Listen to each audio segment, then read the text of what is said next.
Longhua, Nanshan Province, Jiuan City. It was early May, an afternoon of unbearable heat. At Jiuan No. 1 high school in class 9 of the 3rd year. On the podium, the teacher was lecturing incessantly. Below the podium, the students were drowsy and on the verge of sleep. Everyone looked quickly. Someone's flying outside. A sudden shout rang out, instantly jolting the sleepy students awake. Everyone turned to look out of the window in unison, and even the teacher on the podium did the same. They saw a figure flying through the air, skimming across the sky and flashing past from high above. So cool, I really want to become a cultivator. Like I don't. I dream of becoming a cultivator every night. Speaking of dreams, last night, I dreamed I possessed and grade cultivation talent. You're dreaming nonsense. My hopes aren't that high. Having a grade cultivation talent would be enough. You too are dreaming nonsense. I'd be satisfied just having a grade cultivation talent. My expectations are even lower.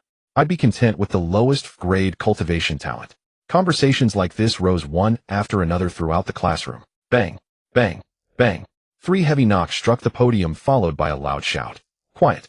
The chattering students fell silent at once and looked toward the teacher on the podium. I know all of you want to become cultivators. Your teacher does too. But not everyone can become a cultivator. You must possess cultivation talent. The teacher first poured a bucket of cold water over their hopes, then offered a slight consolation. Ferocious beasts invade, beings from other realms stir up trouble. The situation is chaotic and the world is in turmoil. In truth, living as an ordinary person is not so bad. At the very least, we don't have to face danger hidden. All right, settle your hearts, and let's continue the lesson. The teacher began lecturing incessantly again, but the students no longer had the heart to listen. Jiang Taiping, sitting in the back corner of the last row, was no exception. Compared to the other students, there was a trace of bitterness on his cheeks. I've really disgraced the name of transmigrators. Jiang Taiping sighed inwardly. He had a secret unknown to others. He was a transmigrator. Why did he feel he had disgraced transmigrators? While other transmigrators thrived with dazzling success, his life was miserable beyond words. How miserable was he? He had transmigrated into the womb. Before he was even a month old, his parents died, and he grew up in an orphanage. At 16, the orphanage, citing lack of funds and the fact that he was grown, drove him out. Afterward, just to survive, he worked 3 part-time jobs, every night toiling until 1 or 2 in the morning, barely earning enough to keep himself fed and clothed. Thinking back on the past, a surge of anger welled up in Jiang Taiping's heart, growing stronger the more he thought about it. They were all transmigrators. How could the gap between people be so vast? I don't want to disgrace the name of transmigrators. Forget it, no more excuses. Why is it that every other transmigrator has a cheat ability, yet I don't? Why is it that other transmigrators rise to greatness while I'm left in such a pitiful state? Jiang Taiping let out a silent roar, his fists clenching tightly. In his previous life, he had muddled along in mediocrity for an entire lifetime. In this life, he refused to go on living as a nobody. Even more, he refused to one day become feed for some ferocious beast without even knowing when it would happen. He wanted to live brilliantly, to leave behind a legend of his own in this world. Just then, a somewhat mechanical voice suddenly echoed in Jiang Taiping's mind. Ding. Detected that the host's unwillingness has reached the extreme. Activating the all-world lottery system. The unwilling Jiang Taiping froze for a moment, then a surge of wild joy surfaced on his face. He had thought he would be the one to break the so-called rule that every transmigrator has a cheat. Now it seemed that a rule was still a rule, something not easily broken. It was just that his cheat had arrived later than those of other transmigrators. All-world lottery system, what can you do? Jiang Taiping asked in his heart. As its name suggests, this system is the all-world lottery. Naturally, it draws lots from all the worlds. A stream of information surged into Jiang Taiping's mind. The amount of information was not large, and Jiang Taiping quickly grasped the function of the all-world lottery system. As long as something existed in the myriad worlds, it could be obtained through draws with the all-world lottery system. For example, martial techniques, cultivation, arts, divine, weapons, magical treasures, and so on. However, to draw one first needed lottery cards. There were 4 types of lottery cards: low-grade lottery cards, mid-grade lottery cards, high-grade lottery cards, and super lottery cards. The higher the grade of the lottery card, the greater the chance of winning, and the greater the chance of obtaining something good. A super lottery card had a 100% chance of winning, and a 100% chance of yielding something extraordinary. All-world lottery system, how can lottery cards be obtained? Jiang Taiping asked again in his heart. By killing enemies. Another stream of information poured into Jiang Taiping's mind, and he quickly sorted it out. For every enemy slain, there was a chance of obtaining a lottery card. The higher the grade of the lottery card, the lower the drop rate. Super lottery cards could only be obtained as drops from killing enemies. Mid-grade and high-grade lottery cards could be synthesized from low-grade cards. 10 low-grade lottery cards could be combined into 1 mid-grade lottery card. 10 mid-grade lottery cards could be combined into 1 high-grade lottery card. Why does this feel so much like farming monsters for loot?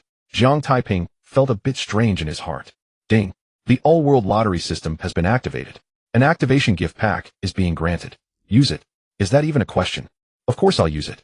Jiang Taiping replied without the slightest hesitation. Activation gift pack used. 1 super lottery card obtained. Use it. Use it. Jiang Taiping was filled with expectation. A super lottery card guaranteed a prize and guaranteed something good. He wondered what he would draw. Using super lottery card. Drawing. Ding. Congratulations, host. You have won a God-grade cultivation talent devour. Congratulations, host. Your cultivation talent has been raised from grade to God grade. As the all-world lottery system spoke, Jiang Taiping felt a warm current burrow into his body, and he sensed that he had become somewhat different from before. Yet he could not quite tell exactly what had changed. Still, he knew that the warm current and this sense of difference had been caused by obtaining the God-grade talent from the lottery, so he did not dwell on it. Grade. God grade. Jiang Taiping was a little puzzled.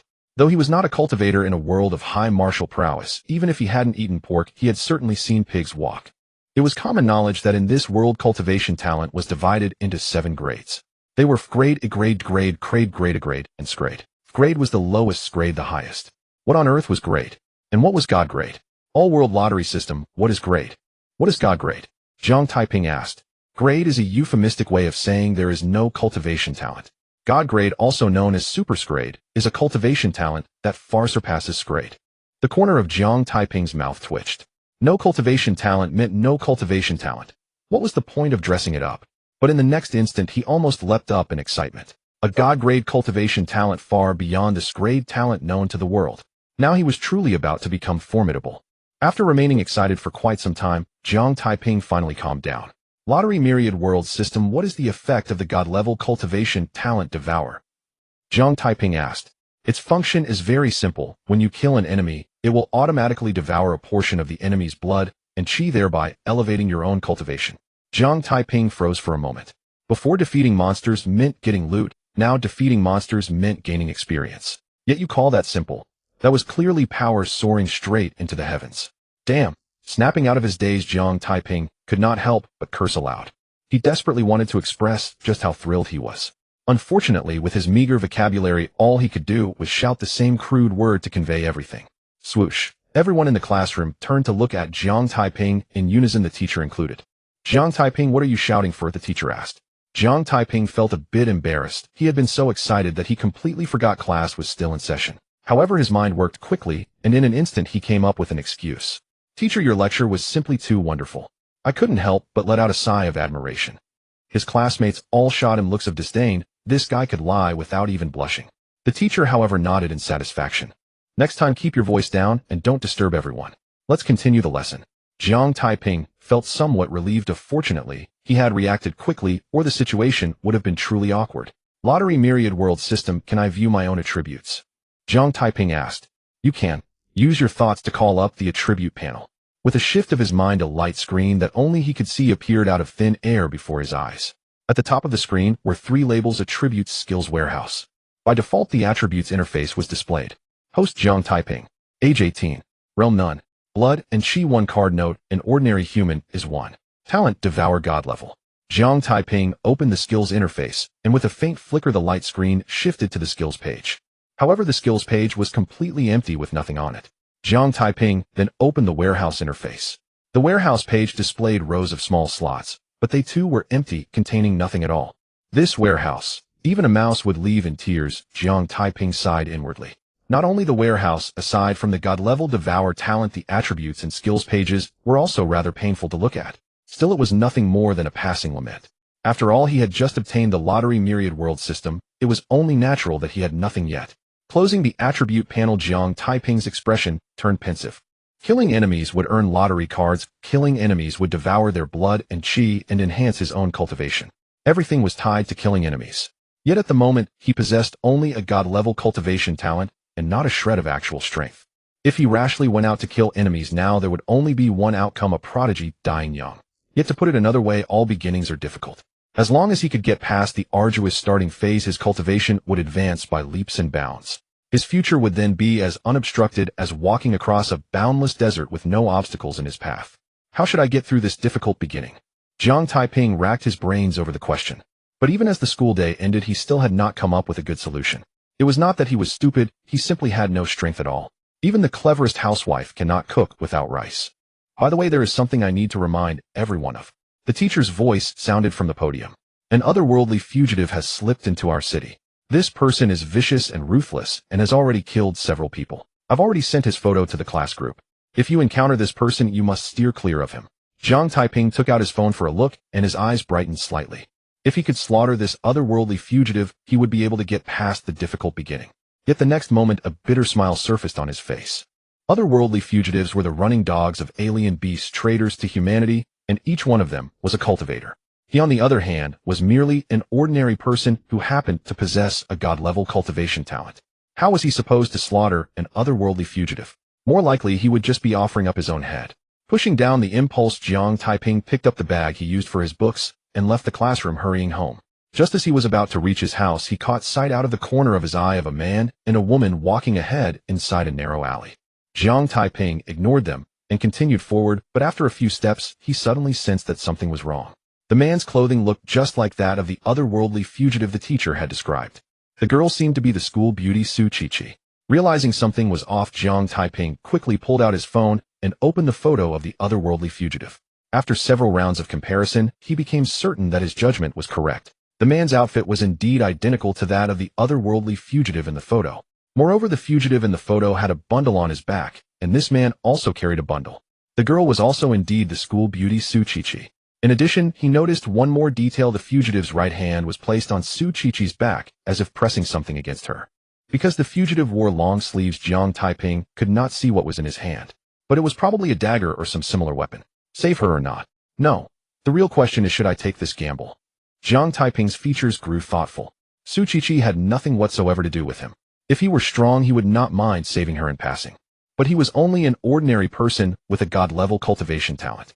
If he rashly tried to rescue Su Qiqi, he would likely lose his own life as well. So the issue was no longer whether to save Su Qiqi, but whether he dared to stake everything on this one gamble. He was desperate to get through the difficult beginning, and this was undoubtedly an opportunity.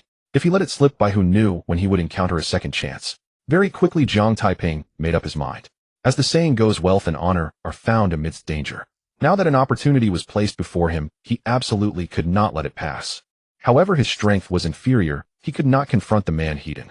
He would have to rely on wits instead. After a brief moment of thought, Jiang Taiping took a mask from his pocket and put it on, then picked up a paving brick from the roadside and slipped it into his book bag, covering it with books. With that, he hurried toward the otherworldly fugitive and Su Qiqi. Killing an otherworldly fugitive would bring retaliation from others of their kind, so to be safe, it was best to conceal his appearance. He worked part-time at a restaurant where wearing a mask was required, so he often had one in his pocket. Now it was finally coming in handy. Hearing footsteps from behind, the otherworldly fugitive immediately turned his head, a wary look appearing on his face. But the next moment he relaxed. He sensed no fluctuation of blood and qi from Jiang Taiping. That meant Jiang Taiping was an ordinary person and posed no threat to him. So he really is the otherworldly fugitive the teacher mentioned. Jiang Taiping's eyes glinted.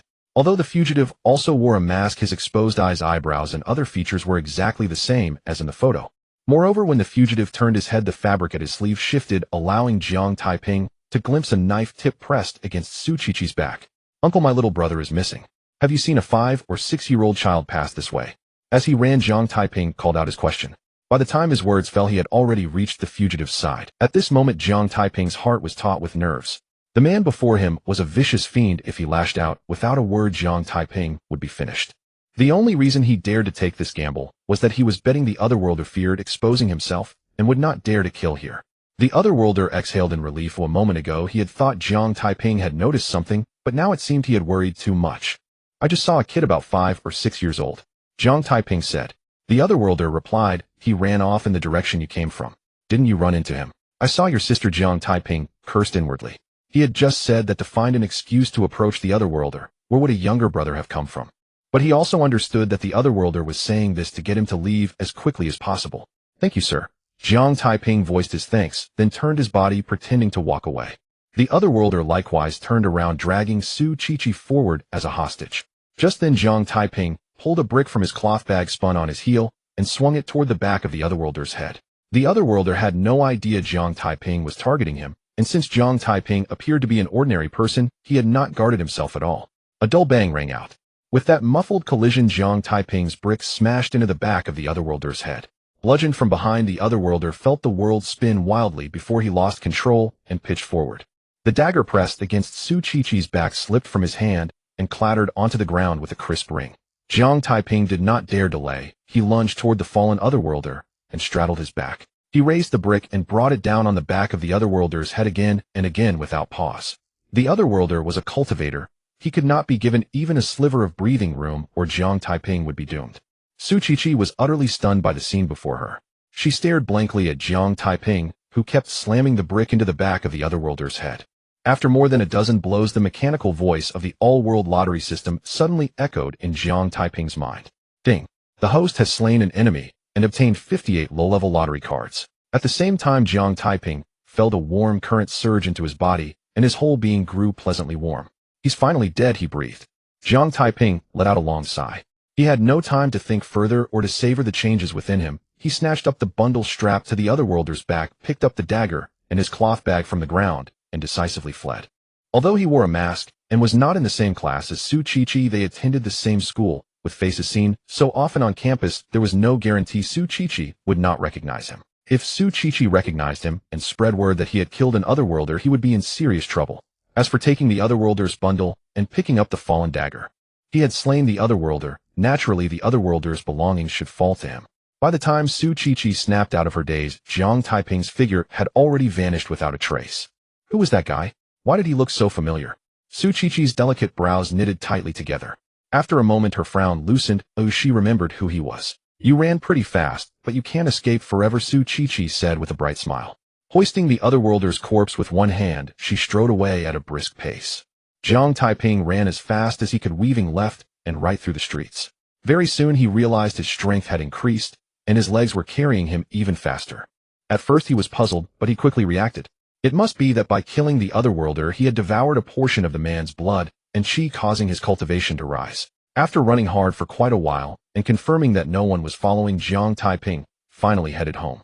His home was not far from Zhuanno, one high school, but it lay in the slums, a rented basement room.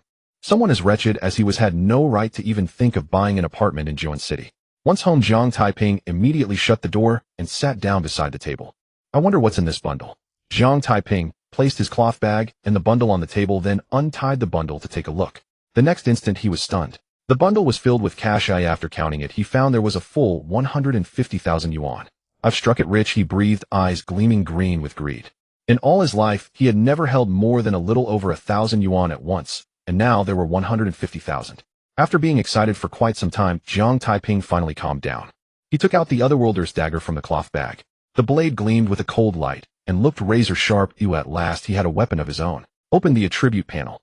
Jiang Taiping silently chanted in his heart, and a light screen appeared out of thin air before his eyes. Host Jiang Taiping. Age 18. Realm Frank. Blood and Qi 18 cards. Talent Devour God Deer. Frank Realm. Jiang Taiping was stunned. Cultivation realms like cultivation talents were divided into 7 ranks from low to high: F, E, D, C, B, A, and S. Each higher realm required 10 times the blood and Qi of the previous realm. 10 cards of blood and Qi marked in Frank Cultivator, 100 cards in a rank Cultivator, and so on up the ladder. I've become a cultivator. Jiang Taiping burst into laughter. He had thought it would take a long time to get through the difficult beginning, yet he had not expected to pass that threshold today. And that was not even the most important part. Now that he was a cultivator, he qualified to enter the demon hunting park to slay exotic beasts. Once he could hunt such creatures, wouldn't his cultivation soar upward at breakneck speed? After another bout of excitement, Jiang Taiping opened the storage interface. The once empty warehouse now held an item: low-level lottery cards 58. After a brief moment of thought, Jiang Taiping said, All-World Lottery System, use 1 low-level lottery card for a draw. Commencing draw. 1 low-level lottery card consumed. Thank you for participating. Jiang Taiping was speechless. If there was no prize, there was no prize. Why bother saying thank you for participating? It gave him the same feeling as opening a soda bottle cap, only to see thank you for tasting printed inside. All-World Lottery System, 7 consecutive draws with low-level lottery cards, Jiang Taiping said again. Commencing draw. 7 low-level lottery cards consumed. Thank you for participating. Thank you for participating. 6 thank you for participating in a row. Jiang Taiping's face darkened. Was the winning rate of low-level lottery cards really this low? Ding. Congratulations to the host for winning Xilong Nu's socks. They have been placed in the warehouse and can be retrieved with a thought. Jiang Taiping's face lit up, then turned a bit strange. Retrieve. With a thought, a pair of socks materialized out of thin air in Jiang Taiping's hands. He examined them carefully for a while, but could not see anything special about them. All World Lottery System, do these socks have any special effect? Jiang Taiping asked. No. They are just an ordinary pair of socks. Jiang Taiping's face darkened again. After so much effort, he had finally won only to receive a plain pair of women's socks. He could not wear them. He had no particular fetish, so he casually tossed them into the trash can. The chances of winning with low-level lottery cards are far too low, and even when I win, the items are worthless. I should use mid-level lottery cards instead. Jiang Taiping sighed inwardly. As for high-level lottery cards, he wanted those as well, but he simply did not have enough low-level cards to synthesize. Acting as soon as he thought of it, Jiang Taiping said, Lottery Myriad Worlds System combined 5 intermediate lottery cards. 5 intermediate lottery cards have been synthesized, consuming 50 basic lottery cards. Lottery Myriad Worlds System use the intermediate lottery cards for a 5-fold draw, Jiang Taiping said, without hesitation. Initiating lottery, consuming 5 intermediate lottery cards. Ding! Congratulations to the host, you have won Inscribed Cultivation Talent Sword Embryo. Jiang Taiping's expression brightened with joy. Truly worthy of being an intermediate lottery card. He won on the very first try, and it was even something so precious. Yet the 4 consecutive "thank you for participating" that followed made him suddenly realize he had been thinking too much. Once the draw ended, Jiang Taiping felt a warm current surge into his body. Once again, he felt himself becoming somehow different from before, yet he still could not put into words exactly what had changed. This was already the second time Jiang Taiping experienced such a sensation. He knew it was caused by obtaining the Inscribed Cultivation Talent Sword Embryo, so he did not dwell on it. Being able to gain Inscribed Cultivation Talent from 5 intermediate lottery cards means my luck is already quite good. Jiang Taiping muttered to himself. These were his heartfelt words. Before this, he had only hoped to draw something passable, since they were merely intermediate lottery cards. What he had not expected was that he would actually draw Inscribed Cultivation Talent. Yet a faint doubt lingered in his heart. He already possessed a divine grade cultivation talent. Was it not a bit redundant to obtain another grade cultivation talent? No, that's not right. In the next moment, as though something had occurred to him, Jiang Taiping's eyes suddenly lit up. It's not redundant at all. It's immensely useful. Jiang Taiping's heart surged with excitement. The devouring aspect of his divine grade cultivation talent allowed him to consume a portion of an enemy's blood and chi to raise his own cultivation. Such an ability was ultimately only auxiliary. The grade cultivation talent sword embryo, however, was different. Its function should be to make him innately suited for cultivating the sword, and the offensive power of sword arts was incomparably fearsome. The devouring of the divine grade cultivation talent would serve as support, while the grade cultivation talent sword embryo would be his spearhead. One for support and one for offense. A match made in heaven. How could there be any talk of redundancy? Still, this was only his own conjecture. It would be better to verify it with the Lottery Myriad Worlds System. Lottery Myriad Worlds System, what exactly does the grade cultivation talent sword embryo do? Jiang Taiping asked. The grade cultivation talent sword embryo, also known as the innate sword body, allows one's cultivation in the way of the sword to advance by leaps and bounds. Just as I thought. Jiang Taiping burst into hearty laughter. Whether it was the devouring of the divine grade cultivation talent or the grade cultivation talent sword embryo, either one alone would be enough for him to rise above the masses in this world, let alone possessing both talents at once. How could his future path possibly be dim? Keep a low profile, keep a low profile. Jiang Taiping reminded himself again. As the saying goes, the gun targets the bird that sticks its head out, and the tree that stands above the forest is the first to be felled by the wind. To live longer, it was better to remain low-key. Forcibly suppressing the excitement in his heart, Jiang Taiping looked at the cash and the dagger on the table, a contemplative expression on his face. The cash would be easy to deal with. He could simply deposit it in the bank tomorrow. The dagger, however, was a bit troublesome. The school prohibited carrying dangerous weapons. When he went to class, he could not bring the dagger on his person. But if he did not carry it and ran into danger, he could hardly dash home to fetch it. Lottery Myriad Worlds System, can the warehouse store items that do not belong to the system? Jiang Taiping asked. Yes. You need only collect them with your thoughts. Excellent. Jiang Taiping was pleasantly surprised. Since the system warehouse could store non-system items, he could keep the dagger on him at all times. Moreover, any items that would be inconvenient to carry in the future could also be stored in the system warehouse. Store. With a mere stir of his mind, the cash and dagger on the table vanished into thin air. He opened the warehouse interface and saw that the first slot held the cash, while the second slot held the dagger. Closing the system interface, Jiang Taiping's face was full of spirited confidence. He now possessed dual talents, one divine grade, one grade, and his cultivation had advanced to grade. The road ahead seemed as unimpeded as galloping across the open expanses of the Sahara Desert. I won't work tonight. I'll have a good sleep, conserve my energy, and tomorrow I'll ask for leave to go to the demon hunting park to improve my cultivation, Jiang Taiping murmured to himself. He got up, did a simple wash-up, and then lay down on the bed to sleep.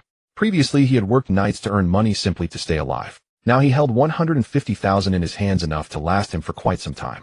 With dual cultivation talents, cultivation was now the most important matter. Why keep working odd jobs? Perhaps because his burdens had been laid down and his mood had lightened, Jiang Taiping fell asleep as soon as he lay on the bed. Yet not long after, his phone on the bedside table began to ring. Who's calling at this hour? Jiang Taiping grumbled as he was jolted awake. He picked up the phone and glanced at it. It was an unfamiliar number, so he directly hung up and went back to sleep. Normally, only his teachers or his workplace would call him. There was no need to answer a stranger's number. But just as he lay down again, the phone started ringing once more. He picked up the phone and glanced at it. It was still that same unfamiliar number. Jiang Taiping once again hung up on it without hesitation. Yet the unknown caller seemed intent on pestering him and dialed once more. Irritation rose in Jiang Taiping's chest. He had already hung up twice, so why was the caller still insisting? Won't you let me sleep? Stop calling. Jiang Taiping answered the phone, shouted once, and then without waiting for the other party to speak, hung up directly. To prevent further calls from disturbing his sleep, Jiang Taiping even turned off his phone. The number you have dialed is powered off. Hearing the message over the line, Su Qiqi felt as though her lungs were about to explode with rage. In all her life, she had never been hung up on by anyone, yet today it had happened. Not only had Jiang Taiping hung up on her 3 times in a row, he had even switched off his phone, something she found utterly unacceptable. Jiang Taiping, since you dare to hang up on me, I'll storm right into your house. Gritting her teeth, Su Qiqi started the vehicle and drove forward. Yet she had not driven far before the car rolled to a stop again. Forget it, it's already dark. I'll leave it for tomorrow. He has to go to school tomorrow anyway. There's no rush over this moment.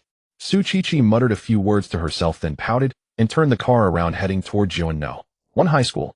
The night passed without further incident. The next morning, Jiang Taiping awoke to the sound of his alarm. After a quick wash, he stepped out the door and hurried toward Jiang High School.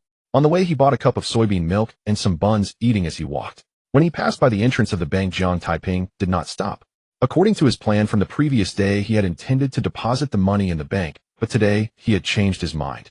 He was just a poor student. Suddenly depositing a sum as large as 150,000 would be rather suspicious. Furthermore, the world was in turmoil.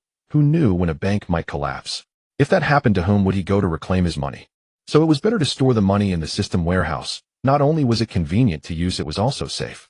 Before long, Jiang Taiping arrived at Jiang High School. At a glance, he saw Su Qiqi standing at the school gate, staring intently at every person entering the campus. From her expression, she clearly seemed to be looking for someone. Could this girl be looking for me? The thought flashed across Jiang Taiping's mind. He instinctively turned to leave, but remembering he still had to ask his teacher for leave, he stopped in his tracks. I was wearing a mask last night. She shouldn't be able to recognize me. Jiang Taiping comforted himself, then steeled his nerves and walked into the school. Just as he reached the entrance, Su Qiqi's crisp shout suddenly rang out. Stop! Jiang Taiping knew she was calling out to him, yet he did not spare her a glance and continued walking into the school. I'm talking to you, stop right there. Su Qiqi's crisp voice sounded again. Jiang Taiping still wanted to pretend he had not heard, but unfortunately he no longer could, because Su Qiqi had already stepped in front of him, blocking his path. Why are you blocking me? Jiang Taiping asked, feigning ignorance. Why do you think I'm blocking you? Su Qiqi countered. Jiang Taiping put on an innocent expression. Am not you? How would I know? Come with me. Without wasting words, Su Qiqi grabbed Jiang Taiping's hand and led him into the school. Jiang Taiping tried to pull free from Su Qiqi's delicate-looking hand, but after a few attempts he was stunned to find that her seemingly slender jade hand was like an iron clamp. He simply could not break away. Moreover, Su Qiqi's strength was so great that he could not even manage to remain standing where he was. Helpless, he could only allow her to drag him forward. This scene left the many students at the school gate looking at one another in astonishment, and soon murmurs of discussion rose around them. It looks like School Bell Su is waiting for that guy. What is going on? Who is that guy? Could it be he took advantage of School Bell Su? I really want to be that guy and have School Bell Su holding my hand. Jiang Taiping. How does that taciturn gourd even know School Bell Su? By then, Jiang Taiping had already been dragged away by Su Qiqi and did not hear any of their comments. If he had heard, he would definitely have felt wronged. Take advantage of Su Qiqi. He had saved her, thank you very much. Besides, he truly did not want to know Su Qiqi, nor did he want her holding his hand. Dragged all the way forward by Su Qiqi, Jiang Taiping was brought to the door of a room on the second floor of the office building. Why did you drag me here? Jiang Taiping asked in puzzlement. This is my office. Su Qiqi explained briefly, then took out a key and opened the door. Jiang Taiping was somewhat astonished. Su Qiqi was a student. How could she have an office? Before he could think further, she yanked him into the office and the door slammed shut with a bang. Immediately after, Su Qiqi shoved him against the wall, braced one hand on the wall beside his head, rose on tiptoe, and stared fixedly at him. His heart instantly began pounding wildly. This girl was actually doing a cabinet to him. What are you going to do? Jiang Taiping asked weakly. What do you think? Su Qiqi shot back. After a moment of silence, Jiang Taiping said, just be gentle. Su Qiqi froze for a second, then asked in confusion, be gentle about what? I know I'm very handsome, and it's just you and me here, a man and a woman alone in a room. You're even doing a cabinet to me. You must be interested in me and want to take advantage of me. I won't resist, Jiang Taiping said shyly. Black lines practically appeared over Su Qiqi's head.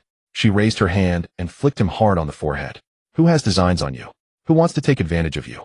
I came to you for serious business, she said irritably. Jiang Taiping bared his teeth in pain. How could this girl's hand be so strong? His head was buzzing from, if you came to me for serious business, then why did you cabinet me? Jiang Taiping demanded. Who cabineted you? I just thought doing that would create a sense of pressure, Su Qiqi explained. Jiang Taiping curled his lip. He did not feel any pressure at all. If anything, he found it very ambiguous. Su Qiqi seemed to realize something was off as well. She moved the jade hand braced beside Jiang Taiping's head away and asked fiercely, let me ask you, why did you hang up on my call last night? And then turn off your phone? Jiang Taiping asked in surprise. That call last night was from you. Obviously, Su Qiqi said in shy irritation. If it wasn't me, how would I even know about it? I didn't know it was you. I thought it was a spam call, Jiang Taiping admitted honestly. Hearing this, Su Qiqi felt a little better. Since Jiang Taiping had not known it was her, it did not count as hanging up on her. What she did not know was that if he had known it was her, he would have hung up even faster. Let's just drop that matter, Su Qiqi said. She then asked, why did you run off after saving me yesterday? Saved you? Ran off? I have no idea what you're talking about, Jiang Taiping replied, playing dumb. Quit acting, Su Qiqi said, glaring at him. You were wearing a mask yesterday, but while it covered your face, it didn't hide your eyes, forehead, or hair. I'm absolutely certain it was you. Don't bother arguing. It's useless. Jiang Taiping felt a bit depressed. He should have disguised himself more thoroughly yesterday, then she would not have recognized him. But it was too late for regrets now. What do you want, he asked. What I want depends on your decision, Su Qiqi replied. What do you mean? Jiang Taiping asked in confusion. Su Qiqi explained. I think you have talent for cultivation and want to test your cultivation aptitude. If this had been before yesterday, Jiang Taiping would have agreed at once to a test of his cultivation aptitude, because not just anyone had the chance to be tested. Now, however, he had no desire at all. He already possessed cultivation aptitude, 2 of them, in fact, 1 divine level and 1 level. Why would he need to be tested? He also understood the saying that a tree which stands out in the forest is sure to be battered by the wind. Whether divine level or level, such astonishing cultivation aptitude was best kept from others. Instead of answering, Jiang Taiping asked, are you a cultivator? Yes. To be precise, I'm a level cultivator, Su Qiqi did not deny. Jiang Taiping suddenly understood. No wonder Su Qiqi's strength was so great. He himself was an level cultivator, while Su Qiqi was a whole major realm above him.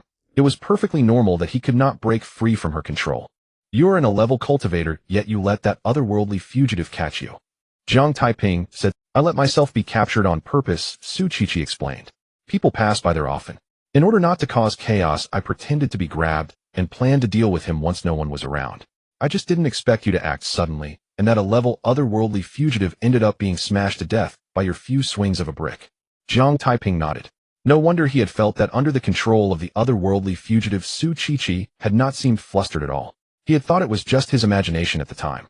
At the same time, a chill of lingering fear swept through his heart. That otherworldly fugitive had actually been a level cultivator. Fortunately, he had not given the man any chance to react, otherwise a single finger would have been enough to crush him to death. Come on, let me test your cultivation aptitude, Su Qiqi said.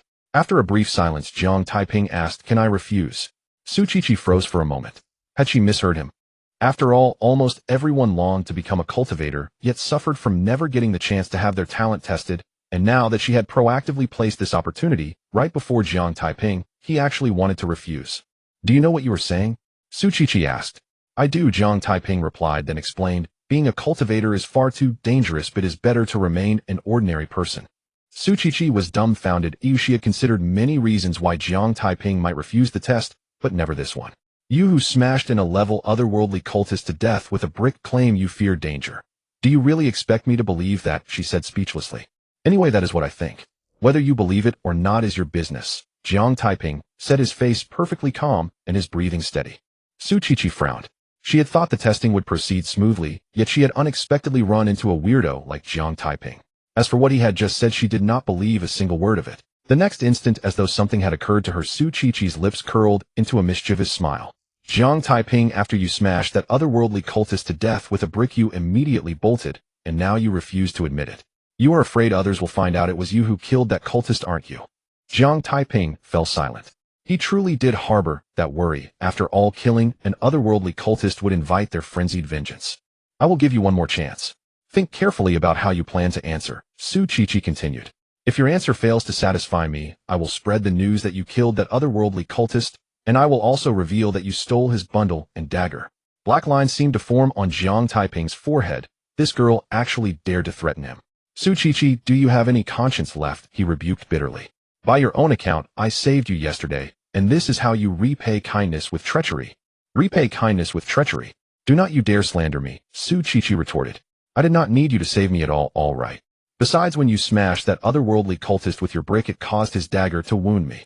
She added coolly, let me tell you this, I always do what I say. You had better think this through. Jiang Taiping was extremely depressed. Did he have any room left to consider? None whatsoever. What I cannot figure out is why you insist on having me tested, he said. Su Qiqi hesitated a little, but in the end decided to tell Jiang Taiping the truth. Su Qiqi, captain of Demon Hunting Team 9 of the Night Walker Demon Hunting Hall Jian City branch, she introduced herself. Then she continued, with ferocious beasts invading and otherworldly cultists wreaking havoc, the Night Walker's Demon Hunting Hall is severely understaffed and urgently needs fresh blood. If you possess cultivation talent, I would like to invite you to join the Night Walker's Demon Hunting Hall. Jiang Taiping was somewhat surprised that Su Qiqi turned out to be a Night Walker, but remembering that she was an 11-level cultivator, he no longer found it strange. He was not entirely unfamiliar with the Night Walkers. They were an organization formed by cultivators of the Long Kingdom for the sole purpose of combating ferocious beasts and otherworldly cultists. What benefits are there to joining the Night Walker's Demon Hunting Hall? Jiang Taiping asked. To eliminate evil for the people and safeguard the peace of our land, Su Qiqi replied with pride. Jiang Taiping curled his lips. He could barely support himself as it was. How could he possibly spare the strength to eradicate evil and guard some territory? Spare me those lofty slogans. Are there any more practical benefits? He pressed. Su Qiqi thought for a moment. You get a salary, she said, and a perfectly legitimate reason not to attend school. At that, Jiang Taiping's heart instantly fluttered with excitement. Although he currently possessed the hefty sum of 150,000, if he only spent and never earned it would be depleted sooner or later. A salary meant a steady income. Besides, he could only improve his cultivation by killing enemies to obtain lottery cards. He could not ask for leave from school every single day. Even so, Jiang Taiping did not immediately agree. After pondering for a moment, he asked, I am not fond of restraints. Are there many rules in the Night Walker's Demon Hunting Hall? There are not many rules in the Night Walker's Demon Hunting Hall, Su Qiqi said, shaking her head. As long as you do not commit evil and rush to the scene as quickly as possible, when something happens, that is enough. Congratulations, you have successfully moved me, Jiang Taiping sighed. He no longer hesitated and decisively declared, come, let us do the test. Su Qiqi was speechless. Had she known it would be this easy to make Jiang Taiping yield, she would not have gone so far as to threaten him. She took a fist-sized multicolored stone from her pocket and explained, this stone is called the 7-colored stone. It can test whether a person has cultivation talent. You only need to squeeze it tightly. That's simple, Jiang Taiping asked in surprise. Yes, it is that simple, Su Qiqi confirmed with a nod. Jiang Taiping then asked, puzzled, if it is so simple, why not test everyone? You think we would not wanna? Rolling her eyes, Su Qiqi said, the 7-colored stone is a one-use consumable. Each stone can only test one person, and it is mined from the demon cavern, obtained with great difficulty. Our stock is very limited, so we cannot squander it. Only when we are fairly certain someone might have cultivation talent do we use a 7-colored stone to test them. I see, Jiang Taiping said in sudden understanding. He took the 7-colored stone from Su Qiqi and squeezed it tightly. In an instant, a streak of resplendent 7-colored radiance burst forth from the stone. The next moment, the 7-colored stone erupted with brilliant prismatic light. The sight made Su Qiqi instantly overjoyed.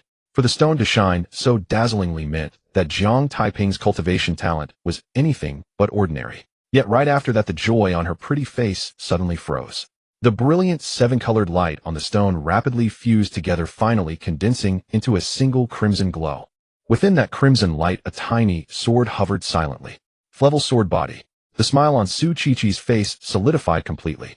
Red, orange, yellow, green, cyan, blue, and violet corresponded respectively to F, E, D, C, B, A, and S grades of cultivation talent, and the small sword within the light represented the type of talent. Thus, Jiang Taiping possessed an Flevel sword body. With talent like this, can I still join the Night Walker's demon hunting hall? Jiang Taiping asked. He had heard that ferocious beasts and otherworldly cultists most loved slaughtering human geniuses. To avoid drawing their attention, it was better to keep a low profile. Thus, he had just ordered the system to conceal his divine-level devouring talent and to veil his Flevel sword body as Flevel. Su Qiqi was torn. Flevel was the weakest cultivation talent, which in theory meant one could at best become an Flevel cultivator. Although an Flevel cultivator was far stronger than an ordinary person, they would not amount to much in clashes against ferocious beasts and otherworldly cultists. Calling Flevel talent tasteless yet hard to discard would not be an exaggeration. Forget it, Flevel it is, Su Qiqi sighed. To quickly rally manpower, the Night Walkers had ordered every member to recruit at least one new person within a week. She had sought out many people, but not a single one had cultivation talent. Today was the final day, and she had no time to search for anyone else. Though Flevel talent was the weakest, it was still cultivation talent, and was better than finding no one at all. What do you mean, forget it? Jiang Taiping asked. This is an invitation, Su Qiqi said, taking an invitation letter from her pocket and handing it to Jiang Taiping. Tomorrow at 7:30 in the morning, I will wait for you at the school gate, and then take you to the Jian branch of the Night Walkers to participate in the assessment. All right. Jiang Taiping took the invitation letter, glanced at it, and tucked it into his pocket. Just a moment ago, he was considering whether to test his cultivation talent again to improve it if the F-grade talent was insufficient, but with the F-grade talent allowing him to join the Night Walker's Demon Hunter Hall, there was no need to expose a higher cultivation talent. In the next moment, the invitation letter disappeared from Jiang Taiping's pocket, entering the warehouse of the lottery multiverse system. The invitation letter was Jiang Taiping's proof of joining the Night Walker's Demon Hunter Hall, and it was essential for him to receive a salary and have a legitimate excuse to skip school. Losing it would be a tragedy, so it was better kept in the system's warehouse. Didn't they say it was an invitation to join? Why is there still an assessment? Jiang Taiping asked. I'm just the captain, whether you can join the Night Walker's Demon Hunter Hall is up to the department head. Su Qiqi explained. Moreover, to join the Night Walker's Demon Hunter Hall, it takes more than just cultivation talent. There are other requirements. I can only tell you this much, I can't disclose more. Okay then. Jiang Taiping stopped asking, since Su Qiqi said she couldn't disclose more. Pressing further would only put her in a difficult position. Unless there's anything else, you can leave. Su Qiqi issued the dismissal order. Hey, race the 7-colored stone for you. Jiang Taiping returned the 7-colored stone to Su Qiqi and turned to leave. At this moment, the 7-colored stone had turned into a pitch-black stone. Leaving Su Qiqi's office, Jiang Taiping headed straight for the school gate. He needed to go to the Demon Hunter Garden to enhance his cultivation. Originally, he came to school to ask the teacher for leave, but now that he was about to join the Night Walkers, there was no need to ask for leave. Not long after Jiang Taiping left the school, Su Qiqi also exited the school. In the center of Jiuan City stood an 18-story high-rise. There were no signs on the building, but this high-rise was the Jiuan branch of the Night Walkers. With a piercing screech, a fiery red Ferrari 488 executed a stunning drift and perfectly parked in the space in front of the Night Walkers' Jiuan branch. Following closely, a striking figure emerged from the Ferrari, and that figure was Su Qiqi. Today was the final deadline if she needed to report Jiang Taiping's assessment information to avoid missing the registration. Entering the Night Walkers' Jiuan branch, Su Qiqi headed straight for the 18th floor, arriving at the door of the department head's office. Knock, knock, knock. Su Qiqi raised her hand and knocked on the big office door. Come in. A voice called from inside the door. Su Qiqi pushed the door open and looked at the middle-aged man sitting behind the desk, saying, Department head, I have found someone with cultivation talent. I need to register him for assessment. The middle-aged man's name was Qin Zhan, the head of the Night Walkers' Jiuan branch. All right. Qin Zhan replied, taking out a registration form to hand to Su Qiqi, asking, Qiqi, the person you found must have decent cultivation talent to catch your eye, right? Well, Su Qiqi's face turned slightly red as she awkwardly replied, Department head, he only has grade cultivation talent. Qin Zhan was taken aback. Qiqi, you're letting someone with grade cultivation talent participate in the assessment. Department head, I searched for a week and only found this one person with cultivation talent. Su Qiqi weakly explained. She felt compelled to have Jiang Taiping come for the assessment, as he was the only one she found with any cultivation talent. Well, better than nothing. Qin Zhan chuckled. Su Qiqi, blushing, filled out the assessment registration form. Just as she finished, a girl about 20 years old walked in from outside. Captain Su, what a coincidence. Are you here for the assessment registration too? The girl smiled. Su Qiqi glanced back at the girl. Her name was Zhang Monair, the captain of the 8th Demon Hunter team. Are you sure it's a coincidence? Su Qiqi retorted. Just as she entered the Night Walker's Jiuan branch, she had seen Zhang Monair sitting in the lobby. Zhang Monair hadn't come earlier or later for the assessment registration, but she just happened to arrive after Su Qiqi, and considering the grudge between them, Su Qiqi didn't believe it was a coincidence. Zhang Monair didn't answer. She glanced at the assessment registration form filled out by Su Qiqi and exclaimed, "Great. Captain Su, as a talented genius with grade cultivation talent, how did you manage to find someone with only grade cultivation talent after searching for a week?" Su Qiqi ignored Zhang Monair. She knew that Zhang Monair had come along just to show off and mock. Captain Su, our Demon Hunter Hall, doesn't just accept anyone. Zhang Monair continued, in grade cultivation talent, does he even have the nerve to participate in the Demon Hunter Hall's assessment? Ahem. Qin Zhang coughed a few times and asked, Monair, from what you're saying, the person you found has decent cultivation talent, right? In response to the department head, Zhang Monair said, the person I found is my cousin Zhang Zhanfei. His cultivation talent isn't as exceptional as Captain Su's, but like me, he has a grade cultivation talent. Su Qiqi's expression suddenly froze. Although a grade cultivation talent wasn't as rare as grade, there weren't many either. No wonder Zhang Monair had deliberately waited for her. She was clearly confident enough to overshadow her. Well done, Qin Zhang said with delight. Thank you for the compliment, department head. Zhang Monair expressed her gratitude, then turned to Su Qiqi with a smile. Captain Su, the people we each recruit will join our respective teams. It seems that the next chief of the Demon Hunter Hall will be none other than me. You can say that once you reached grade in cultivation. Su Qiqi retorted with a darkened face at Zhang Monair before turning to leave. Leaving the department head's office, Su Qiqi furrowed her brow. Zhang Monair's mockery suddenly made her realize a problem. She had been so focused on completing the task that she overlooked Jiang Taiping's feelings. Was she being too selfish? It is known that in this world, power is paramount, especially among the Night Walkers. Within grade cultivation talent, Jiang Taiping participating in the assessment would undoubtedly attract criticism, and there was a high possibility of humiliation and ridicule, which would not be good for him at all. Perhaps I should clarify this matter. Su Qiqi sighed, pulled out her phone from her pocket, and called Jiang Taiping. Soon the call was connected. Jiang Taiping, this is Su Qiqi. Oh, I have something to discuss with you. Su Qiqi said, your cultivation talent is too. Somewhat weak, and you might not pass the Demon Hunter Hall's assessment, which means you can't join the hall and become one of its members. However, I can talk to the department head and let you join other departments of the Night Walkers doing some clerical work. The rules for clerical work are stricter and the salary will be lower, but at least you won't have to work 3 jobs to support yourself every day. If you don't want to come, you don't have to. I won't threaten you again. Who says I can't pass the assessment? Jiang Taiping replied. We'll be there on time tomorrow, that's settled. I have something else to do. Hanging up. As soon as he finished speaking, a series of beeping sounds came from Su Qiqi's phone. Listening to the beeping sound coming from her phone, Su Qiqi's expression darkened. Never before had anyone so decisively hung up on her call. No, that's not true. Just yesterday when she called Jiang Taiping, he hung up without giving her a chance to speak. Is this guy in such a hurry to reincarnate? Su Qiqi felt quite displeased. After all, Jiang Taiping was just a student. What urgent matters could he have? What was more important was that Jiang Taiping only had grade cultivation talent. What confidence did he have to pass the Demon Hunting Hall's assessment? Just wait and see you make a fool of yourself tomorrow, Su Qiqi said angrily. But a moment later she felt gloomy. No matter what, that guy was invited by me. I can't just watch him get bullied, right? Forget it, I should protect him a bit. Otherwise it would be bad if he becomes withdrawn after being hit by others. However, what Su Qiqi didn't know was that Jiang Taiping wasn't lying. He really had something going on. At this moment, Jiang Taiping, wearing a baseball cap and a mask, stood before a black light curtain. He had learned from experience after being recognized by Su Qiqi while wearing a mask, so he bought a baseball cap on the way here to better conceal his identity. 2 guards stood beside the black light curtain, and behind the black light curtain was Jiang Taiping's destination, the Demon Hunting Garden. The Demon Hunting Garden was built by the Night Walkers, where many exotic beasts were raised. The purpose was to train cultivators, allowing them to learn and adapt to fighting against exotic beasts.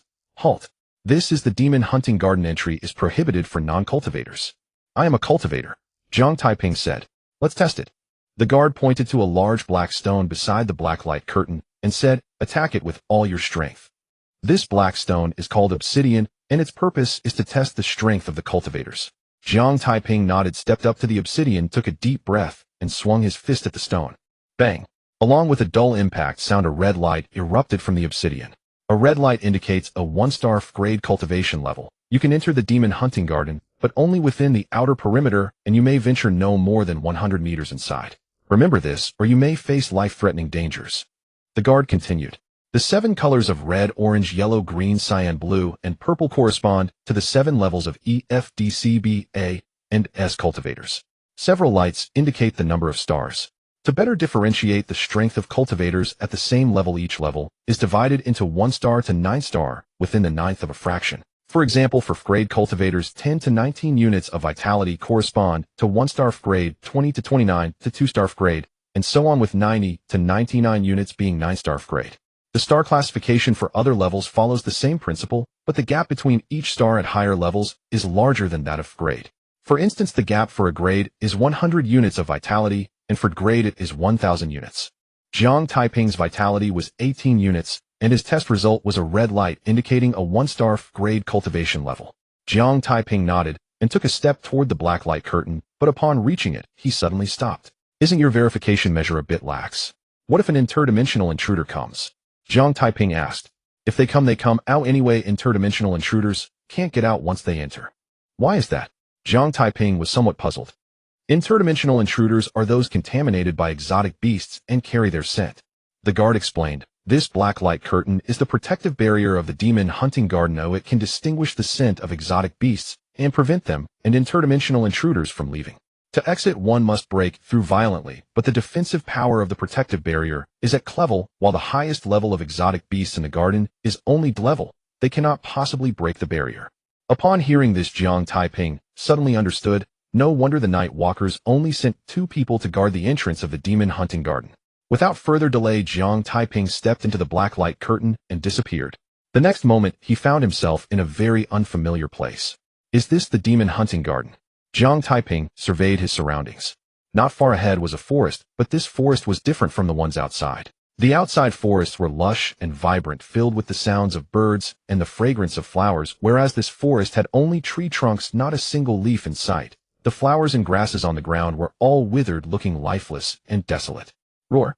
Just then a sudden roar echoed. The sound startled Jiang Taiping, and a wave of tension surged within him. It was his first time entering the demon hunting garden, and before this, he had no idea what exotic beasts looked like. However, Jiang Taiping was not a timid person, otherwise he wouldn't have dared to act so rashly against interdimensional intruders. Soon he calmed down, drew out the dagger stored in his system warehouse, and looked in the direction of the roar. He saw a rabbit the size of a pig darting out from the forest. Damn, what a huge rabbit. If I could kill this rabbit, it would last me a month. Jiang Taiping couldn't help, but fortunately, he was the only one here. If anyone who knew him were present, they would surely be utterly shocked. Big brother, this is your first encounter with an exotic beast, and while you're not fearful, you still want to kill it and eat it. Aren't you getting a bit too ambitious? Thud, thud, thud. The rabbit demon dashed towards Jiang Taiping.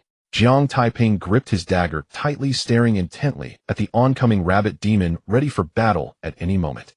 But just as the rabbit demon was about 10 meters away, it suddenly stopped. What's going on? Jiang Taiping was a bit confused. He didn't understand why the rabbit demon suddenly halted. He looked at the spot where the rabbit demon stopped and saw a blood-red arc on the ground. Following the blood-red line, he was astonished to find that it formed a large circle with a diameter of about 20 meters, perfectly enclosing the black light curtain behind him. Could the rabbit demon have stopped because of that blood-red line? A thought flashed through Jiang Taiping's mind. After some contemplation, he stepped forward. 1 step, 2 steps, 3 steps. Until Jiang Taiping was within a meter of the rabbit demon, it showed no signs of attacking. Instead, it drooled and bared its sharp fangs, clearly considering him as food. After thinking for a bit, Jiang Taiping moved to the side. The rabbit demon followed closely behind Jiang Taiping, but did not cross the red line. After several attempts, Jiang Taiping confirmed his hypothesis. The rabbit demon had stopped not because it no longer wanted to eat him, but because it dared not cross the red line. The blood-red line forming a circle looks like a newbie protection zone in a game. The night walkers are quite considerate, knowing to provide a safe resting area for beginners. Jiang Taiping raised his hand to touch his nose, his gaze suddenly sharpening. Previously, he had been somewhat worried that the demon hunting garden was the realm of exotic beasts, and that he wouldn't find a place to rest. Now he need not worry, and next up was his time to improve his cultivation and earn lottery cards. Kill! Jiang Taiping shouted loudly, storing the dagger in the system warehouse and striding towards the rabbit demon. There was no need for a dagger to deal with a rabbit demon, and since the dagger was in the system warehouse, it could be taken out at any time, possibly yielding unexpected results in a critical moment. I must say Jiang Taiping's thoughts were somewhat insidious. As he stepped out of the safe zone, the eager rabbit demon opened its blood-filled maw and lunged at him. Jiang Taiping did not retreat. He swiftly raised his lowered right hand and struck an uppercut towards the rabbit demon's jaw. Although Jiang Taiping had just entered grade F yesterday, he had practiced boxing diligently in order to have some self-defense, and now his training came into play. Bang! With a dull impact sound, Jiang Taiping's fist struck the rabbit demon's jaw. Immediately after, the rabbit demon was sent flying by Jiang Taiping's punch, flipping in the air as it went.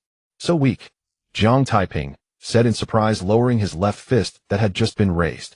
However, despite his surprise, he did not delay and continued to stride towards the rabbit demon. Bang! Another dull impact resonated as the rabbit demon fell from the air, hitting the ground.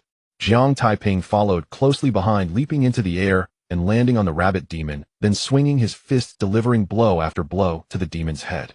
At the same time, the sound of fists striking flesh and the anguished howls of the rabbit demon resounded continuously. After 7 or 8 punches, the mechanical voice of the lottery system suddenly echoed in Jiang Taiping's mind. Ding! The host has slain an enemy and received 2 low-level lottery cards. Almost simultaneously, Jiang Taiping felt a warm current entering his body.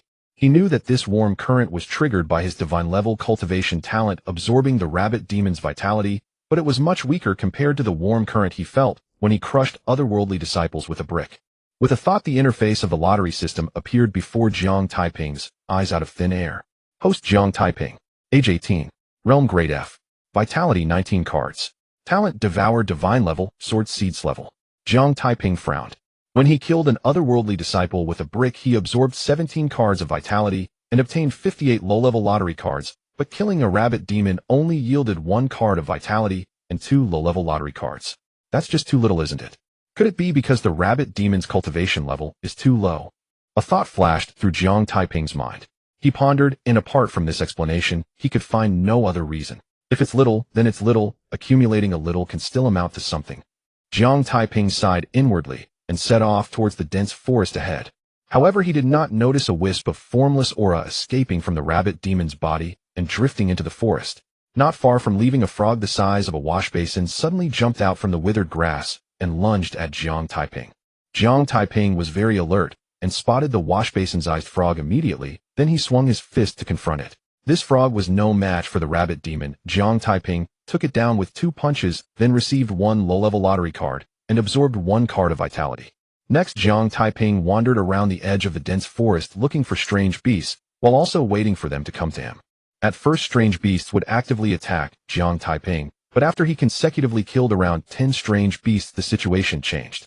No strange beast dared to attack him anymore, and those he discovered fled in a panic at the first opportunity. Jiang Taiping was not surprised by this. Although low-level strange beasts lacked intelligence, they still possessed the instinct to avoid danger. However, with the strange beasts fleeing, Jiang Taiping had to chase after them, which greatly reduced his efficiency in slaying them. Soon it was noon. After half a day's pursuit and battles, Jiang Taiping was quite tired and returned to the protection zone to rest. Taking out the food and water he had prepared from the system warehouse, Jiang Taiping began to eat heartily. At the same time, he summoned the lottery system to tally up the rewards he had accumulated throughout the day. His vitality had risen from 18 cards upon entering the demon hunting garden to 50 cards, and he had harvested 78 low-level lottery cards. In total, I have slain 32 strange beasts, perfectly yielding 32 cards of vitality. Does this mean I only absorb 1 card of vitality for each strange beast I kill?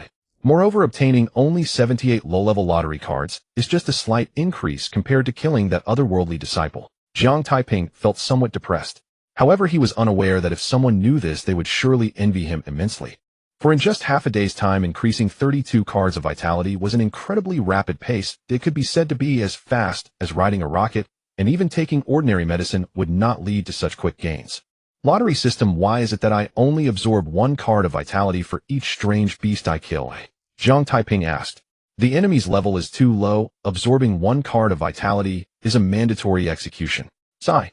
Jiang Taiping sighed, realizing that it was indeed due to the low level of the strange beasts. Moreover, according to the lottery system, had it not been for the mandatory execution, he would not have absorbed even 1 card of vitality from those strange beasts he had killed. The strange beasts deeper in the forest should be at a higher level. Oh, should I venture a bit deeper? Jiang Taiping showed a thoughtful expression, but soon dismissed the idea. The strange beasts deeper in the forest were indeed at a higher level, but killing them would be much more challenging and there might even be a risk to his life. His cultivation could be improved gradually, and lottery cards could also be obtained slowly. If he carelessly lost his life, everything would be in vain, so he could not be greedy and reckless. He needed to be cautious and develop slowly. After filling his stomach, Jiang Taiping rested a while longer, and once his stamina was mostly restored, he continued searching for strange beasts. He could not afford to be greedy and reckless. He wanted to quickly elevate his cultivation, so he had to keep working hard. As Jiang Taiping searched for and slayed strange beasts, time quietly slipped away. Before he knew it, night had fallen, and after a busy afternoon, Jiang Taiping was once again utterly exhausted. It's too dangerous to be out in the dark. I should leave. Jiang Taiping forcibly suppressed the urge to continue hunting and turned back towards the safe zone. He did not leave immediately. Instead, he sat in the safe zone to tally his gains. He summoned the lottery system. Host Jiang Taiping. Age 18. Realm Grade F. Vitality 101 cards. Talent Devour Divine level, Sword Seeds level. 101 cards of Vitality. Wow, I've advanced to Grade E. Haha, in just one day, I have elevated my cultivation from Grade F to Grade E. Ooh, I'm truly amazing. Jiang Taiping laughed heartily. In the afternoon, he had been so focused on finding strange beasts that he had not kept track of how many he had killed, and he originally thought he would not be able to advance to Grade E today, but unexpectedly, he had just reached Grade E. After being delighted for a while, Jiang Taiping headed towards the black light curtain. Not long after he left, heavy footsteps echoed from the depths of the forest. Thud, thud, thud. The heavy footsteps grew nearer. Moments later, a wolf demon, standing nearly 2 meters tall, emerged from the forest and stopped before the protective barrier. Glancing around, a hint of human-like contemplation appeared in the wolf demon's enormous eyes. It then raised its massive claw and swung it forward fiercely, unleashing an invisible force that surged from the claw, crashing against the black barrier. Bang! A dull thud suddenly rang out as the black barrier flickered a few times before returning to normal. Outside the demon hunting park, 2 guards standing next to the black barrier immediately noticed the anomaly. The two exchanged glances, but before they could say anything, the black barrier flickered a few more times. It's not just my imagination, the protective barrier is indeed flickering. One guard said with a serious expression, the protective barrier doesn't flicker for no reason. There must be a beast attacking it. You need to report this to the chief immediately. All right, I'll call the chief right away. The other guard replied and took out his phone to make the call. Once the call connected, he quickly said, Chief, a beast is attacking the protective barrier of the demon hunting park. It's not just a one-time attack. It's ongoing, and the protective barrier keeps flickering. A moment later, the guard hung up and said, the chief said he will come to check it out personally. Not long after, 2 figures descended from the sky, landing in front of the black barrier. These 2 figures were Qin Zhan and Su Chi-Chi. While the guard was on the phone, Su Chi-Chi was helping Qin Zhan organize the assessment registration forms. Upon learning of the beast attacking the protective barrier, she wanted to come take a look, and Qin Zhan brought her along. Chief Captain Su. The guard said, look, the protective barrier is still trembling. We should go inside and see what's going on. As Qin Zhan spoke, he walked toward the black barrier with Su Chi-Chi following closely behind. Once inside the black barrier, Qin Zhan and Su Chi-Chi immediately spotted the wolf demon standing outside the safe zone. Wretched creature, why have you violated the rules by coming to the outskirts? And why are you attacking the protective barrier? Qin Zhan asked in a deep voice. In recent days, no more than 10 beasts have died here daily, yet today nearly 100 have perished. I came to see what's going on. The wolf demon spoke human words, but it was not telling the truth. It came to check because it sensed that the energy recovered from the deaths of the beasts had decreased. Although the loss was not significant, energy is the source of beast birth. It could be said to be their foundation. Even a slight decrease is a major issue. The demon hunting park had been established for many years without any loss of energy, but today it lost some, which made the wolf demon feel a threat of crisis, compelling it to violate human rules and come to investigate. Qin Zhan looked around and noticed many beast corpses. The wolf demon likely wasn't lying. Qin Zhan snorted coldly, raising his hand and gently slapping forward. A massive handprint appeared out of thin air, and in a flash struck the wolf demon, directly knocking the nearly 2-meter-tall creature to the ground. You are kept here to be hunted, Qin Zhan said sternly. This time is just a lesson. If you dare to violate the rules again, there will be no mercy. Get back now. The wolf demon did not dare to linger. It scrambled to its feet and staggered back into the forest. Watching the wolf demon enter the woods, Qin Zhan's expression turned contemplative. The demon hunting park housed many beasts, and during large-scale trials it was common to kill over 1,000 in a single day. At that time, the wolf demon never violated the rules. Today it only saw nearly 100 die, and yet it broke the rules. There must be a reason for this. Chi-Chi, let's head out. Xinjiang called to Su Chi and stepped toward the black barrier with Su Chi following closely behind. Once outside the demon hunting park, Xinjiang looked at the guards and asked, "Who came by here today?" Reporting to the chief, only one person came by today. The guard explained, "That person was wearing a baseball cap and a mask, so I couldn't see his face." "When did he arrive? Did he leave?" Xinjiang asked again. "He arrived in the morning and just left a short while ago." The guard explained, "Chief, not long after that person left, a beast attacked the protective barrier." Xinjiang's gaze flickered slightly. Today, only one person came by, and as soon as he left, a beast attacked the protective barrier. It seemed that the wolf demon's abnormal behavior was likely related to that person. What kind of clothes was he wearing? Su Chi suddenly asked. The guard thought for a moment and described Jiang Taiping's outfit to Su Chi. A look of surprise appeared on Su Chi's delicate face. When the guard mentioned that the person wore a mask and a baseball cap, she immediately thought of Jiang Taiping and casually asked about it. However, she was taken aback to find that the person's clothing was identical to Jiang Taiping's. Chi, what's wrong? Xinjiang asked. Chief, that person seems to be Jiang Taiping. He was dressed like this when I saw him this morning. Su Chi replied. Xinjiang asked in confusion, "Who is Jiang Taiping?" "He is the person I invited." Su Chi explained. Xinjiang suddenly recalled and said helplessly, Chi, that person has grade cultivation talent and is just an ordinary person. He can't even enter the demon hunting park. How could he possibly kill so many one-star grade beasts in a single day? Even if he just stepped into grade, it's still impossible for him to slay so many one-star grade beasts in one day. Xinjiang stated. Chief, I actually don't believe he could slay so many beasts. Su Chi paused, then abruptly changed her tone, saying, "But that person's attire is indeed identical to Jiang Taiping's, and Jiang Taiping is quite sneaky. No, he should be described as low-key. He also likes to wear a mask to conceal his identity. Chief, the person who entered the demon hunting park today possesses one-star grade cultivation." A guard interjected. Xinjiang was taken aback. Could it really be Jiang Taiping? But he quickly dismissed that thought. Jiang Taiping was still an ordinary person yesterday. If that person were indeed Jiang Taiping, it would mean this was his first time entering the demon hunting park.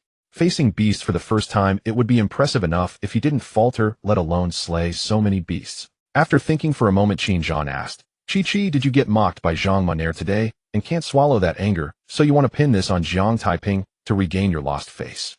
Su Chi was stunned. How did you think of that? I hadn't even considered this angle. Chief, that's not it. Su Chi vehemently denied. Chi, Xinjiang said earnestly, I know you feel a bit dissatisfied, but it's normal for young people to have a competitive spirit, and I can understand that. But you can't regain your face this way. Su Chi felt somewhat exasperated. Xinjiang was convinced she had such thoughts, and she felt there was no way to clear her name even if she jumped into the Yellow River. But she truly didn't have such thoughts. No, she needed to call Jiang Taiping to ask him about this to clear her name. Achoo! Jiang Taiping, who had just returned home, suddenly sneezed. He rubbed his nose and muttered, Who could be thinking of me at this late hour? Just then his phone rang. Glancing at the screen after pulling it out of his pocket, Jiang Taiping frowned. It was a call. This sudden call caused an ominous premonition to arise in his heart. Could it be that he had been exposed again? After a moment's thought, Jiang Taiping answered the call. Immediately, he heard Su Kiki's voice on the other end. Jiang Taiping, where are you? Jiang Taiping thought for a moment and replied, at home. Oh, shortly after we parted ways today, I suddenly remembered something and rushed to your class to find you, but I couldn't find you. That's why I called you. Didn't you go to school today? No. I was thinking about preparing for the Demon Hunter Hall assessment tomorrow, so I came home to get ready. I see. By the way, when I called you this morning, you said you had something to do. What was it? At that time, I had an upset stomach and was rushing to the bathroom. Are you calling me for something important? Jiang Taiping shifted the topic. As the saying goes, too much talk leads to trouble. He couldn't let Su Chi keep asking. Su Chi looked skeptical. Going to the bathroom shouldn't affect a phone call, so why the rush to hang up? Furthermore, Jiang Taiping had a record of lying. Without solid evidence, he would never admit it. Oh, there is something. The Demon Hunter Hall needs a live photo for registration. It doesn't have to be too formal, and time is tight. Please hurry and send me a photo. Alright, I'll send it to you right away. Hanging up, Jiang Taiping snorted. With time being tight, why was she still chatting? I probably have been exposed again. I wore a cap and a mask so the guards couldn't see my face. They likely wouldn't pay attention to my eyes, so it must be my clothes. This little girl still wants to play tricks with me. She's overestimating herself. As Jiang Taiping muttered to himself, he quickly changed his upper clothing and sat at his desk to take a selfie of his upper body, sending it to Su Chi. Upon receiving the photo from Jiang Taiping, Su Kiki's pretty face darkened instantly. She had made an excuse for Jiang Taiping to send a photo, claiming time was tight, not wanting to give him time to think or change clothes. But the outfit in the photo was completely different from what he wore in the morning. Chi-Chi, the clothes in the photo are different. Qin said. Minister, that guy is quite cunning. He must have sensed something and changed his clothes. Let me call him again. Su Chi-Chi defended herself briefly and then called Jiang Taiping again. Soon the call was connected and Jiang Taiping's voice came through. Is the photo I send okay? If not, I can take another one. The photo is usable. Su Chi-Chi replied absent-mindedly asking, You weren't wearing this outfit in the morning. Oh, why did you change? Oh, I thought I should take a shower to prepare for the Demon Hunter Hall assessment tomorrow, so I changed my clothes. Su Chi-Chi gritted her teeth in frustration. Why did he have to change clothes? It made it hard for me to explain. Unable to skirt around the issue, Su Chi-Chi went straight to the point. Jiang Taiping, did you go to the Demon Hunter Garden today? No, I've been at home preparing for the Demon Hunter Hall assessment tomorrow. Really not. Really not. I'm not even as true as a pearl. Do you have any cultivation? I haven't tested it, so I'm not sure, but my strength is considerably stronger than ordinary people, so I should have some. Well, that's all. I'll hang up. After hanging up, Su Kiki's pretty face darkened even more. Jiang Taiping had changed his clothes, and his answers were watertight. In front of Qin Zhan, she couldn't threaten Jiang Taiping, and since he wasn't there, mere verbal threats had no impact. Chi-Chi, let's go. Qin Zhan patted Su Chi-Chi on the shoulder and stepped forward. Damn Jiang Taiping, stinky Jiang Taiping. Ever since I met you, I've been misled, ridiculed by Zhang Man'er, and now misunderstood by the minister. Are you the reincarnation of a jinx? Why have I been so unlucky since I met you? Su Chi-Chi followed behind Qin Zhan, cursing Jiang Taiping incessantly. Achoo! Jiang Taiping, sitting at his desk, sneezed again. It must be that Su Chi-Chi is thinking of me. No, she must. Jiang Taiping rubbed his nose again, a thoughtful look appearing in his eyes. Su Kiki's inquiry about whether he went to the Demon Hunter Garden was enough to confirm that his visit had been exposed, but what puzzled him was how Su Chi-Chi knew he had gone there. And why was she so determined to hold on to this matter? Jiang Taiping was baffled by this, and unable to understand, decided not to think too much about it. Summoning the lottery system of the Myriad Worlds, Jiang Taiping opened the warehouse interface to take a look. There were 210 low-level lottery cards in the warehouse, which was his harvest for the day. After some thought, Jiang Taiping said, Lottery system of the Myriad Worlds, synthesize 1 intermediate lottery card and 2 advanced lottery cards. With lottery cards in hand, they must be used. If he could obtain some good items, his combat power would greatly increase, so Jiang Taiping had no intention of saving the lottery cards. 1 intermediate lottery card and 2 advanced lottery cards have been synthesized, consuming 210 low-level lottery cards. Lottery system of the Myriad Worlds, let's use the intermediate lottery card for a warm-up draw. Jiang Taiping said, starting the draw, consuming 1 intermediate lottery card. Ding! Congratulations, the host has won, acquiring the throat-slicing assassination technique. In the next moment, Jiang Taiping felt a surge of information flooding into his mind. It was the cultivation method of the throat-slicing assassination technique. Jiang Taiping was pleasantly surprised. He had drawn with the intermediate lottery card as a warm-up, not expecting to win, but to his surprise, he actually did win. This was an unexpected delight. Lottery system of the Myriad Worlds, what is the function of the throat-slicing assassination technique? Jiang Taiping asked. Throat-slicing is a type of assassination technique that increases the speed of attack and improves the chance of slitting an enemy's throat. Jiang Taiping blinked. It sounded quite impressive. Now I have martial skills. Jiang Taiping laughed heartily, his gaze falling on the 2 advanced lottery cards in the system's warehouse. The advanced lottery cards have a higher probability of winning, and the chance of getting good items is also greater. This was his first time using advanced lottery cards for a draw, and he wondered if he could draw something good. If he could draw something good, what would it be? Who? Jiang Taiping took a deep breath, calming his somewhat tense and excited emotions, then said, Lottery system of the Myriad Worlds, use the advanced lottery cards for 2 consecutive draws. As soon as he finished speaking, Jiang Taiping silently prayed. Heavenly spirits, earthly spirits, great sage, please bless me to draw something good. Commencing the lottery, consuming 2 premium draw cards. Ding! Congratulations to the host for winning the Spider-Man suit. It has been placed in the warehouse and can be retrieved with a thought. Thank you for participating. Jiang Taiping's face instantly darkened. He had no peculiar fetishes, he wouldn't even covet the socks of the little dragon maiden, so why would he want Spider-Man's suit? Is this what they call a premium draw card? 1 piece of junk and a thank you for participating. Are these premium cards fake? Jiang Taiping couldn't help but curse loudly. Yet the result of the draw was already set, and his curses were futile. With a flicker of his mind, he retrieved the Spider-Man suit from his inventory and casually prepared to toss it into the trash bin. But the next moment he froze in surprise.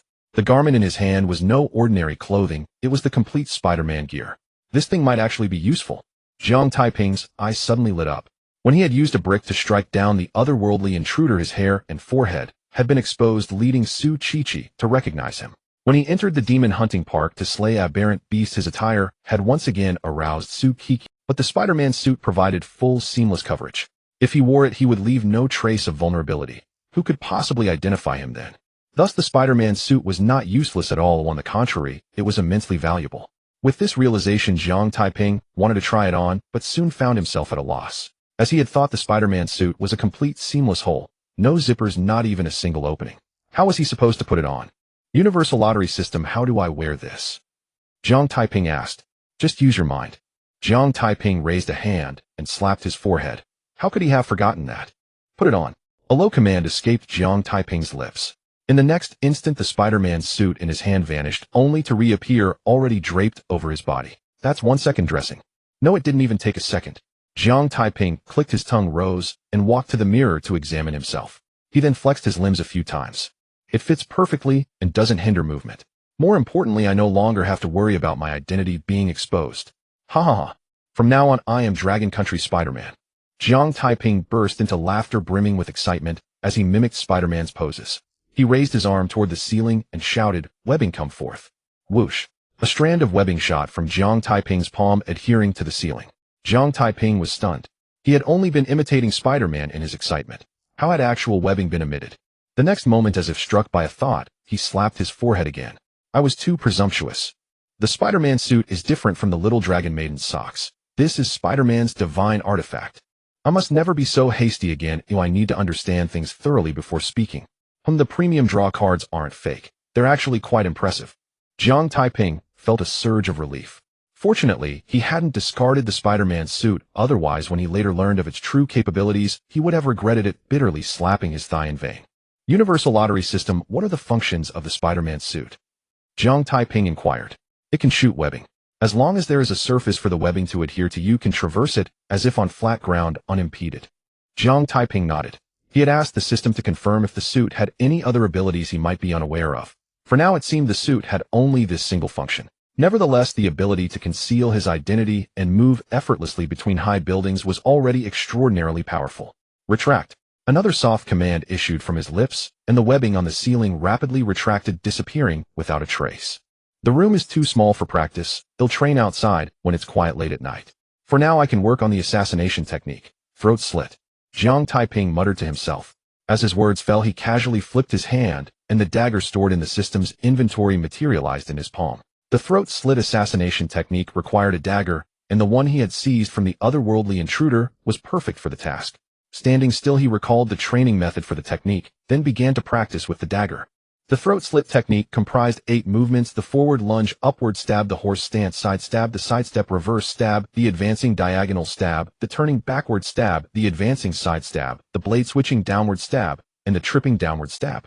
Strictly speaking, throat slit was not limited to assassination. It could also be employed in direct combat. Initially, Jiang Taiping's movements were slow and somewhat clumsy, but with continuous practice, his motions quickly became fluid and swift. Had anyone witnessed this, they would have been astounded by his training speed, which was nothing short of remarkable. The reason was simple: Jiang Taiping possessed inscrayed sword embryo talent, allowing him to advance 1,000 miles in a single day on the path of the sword. The throat slit technique employed a dagger, a type of short sword. Thus it could be considered a form of swordsmanship. With his scrayed sword embryo talent, it was only natural that he mastered it with exceptional speed. After a little over an hour, Jiang Taiping had refined the throat slit technique to perfection, wielding it as naturally as an extension of his own arm. I've mastered it. I'm truly a genius of the sword. No, not merely a genius. I am the genius of the sword. He'll rest a bit, then head out to train. After a moment of self-congratulation, he sat on the bed to rest before making his way to the door. Stepping out of the basement, Jiang Taiping surveyed his surroundings. The sky had darkened. This was a slum area with little nightlife to begin with, and the chaotic times left the streets utterly deserted. This suited him perfectly. How could he train with prying eyes around? To be cautious, Jiang Taiping found a secluded spot before changing into the Spider-Man suit. Huff! He took a deep breath and began his practice. He started with the simplest task of controlling the webbing, then moved on to walking on trees or walls using the webbing. Next, he used the webbing to adhere to surfaces for rapid movement. And finally, he practiced leaping swiftly between several large trees or tall buildings. He trained until late into the night, finally managing to handle the Spider-Man suit's various functions with some proficiency, no longer suffering embarrassing mishaps like crashing into walls or falling from trees. I have the Demon Hunting Hall assessment tomorrow, and I've been busy all day today. I need to go back and rest. Jiang Taiping sighed softly, suppressing the urge to continue training, and headed home. Back home, he took a quick shower and, utterly exhausted, collapsed onto the bed and fell asleep. Perhaps due to the day's preoccupations, no sooner had he drifted off than he had a dream. In his dream, he transformed into Spider-Man, routing otherworldly intruders and aberrant beasts with ease, earning widespread adoration and becoming a triumphant, celebrated figure in life. A night without conversation. The next morning, Jiang Taiping woke up leisurely to the sound of an alarm clock. So it was just a dream. How naive of me to think it could come true, but perhaps it is not impossible. Jiang Taiping sighed, quickly washed up, and stepped outside, heading towards Jiang High School. On the way, he bought a cup of soy milk and some baked cakes from a roadside breakfast stall, eating as he walked towards school. Not far ahead, there were two middle-aged men walking and whispering to each other. Jiang Taiping noticed the two middle-aged men ahead, but encountering others on the road was normal, and since they were heading in the same direction as him, he just casually followed behind them. As he passed a small alley, the two middle-aged men suddenly stopped and turned to look at Jiang Taiping. "Kid, are you following?" One of the middle-aged men asked with a sinister expression.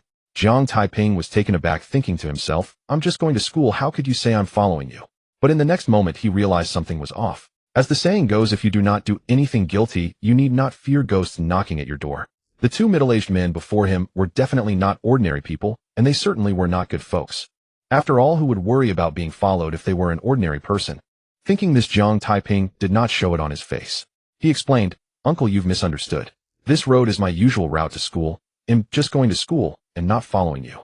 The middle-aged man paused for a moment. "Which school do you attend?" "Jiang High School." Jiang Taiping answered truthfully. The middle-aged man frowned. This road indeed led to Jiang High School. Could it be that he was overthinking? "Don't believe his words," the other middle-aged man said coldly. "This kid has a fluctuation of vital energy. By that fluctuation, he should have just entered a level. He must be a night walker. Even if he isn't one of them, our earlier questions have already exposed our identities. If this kid reveals our identities, we'll be in trouble." Jiang Taiping's gaze flickered. From what this person said, they were from another world. Otherwise, why would they be concerned about him being a night walker? Moreover, the middle-aged man's words suddenly reminded him of the fluctuation of vital energy. So he focused and sensed the fluctuations on the two middle-aged men. Their vital energy fluctuations were similar to his. They must have just entered a level as well. "This kid can't be left alive. Let's deal with him." The first middle-aged man decisively made the call. As soon as he finished speaking, the two middle-aged men charged towards Jiang Taiping. Jiang Taiping was speechless. He was just going to school, had done nothing to provoke anyone, yet encountered two people from another world who thought he was following them and wanted to kill him. Wasn't this a disaster out of nowhere? Speechless as he was, Jiang Taiping immediately turned and ran. It wasn't that he was afraid to fight the two otherworlders, but there were often people passing by here. If someone saw him kill the otherworlders, the news would not stay hidden, so he needed to find a deserted place to act. "Wanna run? Can you escape?" The middle-aged man sneered, relentlessly pursuing Jiang Taiping. As Jiang Taiping ran, he looked around, and when he saw a small alley ahead, his eyes suddenly lit up. Soon Jiang Taiping reached the small alley and turned to enter.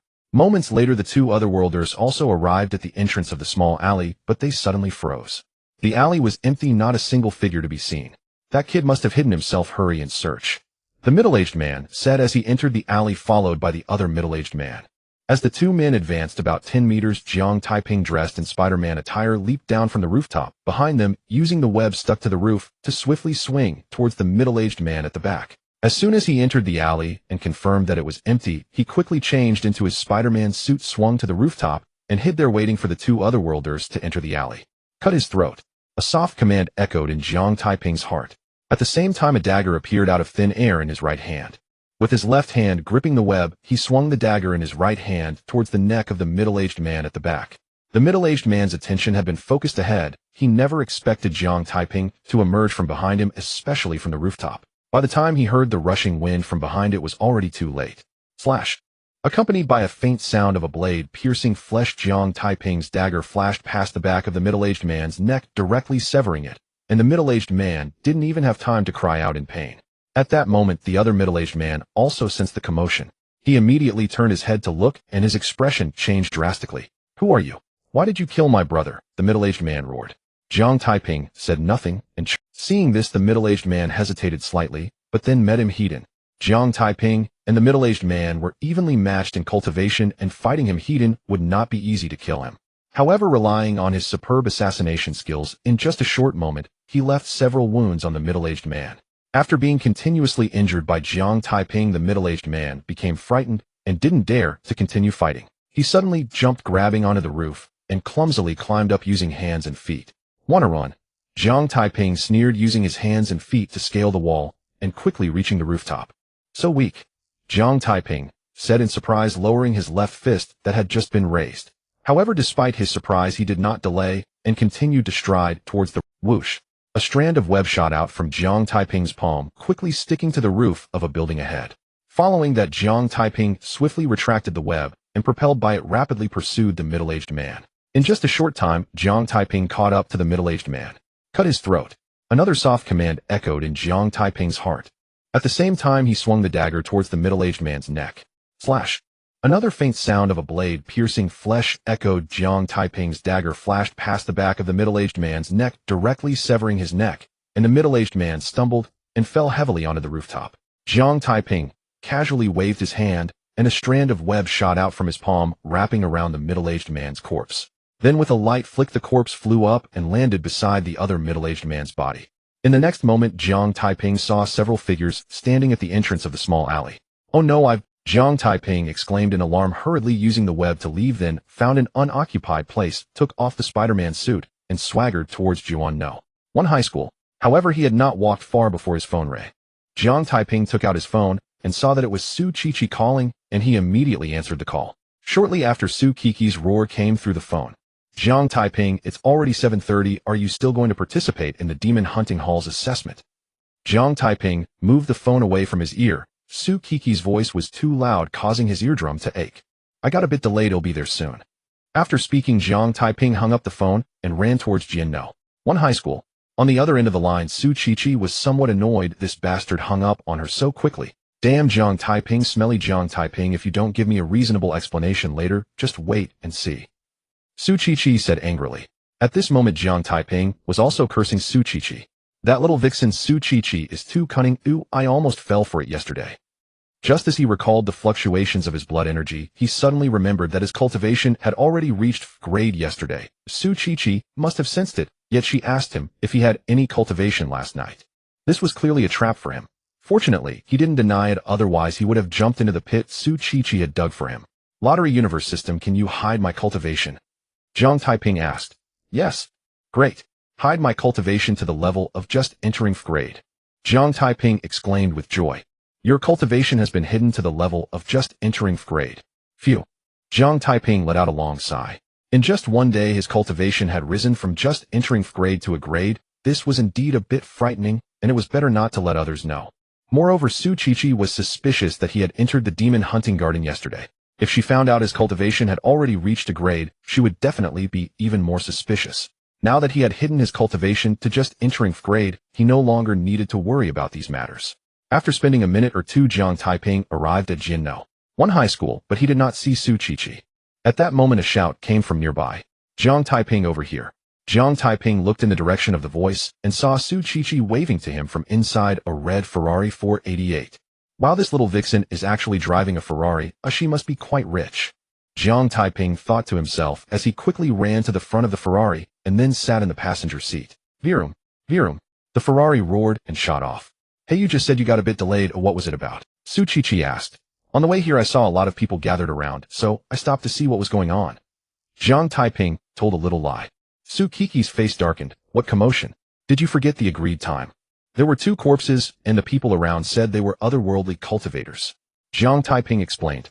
Su Qiqi suddenly froze and said seriously, "Are you sure they were the corpses of otherworldly cultivators?" Jiang Taiping shook his head. "I'm not sure. That's what the people around were saying." Su Qiqi thought for a moment and then asked, "Did you see who killed those 2? Jiang Taiping shook his head again. "No. By the time I got there, those 2 were already dead." Su Qiqi didn't ask further as she took out her phone and made a call. When the call connected, she said, "Leader, my classmate said he saw 2 corpses on the way to school, and everyone said they were otherworldly cultivators. I can't go right now. How can you send someone to check it out?" "Oh, someone has already been sent. They really are otherworldly cultivators." "Okay, goodbye, leader." After hanging up, Su Qiqi didn't pursue Jiang Taiping's tardiness further. She said, "Hey, I remind you that with your cultivation talent, going to participate in the Demon Hunting Hall's assessment might lead to ridicule. You still have time to regret it. So what if I'm ridiculed? It won't grow on me," Jiang Taiping said indifferently. Su Qiqi stopped trying to persuade him, since Jiang Taiping had said, so what else could she say? "What does your family do? They actually bought you a Ferrari?" Jiang Taiping asked curiously. "This isn't bought by my family. Oh, I bought it myself." Su Qiqi corrected him. "Bought it yourself?" Jiang Taiping was somewhat surprised. "Where did you get so much money at such a young age?" "I earned it after joining the Demon Hunting Hall," Su Qiqi explained. Upon hearing this, Jiang Taiping's eyes suddenly brightened. Joining the Demon Hunting Hall could earn so much money. He must join the Demon Hunting Hall, and no one could stop him. Not for anything else, but for the bright prospects of joining the Demon Hunting Hall. "I'm definitely joining the Demon Hunting Hall," Jiang Taiping declared. Su Qiqi rolled her eyes. "With your great cultivation talent, what confidence do you have?" But Jiang Taiping was invited by her to participate in the Demon Hunting Hall's assessment, so she didn't say anything to undermine his blind confidence. Jiang Taiping also said nothing more and leaned back in his seat, closing his eyes to rest. However, he wasn't actually resting. He was counting the gains from killing the two otherworldly cultivators. His blood energy had originally been 101 cards, but now it had become 123 cards, which meant he absorbed 22 cards of blood energy from killing the two otherworldly cultivators, averaging 11 cards per otherworldly cultivator. Jiang Taiping felt somewhat confused about this.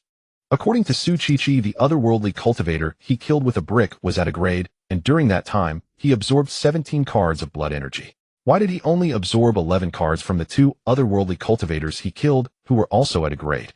However, he quickly realized that 100 cards of blood energy could be classified as a grade, and 999 cards could also be classified as a grade. It should be that the otherworldly cultivator he killed with a brick had a higher blood energy, which is why he absorbed more. Killing otherworldly cultivators is definitely faster than killing beasts, as killing a beast only gives you 1 card of blood energy. Jiang Taiping sighed and opened the system warehouse. The warehouse had 101 lottery cards which he obtained from killing the two otherworldly cultivators. Lottery Universe System combine 1 advanced lottery card, and then draw a lottery. Jiang Taiping said in his heart. The remaining low-level lottery card was directly ignored by Jiang Taiping. The probability of winning with a low-level lottery card was too small, and the chance of getting something good was even smaller. It's better to keep it for combining into a medium or high-level lottery card. 1 advanced lottery card has been synthesized, consuming 100 low-level lottery cards. Starting the lottery, consuming 1 advanced lottery card. Ding! Congratulations, host, you have won the prize and obtained sword control technique. A surge of information flooded into Jiang Taiping's mind, detailing the cultivation method of the sword control technique. Jiang Taiping was very surprised. He was just thinking of using the lottery card without expecting to win again. After all, last night he used an advanced lottery card to draw Spider-Man's suit, but he didn't expect to win again. Lottery Universe System, what is the use of sword control technique? Jiang Taiping asked. Sword control technique allows you to fly with a sword, and can also control a long sword from a distance to launch attacks. Jiang Taiping was even more excited. This sword control technique sounded impressive. Jiang Taiping wanted to cultivate the sword control technique immediately, but Su Qiqi was sitting next to him, and he was in the car, making it impossible to cultivate. Helpless, he could only continually practice the sword control technique in his mind through imagination. However, what he didn't know was that someone in the Night Walker's Jian branch was waiting to humiliate him. At the branch of the Night Walker in Jian, a man and a woman sat on the chairs in the lobby. The woman was Zhang Monair, and the man was her cousin Zhang Zhanfei. Zhang Monair whispered, Zhanfei, I have reviewed all the materials of those participating in the Demon Hunters Hall assessment. Most of them are ordinary people, only a few are like you level cultivators, but you are the only one with a level cultivation talent. You must perform well and bring me honor. Don't worry, sister. Zhang Zhanfei patted his chest and assured her. Zhang Monair reminded him, Zhanfei, don't be careless. I have invested a lot to ensure you become a cultivator before the assessment. Your performance in this assessment is crucial to whether I can become the captain of the Demon Hunters Hall. Sister, I won't be careless. Zhang Zhanfei again patted his chest to assure her. Zhang Monair nodded and said, by the way, there's one more thing. My biggest competitor is Su Qiqi, the captain of the 9th Demon Hunter team. Her invitee has level cultivation talent, so follow my lead later and humiliate them well. It would be best if the person invited by Su Qiqi could withdraw from the assessment, giving Su Qiqi a hard slap in the face. Understood, sister. Zhang Zhanfei grinned slyly. Humiliating someone with level cultivation talent would be a piece of cake for him.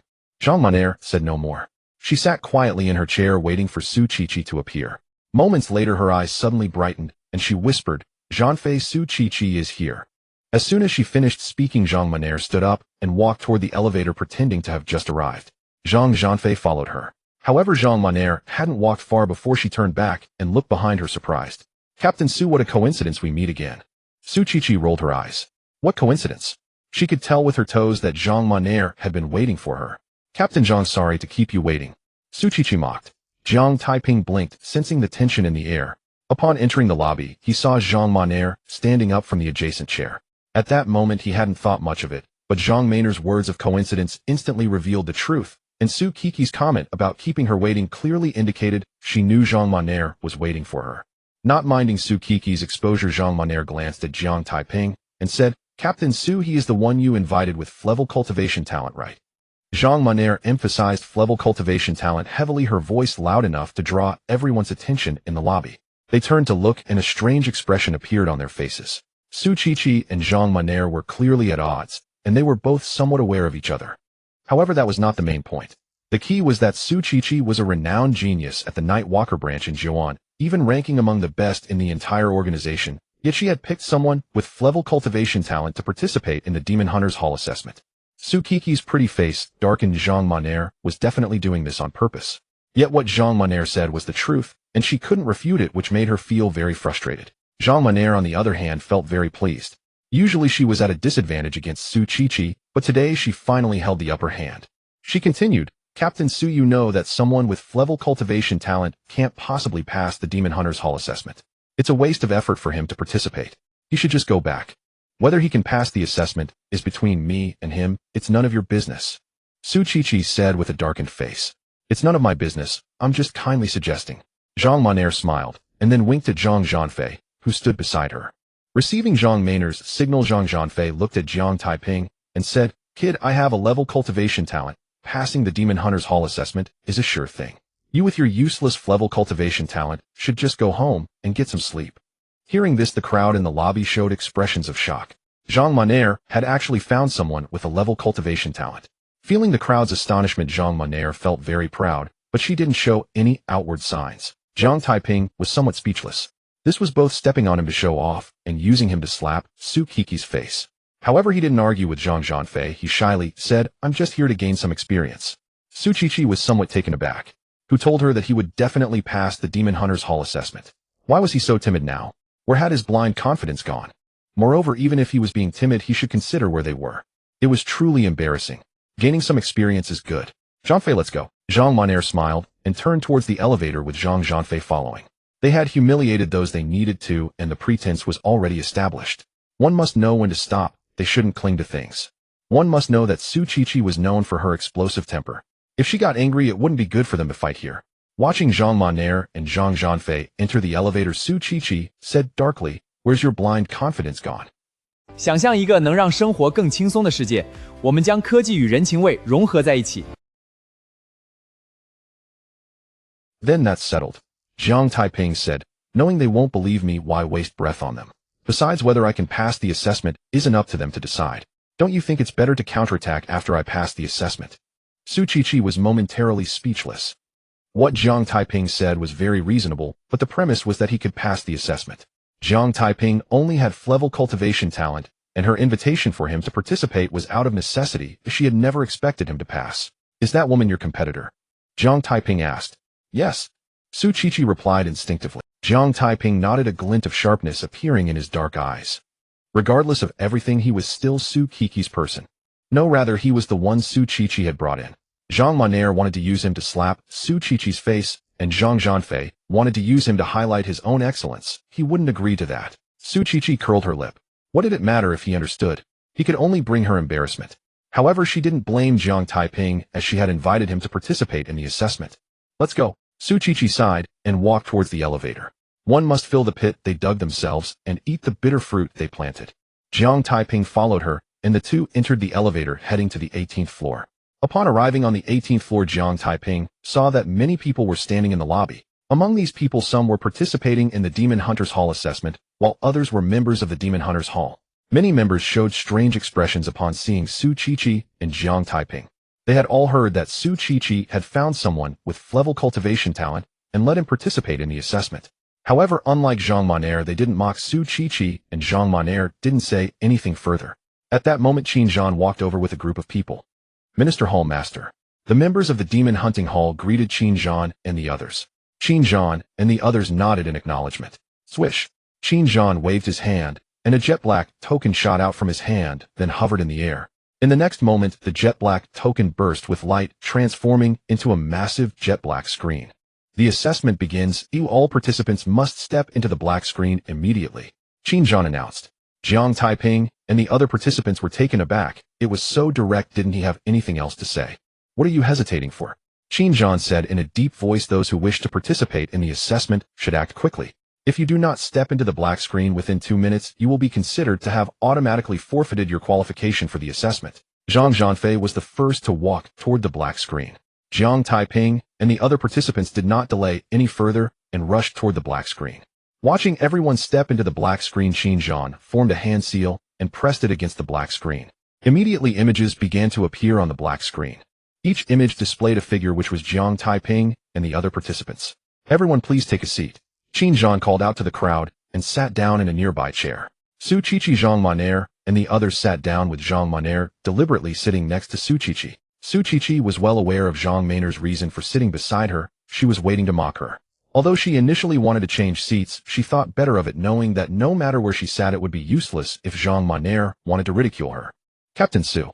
Zhang Monair said with a sly smile, the first round tests courage. The frank talented cultivator you found seems rather timid. Do you think he will be scared to the point of urinating when seeing the exotic beasts? You should be worried about the person you found. Su Qiqi shot back directly. He might just be a pretty pillow, good to look at, but useless. Qin Zhan and the others exchanged glances. The assessment had just begun, and they were already at odds. But thinking about it, Zhang Monair had never gained the upper hand in her clashes with Su Qiqi. Now that she finally found an opportunity to regain her ground, how could she not seize it? Indeed, this time, they all did not hold high hopes for Su Qiqi, as the gap between a rank and Frank was simply too large. Then let's wait and see. Zhang Monair smiled and added, Captain Su, the frank talented cultivator you found doesn't even qualify to enter the reserve team, let alone become a member of the Demon Hunting Hall.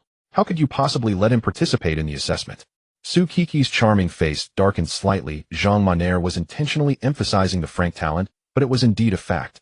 She did not believe Jiang Taiping had the qualification to enter the reserve team, making it hard for her to retort. The assessment of the Demon Hunting Hall operates on a scoring system. Qin Zhan and the other higher-ups from the Night Walkers will score the participants based on their performances. Those with excellent overall scores will directly join the Demon Hunting Hall and become a member. Those who pass with a passing score will enter the reserve team of the Demon Hunting Hall and undergo training for a period before re-participating in the assessment. Those who pass will become members, while those who do not will be eliminated. Those who do not achieve a passing score will be directly eliminated. Seeing Su Qiqi not speak, Zhang Monair felt pleased, but having said what needed to be said, she chose not to say anything further. Of course, she just chose not to say anything now. When the opportunity arises, she would still speak up. With no excitement to watch, Qin Zhan and the others turned their attention to the images on the black screen. At this moment, Jiang Taiping, Zhang Zhanfei, and the other participants were walking along a small path. As they progressed, after walking several dozen meters, a circular platform about a meter high blocked Jiang Taiping and Zhang Zhanfei's path, on which lay a creature with a tiger's head, bear's body, wolf's claws, and a pair of wings. A chimera. Seeing the chimera, Jiang Taiping's eyes suddenly lit up. He didn't know what this chimera was, but that wasn't the point. The point was that it was undoubtedly an exotic beast, and exotic beasts were experienced treasures for him, as well as extraction machines for his lottery cards. Swish.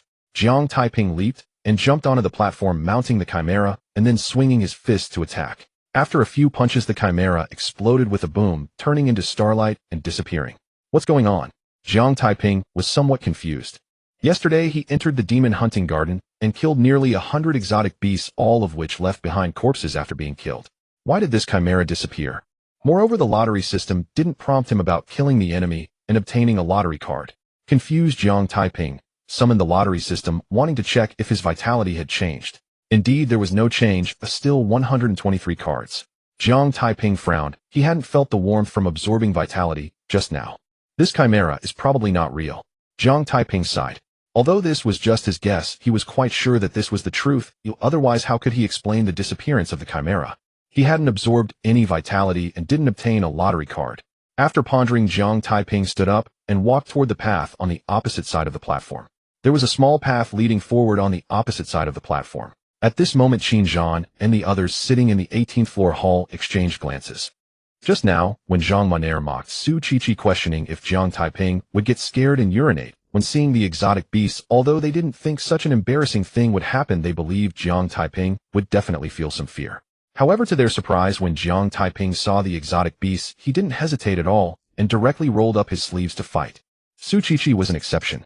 Jiang Taiping, even as an ordinary person, dared to use a brick to kill otherworldly disciples. Would such a person lack courage? Moreover, she suspected that the person who killed nearly 100 exotic beasts in the demon hunting garden yesterday was Jiang Taiping. This was also one of the reasons she did not hesitate to retort Zhang Monair. Good. A cheer escaped from Su Qiqi's mouth as she looked provocatively at Zhang Monair. This woman said Jiang Taiping would be scared to the point of urinating upon seeing the exotic beasts. Now that Jiang Taiping had decisively pounded the exotic beasts to death, it was undoubtedly a hard slap in Zhang Monair's face and a boost to her own confidence. Zhang Monair's face turned somewhat unpleasant. She questioned, Captain Su, did you tell him about the assessment? Captain Zhang, let's not mention that I didn't tell him about the assessment content. Even if I did, do you think just telling him would allow him to decisively defeat the exotic beasts? Su Qiqi retorted. Zhang Monair was somewhat speechless. Because what Su Qiqi said was indeed true, just merely informing someone wouldn't enable them to defeat the exotic beasts as decisively as Jiang Taiping did. After all, there is a difference between practical combat and mere theory. Not knowing how to refute Zhang Monair, coldly snorted Zhang Fei, won't be any worse than him. Really? Su Qiqi turned to look at the black light screen, searching for Zhang Zanfei's figure. Until now, her attention had been focused on Jiang Taiping, neglecting the performance of others. Upon finding Zhang Zanfei, a strange look immediately appeared on Su Qiqi's pretty face. Captain Zhang, is this what you meant by not being worse than Jiang Taiping? Su Qiqi exclaimed in surprise. Zhang Monair suddenly froze in place. Like Su Qiqi, her attention was also on Jiang Taiping, but she was observing him to find an opportunity to mock Su Qiqi. Moreover, she had previously informed Zhang Zanfei about the assessment content and was quite confident in his performance. However, judging from Su Qiqi's words, Zhang Zanfei's performance seemed to be lacking. Whoosh! Zhang Monair suddenly turned to look at the black light screen and her face darkened. In the image, Zhang Zanfei had already arrived under the high platform, but stood still, and it was clear to see the hint of fear on his face, his body trembling slightly. Indeed, a decorative pillow, beautiful, but useless. Su Qiqi laughed loudly. Zhang Monair remained silent with a dark expression.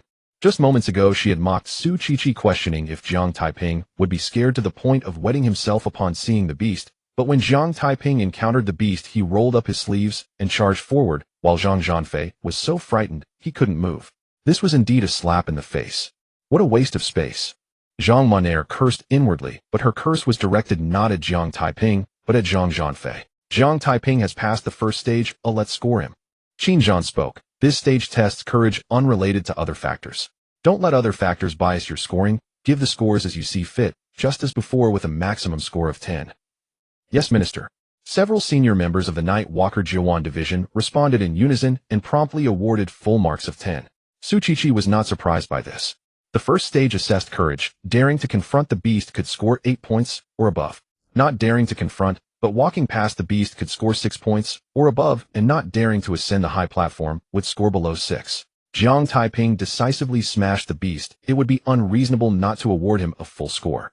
At this moment, Zhang Zanfei finally moved, trembling legs climbing onto the high platform, his arms shaking as he began to attack the beast. This scene made Qin Zhan and others nod slightly.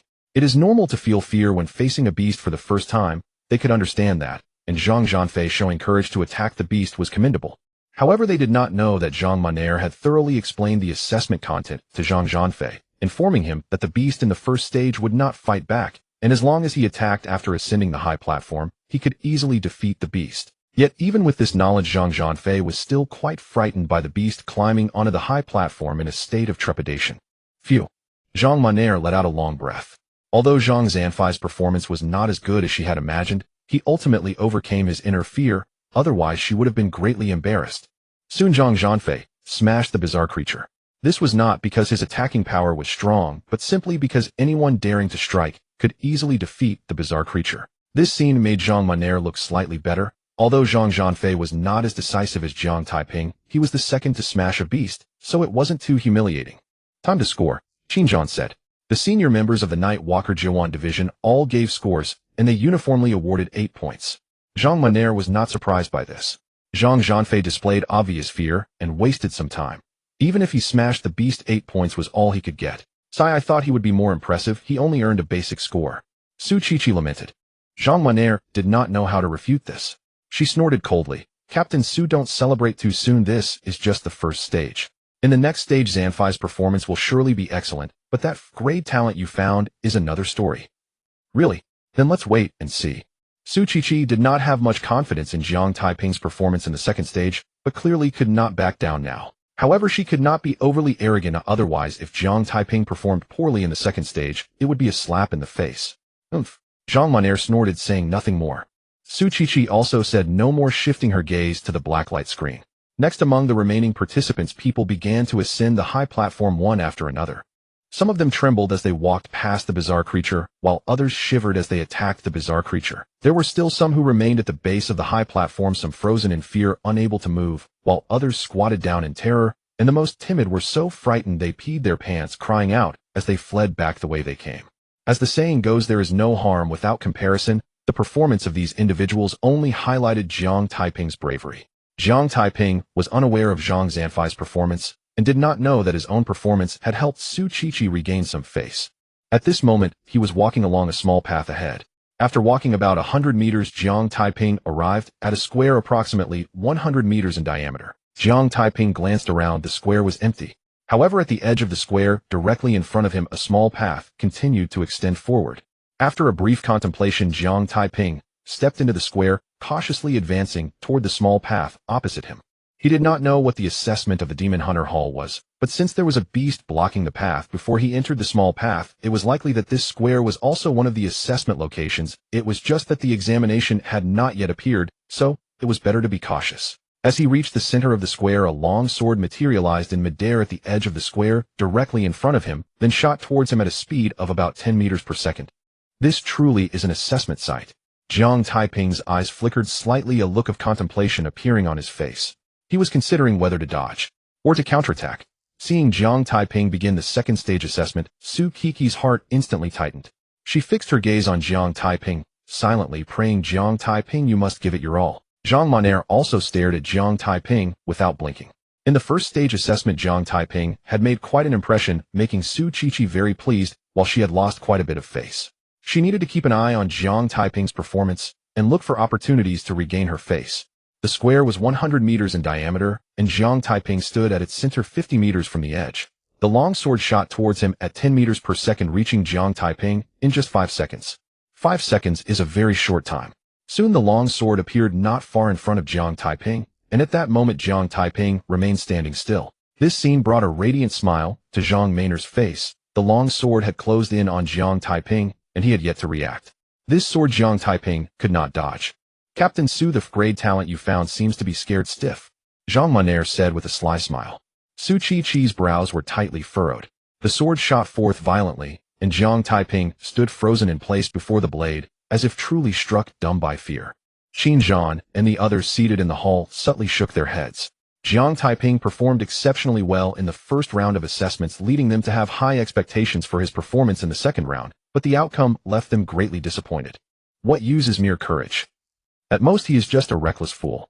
Zhang Monair laughed, saying, Captain Su, that great talent you found will likely score 0 in the second round. He might just break history and become the first person ever to earn a 0 in the second round assessment.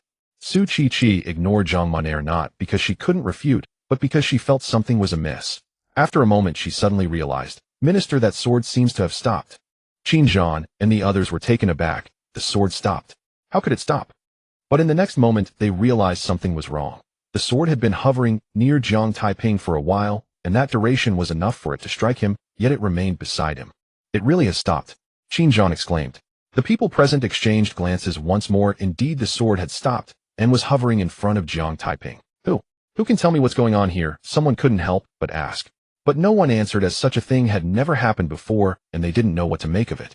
Su Qiqi also didn't know what was happening, but that didn't stop her from throwing a jab back. She chuckled. Tisk, never has anyone in history managed to stop a sword during the second round assessment.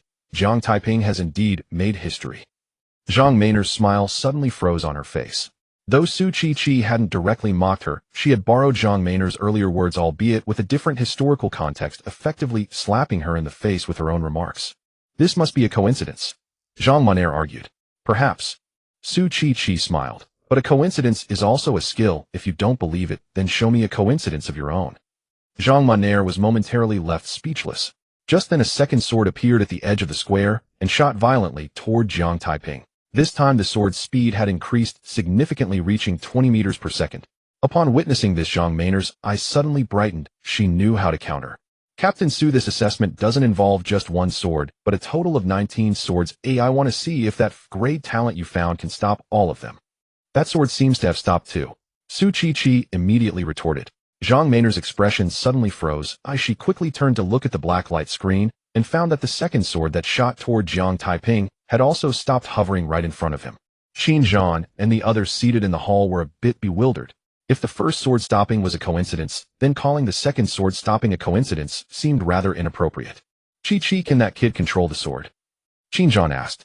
Minister, I don't know. I'm not very familiar. Su Chi shook her head. Minister, it shouldn't be. Zhang Maner interjected. I've never heard of anyone being able to control a sword, especially since that kid only has grade talent. How could he possibly manage something so unfathomable? Qin Zhan furrowed his brows. He hadn't heard of anyone who could control a sword either, but with two swords consecutively stopping in front of Jiang Taiping, he found it difficult to conceive of any other explanation than control. At this moment, a third sword appeared, moving much faster than the second, reaching a speed of 30 meters per second. In the bewildered gazes of Qin Zhan and the others, the third sword also stopped in front of Jiang Taiping. Following that, faster fourth and fifth swords also halted in front of Jiang Taiping. The fifth sword had already attained a speed of 50 meters per second. After the fifth sword, the subsequent swords were no longer 1, but 2, 3, 4, and 5. Each sword reached a speed of 50 meters per second. At such a speed they could reach Jiang Taiping in just 1 second, and they came from different directions. But regardless of whether it was 2, 3, 4, or 5 swords, all halted in front of Jiang Taiping. The people seated in the hall were now completely baffled. Su Chi's mouth dropped open, her fair face filled with shock. Zhang Mainer's face, however, was dark with rage. Just moments ago she had claimed that the sword stopping in front of Jiang Taiping was a coincidence, and expressed her curiosity about whether he could stop all the swords. Yet now every sword had indeed stopped in front of him. This was quite the slap in the face. At this moment, everyone in the hall shared the same question in their minds: what on earth is going on? In the square, Jiang Taiping's face was full of excitement. When the first sword appeared, he instinctively wanted to dodge. But recalling that the sword control technique could manipulate swords from a distance, he attempted to control the sword. After several tries, he finally succeeded in stopping the sword just as it was about to strike him. With that success under his belt, controlling the second sword became easier. As the swords continued to shoot at him, and he kept trying, his mastery of the sword control technique grew more proficient, allowing him to easily control 5 swords shooting from different angles simultaneously. Of course, his rapid mastery of the sword control technique was closely related to his grade swordsmanship talent. The Night Walker is truly a good person. I was just lamenting the lack of opportunities to practice the sword control technique, and the Night Walker delivers a chance right to my doorstep. Jiang Taiping raised his hand to touch his nose, and then snapped his fingers. In the next moment, the swords hovering around Jiang Taiping began to rotate around him. The sight resembled countless swords dancing around Jiang Taiping. This scene left Qin Zhan and the others, who were already completely bewildered, even more puzzled. If the swords hovering in front of Jiang Taiping didn't prove that he could control them, then the sight of them swirling around him surely did. But they couldn't understand how Jiang Taiping accomplished this. Su Chi was the first to snap out of her bewilderment. She exclaimed, "Oh my, Jiang Taiping truly stopped all the swords, and those swords are still swirling around him." Hearing Su Chi's words, Qin Zhan and the others immediately regained their senses, and without exception looked toward Zhang Maner. They were not foolish. How could they not realize that Su Chi's words were directed at Zhang Maner? Zhang Mainer's complexion turned from green to red. She was once again slapped in the face. Just then the swords flying around Jiang Taiping suddenly fell to the ground. "Look, the flying swords around that young man have fallen to the ground." A cry of surprise echoed through the hall. Qin Zhan and the others turned around to see the numerous swords scattered on the floor. "Haha, he's lost control." Zhang Maner laughed heartily. Su Chi rolled her eyes and retorted sarcastically, "Captain Zhang, are you out of your mind?" "Why am I out of my mind?" Zhang Maner asked reflexively. "The second trial tests whether one can dodge the swords." Su Chi explained. "Those swords fell to the ground, but they didn't even graze Jiang Taiping. That means he passed the second trial flawlessly." What exactly are you so happy about? Zhang Mainer's expression froze. She had been so fixated on Jiang Taiping losing control of the swords that she overlooked the actual objective of the trial. It was indeed quite foolish of her. Chi-Chi, those swords were flying perfectly fine. Why did they suddenly drop? Qin Zhan inquired. Director, I don't know, Su Chi-Chi replied, shaking her head though her words lacked conviction. She had clearly seen Jiang Taiping glance around rather furtively. Given his low-key demeanor, she strongly suspected he deliberately released his control over the swords to avoid revealing his ability to others. Though it was merely her speculation, she was certain it was correct. She initially intended to share her theory, but recalling how Jiang Taiping had saved her face, decided to keep it to herself. As Su Chi-Chi had guessed, Jiang Taiping was thoroughly enjoying himself when he suddenly remembered he was in the middle of an assessment. Although no one was around, he couldn't be sure Qin Zhan and the others weren't observing the scene. With that thought, he immediately seized his sword manipulation technique. Little did he know it was already too late. Qin Zhan asked no further questions. Glancing back at the black light screen and seeing Jiang Taiping heading toward the path opposite the square, he announced, Jiang Taiping has passed the second trial. Everyone please submit your scores. This time the senior executives of the Nightwalkers' Jiuan branch hesitated before scoring. They exchanged perplexed glances, clearly uncertain how to proceed. Director, how should we score this? Asked a middle-aged man named Chao Shan, the head of the demon-slaying hall at the Nightwalkers' Jiuan branch.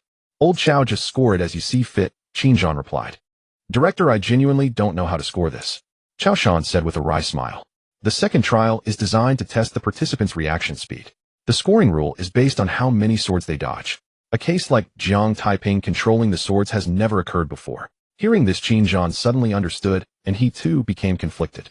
According to the Demon Slaying Hall's assessment rules, 1 point is awarded for every 2 swords dodged, and a perfect score is given for dodging all 19 swords. Although not a single sword struck Jiang Taiping, he controlled the swords rather than dodging them. According to the Demon Slaying Hall's assessment rules, 1 point is awarded for every 2 swords dodged, and a perfect score is given for dodging all 19 swords. Although not a single sword struck, Su Chi-Chi immediately countered, Director, I believe he deserves a perfect score. Jiang Taiping didn't dodge the swords like others, but he controlled them so that none could harm him. The outcome is no different from dodging them. Is dodging the same as controlling? Zhang Mainer retorted. Dodging reveals reaction speed, controlling does not. Who says it doesn't? Su Chi-Chi persisted. Controlling the swords also requires reaction. If his reaction speed were slow, could he have controlled all of them? The fact that he did shows his reaction speed is exceptionally sharp.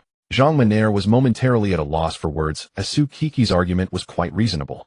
After a moment's thought, she said, in the history of the Demon Slaying Hall's assessments, everyone has used dodging to handle this trial. Using control has never been seen before. His method is incorrect.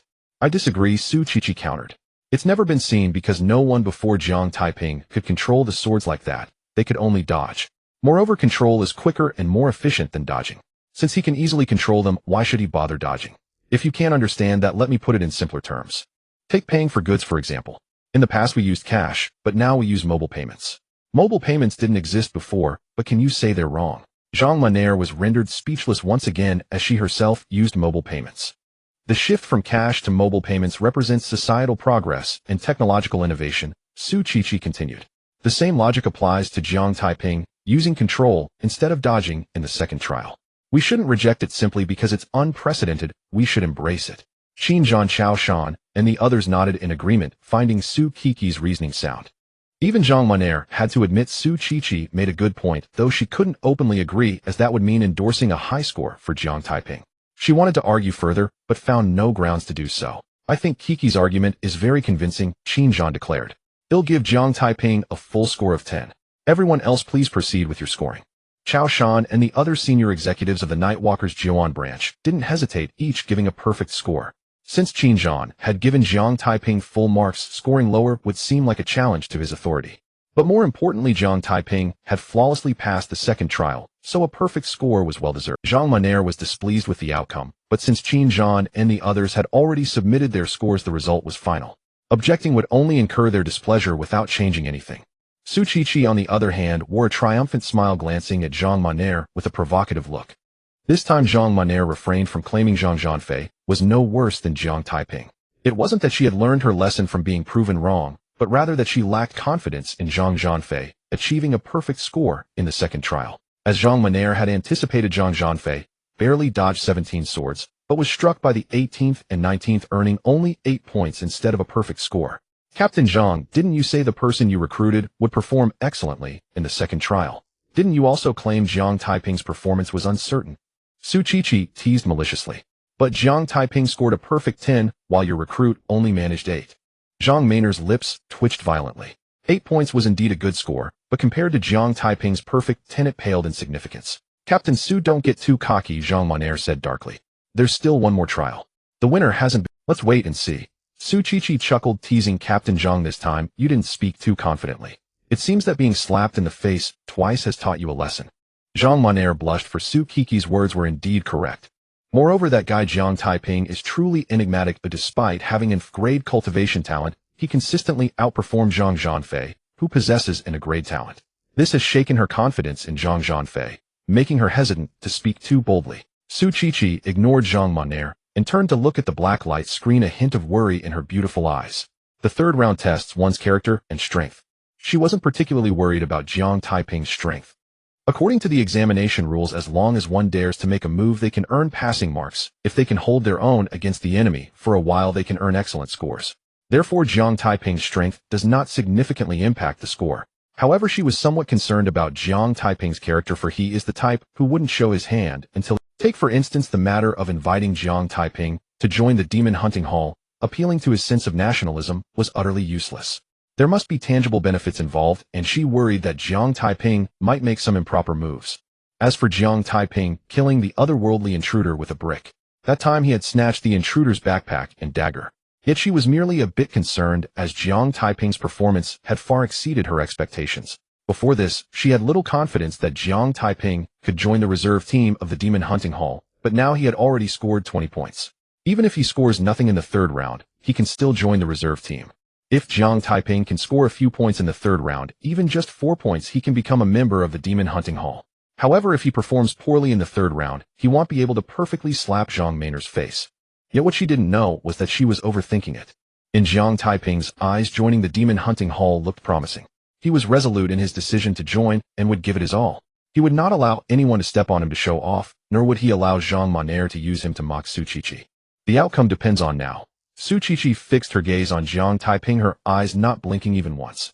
At this moment, Jiang Taiping had reached the end of the path and arrived in front of a small village.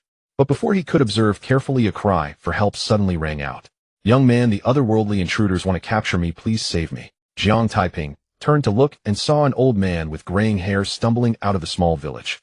Behind the old man followed 3 middle-aged men wielding swords, looking fierce and intimidating. Kid, this has nothing to do with you. Scram, or I'll kill you. One of the otherworldly intruders shouted in a deep voice. Otherworldly intruders. Jiang Taiping narrowed his eyes slightly, focusing to gauge the cultivation levels of the 3 middle. In the next moment, a peculiar look appeared on his face. Based on the fluctuations of qi and blood emanating from the 3 middle-aged men, they all seemed to have just entered 5th grade. Such cultivation, and they dared to act arrogantly in front of him. However, he quickly realized that the lottery system had concealed his cultivation level as a novice in 5th grade. In the eyes of the 3 middle-aged men, he also appeared to have just entered 5th grade, not reflecting his true grade level. I wonder if killing these 3 heretics will allow me to absorb their qi and blood. Will I get a lottery card? A thought flashed through Jiang Taiping's mind, and then he strode toward the old man. This scene made Su Qiqi breathe a sigh of relief. Jiang Taiping did not ignore the old man, and this action alone could earn him passing marks, which meant that his joining the demon hunting hall was already a sure thing. As for how things would develop next, it no longer mattered. At most, he would be unable to perfectly slap Zhang Mainer's face. Soon Jiang Taiping rushed to the old man's side. Old man, you stay back. He'll take care of these 3 guys. Jiang Taiping said. Young man, thank you. The old man expressed his gratitude. Jiang Taiping didn't say more and charged toward the 3 middle-aged men. This scene gave Zhang Maner immediate ammunition to mock Su Qiqi. She sneered, Captain Su, the guy with great cultivation talent you found is truly a reckless one. He charges in head first like this, isn't he asking for death? Su Qiqi understood why Zhang Maner said this. The 3 otherworldly intruders in the small village were illusions based on the cultivation level of the exam participant. Whatever cultivation level the participant was, the 3 intruders would match it. And in a situation where the cultivation levels matched 1 against 3, the odds were indeed not in favor. She also felt that Jiang Taiping's reckless charge was somewhat misguided, but clearly it was not the time to say so. What recklessness? Su Qiqi defended, as a night wanderer, it is our responsibility to eliminate threats to the people and safeguard the peace of our region. Jiang Taiping's unhesitating rescue of the old man and confronting 3 otherworldly intruders is an act of righteousness. After saying this, Su Qiqi's pretty face turned a bit red. Praising Jiang Taiping like this made her feel somewhat guilty. After all, when she had tempted Jiang Taiping to join the demon hunting hall by talking about eliminating threats to the people and safeguarding peace, he had told her not to use such lofty ideals and to provide more tangible benefits. Can an act of righteousness negate that his actions are seeking death? Zhang Monair countered. Su Qiqi opened her mouth to defend Jiang Taiping, but suddenly paused when the words reached her lips. She saw Jiang Taiping slap one of the otherworldly intruders to the ground with a single blow, then evade the swords thrust by the other 2 intruders, and with a swift motion, he slapped another intruder to the ground. Following that, Jiang Taiping kicked fiercely, sending the remaining otherworldly intruder flying. Was it over? Not yet. Jiang Taiping picked up the sword dropped by the otherworldly intruder, and with swift motion severed the heads of the 3 intruders. Qin Zhan and the others exchanged glances once again. The cultivation levels of the 3 otherworldly intruders were on par with Jiang Taiping, yet he had dispatched them with ease, as if slicing vegetables in mere moments. Such a thing had never happened in the Demon Hunting Hall's assessments before. Su Qiqi was also quite shocked, but that was not the main point. She looked at Zhang Monair with a sly smile, and said, "Is this what you call recklessness? Is this what you mean by seeking death? I give you a chance to think again about what to say." Zhang Monair's face darkened once more. At this moment she couldn't help but wonder if Jiang Taiping was sent by the heavens to slap her in the face, otherwise how could she keep getting slapped? Looking at Zhang Monair's face, which was as gloomy as a storm cloud, Su Qiqi felt immensely pleased. "You tried every means to mock me, and now you're getting slapped in the face, aren't you? Captain Su, is this kid really of grade cultivation talent?" Someone couldn't help but ask. Qin Zhan and the others looked at Su Qiqi in unison, sharing the same doubt. "It is indeed so," Su Qiqi said. "When I tested him, the colorful stone only emitted a single ray. This kid is somewhat strange. Let's ask him when he comes out." Qin Zhan paused and added, "Jiang Taiping has already passed the 3rd round. Let's give him a score." The high-ranking members of the Night Wanderers Jiangan branch, including Chao Shan, wasted no time and promptly awarded him full marks. Jiang Taiping was feeling quite gloomy. After slaying 3 otherworldly disciples, they vanished without a trace, leaving him without any blood essence or rewards. This is indeed an illusion. Jiang Taiping sighed, turning to look at the old man, only to find that he had also disappeared. He turned back to the small village ahead, which was also gone, replaced by a black light curtain.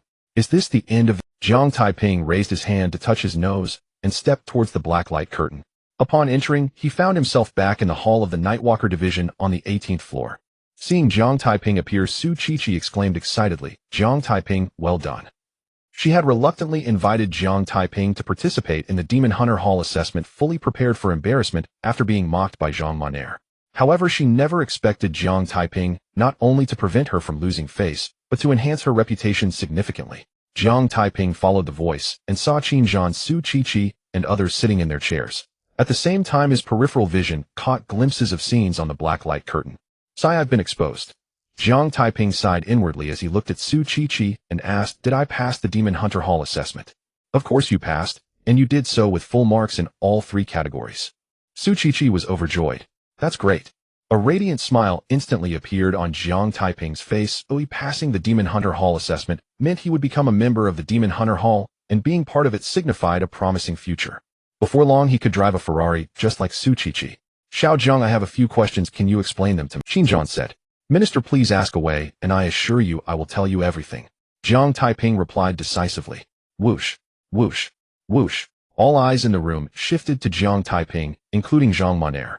They all had many questions that needed explanations from Jiang Taiping and could no longer focus on anyone else's performance. Moreover, the assessment process could be replayed, so it didn't matter if they weren't watching closely. Su Qiqi subtly curled her lips. Would he really tell everything? "The first question," Qin Zhan asked. "In the 3rd stage assessment, those 3 otherworldly disciples had cultivation levels equal to yours. Logically, you should not have been able to deal with them easily, but you did so effortlessly. What's going on?" Jiang Taiping thought for a moment and replied, "Minister, it might be because their reactions and attack speeds were relatively slow." Qin Zhan pondered this. Jiang Taiping's reasoning made some sense. After all, the illusion merely created 3 individuals with the same cultivation level as Jiang Taiping, without replicating his speed or reaction time.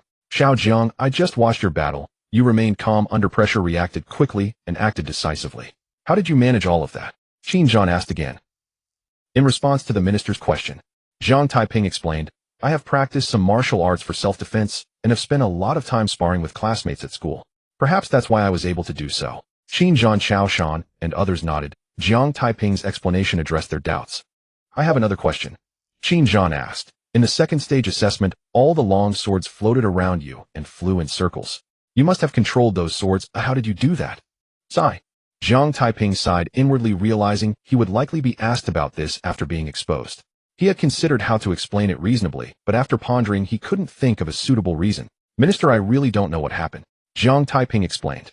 At that time I was planning to dodge, hoping the swords would stop. Then the first sword stopped right in front of me, and afterward, all the swords also stopped in front of me. They seemed very obedient. This guy is lying again, but the excuse he came up with is really weak. Su Qiqi muttered to herself. Unlike Qin Zhan and others, she knew Jiang Taiping a bit better. Jiang Taiping was quite low-key and somewhat sneaky. He didn't want to admit it, even when threatened. Let alone Qin Zhan's direct questioning. She had long anticipated that Jiang Taiping would say he would tell everything, but she knew it was just talk. However, considering that Jiang Taiping had enhanced her reputation, she chose not to expose him. Obedient. Qin Zhan and the others were baffled. Did they think they were fools? Those long swords were merely illusions and inanimate objects. How could they obey him? However, returning to the point, if they didn't obey, how could all those long swords float in front of Jiang Taiping? After some thought, Qin Zhan threw his own sword to the ground and said, Shao Jiang, give it a try. Okay, Minister. Jiang Taiping readily agreed, watching the long sword on the ground closely and loudly commanded, rise. The long sword remained still. Get up. Jiang Taiping commanded again. The long sword still did not move. Watching Jiang Taiping's earnest performance, Su Qiqi almost laughed, but clearly couldn't at this moment, which nearly caused her internal injury. Jiang Taiping tried a few more times, but the long sword remained motionless. He looked at Qin Zhan and smiled wryly. Minister, it doesn't listen to me. Ooh, I can't control it. This kid must be hiding his true abilities. Qin Zhan sighed inwardly. He didn't believe Jiang Taiping's explanation. When he had him try controlling the sword, he wanted to see what Jiang Taiping would do. He believed that if Jiang Taiping wanted to hide his ability, he wouldn't have let the sword float in front of him. As it turned out, his judgment was not wrong at all. However, he had no intention of pursuing the matter further. If Jiang Taiping was concealing something, he didn't want to press for answers. Everyone had their secrets, and there was no rule in the Nightwalkers that required revealing every secret to join the Demon Hunter Hall. Moreover, Jiang Taiping's decisiveness in killing other beasts and disciples aligned well with the Hall's requirements. Minister, if he can't control the long sword now, doesn't that imply there was an issue with his second stage assessment? Zhang Monair questioned. What issue? Qin Zhan countered. It is an undeniable fact that he controlled the long swords at that time. We all witnessed it, and his performance in the third stage proves his reaction speed was indeed swift. Zhang Monair dared not say anything further, since Qin Zhan had said so. Continuing to insist would be questioning him. Minister, it's time to announce the results, right? Su Qiqi chimed in. She wanted to confirm Jiang Taiping's admission to the Demon Hunter Hall as quickly as possible to prevent any further complications. Qin Zhan nodded and said Jiang Taiping scored full marks in all 3 assessments with an average score of full marks, thus passing. Minister, wait a moment. Zhang Monair interrupted Qin Zhan, reminding him, Minister, prior to this, there has never been anyone with grade cultivation talent admitted to the Demon Hunter Hall. Shouldn't we consider this matter? Jiang Taiping frowned, casting a menacing glance at Zhang Monair. He had no grievances with Zhang Monair, and his joining the Demon Hunter Hall had nothing to do with her. Yet this woman wanted to prevent him from joining, which was undoubtedly cutting off his source of income. To sever someone's financial path is akin to murdering their parents. He would remember this enmity. You really are incorrigible, Su Qiqi said coldly. I already told you earlier that there was no payment via QR code before. Now it has become a common method of payment. Don't you think that just because it didn't exist means it was wrong? Then why do you use QR code payment? Moreover, the rules for recruiting new members into the Demon Hunter Hall do not explicitly state that individuals with grade cultivation talent cannot join. Jiang Taiping achieved full marks in all 3 assessments, successfully passing the Demon Hunter Hall evaluation. What right do they have to deny him entry? Zhang Monair was at a loss for words. She was not incorrigible, but she just wanted to fight back and slap Su Qiqi in the face. We have no reason to refuse Jiang Taiping's admission to the Demon Hunter Hall. Qin Zhan looked deeply at Zhang Monair and continued, I announce that Jiang Taiping has passed the evaluation of the Demon Hunter Hall with outstanding full marks. From now on, Jiang Taiping is a member of the Demon Hunter Hall belonging to the Demon Hunter Team 9. Congratulations, Jiang Taiping. Su Qiqi congratulated him. Thank you, Captain. Jiang Taiping instantly embraced his new identity, smiling, Captain, I told you I would definitely pass the evaluation. I didn't believe it before, but now I do. Su Qiqi felt a bit awkward as she had just said that Jiang Taiping wouldn't be able to pass the evaluation of the Demon Hunter Hall. Now you have to believe it, as I am already a member of the Demon Hunter Hall. Jiang Taiping chuckled. Su Qiqi rolled her eyes at him, thinking he was getting a bit too full of himself. Jiang Taiping. Qin called out. Minister. Jiang Taiping turned to look at Qin. Jiang Taiping, the Demon Hunter Hall takes it upon itself to eradicate strange beasts and interdimensional beings, ensuring the safety of our territory. You must remember this, and I hope you can fulfill your responsibilities and protect our homeland Jiang City. Qin said seriously. Yes, Minister. Jiang Taiping responded loudly. Qin then looked at Su Qiqi, saying, Captain Su, according to the rules, Jiang Taiping is assigned to Team 9. As the captain of Team 9, please help him familiarize himself with the Jiang branch and assist him in completing the onboarding process. Yes, Minister. Su Qiqi replied. Well, this is no longer your concern, you can leave now. By the way, Xiao Jiang is the first in the evaluation for this Demon Hunter Hall, and the rewards are the same as usual. Please take him to collect his first place and new member rewards. Qin said. All right, Minister. Su Qiqi acknowledged and looked at Jiang Taiping, saying, Jiang Taiping, follow me. As soon as she finished speaking, Su Qiqi stood up and walked towards the elevator with Jiang Taiping following closely behind. Just as the two were about to reach the elevator, a black light curtain suddenly flickered to life. Following that, a figure stepped out from the black light curtain, and it was none other than Zhang Zhanfei. Upon seeing Zhang Zhanfei, both Su Qiqi and Jiang Taiping came to an abrupt halt. Zhang Zhanfei immediately looked towards the direction of Qin and the others, and a radiant smile appeared on his face. There are no other candidates here, so it seems I am the first to pass the evaluation. I just recently advanced to 5th grade and am still not quite accustomed to battle, so I hope you all can forgive me. Zhang Zhanfei said with a beaming expression as he took small steps towards Qin and the others. Looking at Zhang Zhanfei's proud demeanor, Qin and the others wore peculiar expressions. Zhang Mainer's face turned ashen in an instant, and she couldn't help but curse loudly. You worthless fool. And a grade talent actually lost to that 5th grade talent. How utterly embarrassing. That guy was the first to come out. You were second, do you understand? Huh. Zhang Zhanfei's pride instantly froze on his face. He couldn't have heard wrong, right? That 5th grade talent actually passed the evaluation of the Demon Hunter Hall, and he came out before him. How could that be possible? Sister, he came out before me, he must have been eliminated, right? Zhang Zhanfei asked. Zhang Mainer's expression turned even grimmer, and she truly wanted to beat this idiot Zhang Zhanfei to death. Are you deaf? Zhang Maner exclaimed angrily. I just said you lost to that 5th grade talent. That guy passed the evaluation with full marks in all 3 assessments, don't embarrass me here. Zhang Zhanfei's mind went blank, his face filled with disbelief. That 5th grade talent actually passed the evaluation with full marks in all 3 assessments. This must be manipulation behind the scenes, right? After being stunned for a while, Zhang Zhanfei finally snapped back to reality. I have a question. Zhang Zhanfei said hesitantly, that guy has 5th grade talent and shouldn't even qualify for the Demon Hunter Hall evaluation. How could he pass with full marks in all 3 assessments? Is there some kind of shady business going on? Zhang Maner was dumbfounded as she never expected Zhang Zhanfei to say such nonsensical words. Qin Chao Shan and the other high-ranking members of the Jiang branch looked grim. Zhang Zhanfei actually suggested that there was manipulation in the Demon Hunter Hall evaluation, questioning their integrity. Kid, watch your words. Qin said coldly. If there is any manipulation, you can ask your inviter Zhang Maner. Upon hearing this, Zhang Maner immediately came to her senses, her face turning pale instantly. She had already lost face today, and now Zhang Zhanfei was spouting such nonsense. This was like throwing her face to the ground for others to trample on. Fortunately, the Night Walkers valued strength, and Qin was not a petty person.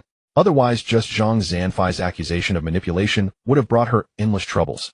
Zhang Zhanfei, shut your mouth. Zhang Maner shouted angrily. Zhang Zhanfei couldn't help but shudder. Qin's words and Zhang Mainer's roar suddenly made him realize that she was watching here. If there were manipulation, how could Zhang Maner not bring it up? So he really lost to that 5th grade talent. Realizing this, Zhang Zhanfei felt as if he had lost his soul, becoming despondent. Seeing Zhang Zhanfei's dejected appearance, Qin Chao Shan and the others were speechless. You are a genius with a grade talent, and the second person to pass the evaluation. You should be happy and excited, not so sorrowful and lost. But thinking of the rivalry between Zhang Maner and Su Qiqi, they suddenly realized. Prior to this, Zhang Maner had mocked Su Qiqi with Jiang Taiping, only to be continuously slapped in the face by Jiang Taiping. Now Zhang Zhanfei had also been completely defeated by Jiang Taiping, meaning Zhang Maner had once again lost to Su Qiqi, and this time it was a crushing defeat. A situation that clearly promised victory ended in a dismal defeat. How could Zhang Zhanfei feel happy about that? Qin Zhan didn't say anything more and began to review Zhang Zanfei's performance in the third assessment. During the third trial, Zhang Zanfei did attempt to rescue the elderly man and fought against the 3 otherworldly beings. However, he was soon overpowered and beaten mercilessly. Fortunately, the trial took place in an illusion, so there was no real danger, and passing the stage restored everything to its original state. Otherwise, Zhang Zanfei would have been battered and bruised if he could even stand here at all. After reviewing Zhang Zanfei's performance in the third trial, Qin Zhan said, "Let's score. I give him 8 points." Chao Shan and other senior members of the Nightwalker's Jiuan branch also gave him 8 points. Although Zhang Zanfei failed to kill the 3 otherworldly beings and ultimately could not save the elderly man, he did intervene and fought them. According to the rules of the third trial, he deserved 8 points. Zhang Zanfei scored 8 points in all 3 trials with an average of 8 points. He passes the Demon Hunter Hall assessment. From now on, Zhang Zanfei is a member of the Demon Hunter Hall assigned to the 8th Demon Hunter Squad. Zhang Zanfei scored 8 points in all 3 trials with an average of 8 points. He passes the Demon Hunter Hall assessment. Qin Zhan announced the result directly, choosing not to dwell on Zhang Zanfei's earlier challenge. Partly he could understand Zhang Zanfei's feelings, partly the Nightwalkers were short on personnel. Zhang Zanfei possessed a grade cultivation talent and had passed the Demon Hunter Hall assessment, so there was no need to shut out a genius over a trivial matter. "Yes, Minister." Zhang Monair acknowledged, then looked at the dejected Zhang Zanfei and said darkly, "Follow me." With that, she headed toward the elevator, and Zhang Zanfei followed. Before they reached the elevator, they saw Jiang Taiping and Su Qiqi standing by the doors. Their expressions froze instantly. They assumed Jiang Taiping and Su Qiqi were there to mock them. But the next moment, they watched Su Qiqi and Jiang Taiping step into the elevator. This left Zhang Monair and Zhang Zanfei utterly bewildered. Hadn't Su Qiqi and Jiang Taiping stayed to taunt them? Why did they just glance at them and enter the elevator? Little did they know the truth was not as they imagined.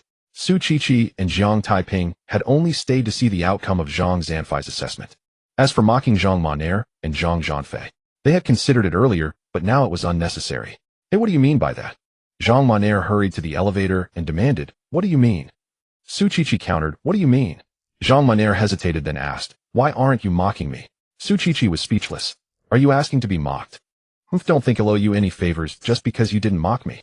I'm still competing for the captain position." Zhang Monair said coldly, "This grade cultivation talent can't help you much, but a grade talent Zanfei can be a great asset to me. The captain position is mine." Su Qiqi and Jiang Taiping exchanged glances, both utterly speechless. They hadn't mocked Zhang Monair because they believed silent disdain was more provocative. They had no intention of repaying kindness with kindness or letting Zhang Monair feel obliged to step down from the captain race. "Captain, they're practically begging to be ridiculed. Should we oblige them?" Jiang Taiping remarked. "I was thinking the same." Su Qiqi nodded. "I already mocked her during your assessment. How about you say as you command, Captain?" Jiang Taiping looked at Zhang Zanfei with disdain. "In a grade cultivation talent losing to a grade 1 like me. You're a grade talent isn't all that impressive. Could it be watered down?" Zhang Zanfei's mouth twitched violently. He wanted to retort, but found no words, for losing to Jiang Taiping was an undeniable fact, and not just a loss, but a crushing defeat. "And you?" Jiang Taiping turned to Zhang Monair. "And a grade cultivation talent daring to compete for the captain position against my grade talent captain. You're like a frog at the bottom of a well, ignorant of the vastness of heaven and earth. Let me tell you, you couldn't beat my captain before, and with me here you'll never beat her." Su Qiqi was taken aback. "Your earlier words made some sense, but the last part, where does that confidence come from?" But this was hardly the time to question Jiang Taiping, so she held her tongue. Zhang Monair's mouth also twitched violently. "And grade cultivation talent, using the word mere to describe a grade talent. Arrogant, utterly arrogant. We'll see about that. The captain position is mine." Zhang Monair sneered. "Just wait, I will defeat you." Zhang Zanfei chimed in. "We'll see about that." Jiang Taiping couldn't be bothered to argue. He looked at Su Qiqi. "Captain, I'm done mocking them. All right, let's go." Su Qiqi nodded and pressed the elevator button. Just as the doors were about to close, a conversation drifted out from the elevator. "Captain, in all my years I've seen plenty who enjoy mocking others, but this is the first time I've met someone who enjoys being mocked. Truly the world is full of wonders. Indeed, it's a first for me too. This person has a peculiar taste." Zhang Monair's face turned ashen. Who enjoyed being mocked? Who had peculiar taste? She was merely puzzled why Su Qiqi hadn't mocked her. But the elevator doors had closed, and the car was already descending, leaving her no chance to defend herself. "Zanfei, train hard," Zhang Monair said through gritted teeth. "That grade talent brat dared to use me for a grade talent. We'll show him what a grade talent truly means." "Sis, I will." Zhang Zanfei nodded firmly. He didn't need Zhang Mainer's urging, he would do it anyway. And a grade cultivation talent like him losing to a worthless grade talent and being looked down upon by that same grade talent. If he didn't reclaim his honor, how could he survive in the Demon Hunter Hall? Jiang Taiping didn't hear their conversation, but if he had, he would have sneered. Zhang Zhanfei couldn't beat him now, and he never would in the future. As for using Mir to describe a grade talent, he possessed dual cultivation talents, one divine grade and one grade. Was there anything wrong with calling a grade talent Mir? Absolutely not. Inside the descending elevator, Captain, the name Nightwalkers sounds a bit shady, not like a proper organization. Jiang Taiping asked curiously, why is our organization called Nightwalkers? When I first joined the Nightwalkers, I had similar doubts, but eventually I understood. Su Qiqi explained, beasts generally emerge at night, which leads us to often act during the night. That is why the organization is named Nightwalkers, symbolizing our duty to walk in the night and protect every evening. This situation has changed since the advent of the otherworldly wanderers. Nowadays, it is mostly the otherworldly wanderers causing trouble, and incidents can occur at any time during the day. However, the name Nightwalkers has been used for a long time and has continued to this day. I see. Jiang Taiping suddenly understood. He then asked, Captain, I can determine the exact cultivation level of those weaker than me, but I cannot gauge the precise level of those stronger than me. What is the reason for this? Just now he sensed the wave of blood and chi from Su Qiqi. That wave was much stronger than his, yet he could not discern her exact cultivation level. This is level suppression. Su Qiqi explained, a person with a higher cultivation can sense what level someone lower than them is, but those at a lower level can only perceive that the blood and chi of those stronger than them are very powerful, without being able to pinpoint their exact level. I see. Jiang Taiping nodded and added, Captain, I have another question. The captain's cultivation should be quite high, but I don't sense even a bit of blood and chi from him. What's going on? Once your cultivation reaches level D, you can perfectly conceal your own blood and chi. Su Qiqi patiently explained, when not in combat, no one can sense the cultivation of practitioners at level D or above. Only when they act will clues be revealed. The captain is at level C, so it is normal for you not to sense any blood and chi from him. I see. Jiang Taiping nodded again. By the way, speaking of this, I need to remind you. Su Qiqi said seriously. If you encounter otherworldly wanderers or beasts whose blood and chi fluctuations are much stronger than yours, or if you cannot sense their blood and chi at all, you must flee at the first moment. Otherwise, you won't even know how you died. Understood, Captain. Jiang Taiping patted his chest and assured, if I encounter the situation you mentioned, I will definitely flee at the first moment. Su Qiqi was momentarily taken aback. You just need to remember, is there really a need to assure me? I might have misspoken, she sighed inwardly. Jiang Taiping was indeed very cunning Loki and extremely cautious about his life. If he encountered an unbeatable danger, he would undoubtedly run faster than anyone else, and there was no need for her to remind him. Now she even specifically reminded him, and it seemed Jiang Taiping would run even faster when faced with unbeatable danger. But to be fair, resisting an unbeatable danger would only lead to unnecessary casualties. Jiang Taiping, you just said that with you Zhang Maner can't compete with me. As someone with inflexible cultivation talent, what confidence do you have to say that? Su Qiqi changed the subject. Captain, one must have dreams and confidence in oneself. Jiang Taiping said with righteousness. Su Qiqi pouted, having dreams and confidence is good, but one must also act according to their abilities. However, she always felt that Jiang Taiping was hiding a lot of things. She even doubted whether he truly only had flexible cultivation talent. After all, in the history of the Nightwalkers, there had never been anyone with flexible cultivation talent as formidable as Jiang Taiping. But she had no intention of probing further, because everyone has secrets, and all she needed to know was that Jiang Taiping was a member of the Demon Hunting Team 9. Moreover, even if she probed, Jiang Taiping wouldn't tell her. As the two conversed, the elevator reached the first floor. Let's go, I'll take you to handle your onboarding procedures. Su Qiqi called to Jiang Taiping and stepped out of the elevator with Jiang Taiping following closely behind. They arrived at the onboarding office in the lobby on the first floor. Su Qiqi took out Jiang Taiping's assessment registration form from her pocket and handed it to the staff at the office, saying, Sister Zhang, he passed the Demon Hunting Hall assessment, and I brought him here to handle the onboarding procedures. All right, Captain Su. Sister Zhang replied. She glanced at Jiang Taiping's assessment registration form, and a look of astonishment immediately appeared on her face. Then she looked at Su Qiqi and said, Captain Su, flexible cultivation talent. No mistake, right? No mistake. Su Qiqi said, he passed the Demon Hunting Hall assessment with full marks in all 3 tests, and he was the first to pass the assessment. The captain has already announced that he is a member of the Demon Hunting Hall. If you don't believe me, you can call the captain for verification. Captain Su, you're joking. How could I not trust you? I was just a bit surprised. Sister Zhang shook her head. She believed that Su Qiqi wouldn't joke about such matters as they could easily be exposed. Su Qiqi felt like laughing. You're just a bit surprised. Your expression clearly looks like you've seen a ghost. Sister Jiang, since you don't doubt it, let's hurry up and process his onboarding. Su Qiqi urged. Oh. Sister Jiang replied, and began to input Jiang Taiping. Once the data entry was complete, she looked at Jiang Taiping and said, Young man, come here to record your fingerprints and iris. You will need it to enter the second floor and above of the branch in the future. All right, Sister Jiang.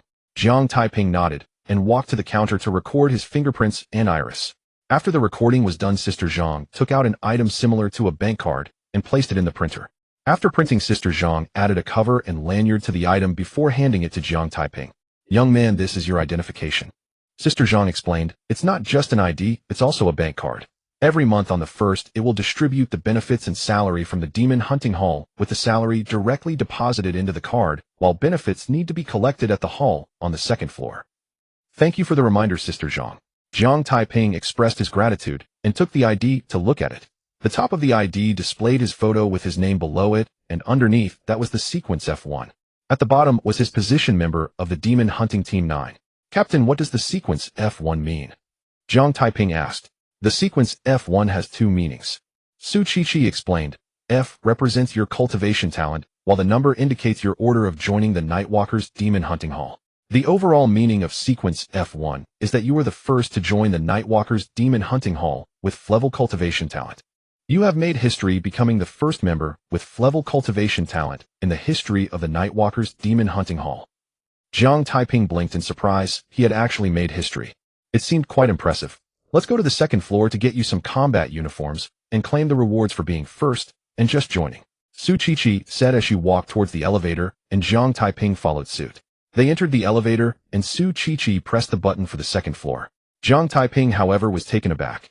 At that moment, he suddenly noticed that the elevator had not only buttons for the 1st to 18th floors, but also buttons for floors -1 to -9. Captain, what are the -1 to -9 floors for? Jiang Taiping asked curiously. Su Qiqi fell silent for a moment and said, that is a battlefield of carnage. Jiang Taiping's eyes narrowed slightly. Though he had never witnessed such a place with his own eyes, he had encountered countless similar depictions in novels, and any locale bearing the name Carnage was far from benevolent. Yes, a battlefield of carnage. Su Qiqi spoke with gravity. Beneath the Jiuan branch lies a demon lair. Many seniors of the Nightwalkers stand guard there unseen for months or even years. It is precisely because of their vigilance that this world has not descended into utter chaos. Periodically, aberrant beasts charge forth attempting to breach the lair and seize our homeland.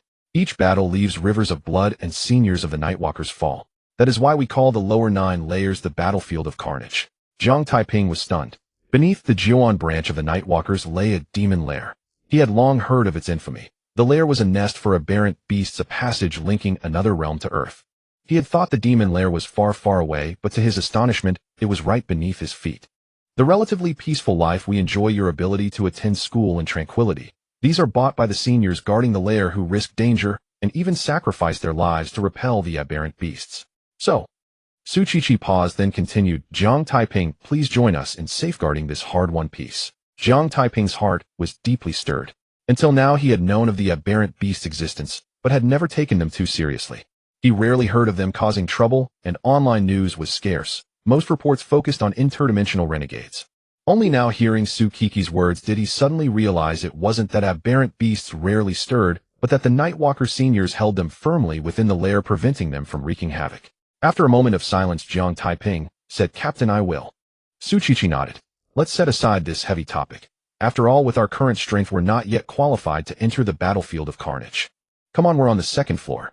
With that, Su Qiqi stepped out of the elevator, and Jiang Taiping followed. As they walked, Su Qiqi explained, the 1st floor hall handles basic affairs. The 2nd floor is the logistics hall, managing the distribution and production of all supplies. If you need anything, you can apply here. Approaching a counter, Su Qiqi stated their purpose. A middle-aged man emerged, took out a measuring tape, and meticulously recorded Jiang Taiping's bodily measurements from head to toe. What weapon do you use? The man asked. A sword, Jiang Taiping replied. With his scrayed sword embryo talent, a sword was the natural choice. The man asked no more and turned to leave. Su Qiqi then led Jiang Taiping to another counter to collect the rewards for placing first in the assessment and for his new enlistment. Upon confirming Jiang Taiping's identity, the staff member looked as if he had seen a ghost staring at him in astonishment for a long while before retrieving 2 bottles from the rear storage and handing them over. First place in the assessment earns 1 high-grade blood chi pill. Enlistment reward is 10 low-grade blood chi pills. Please verify. Jiang Taiping was baffled. What in the world was a blood chi pill? Su Qiqi inspected them and said, all good. Jiang Taiping, let's go. Captain, what exactly is a blood chi pill? Jiang Taiping asked, puzzled. A blood chi pill enhances one's blood vitality beyond normal cultivation. It's essential for cultivators. Su Qiqi explained, they come in low, medium, and high grades. A low-grade pill adds 1 card of blood vitality, a medium grade adds 10, and a high grade adds 100. If you consume that high-grade pill and fully absorb it, you might even advance to a grade. Su Qiqi didn't sound too certain. For someone with a grade or higher talent, a high-grade pill would surely grant advancement, but Jiang Taiping had only F-grade talent. Whether he could reach a grade was uncertain. After all, theoretically, those with F-grade talent could only ever reach F-grade. There was no precedent of an F-grade talent consuming a high-grade blood chi pill, nor of one advancing to a grade. Jiang Taiping was too absorbed in the wonder of the pills to dwell on Su Qiqi's words. So if an ordinary person took a high-grade pill, they'd directly jump to a grade. Jiang Taiping exclaimed in surprise. Ordinary people can't take them. Su Qiqi shook her head. They can't withstand the medicinal power. The only result would be death by explosion. Only cultivators can consume blood chi pills. I see. Jiang Taiping then asked, Captain, what if someone ate high-grade pills like candy dozens a day? Could they become a supreme powerhouse overnight? You're asking for death. Su Qiqi said with exasperation, even cultivators can't treat them as candy. One must fully digest the medicinal power of a pill before taking the next, otherwise the body would burst from the overwhelming energy. Also, the higher one's cultivation talent, the faster they absorb the pill's energy. With my grade talent, I can only absorb 1 pill per day, let alone those of lower grades. So don't think you can rely solely on pills to boost your cultivation. They're just a supplement. True progress depends on your own effort. Jiang Taiping scratched his head awkwardly. Captain, if you can absorb 1 pill a day and took high-grade ones daily, wouldn't you gain 100 cards of blood vitality every day? I wish, but that's just a dream. Su Qiqi sighed. High-grade pills are extremely scarce. You can't buy them with money alone. They're only awarded for significant contributions to the organization. The Hunter Hall assessment is an exception. Jiang Taiping felt a bit embarrassed for overthinking. After a moment's thought, he asked, Captain, can low-grade and medium-grade pills be purchased? Yes. Su Qiqi said, low-grade pills cost 10,000, each medium-grade 100,000. The shorter building next to the branch is the Nightwalker Commerce Association's Jiuan branch. You can buy pills there or sell supplies. That expensive? Jiang Taiping was taken aback. Blood chi pills are refined from aberrant beast corpses, at minimum a grade. They're hard to come by. How could they not be expensive? Su Qiqi retorted. Jiang Taiping clicked his tongue in amazement. When he had received the fortune of 150,000, he thought he had become wealthy. Yet that sum couldn't even buy 2 medium-grade pills, making him feel as poor as ever. Captain, what's my month and what benefits come with it? Jiang Taiping asked, full of anticipation. Your level monthly salary of 50,000. Jiang Taiping was shocked and excited. A monthly salary of 50,000 with a single intermediate blood essence pill worth 100,000, adding up to a monthly income of 150,000.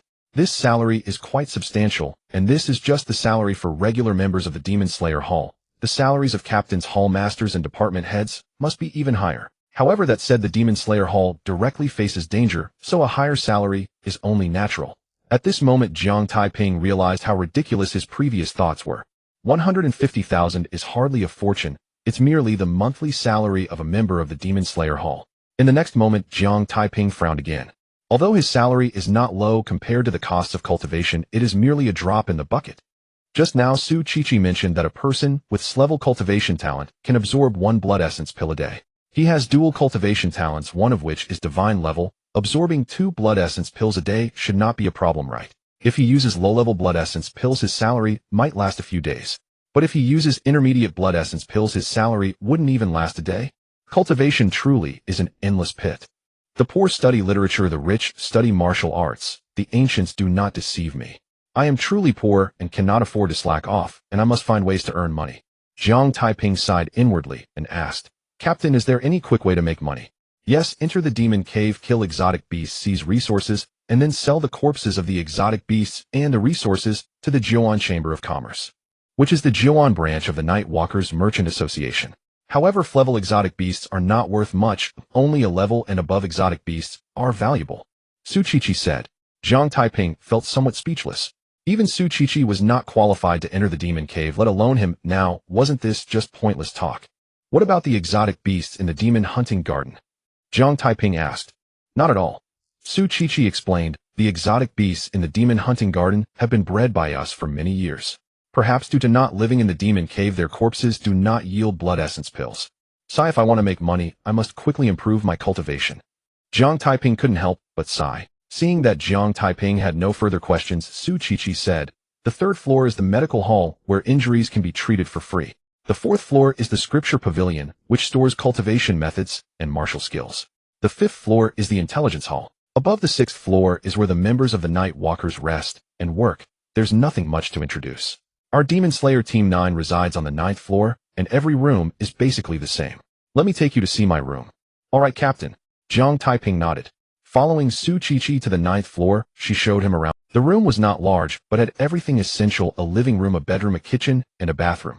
Additionally, the room was equipped with all the daily necessities, such as a sofa, water dispenser, television, computer, and water heater. I must say the living conditions of the Night Walkers are quite good, at least much better than Jiang Taiping's home.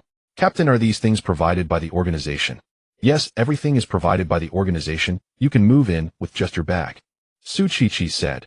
You are now also a member of the Demon Slayer Hall, and according to the rules you can live here. Do you want to move in and live with me? Off. Jiang Taiping exclaimed, surprised. Captain, isn't this progress too fast? What do you mean by too fast? Su Qiqi looked a bit confused. Didn't you say we would live together? But there is only one bedroom here. Jiang Taiping said weakly. Su Qiqi's face turned red. She raised her hand and gave Jiang Taiping a light smack on the head, saying irritably, what are you thinking with that head of yours? I meant for you to move here to live, not to live together with me. It's your own room. Jiang Taiping's head buzzed. He rubbed his head, which was still throbbing, and muttered, but you said to move in and live with you. Can you blame me? Su Qiqi thought for a moment and realized her earlier words could indeed be easily misunderstood. I wasn't clear enough, all right. Su Qiqi rolled her eyes at Jiang Taiping and changed the topic, saying, the procedures are done and I've introduced everything I can. I have some matters to attend to. You go back to school and keep an eye out to prevent any otherworldly disciples from causing trouble there. Jiang Taiping instinctively wanted to refuse. He still needed to go to the demon hunting garden to hunt exotic beasts, improve his cultivation, and earn lottery tickets. But he swallowed his words. He had been busy deep into the night yesterday, exhausted, and today he had participated in the Demon Slayer Hall assessment. He hadn't fully recovered. As the saying goes, sharpening the axe does not hinder the work of chopping, so taking a day off would be better. Moreover, since he had just joined the Demon Slayer Hall, he ought to give Su Qiqi, his captain, some face. All right, Captain. Jiang Taiping agreed, and then asked, Captain, are you staying at school to keep an eye on it? Yes. Su Qiqi said, the school has a large number of people and could very well become a target for otherworldly disciples to attack. In addition, since I attend Juan No. 1 high school, the hall master arranged for me to guard Juan No. 1 high school. No wonder you have an office as a student. I'm leaving.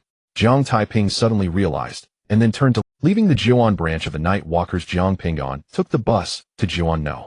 1 high school. Arriving at Juan No. 1 high school, Jiang Taiping thought for a moment and walked towards the teacher's office. He had already skipped class for over a day, and out of both reason and courtesy, he needed to inform the teacher. Just as he entered the office, before he could speak, the teacher's voice rang out first. Jiang Taiping, I understand your intentions, and I know everything. Good job. Jiang Taiping was taken aback from the teacher's tone. It seemed he already knew he had joined the Demon Slayer Hall. No wonder he had skipped class for over a day, and the teacher had not called him even once. However, what he did not know was that Su Qiqi had informed his teacher yesterday, otherwise his phone would have been bombarded with calls from the teacher. Teacher, then I'll head back to class. Jiang Taiping said, all right, in the future, if you have matters, go ahead and take care of them. There's no need to come ask me for leave. The teacher was very amiable. He understood better than ordinary people what the Demon Slayer Hall was doing and felt proud to have a member of the Demon Slayer Hall in his class. Back in class, it was just the right time for the lesson to end, and Jiang Taiping went straight back to his seat. Jiang Taiping, where have you been these last 2 days? Why didn't you come to class? Jiang Taiping's deskmate, Chen Xian, asked. I had some matters. I asked the teacher for leave. Jiang Taiping casually replied. Oh, I see. Chen Xian did not ask further. He took out his phone and said mysteriously, Jiang Taiping, let me show you a few photos that will definitely surprise you. What photos? Jiang Taiping was a bit curious. You'll know when you see them. Chen Xian teased, slowly moving his right hand that was covering the phone. Seeing the photos on the phone, a look of shock suddenly appeared on Jiang Taiping's face. The photograph shows a narrow alley. A corpse lies in the alley while a middle-aged man stands on the rooftop above. On one side of the alley, a person dressed in a Spider-Man costume is climbing the wall. Jiang Taiping, look at the clothes this person is wearing, and he's climbing the wall. Doesn't he look like a spider? Chen Xian asked. Looks like it. Jiang Taiping nodded. Let me show you another photo. Chen Xian swiped the screen, and another photo appeared in Jiang Taiping's line of sight. The photograph shows the rooftop. In the foreground, a middle-aged man is running while the person in the Spider-Man costume stretches out his palm, clearly revealing a thread of spider silk shooting out from his hand. Jiang Taiping felt quite speechless. He initially thought someone had just seen him, but he never expected someone would actually take a photo, and they captured the crucial moment. It was just too well-timed. Did you see the thread of spider silk? Chen Xian asked. I saw it. Jiang Taiping nodded again. It looks like a spider, and it can shoot spider silk, and it is chasing an interdimensional disciple. Chen Xian said, I will name him Spider-Man. Do you think it's appropriate? Appropriate. Jiang Taiping's mouth twitched. In his past life, Spider-Man got his name for this reason. How could it not be appropriate? When he obtained the Spider-Man costume, he thought only he knew of the name Spider-Man in this life. Yet unexpectedly, the name appeared again due to a twist of fate. These two photos were uploaded online, but were quickly deleted. Oh, luckily, I was quick and saved them. Chen Xian continued, Jiang Taiping, tell me, isn't that amazing? With your single life of over 10 years, how could that not be amazing? Jiang Taiping teased. That's not what I meant. Chen Xian explained. I meant, is Spider-Man amazing or not? Jiang Taiping felt a bit amused and exasperated. Spider-Man is him. How could he answer when asked in front of him if it's amazing? Jiang Taiping, I'm asking you a question. Chen Xian urged. Amazing. Jiang Taiping replied, feeling somewhat embarrassed. Praising oneself felt so shameful. I also think it's amazing. Chen Xian sighed. It's a pity it's just a photo. Oh, I really want to see Spider-Man in person. Jiang Taiping glanced at Chen Xian, his expression quite strange. Young man, Spider-Man is sitting right next to you. You just don't know it. Jiang Taiping, do you want to see Spider-Man in? Chen Xian asked again. Jiang Taiping didn't know how to respond, but not answering seemed inappropriate, so he just nodded. Ding ling ling. At that moment, the class bell rang, and the teacher walked in right after. Jiang Taiping let out a sigh of relief. Oh, finally, he wouldn't be chased by Chen Xian for questions, or else his embarrassment would have flared up. The teacher started the class, but Jiang Taiping wasn't paying attention. He was thinking about the blood chi pill. He put his hand in his pocket, concentrated his spirit, and a low-level blood chi pill appeared in his hand. Yes, Jiang Taiping stored the blood chi pill in the system warehouse. Looking at Chen Xian, and then around when he found no one paying attention to him, he raised his hand and stuffed the blood chi pill into his mouth. Originally, he intended to directly consume a high-level blood chi pill, but after some thought, he changed his mind. The blood chi pill melted in his mouth, but it had a somewhat bitter taste, not very pleasant. Jiang Taiping summoned the lottery system of all worlds, paying attention to the system interface, while concentrating on feeling the changes within his body. However, no matter how he sensed, he felt no changes within his body, and the blood chi value on the system interface showed no alterations. Moreover, the liquid from the blood chi pill had no further reaction after entering his body. Could it be that it hasn't been absorbed yet? Jiang Taiping waited patiently, but after a full half hour there was still no change. Could it be that the blood chi pill is useless to me? Jiang Taiping frowned. He had just changed his mind because he was worried that the blood chi pill would be useless to him. After all, his cultivation was based on devouring and absorbing the blood chi of enemies through his divine-level cultivation talent, but at that moment he had only thought of it this way. After some contemplation, Jiang Taiping inwardly asked, Lottery system of all worlds, is the blood chi pill useless to me? Yes, not only the blood chi pill, but the martial skills you obtain from the lottery are also useless to you. Jiang Taiping was speechless. He lamented, Lottery system of all worlds, why didn't you tell me this earlier? You made me waste a low-level blood chi pill, which cost $10,000. You never asked me. Jiang Taiping was filled with black lines. You made a good point. Fortunately, he changed his mind at the last minute, otherwise taking a high-level blood chi pill would have resulted in a loss of more than $10,000. Buzz buzz. Buzz buzz. Buzz buzz. Jiang Taiping's phone suddenly started vibrating. He took out his phone and saw that it was a call from Su Qiqi. At this moment, class was still in session. In the past, Jiang Taiping would have decisively hung up the phone, but now that he had joined the demon hunting hall, Su Qiqi knew he had returned to school, and since she called him, it must be important, thus he answered the call. Jiang Taiping, I just forgot one thing. Su Qiqi's voice came through the phone. After joining the demon hunting hall, you can practice the heart techniques and martial skills of the hall. When you have time, go to the 4th floor of the scripture pavilion and pick out some heart techniques and martial skills. Oh, got it. Jiang Taiping replied weakly, The heart techniques and martial skills of this world were useless to him, and he really couldn't muster any interest. Su Qiqi found it somewhat strange. Newcomers to the demon hunting hall were usually excited to hear about heart techniques and martial skills. Why was Jiang Taiping so calm? But she didn't think too much about it as she said, "Nothing else, I'm hanging up." After hanging up the phone, Jiang Taiping let out a deep sigh. There are gains and losses lead to gains. The wisdom of ancient people is truly profound. Take him as an example. He possesses the lottery system of all worlds, which is a gain, but he cannot use the blood chi pill and cannot cultivate the martial skills and heart techniques of this world, which is a loss. However, if given a chance to choose, he would unhesitatingly choose the lottery system of all worlds. Because the blood chi pill and the heart techniques and martial skills of this world are simply incomparable to the lottery system. Buzz buzz, buzz buzz, buzz buzz. Jiang Taiping's phone vibrated again. He took it out and saw it was still a call from Su Qiqi. What's going on? Just hung up and she's calling again. Did she forget something else? Jiang Taiping felt a bit speechless, but he still answered the phone. Immediately, he heard Su Qiqi's somewhat anxious voice. Jiang Taiping, we received news that 2 interdimensional disciples are heading towards Jiwan No. 1 middle school likely to attack it. They should be of a level cultivation. As specifics are unclear, so be careful, and I will rush over as soon as possible. Jiang Taiping's eyes suddenly brightened. He was still thinking he couldn't improve his cultivation today, and couldn't earn lottery cards, but unexpectedly the experience and lottery card extraction machine came knocking at his door. It was truly a case of someone bringing a pillow when you feel sleepy. After hanging up the phone, Jiang Taiping began to consider how to alert the school about this matter. But before he could think much, alarms exploded in the sky above the campus. Following that, the voice of the principal of Jiwan No. 1 middle school rang out. Attention everyone, attention everyone. An intruder from another realm is heading towards the school and may attack. Teachers, please lead your students out of the classrooms and gather at the safe building immediately. I repeat, teachers, please lead all students out of the classrooms and gather at the safe building. Jiang Taiping chuckled silently. He had overthought it. Su Qiqi had informed him. How could she not notify the school? Everyone follow me immediately, stay calm, and leave in an orderly fashion as practiced. The teacher shouted loudly. As soon as the words were spoken, the teacher walked towards the door. The students in the class quickly stood up and left the classroom in a swift and orderly manner, following the teacher towards the safe building. Jiang Taiping lingered at the end of the line. He didn't immediately break away from the group, but planned to find a suitable moment to leave. As he passed by the restroom of the teaching building, Jiang Taiping stepped out of the line and headed towards the restroom. Jiang Taiping, what are you doing? Come back quickly. Chun Xian shouted. Jiang Taiping felt somewhat frustrated. He had stepped away from the group to avoid being noticed, but Chun Xian shouted, making everyone aware of his actions. What a mess. Frustrated as he was, Jiang Taiping quickly replied, I have a stomach ache. I need to use the restroom. What time is it? And you still want to go to the restroom? Just hold it in and come back quickly. Chun Xian said, exasperated. Chun Xian, hurry up and catch up. The teacher interjected. Chun Xian hesitated for a moment, but quickly caught up with the group.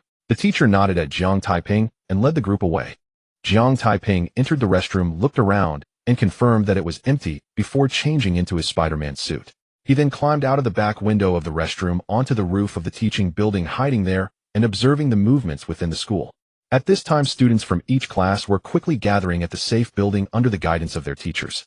Everyone was tense, but they moved in an orderly fashion. To ensure the safety of students, the school conducted emergency drills every week.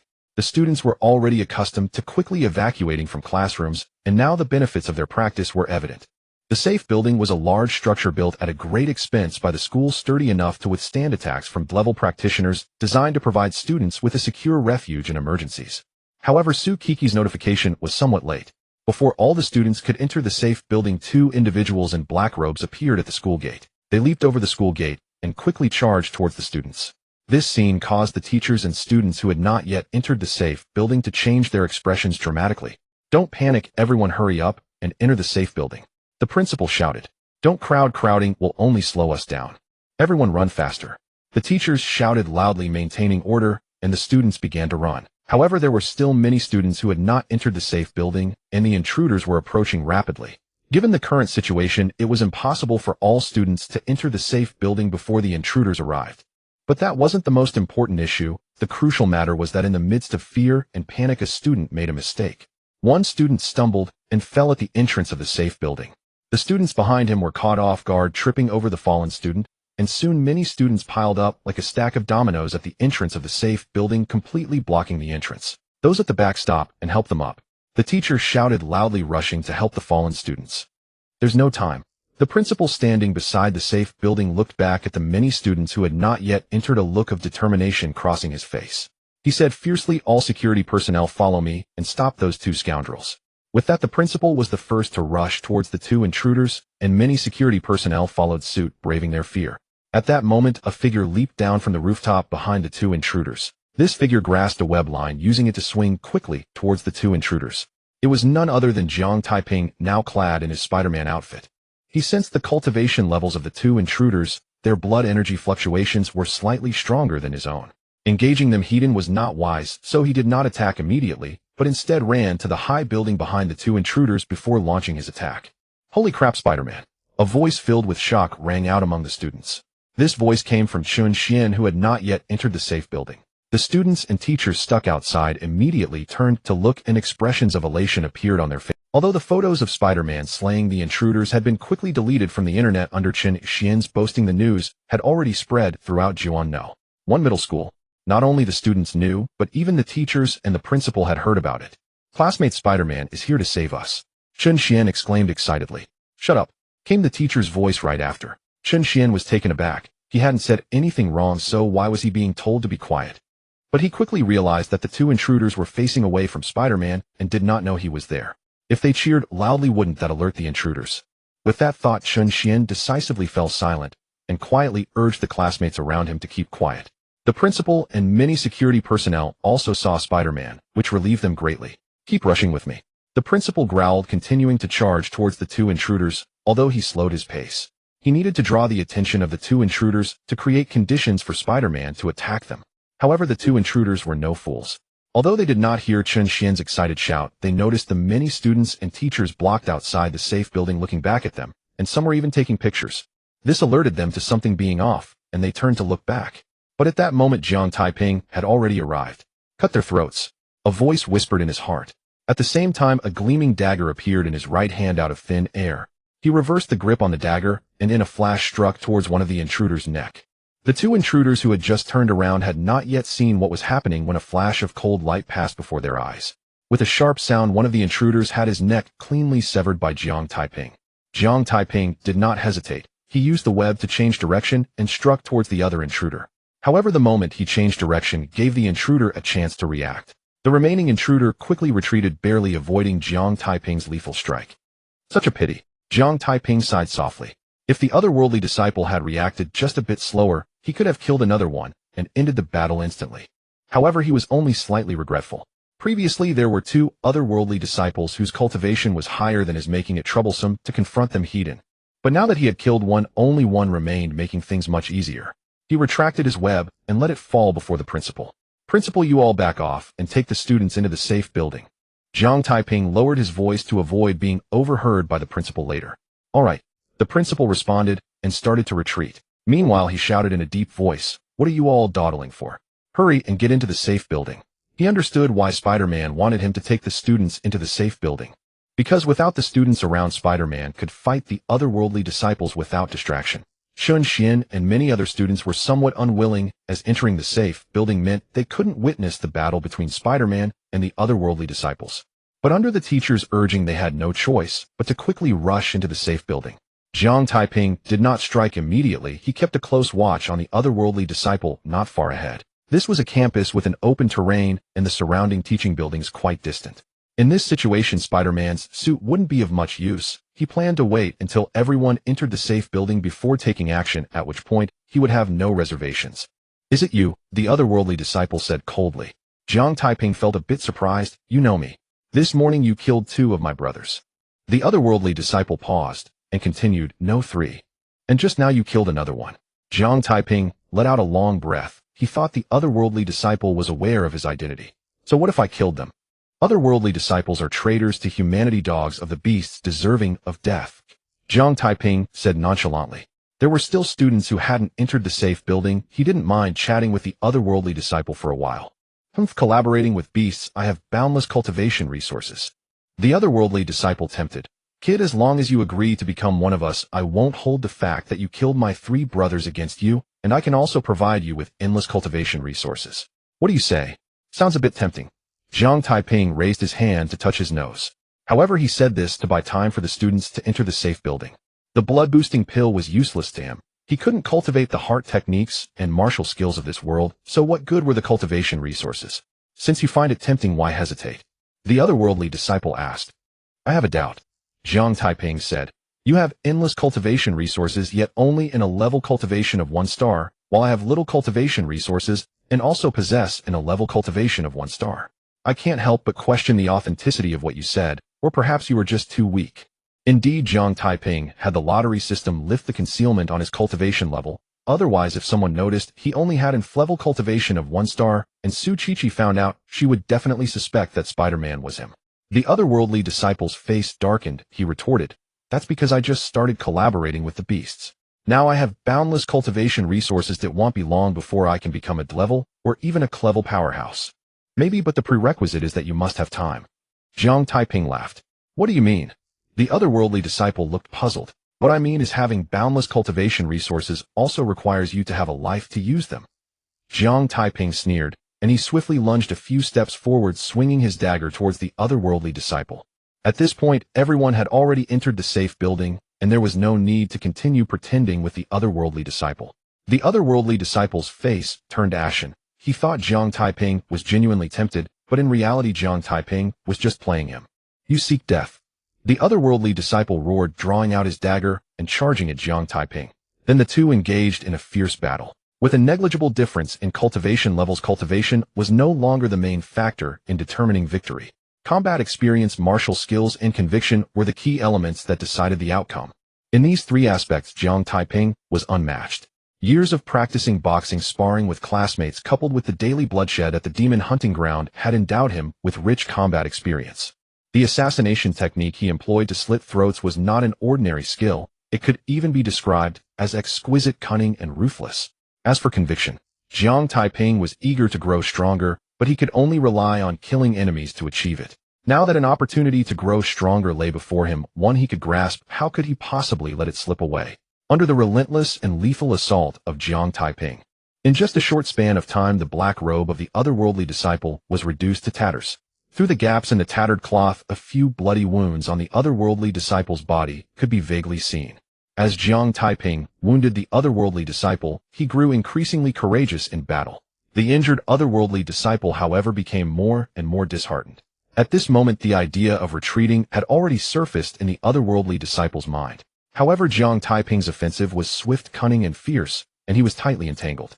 It wasn't something the otherworldly disciple could escape from. If the current situation continued, it would only be him who would die. The otherworldly disciple did not want to die. He had plenty of cultivation resources left unused, and he had many years left to live, yet he couldn't break free. In desperation and panic, he tempted again. Kid, I can offer you a lot of cultivation resources. How about we call it off? Sure, Jiang Taiping decisively agreed. The otherworldly disciple was overjoyed. This kid actually agreed. But the next moment, he saw Jiang Taiping gripping his dagger and stabbing towards his heart. In a duel between experts, victory and defeat hinge on a moment. One cannot afford to be distracted. The otherworldly disciple relaxed slightly when Jiang Taiping agreed. It was this brief moment of relaxation that cost him dearly. Whoosh! Jiang Taiping's dagger pierced directly into the otherworldly disciple's heart, as if stabbing through tofu. You tricked me. The otherworldly disciple cried in pain. Fool, we are enemies. Do you believe the words of an enemy? Jiang Taiping scoffed. As he spoke, he suddenly exerted force with his right hand, gripping the dagger, directly crushing the otherworldly disciple's heart. You? The otherworldly disciple wanted to say something else, but before he could utter a word, his eyes rolled back, and he reported to the underworld. At that moment, the somewhat mechanical voice of the lottery system rang in Jiang Taiping's mind. Ding! Host has slain an enemy and received a super lottery card. Jiang Taiping was pleasantly surprised. He actually obtained a super lottery card. However, this was not the time to think too much. He pulled out the dagger from the otherworldly disciple's heart, and then reached out towards the nearby teaching building. A strand of web shot out from his palm and stuck to the roof of the teaching building. The crisis is resolved, though everyone can go back now. Jiang Taiping glanced at the safe building, using the web to fly up to the rooftop of the teaching building. He then climbed back to the restroom along the wall behind the teaching building, finally taking off Spider-Man's suit. Inside the safe building, through the crack of the door, the principal noticed that the battle had ended at the first moment. Students, the crisis has been averted. You can all go back now, the principal said. As soon as he finished speaking, he opened the heavy alloy door of the safe building. The students standing at the door rushed out eager to catch another glimpse of Spider-Man. However, at this moment, there was no trace of Spider-Man on campus, only the bodies of 2 otherworldly disciples remained. Don't linger, hurry back to your classrooms, the principal instructed. Many students regretfully headed back to their respective classes. What a great opportunity for a close encounter with Spider-Man, and they had missed it. Many of them wanted to ask Spider-Man for an autograph. Jiang Taiping, who had been hiding in the restroom, heard the commotion outside and stepped out.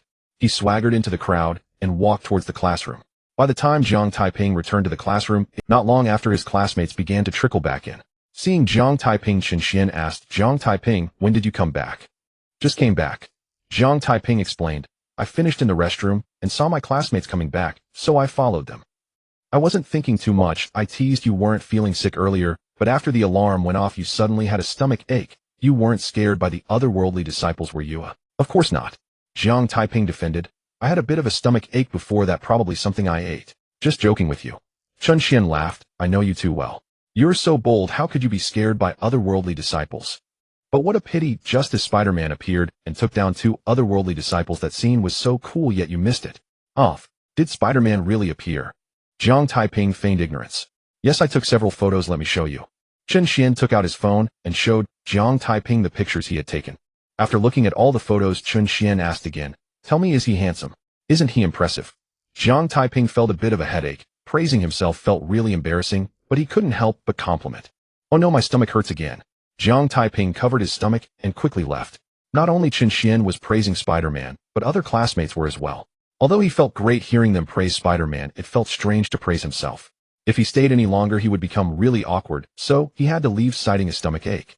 Upon leaving the classroom, Jiang Taiping immediately saw the principal and others standing next to the bodies of the 2 otherworldly disciples. After thinking for a moment, Jiang Taiping walked downstairs towards the principal and the others. Seeing Jiang Taiping approach, the principal asked, Xiao Jiang, what should we do with the bodies of the otherworldly disciples? Principal, the people from the demon hunting hall are about to arrive, let them handle it. Jiang Taiping said.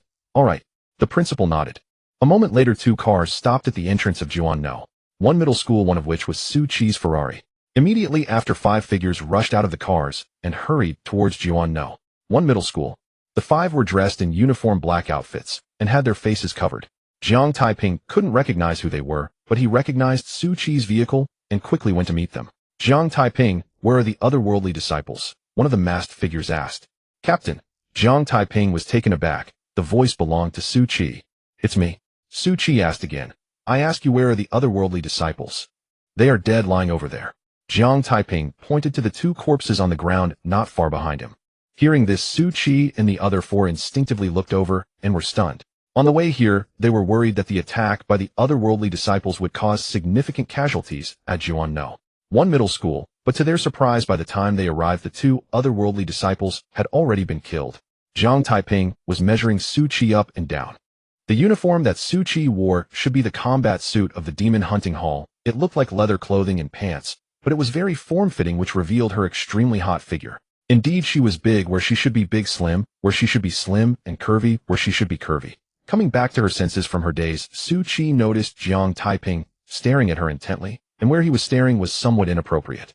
Jiang Taiping, what are you looking at with those dog eyes? Su Chi said, embarrassed and angry. Captain, I'm looking at your serial number.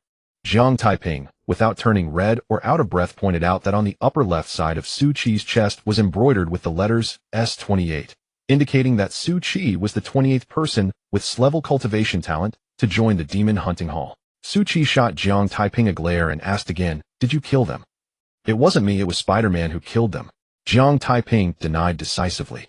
Su Chi and the others were momentarily stunned. Who is Spider-Man? It seemed that noticing their confusion, the principal quickly ran over. He took out his phone, opened an image, and said, it was him who killed them. Spider-Man is the name given to him by the students. Su Chi and the others suddenly understood. They had seen photos of Spider-Man. The photos of Spider-Man on the internet were still deleted by the Night Walker. Spider-Man, that name is rather fitting. Su Chi sighed and asked, Principal, where is Spider-Man? He left after slaying the 2 otherworldly disciples. The principal explained. Su Chi frowned. Earlier today, the Midnight Walker's Jiuan branch sent someone to investigate Spider-Man, but it seemed as if Spider-Man had vanished without a trace, and now he suddenly appeared and killed 2 otherworldly disciples before disappearing again. In the next moment, she suddenly turned to look at Jiang Taiping, but quickly withdrew her gaze. Earlier, Jiang Taiping was the one who had informed her about the two otherworldly disciples being killed, which meant Jiang Taiping was present. Now another two otherworldly disciples had been killed by Spider-Man, and Jiang Taiping was still there. Wasn't this too coincidental? She couldn't help but suspect that Spider-Man was Jiang Taiping. After all, Jiang Taiping would never admit to killing the otherworldly disciples with a brick. Jiang Taiping felt a bit anxious. Su Qi suddenly glanced at him. Could this little girl be suspecting him? However, despite his inner thoughts, he remained calm on the surface, showing no signs of abnormality. Everyone, what should we do with the bodies of these two otherworldly disciples? The principal asked. Su Qi thought for a moment, looked at the few people following her, and said, "You take the bodies of these two otherworldly disciples away? Oh, I have something to attend to, so I won't be going back for now." "All right, Captain," they responded, and two of them lifted one of the otherworldly disciples' bodies and headed out of the school. Su Qi looked at the principal and said, "Principal, tell me about how Spider-Man killed the two otherworldly disciples." "Okay." The principal agreed and detailed how Spider-Man killed the otherworldly disciples. Su Qi nodded and looked at Jiang Taiping, saying, "Come with me." With that, Su Qi headed towards the office building. Bang! As Jiang Taiping entered Su Qiqi's office, the door was forcefully slammed shut by Su. "Captain, you're walling me in again," Jiang Taiping said weakly. "Doing this doesn't create a sense of oppression, it just makes it feel ambiguous." Su Qiqi's cheeks flushed as she pondered for a moment, then moved her right hand away from the wall, next to Jiang Taiping's head. "Speak." She sat on the sofa wearing an expression that suggested interrogation, where leniency is given for confession, but severity for refusal. "Captain, what do you want me to say?" Jiang Taiping asked in confusion. Still pretending. Su Qiqi glared at Jiang Taiping. "Speak. Is Spider-Man you?" Jiang Taiping replied, "I wish it were, but it's really not me." He explained pitifully, "Captain, didn't you say those two interdimensional apprentices were both level cultivators? And I only have level cultivation. There's no way I could have killed them without ambushing them." Su Qiqi paused suddenly. She had only considered Jiang Taiping's presence and overlooked his cultivation level. According to the principal, Spider-Man could engage interdimensional apprentices without losing ground, which proved that Spider-Man was at least a level, while Jiang Taiping was only level, making it seem unlikely that he was Spider-Man. But why did she always feel that Spider-Man was Jiang Taiping? One must admit that a woman's sixth sense is indeed terrifying. Even with ironclad evidence, it's difficult to dispel their suspicions. "Captain, why are you all masked? Are you afraid of retaliation from interdimensional apprentices?" Jiang Taiping tried to change the subject. "What do you mean afraid of retaliation from interdimensional apprentices, eh?" Su Qiqi said proudly. "Since the moment I joined the demon hunting hall, I have never feared retaliation from interdimensional apprentices." "Then why are you all masked?" Jiang Taiping asked in confusion. Su Qiqi thought for a moment and said, "Aren't your classmates all crazy about Spider-Man?" Jiang Taiping didn't understand why Su Qiqi was asking this, but it was a fact, so he nodded. "We are the same," Su Qiqi explained. "We wear masks to avoid exposing our identities and attracting the attention of ordinary people." Jiang Taiping suddenly understood, and he also recognized Su Qiqi's explanation.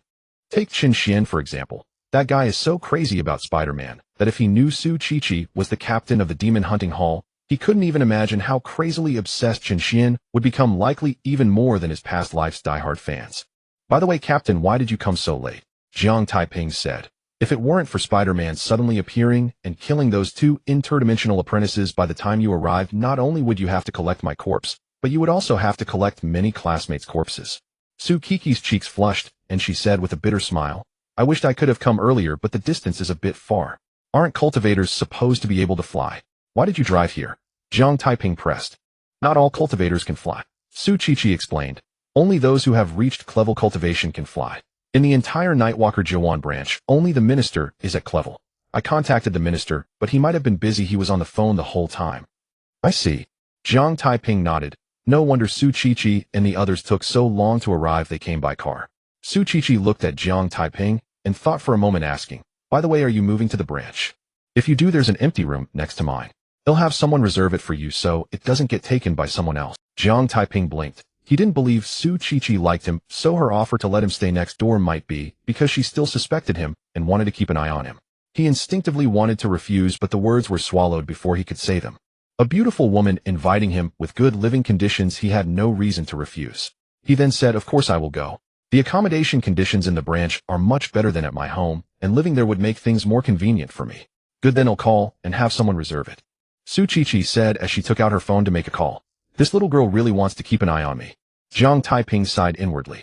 After he agreed, a sly smile appeared on Su Qiqi's pretty face. Although that smile vanished quickly, he still caught it. It seemed he needed to be more cautious in the future. After the call, Su Chi said, "There's no time like the present. The interdimensional apprentices just caused trouble at school, and they shouldn't come back in the short term. Since nothing is happening now, let me help you move." "Captain, this is a lot of trouble for you," Jiang Taiping said politely. "What trouble is there?" Su Chi smiled. "I am your captain. It's my duty to help you. Let's go. Then it'll trouble you, Captain." Jiang Taiping no longer acted politely. As they reached the door, Su Chi suddenly stopped. "By the way, you go out first. I need to change clothes," Su Chi said. "Oh," Jiang Taiping responded, and walked out after opening the door.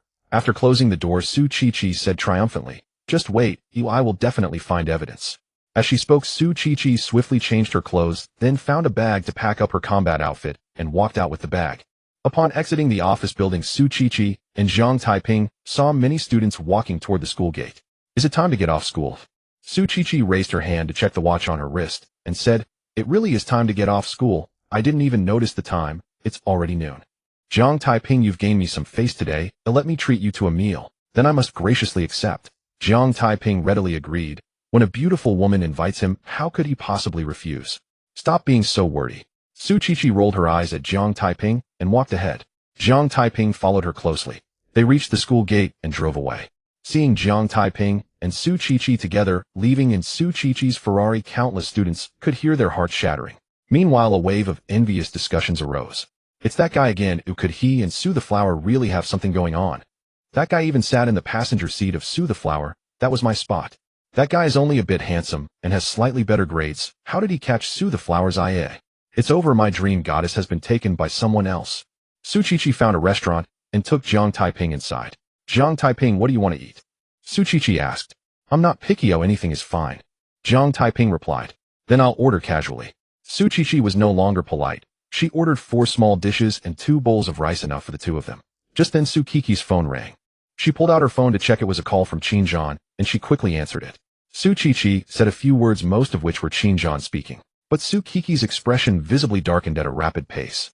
After hanging up, Su Chi hesitated for a moment and said, "Jiang Taiping, there's some bad news." Upon hearing what Su Chi said, Jiang Taiping was not surprised at all. The moment he saw Su Kiki's expression turn grim, he realized something unpleasant had likely occurred. "What news?" Jiang Taiping asked. "It concerns you," Su Chi said in a low voice. "According to regulations, when a new member joins the Demon Hunting Hall, the report must be submitted level by level.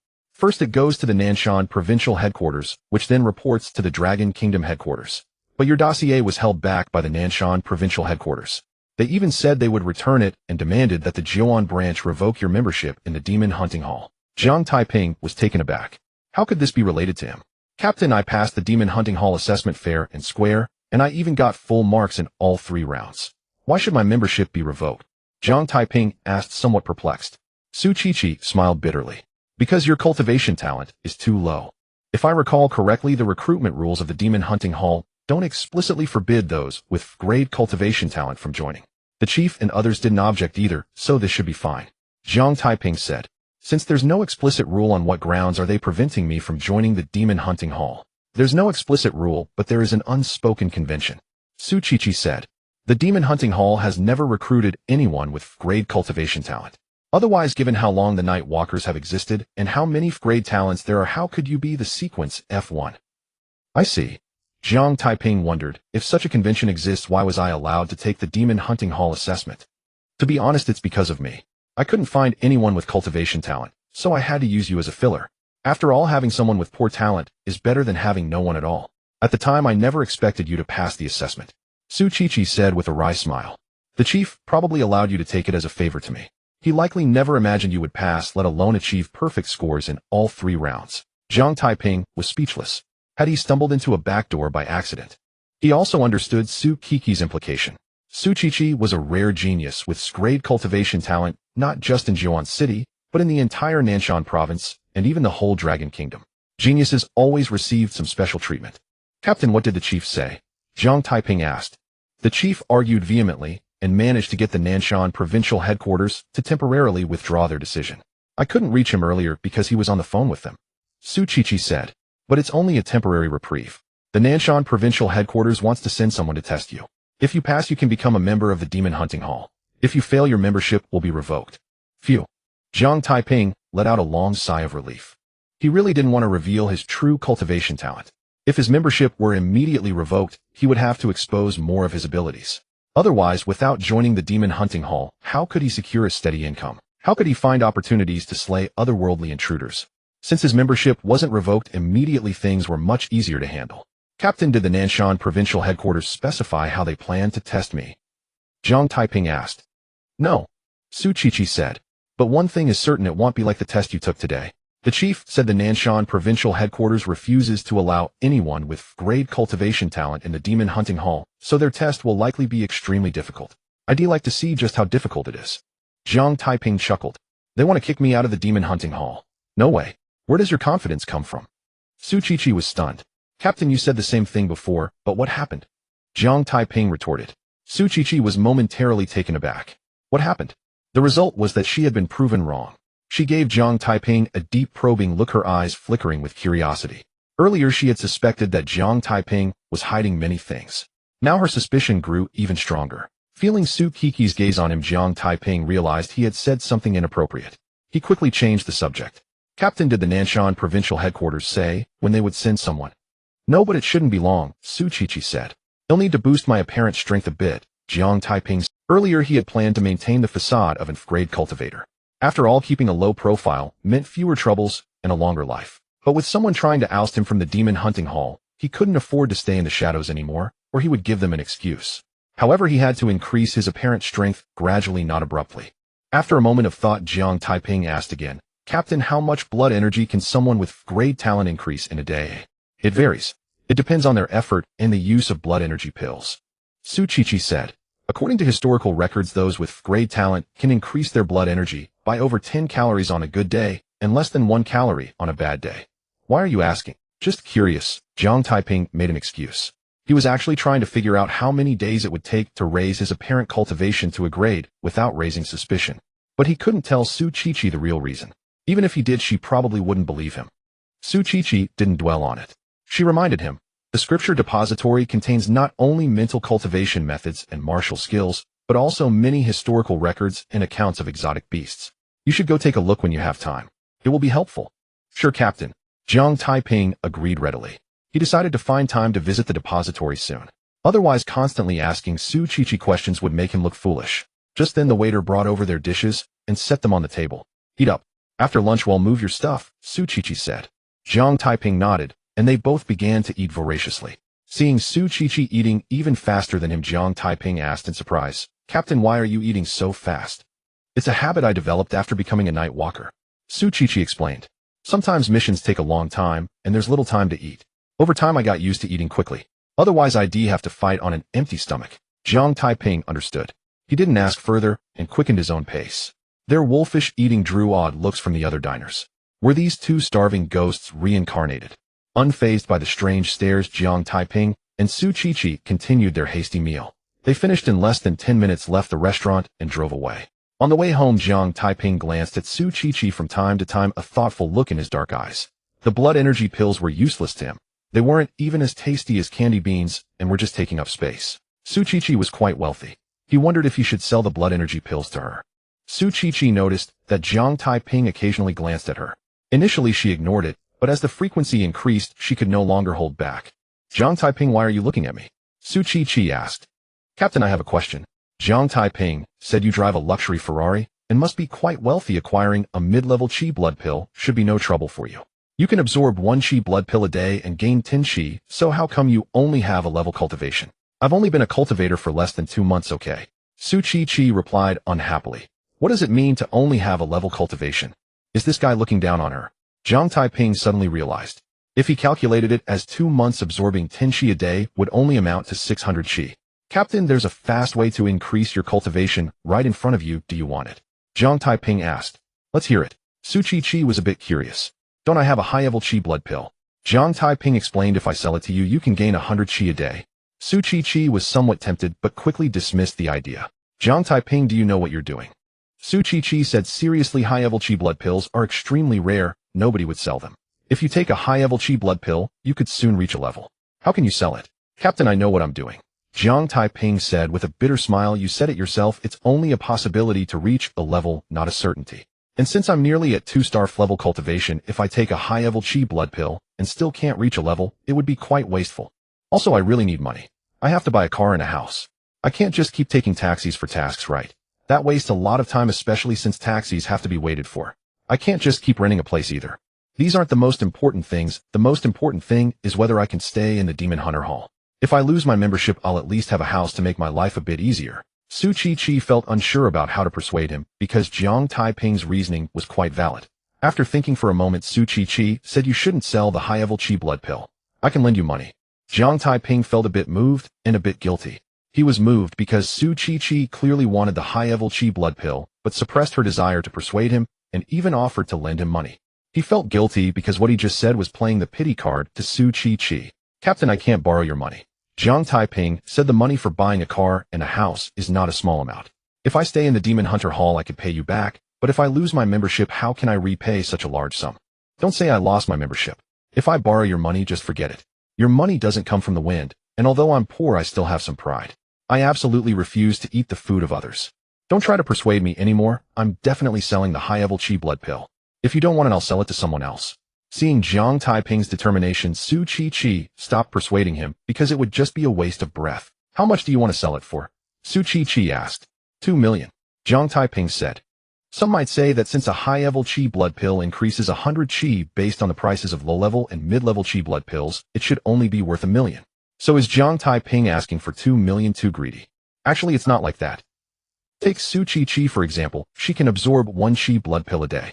Taking a high-level chi blood pill allows her to gain an extra 100 chi in a day, while a mid-level chi blood pill would take 10 days to achieve 100 chi. As the saying goes, a quick step leads to faster steps. In the eyes of a cultivator, a 9-day time difference is invaluable. Moreover, high-level chi blood pills cannot be bought. They can only be obtained by making significant contributions to the Night Walkers. As the saying goes, rarity increases value. Not to mention 2 million, even 5 million could be sold easily. Originally, Jiang Taiping wanted to sell it for 5 million, but feeling guilty and moved, he softened his stance and offered a discounted price. "I'll take it," Su Chi said decisively. Jiang Taiping was not surprised by her decisiveness. Buying a high-level chi blood pill for 2 million is a no-brainer unless one is broke. Only a fool wouldn't buy it. "Captain, I also have 9 low-level chi blood pills. You should buy them too," Jiang Taiping said. "Huh?" Su Chi was taken aback, and she exclaimed, "I said, Jiang Taiping, you're not actually not taking the low-level chi blood pills, are you?" "No, I want to take mid-level chi blood pills," Jiang Taiping said. Su Chi breathed a sigh of relief. If Jiang Taiping didn't even want to take low-level chi blood pills, she would have wanted to hit him. "Then I'll exchange them for mid-level chi blood pills," Su Chi said. "Captain, don't trouble yourself." Jiang Taiping firmly refused. "I have no way to sell low-level chi blood pills. Just give me the money, and I'll go purchase them from the Jiuan Chamber of Commerce. Low-level chi blood pills are 11,000 each, and I only have 9. Just give me 80,000, and it's fine." He said that wanting mid-level chi blood pills was just an excuse. If they were changed to mid-level chi blood pills, wouldn't they still be decorations? Alright. Su Chi didn't think much, and took out her phone, tapping a few times, saying the money has been transferred to your account. Immediately after, Jiang Taiping received a new message on his phone. He took out his phone to check. It was a notification from the Night Walker's bank informing him that the money had arrived. What a little rich lady, transferring over 2 million just like that. Tisk, I'm also a millionaire now. Jiang Taiping sighed, and then asked in confusion, "Captain, isn't it 2,080,000? Why did I receive 2,090,000? I can sell low-level chi blood pills for 11,000 each." Su Chi hesitated a moment, and then said, "Actually, I've taken advantage of you. High-level chi blood pills have no market price. If you spread the news about selling high-level chi blood pills, someone would offer a higher price." "I know," Jiang Taiping said, "but you are my captain, and we are family. Why talk about what's fair? Or moreover, since high-level chi blood pills are such a rare commodity, they should naturally be prioritized for family and not be cheapened for outsiders." While speaking, Jiang Taiping took the chi blood pill from the system storage and handed it to Su Chi. Su Chi took the chi blood pill and felt a bit moved. Jiang Taiping truly knew how to be grateful. Her efforts in arguing for him and Zhang Monair were not in vain. "Jiang Taiping, don't forget to buy mid-level chi blood pills as soon as possible." Su Chi reminded him, "Regardless of whether you can stay in the Demon Hunter Hall, improving your cultivation is very important." "Captain, I will," Jiang Taiping replied decisively, adding, "I took a low-level chi blood pill, but I haven't finished absorbing it yet." Su Chi nodded, said nothing more, and drove towards Jiang Taiping's home. But before she could drive far, she suddenly sensed something was off. "That's not right." Su Qiqi, said Jiang Taiping, just now during dinner you said you wanted to kick yourself out of the demon hunting hall. Why are you leaving a way out for yourself now? Where's your confidence? Jiang Taiping explained, Captain, having confidence is one thing, but leaving a way out for myself isn't a bad idea. Why is it always what you say? Su Qiqi pouted, feeling something was off, but unable to pinpoint what it was. After that, neither Su Qiqi nor Jiang Taiping said anything else as they arrived at Jiang Taiping's home. Su Qiqi suddenly realized that while she knew Jiang Taiping lived in the slums, she didn't know he actually lived in a basement. No wonder he was so eager to buy a house. If it were her, she would also be very eager to buy one. Jiang Taiping was unaware of how much Su Qiqi had imagined at this moment. He was packing clothes. After simply gathering a few pieces, he said, Captain, I'm ready. Let's go. Wait. Jiang Taiping, are you only taking a few pieces of clothing when moving? Su Qiqi exclaimed, Captain, the furniture and supplies at the branch are fully equipped, so there's no need to take too much. Jiang Taiping said, besides, if I take too much, there's no way your car can fit it. That's true. Su Qiqi nodded and said, but you should take all your clothes. Are you planning to come back? Captain, although this place is rented, I've lived here for years and have feelings for it. Jiang Taiping explained, even though the branch has accommodations, it's not my home. If I keep this place, I can come back to stay when I want. Besides, I might have to move out from the branch soon. Do as you wish. Su Qiqi stopped persuading him, knowing he was referring to the matter of someone from the Nanshan province headquarters coming to test him. What she didn't know was that Jiang Taiping said this to provide himself with an excuse for going out at night. Of course, his reason for going out at night wasn't for pleasure, but for training martial arts. For instance, he had practiced the sword control technique during the demon hunting hall assessment, but he had yet to practice sword flight. Leaving Jiang Taiping's home, Su Qiqi drove him to the Nightwalker Jiwan branch. Upon arriving at the branch, Su Qiqi and Jiang Taiping started tidying up the room together. In fact, there wasn't much to tidy up. They just had a set of bedding and some toiletries delivered. Su Qiqi helped Jiang Taiping spread the bedding and hung up the clothes he brought. I've already informed the logistics department about your move here. Su Qiqi said, from now on this room will be yours. You can unlock the room using your fingerprint and iris. Thank you, Captain. Jiang Taiping expressed his gratitude. Didn't you say we are one of our own? There's no need for formalities among our own. Su Qiqi shook her head and asked, so what do you plan to do next? I don't have anything to do right now. I want to go check out the scripture pavilion. Jiang Taiping said. All right, the items in the scripture pavilion can only be viewed there and cannot be taken out. If you have any questions, just give me a call. I'll be leaving now. After saying this, Su Qiqi turned and left.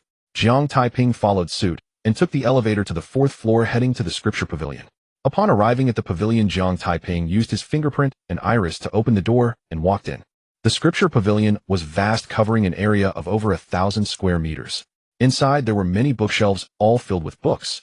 Jiang Taiping first took a tour around the scripture pavilion, observing the arrangement of various books to facilitate future searches. Then he went to the shelves displaying martial arts techniques and pulled out a few simple ones to glance at. Although the martial arts techniques and heart methods in this world were useless to him, he couldn't be sure someone wouldn't ask him which heart method and martial arts he chose. If he couldn't answer, it would reveal his true nature. After noting down the names of a heart method and a few martial arts techniques, Jiang Taiping walked to the shelf displaying historical materials. He compared them and pulled out History of the Nightwalkers and Compendium of Strange Beasts to read carefully. As Jiang Taiping read, time quietly passed. Before he knew it, it was already evening. When Su Qiqi saw that Jiang Taiping hadn't returned so late, she ran to the scripture pavilion to check. Upon seeing Jiang Taiping absorbed in reading, she remained silent and quietly left the scripture pavilion. This guy is almost perfect except for a slightly lacking talent in cultivation, and he's also very hardworking. Su Qiqi muttered to herself, this guy has many secrets that others don't know about. I can't let the Nanshan province headquarters strip him of his identity as a member of the demon hunting hall because of some so-called unwritten rules. Jiang Taiping had no idea that Su Qiqi had been there. He was still immersed in his reading. It wasn't until late at night that he finally finished reading History of the Nightwalkers and Compendium of Strange Beasts. This gave him a deeper understanding of the Nightwalkers and strange beasts, greatly expanding his knowledge. He took out his phone to check and exclaimed, it's already 1 a.m. Getting up to stretch his stiff body from sitting too long, Jiang Taiping summoned the Universal Lottery System. Today he had slain 2 interdimensional disciples at Jiwan High School, and he hadn't yet sorted through his gains. Host Jiang Taiping. Age 18. Realm E level. Vitality 152 cards. Talent Devour God level, Sword Seeds level. Previously it was around 123 vitality cards. Now it's 152 vitality cards, an increase of 29 vitality cards. TSK Tisk, slaying interdimensional disciples really is the fastest way. He remarked, damn, vitality pills are nothing compared to my god-level cultivation talent of Devour. Jiang Taiping sighed inwardly, though his tone was somewhat sour. He also wanted to use vitality pills. After all, taking them could provide an additional boost to his vitality. However, he was speaking the truth. Compared to his god-level cultivation talent of devour, vitality pills were, although the vitality he absorbed today was less than that of high-grade vitality pills, it was only because he had only slayed 2 interdimensional disciples today. If he had gone to the demon hunting garden to slay enemies today, the vitality he absorbed would definitely surpass that of high-grade vitality pills. Moreover, high-grade vitality pills aren't something one can just take whenever they want, but his god-level cultivation talent of devour is always there. As long as he works hard to slay enemies, he can continuously absorb their vitality and enhance his cultivation. As for low-grade and mid-grade vitality pills, they have already been completely overshadowed by his god-level cultivation talent of devour. After sighing, Jiang Taiping opened the system warehouse. The system warehouse contained a super lottery card and 56 low-grade lottery cards. Except for 1 low-grade lottery card, the rest were the gains from slaying the 2 interdimensional disciples today. Tisk, I actually obtained a super lottery card. He exclaimed that interdimensional disciple was truly a bringer of fortune. Jiang Taiping smacked his lips and asked Universal Lottery System, I've previously killed some interdimensional disciples and quite a few strange beasts, and I only received low-grade lottery cards. Why did I get a super lottery card this time? Jiang Taiping suspected that there was a trick to obtaining the super lottery card, which prompted his question. The chances are determined by significant events that can enhance the odds of obtaining a super lottery card. The host saved the entire school today, preventing a major disaster and increasing the chances of obtaining a super lottery card. Jiang Taiping's eyes brightened. His suspicions were indeed correct. There was a trick. Lottery multiverse system used the super lottery card to draw. Jiang Taiping's face was filled with anticipation. The super lottery card was guaranteed to win good things. Last time he drew with the super lottery card, he obtained the godly talent of devouring cultivation. What would he starting the lottery, consuming 1 super lottery card? Ding. Congratulations, the host has won, obtaining the observation hockey.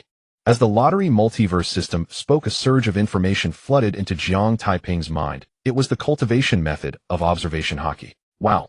Jiang Taiping couldn't help but curse, his face filled with ecstasy. In One Piece, observation hockey was one of the strongest auxiliary skills. The ability of observation hockey is sensing the presence. To be precise, observation hockey allows one to sense crises, gauge the strength of opponents, perceive things outside of sight, and even predict an opponent's attack. These are just the basic abilities of observation hockey. If it is deeply developed, not only can the sensing distance be increased, but it can also have X-ray vision and even read others' minds, listening to the voices of all things. However, Jiang Taiping did not consider these to be the most impressive abilities. He believed that the most impressive ability was foreseeing the future. Foreseeing the future is different from predicting an opponent's attack. It allows one to briefly see events that will happen in the future. What would it be like to master the ability of foreseeing the future? If I know what will happen next and know what the enemy will do next, I can respond in advance and completely shatter the enemy's schemes. How can they play? They would have no game left. However, to develop the ability of observation hockey to foresee the future is not an easy task. But at the moment he obtained observation hockey, Jiang Taiping decided he must develop the ability to foresee the future, no matter how difficult it may be. I must cultivate quickly. A somewhat weary Jiang Taiping instantly became energized. He repeatedly contemplated the cultivation method of observation hockey, and once he understood it, he began. Jiang Taiping took a deep breath, concentrating on sensing the surroundings. In the next moment, a slightly illusory image appeared before his eyes. This image centered around Jiang Taiping, showing the scene of the scripture pavilion within a 10-meter radius. He could clearly see every bookshelf, and even vaguely discern the names of every book on the shelves. It felt as if Jiang Taiping had eyes in every direction, and each eye could see through everything. Otherwise, standing between 2 rows of bookshelves, he could only see the front and back rows, and could not see any further shelves. To be more precise, this feeling is quite similar to activating the God's perspective in a game. But in reality, it wasn't activating the God's perspective, it was the image created by observation hockey through sensing presence. Awesome, this is truly amazing. This thing is definitely an unparalleled tool for playing hide and seek. It doesn't matter where the opponent hides, they are completely without escape. Papa, how can observation hockey be used to play hide and seek? Isn't that using a cannon to shoot? But the principle is the same. As long as they are within my sensing range, the enemy has nowhere to hide. Furthermore, with the perception of crises from observation hockey, why worry about ambushes? As long as the enemy approaches within 10 meters of me, I can sense them immediately. And I also know what they intend to do, allowing me to respond in a timely manner. I am truly amazing. I have already developed observation hockey to such an extent right at the beginning of my training. This is just the beginning. With continuous training, the development of observation hockey will reach even greater heights. One day, I will envelop the entire Dragon Kingdom. Know the whole world within my sensing range. A mission? I'm on my way. Jiang Taiping hung up the phone and rushed out of the scripture pavilion. He had no idea what the mission was, but whatever it was, it involved otherworldly apprentices and beasts, which were like experienced treasures and lottery cards to him. He couldn't miss out. Moreover, this was his first mission since joining the demon hunting hall. He definitely couldn't let it slip by. Soon Jiang Taiping returned to the 9th floor. Seeing Jiang Taiping, Su Qiqi was taken aback for a moment before bursting into laughter. "Captain, what are you laughing at?" Jiang Taiping asked, puzzled. "Jiang Taiping, you look like a national treasure that could be exhibited in a zoo." Su Qiqi explained. "National treasure? A giant panda?" Jiang Taiping was momentarily speechless, wondering if Su Qiqi was implying he had dark circles under his eyes. "I won't tease you anymore, let's get to business." Su Qiqi said seriously, "You didn't sleep all night and your condition is so poor, can you manage this?" "Captain, a man must never say he can't." Jiang Taiping responded earnestly. "TCH, how can you say that?" Su Qiqi's face flushed red. For a moment Jiang Taiping was at a loss. He felt he hadn't said anything wrong. But soon he realized, and with a wry smile he said, "Captain, your thoughts are a bit impure. Your thoughts are the impure ones." Su Qiqi shot Jiang Taiping a glare, handed him a large bag she was carrying, and pulled out a wristwatch and a small fluffy black object the size of a fingernail, also handing them to him. "This is your combat uniform, wristwatch, and earpiece. I brought them all for you," Su Qiqi explained. "Captain, what's the use of the wristwatch and earpiece?"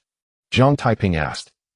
"This wristwatch may look like an ordinary watch, but it can detect the presence of otherworldly beasts," Su Qiqi explained. "If any otherworldly beasts or apprentices are within 5 meters of us, the watch will vibrate to alert us, but it can only detect certain beast auras, so we must be extremely cautious while moving. The earpiece is for communication during operations with a range of 5,000 meters. Just press the switch on the earpiece while talking. We still have a few minutes before departure, so hurry and change into your combat uniform and get ready to go." "Yes, Captain," Jiang Taiping replied and returned to his room. He quickly changed into his combat uniform, donned the wristwatch and earpiece, and stepped back out. Originally, he didn't want to wear the wristwatch as it paled in comparison to his observation hockey. But to avoid arousing Su Qiqi's suspicions, he decided to wear it anyway. "I almost forgot to give you your weapon." Su Qiqi pulled out a long sword from her waist and handed it to Jiang Taiping, saying, "This is a soft sword that's easy to carry. You can keep it in the hidden compartment of your combat uniform like a belt. If you find it unsuitable, you can exchange it for another one at the logistics department. It's good enough, I won't change it." Jiang Taiping accepted the long sword and casually tucked it into the hidden compartment of his combat uniform. He didn't have any sword techniques yet, and his only assassination technique, throat cutting, was easier to perform with a dagger. "You haven't eaten, have you?" Su Qiqi pointed at the backpack on the floor and said, "There are compressed biscuits and water inside. We don't have time to eat now, so grab a few biscuits and drink some water to tide you over." Jiang Taiping hadn't felt hungry at first, but hearing Su Qiqi say this, his stomach suddenly growled. He then remembered that he hadn't eaten last night and hadn't eaten anything this morning. "I am indeed a bit hungry." Jiang Taiping didn't force himself. He took a backpack, pulled out some compressed biscuits and water, and started eating. As he ate, he used his observation hockey to sense Su Qiqi's cultivation level, discovering that she was at the 9-star E level, just a step away from the D level. "How you actually advanced to the 3-star F level?" Su Qiqi exclaimed. "Really?" Jiang Taiping replied. "Yesterday, I chose a mind technique at the scripture pavilion and practiced all night.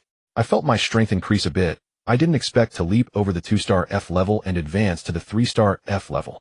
Indeed, Jiang Taiping had raised his apparent cultivation level. To be precise, on his way back, he had the lottery system disguise his cultivation as 3-star F level. Originally, he hadn't planned to raise his cultivation level to 3-star F level all at once. He intended to do it 1 star at a time. However, considering that the people from the Nanshan provincial headquarters might arrive at any moment, he decided to take a bigger leap.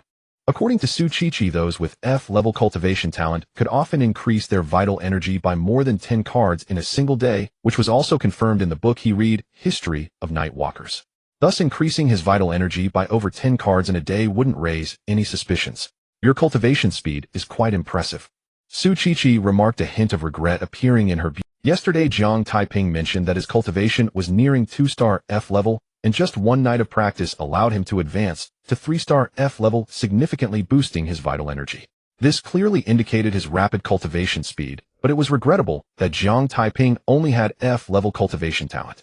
"Captain, you're flattering me." Jiang Taiping said modestly. Su Qiqi advised, cultivation requires a balance of relaxation and tension. Don't push yourself too hard. I'll remember that. Jiang Taiping nodded. Su Qiqi didn't say anything further. She glanced at her wristwatch, and only a few minutes remained until departure. Then she pressed the earpiece and commanded Demon Hunting Team 9 assemble. In the next moment, figures began to emerge from nearby rooms. Jiang Taiping looked at the people who emerged, 7 in total. Along with him and Su Qiqi, that made 9. The 7 were all quite young in their 20s and all at E-level cultivation. Among them, 3 had serial numbers starting with B, while the remaining 4 had serial numbers starting with C.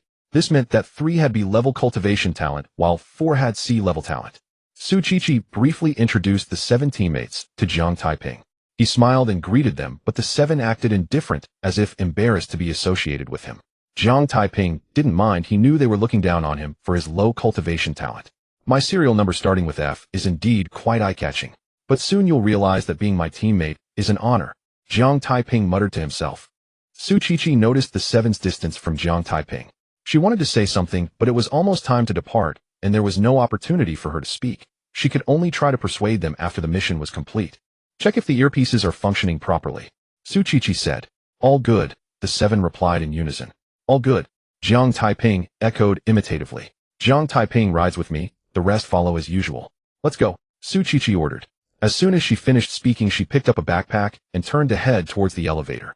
Jiang Taiping and the other 8 grabbed their backpacks and followed. They took the elevator down to the underground garage. Su Qiqi drove with Jiang Taiping, while the other 7 got into 2 other vehicles heading out. Captain, what is this mission about? Jiang Taiping asked curiously. The fallen stronghold of the otherworldly beings.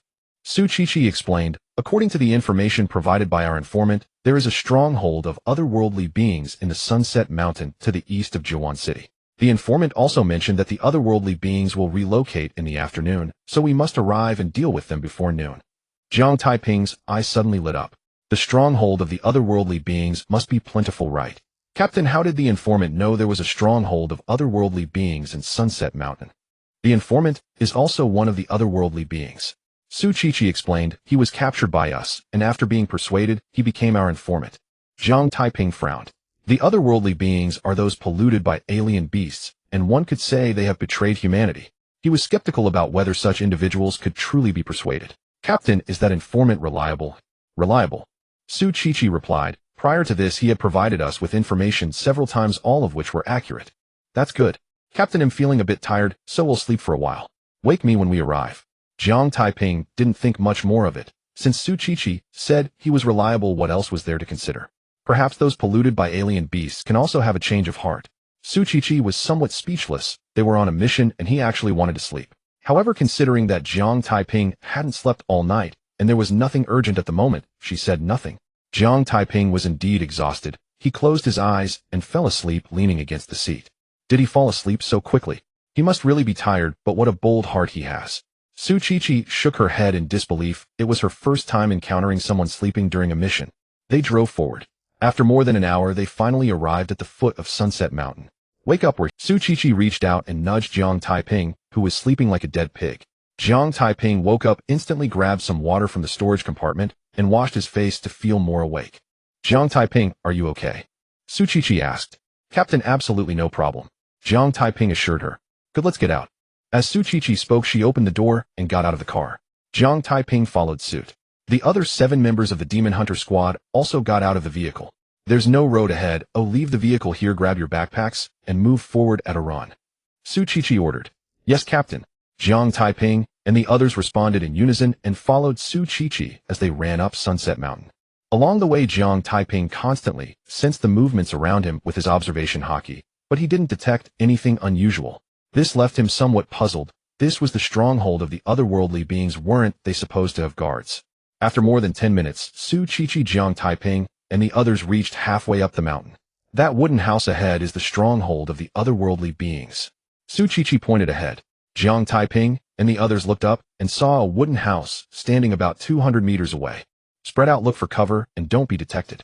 Su Qiqi said, according to the informant, those otherworldly beings are all a rank with a cultivation level below 3 stars, so everyone be careful while fighting. Let's continue forward.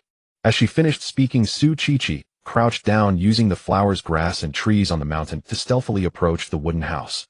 Jiang Taiping and the others spread out and cautiously made their way to the wooden house. As they got within 20 meters of the wooden house, Jiang Taiping suddenly frowned. Using his observation hotkey, he could clearly see 10 middle-aged men inside the wooden house, all looking alert, with one standing by the window, looking outside, seemingly having already discovered them. But that wasn't the most important part. The crucial point was that the information provided by the informant was incorrect. Not all of those otherworldly beings were rank with a cultivation level below 3 stars. One of the middle-aged men was drank with a cultivation level of 2 stars. In the next moment, Jiang Taiping's expression changed dramatically. Previously, he thought the otherworldly beings were somewhat foolish for not sending anyone to guard. But now he suddenly realized he was wrong. It wasn't that the otherworldly beings were foolish, but that this was a trap set for them. The otherworldly beings were alert not because they had discovered them, but because they already knew they were coming. If the otherworldly beings had discovered them, how could they still be in the wooden house? One must know that there were individuals among the otherworldly beings with a cultivation level of 2 stars drank. Such strength was enough to crush them, and there was no need to remain in the wooden house. So there was only one explanation: the otherworldly beings had not discovered them, but had known they were coming all along. That informant is definitely problematic. Damn it, fortunately I acquired observation hotkey yesterday, or we would have been doomed today. Jiang Taiping couldn't help but curse inwardly, his face filled with lingering fear. In the Demon Hunter squad, the highest cultivation level belonged to Su Chi-Chi, who only had a cultivation level of 9 stars a rank. They were about to confront the 2-star drank otherworldly beings, which was akin to a mouse licked by a cat's nose, seeking death. Captain, wait.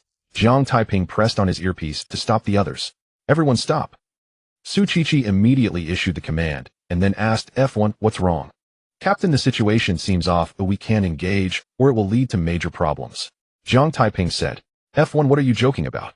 Yeah, we're already at the point of no return. You tell me not to engage. What are we here for? A vacation. F1, you aren't afraid because it's your first mission, are you?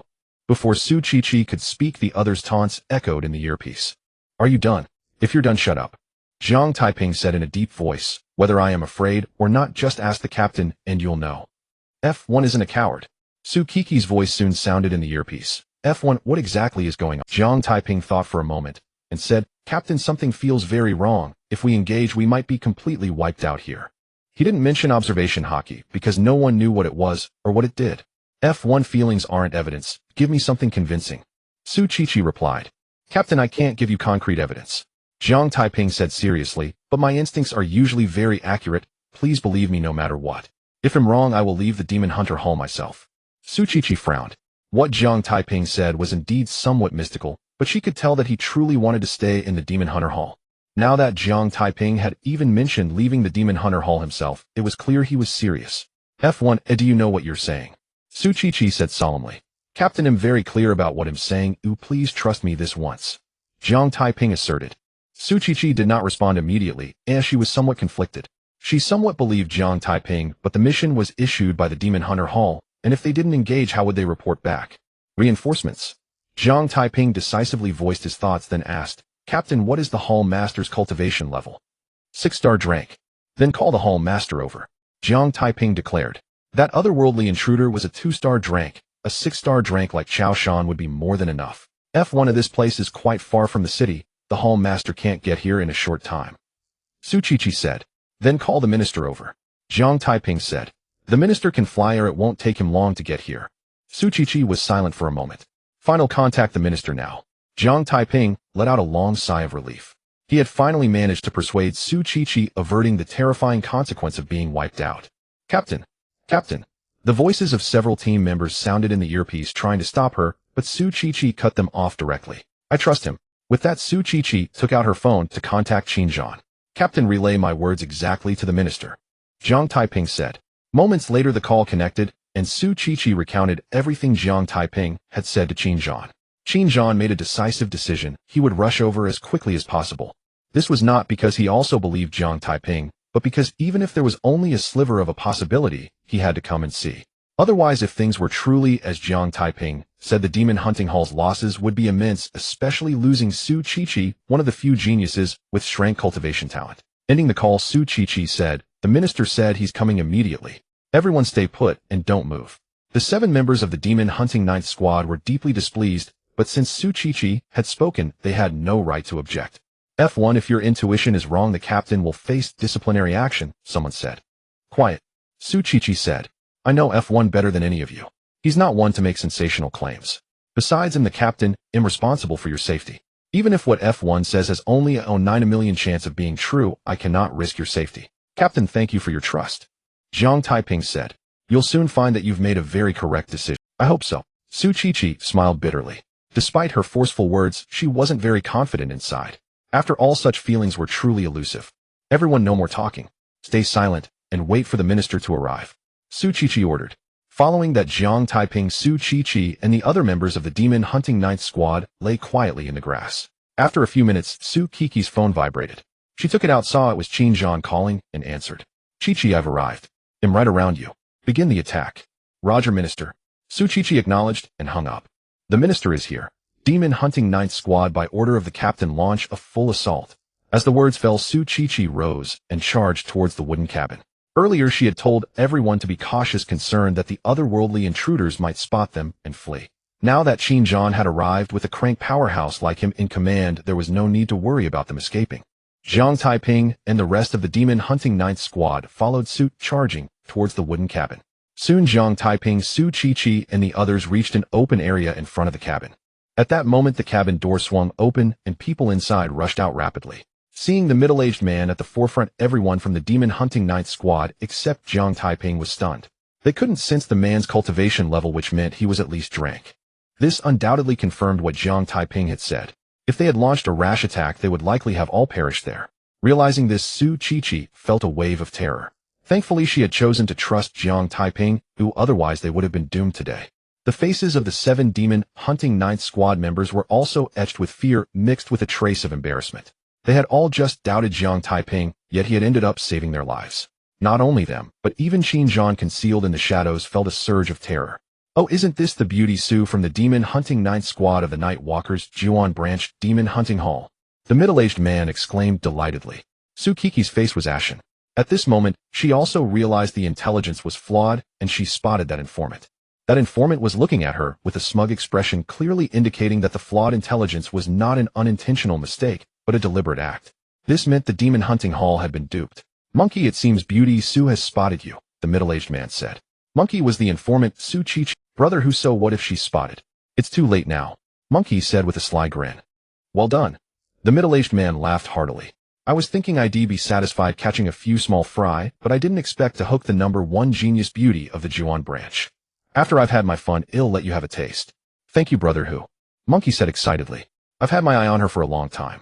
I never thought I'd get the chance to be intimate with her. Haha, following me, brother Hu guarantees you'll eat well, the middle-aged man declared proudly. Su Qiqi ignored brother Hu and looked at Monkey, asking coldly why. Following the alien beast has its prospects. Monkey laughed loudly. If you had no intention of repenting, why did you give us accurate information? Su Qiqi asked further. If I didn't give you a little taste of sweetness, would you have fallen for the trap, eh? Brother Hu laughed loudly. Trading a few small fries for your whole squad, don't you think it's worth it? Su Qiqi's face turned deathly pale. Initially, they had been cautious. But after Monkey provided several accurate pieces of information in a row, they let their guard down, believing he truly had a change of heart. However, she never expected this to be a long premeditated trap. Beauty Su, here I come. Brother Hu let out a loud laugh and charged at Su Qiqi. Just then a figure plummeted rapidly from the sky, landing in front of Su Qiqi. This figure was none other than Qin Zhan. Qin Zhan. Seeing Qin Zhan, brother Hu's expression changed dramatically. He immediately tried to flee in panic. Trying to run in front of me. Qin Zhan sneered. He raised his hand and gently clenched it towards brother Hu. An invisible force-bound brother Hu then flew towards Qin Zhan, landing at his feet. And Minister Qin, I was wrong. I truly know I was wrong. Brother Hu begged for mercy. Let me turn over a new leaf and help you fight the alien beasts. Please spare my life. Shut up, Qin Zhan said coldly. Brother Hu couldn't help but shiver and promptly fell silent. Demon hunting ninth squad, kill them all, Qin Zhan ordered. He did not act against the remaining enemies not out of disdain, but because he wanted the demon hunting ninth squad to do it themselves, to train them and increase their combat experience. Yes, Minister. Su Qiqi, Jiang Taiping, and the others from the demon hunting ninth squad acknowledged the order and charged towards the remaining otherworldly intruders. The demon hunting team 9 consists of 9 members, and there are also 9 remaining otherworldly disciples. Su Qiqi and Jiang Taiping among the members of the demon hunting team 9, are each finding a target. The demon hunting Team 9 is formidable, while the otherworldly disciples show no fighting spirit. The reason is simple: the presence of the formidable boss Qin Zhan on their side. Bang! Su Qiqi sent one of the otherworldly disciples flying with a single punch, killing that disciple directly. She is a 9-star grade practitioner, and battling against any grade opponent below 3 stars is a piece of cake for her. After killing one otherworldly disciple, Su Qiqi intended to assist Jiang Taiping. In her mind, Jiang Taiping, being only a 3-star grade practitioner, would definitely not be a match for an A-grade otherworldly disciple. But the next moment, she saw Jiang Taiping armed with a dagger, surprisingly overpowering the otherworldly disciple. What's going on? Su Qiqi was somewhat confused. When did a person of grade power start to overpower someone of a grade? Qin Zhan was also paying attention to Jiang Taiping, and he was equally astonished by this scene. It seemed he thought he was seeing things as he rubbed his eyes and looked again, yet the situation remained unchanged. Qiqi, what's up with this kid? Qin Zhan couldn't help but ask. Minister, I don't know either. Su Qiqi replied, bewildered. Qin Zhan stared at Jiang Taiping for a moment, then sighed. This kid's martial skills are quite exquisite. He isn't clashing head-on with the otherworldly disciple, but is instead using his clever techniques to outmaneuver them, thus avoiding the deficiency in strength. Su Qiqi nodded. What Qin Zhan said made a lot of sense. However, what they didn't know was that Jiang Taiping was doing this on purpose, and he hadn't attacked the otherworldly disciple's throat to avoid revealing any flaws. It's worth noting that the 4 otherworldly disciples he had slain, while transformed into Spider-Man, were all killed by slitting their throats.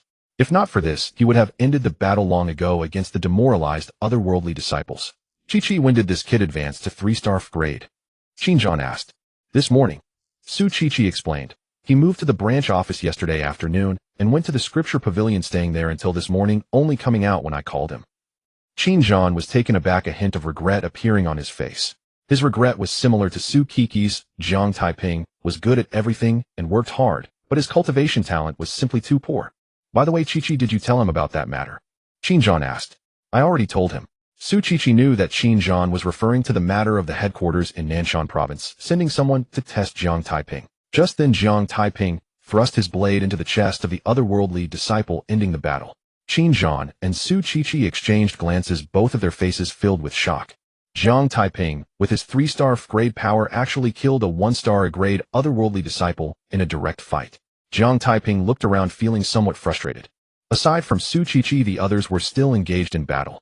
Those otherworldly disciples were just experience points for him, akin to loot card extraction machines. He really wanted to steal some kills. But after thinking it over, he decided against it. Stealing kills was unethical, and the members of the Demon Hunting Team 9 had the upper hand, so it was only a matter of time before the otherworldly disciples were slain, without needing his intervention. Sigh. Jiang Taiping let out a deep sigh, and walked over to Qin Zhan and Su Qiqi. Good job, Xiao Jiang. Minister, you flatter me. Jiang Taiping humbly replied. It was just that the otherworldly disciple was scared out of his wits, so otherwise it wouldn't have been easy to kill him. Su Qiqi looked up at the sky. This guy was being humble again. Qin Zhan didn't think much of it, as he felt the same way. Soon the members of the Demon Hunting Team 9 successively killed the otherworldly disciples, ending the battle. Xiao Jiang. Qin Zhan said awkwardly. To be honest, when you took the Demon Hunting Hall assessment, I regretted letting you participate in the assessment, but now I have no regrets at all. I even feel fortunate about my initial decision. If it weren't for Jiang Taiping sensing the danger in advance and persisting, the entire Demon Hunting Team 9 would have perished today. If such a thing had occurred, the Jiuan branch would have gained notoriety, and not for good reasons, but for infamy. Since the establishment of the Night Walkers, no demon hunting team had ever been wiped out by otherworld, especially with Su Qiqi in the Demon Hunting Team 9, one of the few grade cultivation talents in the entire Dragon Kingdom. If Su Qiqi had died here, it would have been a huge loss for the Night Walkers. At that time, as the head of the Jiuan branch, he would likely have to resign in disgrace, and could even become a sinner in the eyes of the Night Walkers. So Jiang Taiping not only saved the Demon Hunting Team 9, but also saved him. Minister, I am a member of the Demon Hunting Team 9. This is what I should do. Jiang Taiping stated. F1, I'm sorry I wrongly accused you earlier. F1, I was wrong, please don't hold it against me.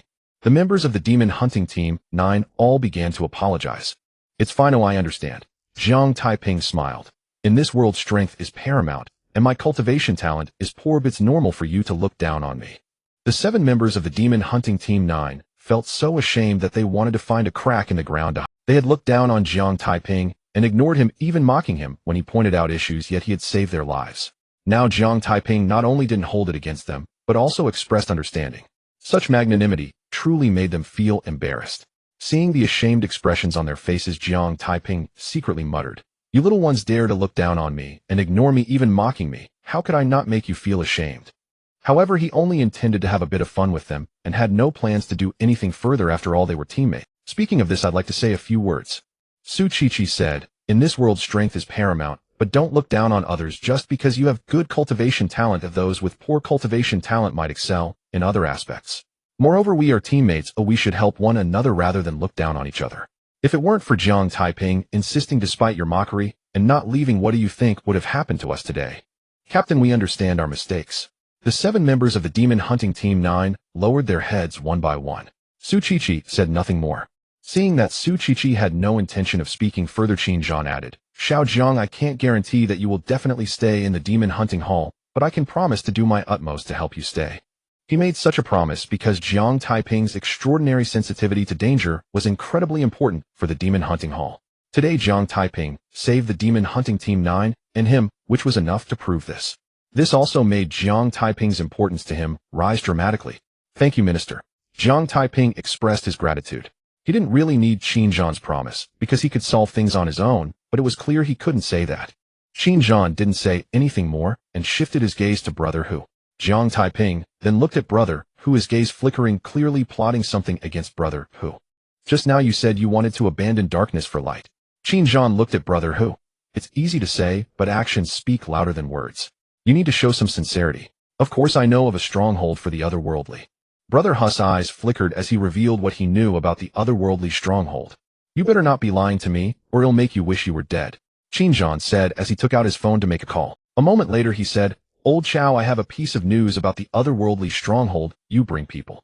Brother Hu's face suddenly changed dramatically. He hastily fabricated a location to deceive Qin Zhan, not expecting that Qin Zhan would immediately call Chao Shan to bring people over. If he waited for Chao Shan to arrive, wouldn't his lies be exposed on the spot? Minister Qin, wait. Brother Hu said urgently. "I just remembered that the otherworldly beings at that stronghold have already evacuated. Old Chow, hold on, I will call you back later. I will give you one last chance, so I hope you seize it, and do not disappoint me. Understand, this is the last chance." Qin Zhan said coldly to Brother Hu. Yes. Brother Hu was sweating profusely, and he mentioned another stronghold of the otherworldly beings. Qin Zhan took out his phone again, but seeing Brother Hu's unchanged expression, he put the phone back in his pocket. "It's just one stronghold, it doesn't count as sincerity. What I want is full sincerity." Minister Qin, rest assured, I have seen the error of my ways, and will tell you all the strongholds of the otherworldly beings I know. Please believe me, Brother Hu assured. "Then speak," Qin Zhan said. "This." Brother Hu hesitated and said, Minister Qin, if you guarantee not to kill me, I will tell you. Is bargaining with me your idea of sincerity?" Qin Zhan said coldly, "Don't forget you are currently a prisoner. Your life is in my hands, and you have no right to bargain with me. You have only one choice: show me enough sincerity to move me." Minister Qin. Brother Hu wanted to say something, but was interrupted by Qin Zhan. "Can't you understand what I'm saying?" As soon as he finished speaking, Qin Zhan raised his right foot and stomped towards Brother Hu's right leg. Crack! A crisp sound of a bone breaking echoed, and Brother Hu's right leg snapped instantly. Following closely, a scream reminiscent of a slaughtered pig erupted from Brother Hu's mouth. "Do I need to repeat myself?" Qin Zhan asked. Brother Hu hesitated. He was afraid that Qin Zhan would burn the bridge after crossing it, killing him after he revealed all the otherworldly strongholds. "It seems that the sincerity you spoke of was merely a ruse. Since that's the case, you can go die." Without giving Brother Hu much time to think, Qin Zhan said as he raised his foot to stomp on Brother Hu's head. Seeing this, Brother Hu quickly said, I'll tell you. Qin Zhan's right foot stopped just in front of Brother Hu, but did not retract. He said, "Speak." Brother Hu quickly named several strongholds of the otherworldly beings. "Is that all? You still lack sincerity." Qin Zhan sighed. Brother Hu felt wronged. He had already mentioned several strongholds of the otherworldly beings. How is that still not sincerity? If this is all, you can go die. Qin Zhan continued, There's one more. There are still many otherworldly beings at this stronghold. Brother Hu named another stronghold of the otherworldly beings. "I ask a question, you answer. Is this your sincerity?" Qin Zhan said coldly. Minister Qin, I have already told you all the otherworldly strongholds I know. "I ask a question, you answer. Is this your sincerity?" Qin Zhan said coldly. Minister Qin, I have already told you all the otherworld. Minister Qin, I really have nothing left, I promise. Brother Hu spoke incoherently. Xinjiang thought for a moment, moved his right foot from Brother Hu's head, and warned, I will now call someone to verify the strongholds you mentioned. If there is even one mistake, I will make you wish you were dead. Brother Hu sighed in relief, and quickly said, Minister Qin, feel free to verify, I guarantee there are no mistakes. Xinjiang nodded, if that's true, then you should die. Brother Hu's expression suddenly froze, no mistakes, and still deserving to die, what kind of situation was this? But the next moment he reacted, shouting, Qin, are you playing me? It's you who lack sincerity. Forget it, I won't play word games with you. I've already learned my lesson today, and do you think I would fall for it a second time? From today onwards, the Nightwalkers will no longer trust any otherworldly beings. When encountered, there will only be one choice: kill, without mercy. As soon as he finished speaking, Xinjiang raised his foot and stomped towards Brother Hu's head. At that moment, a voice suddenly called out to stop him. Minister, wait. The voice came from Jiang Taiping. Xinjiang stopped immediately and looked at Jiang Taiping, puzzled. Xiao Jiang, is there something? Minister, I have a request. Can you let me kill him? Jiang Taiping asked. Xinjiang was somewhat surprised. Isn't it the same whether you kill him or I do? Can it be the same? If you kill him, I get nothing. But if I kill him, I can absorb his blood essence and get a lottery card. Jiang Taiping thought to himself, but this could not be said out loud. After some thought, Jiang Taiping explained, Minister, the result is the same, but you have definitely killed a lot of D-level otherworldly beings, while I have not yet killed a D-level otherworldly being. I want to experience what it feels like to kill a D-level otherworldly being. Alright, then you can do it. Xinjiang decisively agreed. What he wanted was for Brother Hu to die, and who did it didn't matter. Moreover, today Jiang Taiping had made a significant contribution, so there was no need to refuse him over such a small matter. Thank you, Minister. Jiang Taiping was nearly drooling. Brother Hu was at D-level. Killing him would surely allow for the absorption of a lot of blood essence and many lottery cards.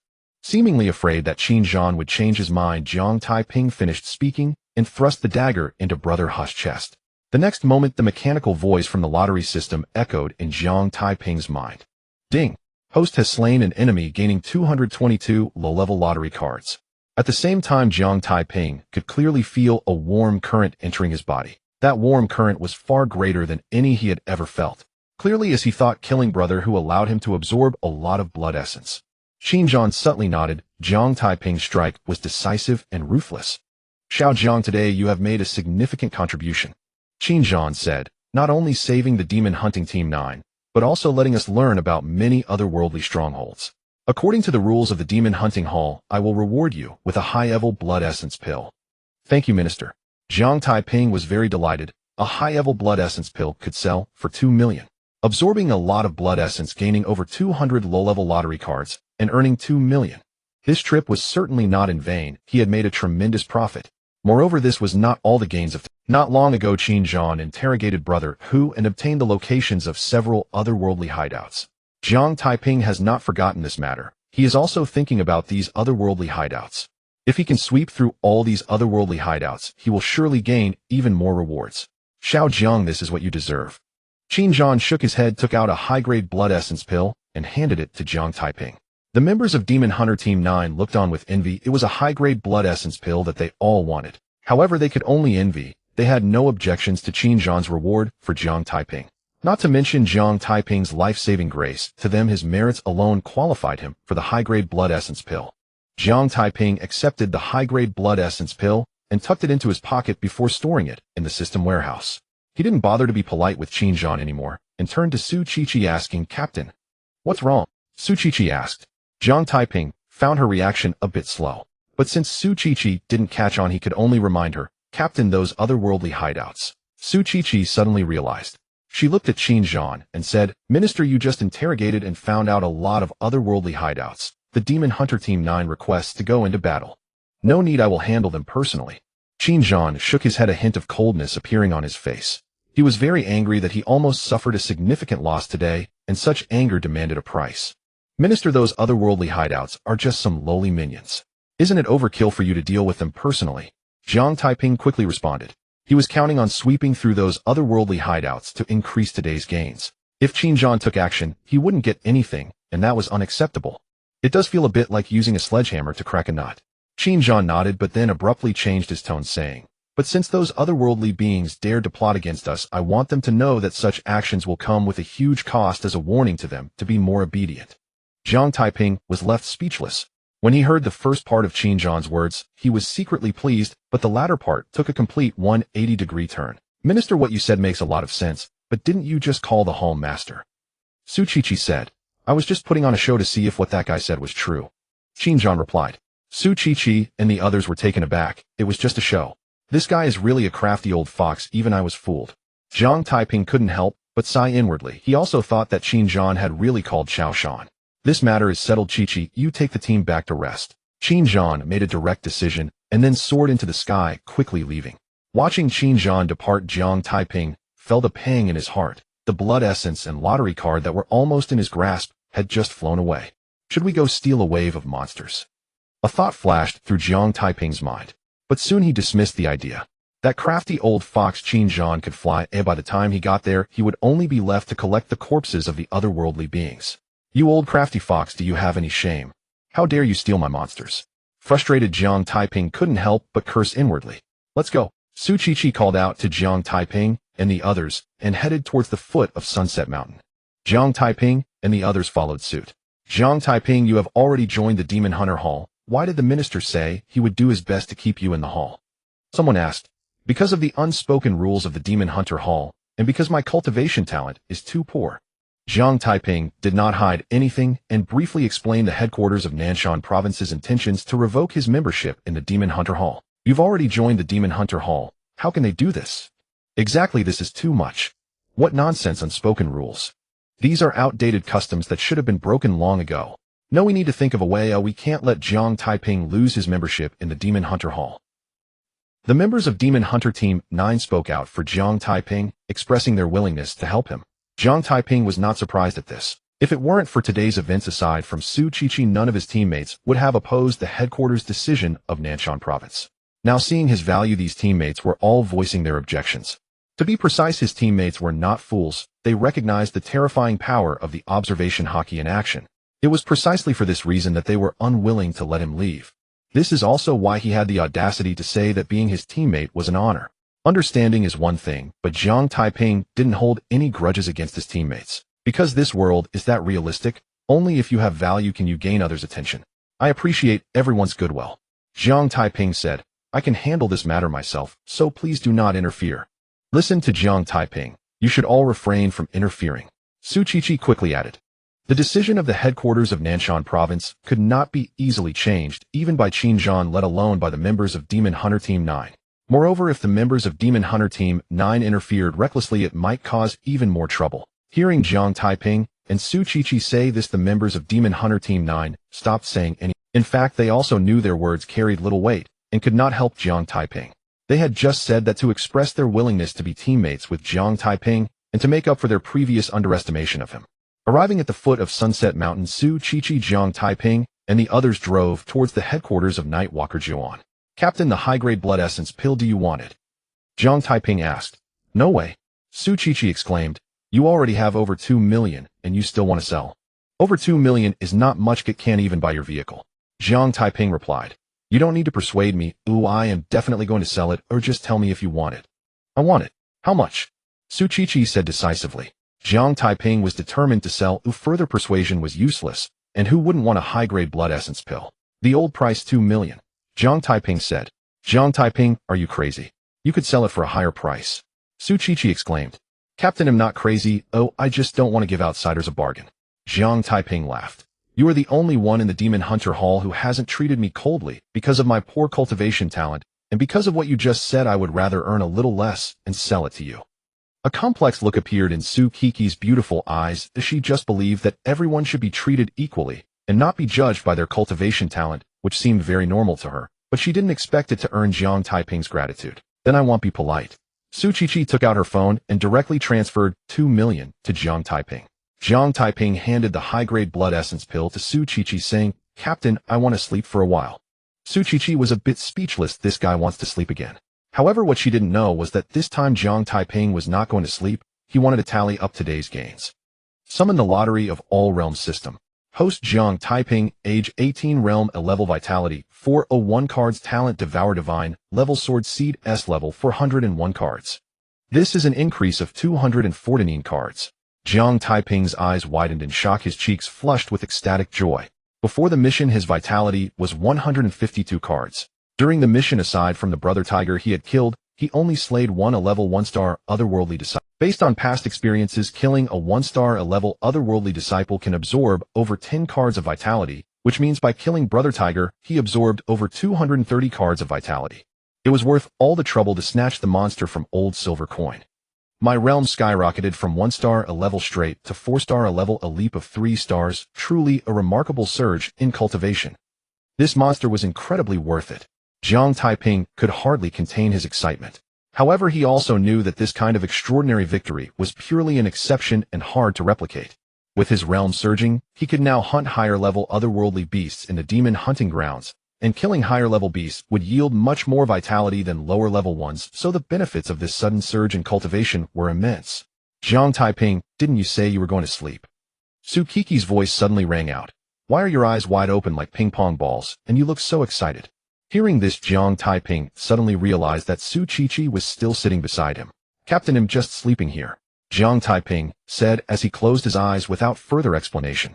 Su Qiqi found it quite odd. Could it be that this guy was happy because he made 2 million today? But she only thought about it for a moment before focusing on driving towards the Nightwalker Juan division. Jiang Taiping forcibly suppressed his excitement and opened the system warehouse. There were 320 lottery cards in the warehouse. Among them, 56 were from before, and the remaining 264 were today's harvest. Lottery of All Realms System synthesized 3 advanced lottery cards and 2 intermediate lottery cards. Jiang Taiping said in his heart. 3 advanced lottery cards and 2 intermediate lottery cards have been synthesized, consuming 320 low-level lottery cards. Jiang Taiping did not immediately start the lottery. He was contemplating whether to warm up with the intermediate cards first or to draw directly with the advanced cards. After several rounds of thought, Jiang Taiping decided not to warm up with the intermediate cards and directly use the advanced ones. Lottery of All Realms System, 3 consecutive draws with advanced lottery cards. Jiang Taiping said in his heart. Starting the lottery, consuming 3 advanced lottery cards. Thank you for participating. Thank you for participating. Thank you for participating. Jiang Taiping's face instantly darkened. He had drawn with advanced lottery cards many times before, and there had always been some gains, but this time he received 3 consecutive thank you for participating. If he hadn't drawn good items with advanced lottery cards before, he might have doubted whether the advanced lottery cards were defective. At this moment, Jiang Taiping regretted not warming up with the intermediate cards, but it was too late for regrets. Today's luck seems to be quite poor. Jiang Taiping sighed, inwardly gritting his teeth as he continued to draw. He wanted to see just how bad his luck could be today. Lottery of All Realms System, 2 consecutive draws with intermediate lottery cards. Jiang Taiping gritted his teeth and said, starting the lottery, consuming 2 intermediate lottery cards. Ding! Congratulations to the host for winning the prize, obtaining the sword technique, 1 sword kneeling immortal. Ding! Congratulations to the host for winning the prize, obtaining the sword technique, 2 sleeves green snakes. As the Lottery of All Realms System spoke, 2 streams of information flooded into Jiang Taiping's mind. They were the cultivation methods for 1 sword kneeling immortal and 2 sleeves green snakes. Jiang Taiping was a bit dazed. Earlier he was filled with anticipation only to receive 3 consecutive thank you for participating. Now he had prepared himself for another 2 thank you for participating. But instead he won 2 prizes. Lottery of All Realms System, are you messing with me? However, to be fair, even if the Lottery of All Realms System was playing tricks on him, he was still enjoying it very much. Winning a prize was definitely better than receiving thank you for participating. And the prize was a sword technique. With sword techniques, the soft sword equipped by the Demon Hunting Hall would finally have a purpose. After being dazed for quite a while, Jiang Taiping finally came to his senses. The lottery is truly a life or death affair. Great joy and great sorrow, people with weak hearts can't bear it. Lottery is also a metaphysics. Too much anticipation can lead to disappointment, while not expecting anything often brings surprises. One must maintain a calm heart, and the same goes for lotteries. Unable to help but sigh several times, Jiang Taiping then closed the interface of the Lottery of All Realms System. Should I practice in my mind for a bit? A thought flashed through Jiang Taiping's mind, but he quickly dismissed it. During the mission he was spirited and forgot his fatigue. Now that the mission was complete and he was relaxed, drowsiness swept over him and his head felt heavy. Practicing in this state would be a waste of effort, so he decided to rest instead. He did not inquire about the uses of 1 sword kneeling immortal and 2 sleeves green snakes. Sword techniques are meant for battle, and killing there was no need to ask. Moreover, he also knew that 1 sword kneeling immortal and 2 sleeves green snakes were famous skills of Lichuan Gang. However, Li Chuanggang's most powerful sword technique was one sword opens the heavenly gate. Jiang Taiping was very much looking forward to one sword opens the heavenly gate. He believed that with one sword kneeling immortal and two sleeves green snakes drawing one sword opens the heavenly gate would only be a matter of time. Before long, Jiang Taiping fell into a deep slumber. By the time they arrived at the Nightwalker Juan division, it was already noon. Jiang Taiping, wake up. Su Qiqi reached out and nudged Jiang Taiping, who was sleeping like a dead pig. Are we there? Jiang Taiping, still dazed, said, Captain, I'm going back to sleep. If there's anything, just call me. Don't push yourself too hard in the future. You need to rest when it's time to rest. Su Qiqi reminded Jiang Taiping and added, quickly go back to sleep. Oh. Jiang Taiping replied, groggily, following Su Qiqi into the elevator, heading to the 9th floor, then back to his room. Rest a bit and practice again at night. Jiang Taiping mumbled, collapsing onto the bed, without even taking off his combat suit. This guy, even in sleep, hasn't forgotten about practicing. And what kind of exhaustion is this? The door isn't even closed, and the combat suit isn't taken off. Su Qiqi sighed, and casually helped Jiang Taiping close the door. However, what she didn't know was that when Jiang Taiping mentioned practicing, it wasn't about improving his cultivation, but rather practicing sword techniques and sword control. As Jiang Taiping snored away, time quietly slipped by. Before long, the entire afternoon passed, and evening arrived. According to Jiang Taiping's plan, he intended to go out to practice sword techniques and sword control at night. But unfortunately, plans are just plans, and after 2 consecutive days of little rest, he was still fast asleep now. Moreover, unbeknownst to him, a significant event was happening in Jiang City while he slept. In the early morning, Jiang Taiping slowly opened his tightly shut eyes. The next moment, as if recalling something, he suddenly sat up and pulled out his phone from his pocket. Damn, it's already 8 in the morning. A voice of astonishment escaped Jiang Taiping's lips. He raised his hand to pat his forehead, a hint of annoyance appearing on his cheeks. Yesterday, he had planned to practice his sword techniques and sword control before nightfall, but he overslept. No, this was not just oversleeping. Clearly, he had slept until dawn and had woken up naturally. Sigh, I've wasted a whole night. Well, it's already wasted, there's no point in dwelling on it. Jiang Taiping sighed. He took off his combat uniform and stored it in the system warehouse, then went to wash up briefly before heading towards the door. As he opened the door, a jade fist struck Jiang Taiping. He was taken aback. Captain, are you playing around with me this early in the morning? Who is playing around with you? Su Qiqi rolled her eyes at Jiang Taiping and explained, I intended to knock on the door, but I didn't expect you to open it just then, and I didn't react in time, so I ended up hitting you. Oh, Jiang Taiping asked eagerly. Captain, are you here to assign me a task? No, Su Qiqi replied. I thought it was getting late, so I came to wake you up. You can really sleep, huh? From when you got back yesterday afternoon until now, you've slept for a full 17 or 18 hours. Even a pig doesn't sleep as much as you do. Isn't it because I was too tired? Jiang Taiping awkwardly changed the subject. Captain, is there a mission today? No, and I fear there won't be any missions for a while. What? Jiang Taiping was stunned again. Captain, what's going on? Yesterday, the minister wiped out several strongholds of otherworldly minions, killing nearly 100 people, and he even hung the corpses of the otherworldly minions to warn them. He even recorded it and uploaded it online. Su Qiqi said as she pulled out her phone and opened a video saying, Look, the minister is so imposing. Watching the video where Qin Zhan slaughtered the otherworldly minions like cutting vegetables, Jiang Taiping's heart bled. These were his experienced treasures and lottery card extraction machines, just like that they were taken away by that old silver coin Qin Zhan. The minister also issued a stern warning, do not be a lackey of the otherworldly beasts and don't touch his bottom line. Otherwise, he would turn Jiang City upside down and root out all the otherworldly minions within it. Su Qiqi continued, Yesterday's incident with the otherworldly minions enraged the minister, and he is genuinely angry. With him causing such a stir, the frightened otherworldly minions should quiet down for a while, allowing us some peace. Old silver coin has ruined me. Jiang Taiping couldn't help but let out a silent long sigh. He really didn't want peace. It's not that he disliked peace, but peace wouldn't help him advance his cultivation or obtain lottery cards. However, to be fair, he knew that Qin Zhan's actions were a great benefit for Jiang City. It seems there won't be much going on today. What do you plan to do? What do you think? Su Qiqi asked. Jiang Taiping thought for a moment. I could either go to the scripture repository to read or find a place to train. Don't push yourself too hard. Su Qiqi advised. You just got up and haven't eaten yet. There's a restaurant on the 1st floor with pretty good food, and it's free. You should hurry and eat. Okay, Captain. Then I'll go eat. Jiang Taiping nodded and walked towards the elevator. Upon reaching the 1st floor, he had a light breakfast in the restaurant before leaving the Jiwan branch and taking a taxi towards the monster hunting garden. With no tasks today and wanting to quickly increase his cultivation, he had no choice but to head to the monster hunting garden. On the way, Jiang Taiping got out at a clothing market, bought a long black robe, and also got a pair of sunglasses. The previous day's attack by otherworldly minions inspired him with the idea of using a long black robe to conceal his identity.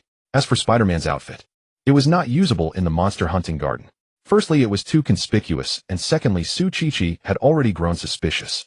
When he was still some distance from the monster hunting garden, Jiang Taiping got out of the vehicle again. Finding a deserted spot, Jiang Taiping changed into the long black robe, put on the sunglasses and mask, and swaggered towards the monster hunting garden. Coming to the monster hunting garden to kill enemies feels like I'm a thief, ooh, I might be the only one, Jiang Taiping self-deprecatingly remarked. However, in order to avoid drawing attention from thieves, and to live longer, it was still necessary to do so.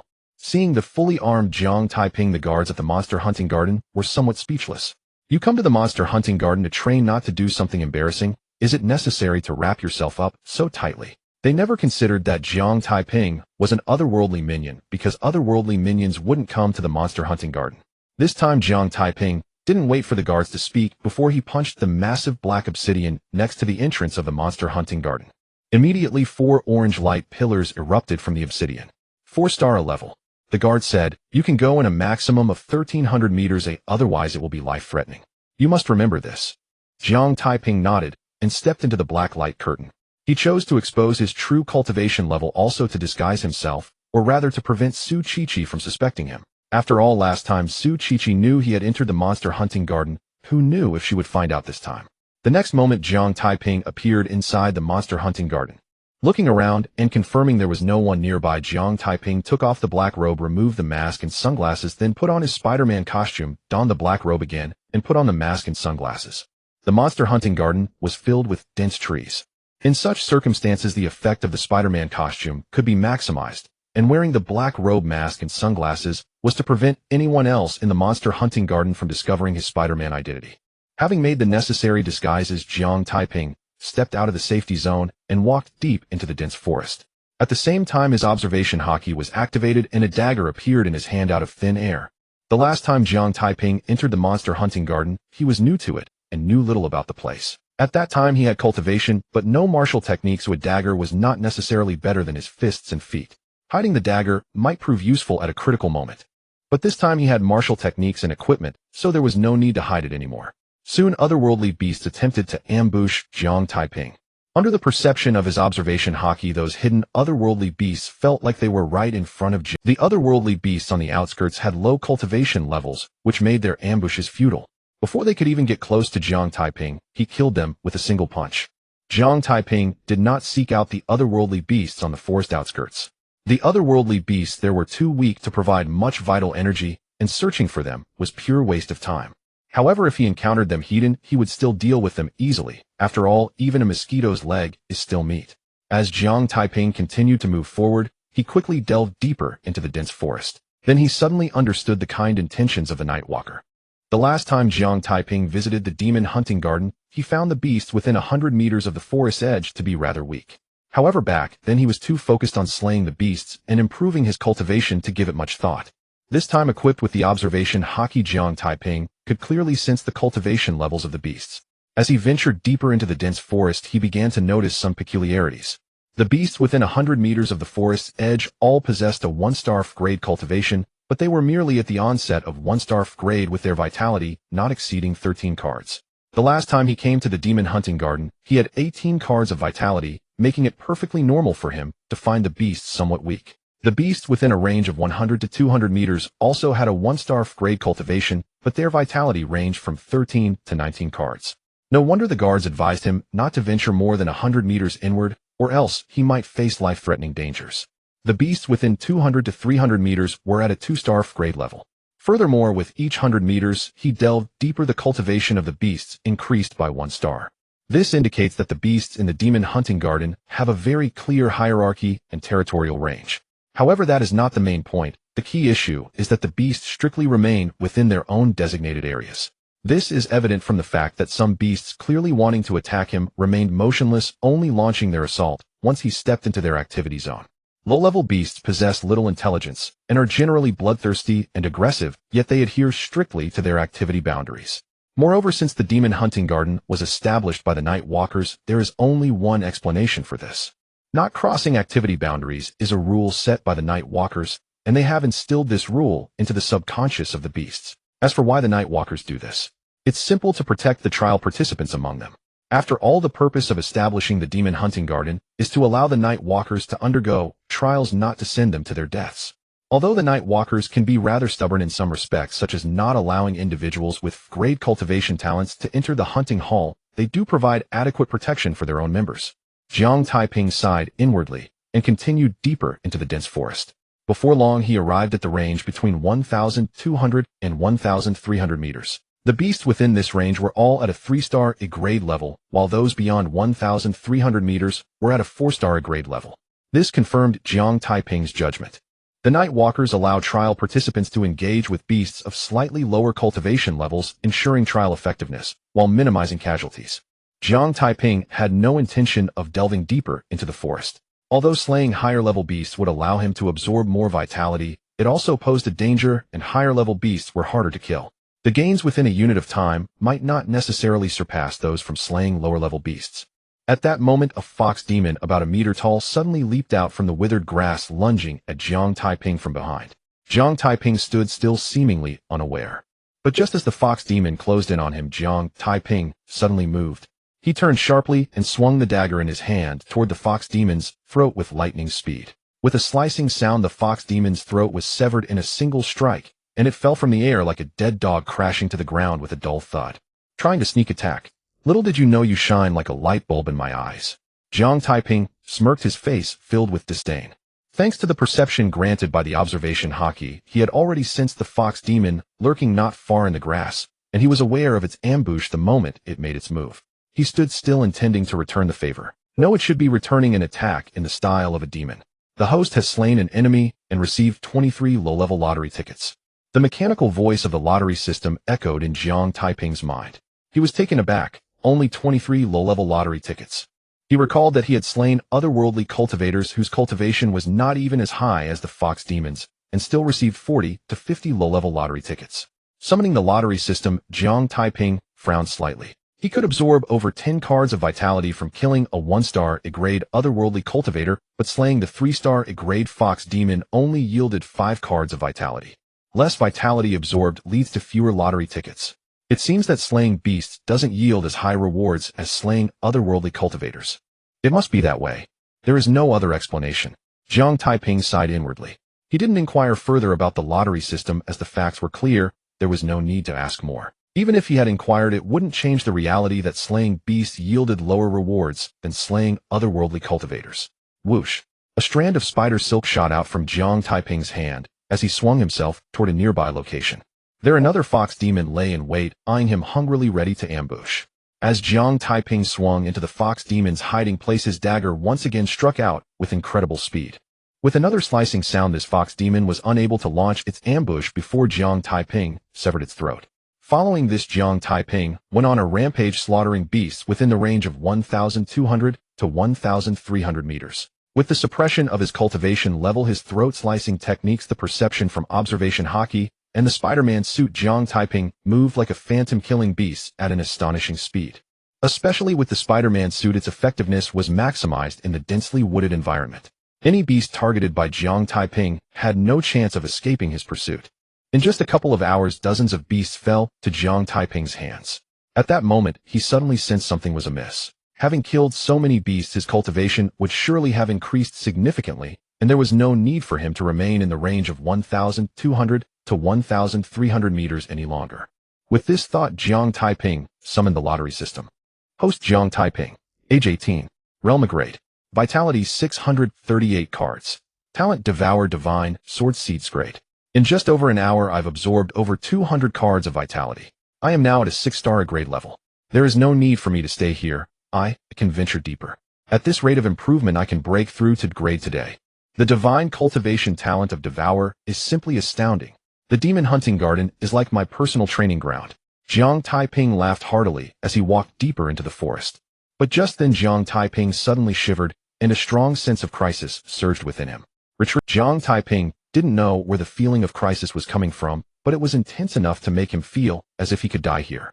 Without further thought, he made the decision to retreat immediately. Whoosh! A strand of spider silk shot out from Jiang Taiping's palm and stuck to a nearby tree.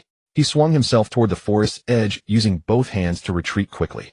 Only after retreating back to the safe zone did Jiang Taiping's sense of crisis dissipate completely. After some thought, he stepped out of the safe zone once more, but the sense of danger surged again. Jiang Taiping did not dare to be careless and retreated back to the safe zone, keeping a close watch on the dense forest not far ahead. Moments later, a wolf demon about 2 meters tall and with a somewhat shifty-eyed appearance emerged from the forest. This wolf demon was the very one that Qin Zhan had slammed to the ground not long ago. Why did he describe it as shifty-eyed? Because the wolf demon looked around nervously and walked out of the forest with its tail tucked between its legs. Upon seeing the wolf demon, a grave expression instantly appeared on Jiang Taiping's face. He realized where his sense of crisis was coming from. This wolf demon before him was actually at the 7-starred level. What puzzled him was how a 7-starred level wolf demon had ended up at the edge of the forest. At that moment, the wolf demon also spotted Jiang Taiping standing in the safe zone and immediately became imposing. "Were you the one who killed many of my subordinates?" The wolf demon spoke human words. Jiang Taiping did not answer. Instead, he retorted, "Why did you, a beast, come to the periphery?" The wolf demon did not respond. Matters of energy were secrets of the beasts and could not be revealed to human. "There is no one else here. It must be you." The wolf demon commanded, "You two-legged insect, come here, so the imposing wolf lord can devour you." Jiang Taiping was taken aback. This beast could speak human language, indicating some intelligence, yet its words were so foolish. "What are you thinking, beast?" Jiang Taiping mocked. "You still dare to be imposing? Who just stepped out looking all shifty-eyed with its tail between its legs? What a disgrace. No, what a disgrace to wolves." The wolf demon felt a bit ashamed and angry. It was worried about Qin Zhan's presence, which was why it had emerged so timidly. But it did not expect its awkward appearance to be seen by this two-legged insect. "Two-legged insect, I will kill you." The wolf demon roared with rage. As it spoke, it swung its sharp claws and struck at Jiang Taiping from afar, but at that moment it hesitated. An invisible force erupted from the wolf demon's claws, striking toward Jiang Taiping. Instinctively, Jiang Taiping wanted to step into the black light curtain to leave the demon hunting garden, but in the next moment, he steadied himself and remained in place. Bang! The invisible force arrived in an instant, but it did not hit Jiang Taiping. Instead, it struck the ground outside the safe zone. A beast is still a beast, even its aim is so poor. Jiang Taiping mocked. Relying on his observation haki, he sensed that the wolf demon's attack would not reach him, which made him suppress the thought of leaving the demon hunting garden. The wolf demon was even more humiliated. It was not that its aim was poor, rather at the moment of attack it suddenly realized it could not strike at the safe zone, so it altered its attack angle. Otherwise the protective barrier would tremble, and Qin Zhan might come again, leading to its own downfall, but it could not say this out loud. "Two-legged insect, if you have the ability, come out, and see if the wolf lord won't tear you apart." The wolf demon howled. Jiang Taiping blinked. It seemed this beast was afraid to attack the safe zone. Thinking of this, Jiang Taiping raised his hand and beckoned the wolf demon, mocking, "Beast, I'm just standing here. If you have the guts, come over." The wolf demon was somewhat frantic. It desperately wanted to devour Jiang Taiping, the two-legged insect who dared to provoke it, but since Jiang Taiping stood within the safe zone, it could only glare at him with no way to act. "Beast, do you want to die by stepping out of the designated area?" Jiang Taiping threatened again. "Do you believe I will inform Minister Qin immediately to have him kill you?" The wolf demon couldn't help but shiver. Without saying a word, it turned and fled into the depths of the forest. Jiang Taiping was stunned. It just got scared away. What he did not know was that not long ago the wolf demon had just been taught a lesson by Qin Zhan, who had warned it that if it dared to step out of its activity range it would be killed. Now with Jiang Taiping using Qin Zhan as a threat, how could the wolf demon not be afraid? It really is shifty-eyed. What a disgrace to wolves. Jiang Taiping sneered and cautiously stepped out of the safe zone, heading towards the forest. However, he had not gone far when a roar suddenly echoed from the forest. "Kill that two-legged insect for me, or I will tear you apart." Jiang Taiping halted, his brow furrowing slightly. That voice belonged to the wolf demon, and judging by its words, the wolf demon was commanding other beasts to kill him. Damn it! It doesn't dare to violate the rules itself, yet orders other beasts to do so. This beast actually has a bit of cunning. Jiang Taiping couldn't help but curse. Immediately after, a sense of crisis surged within him. He did not hesitate and decisively retreated back to the safe zone. Before long, a pig demon over a meter tall burst out from the forest, charging towards Jiang Taiping. 2-starred level. Jiang Taiping narrowed his eyes slightly. He did not immediately leave the demon hunting garden, but stood quietly in place.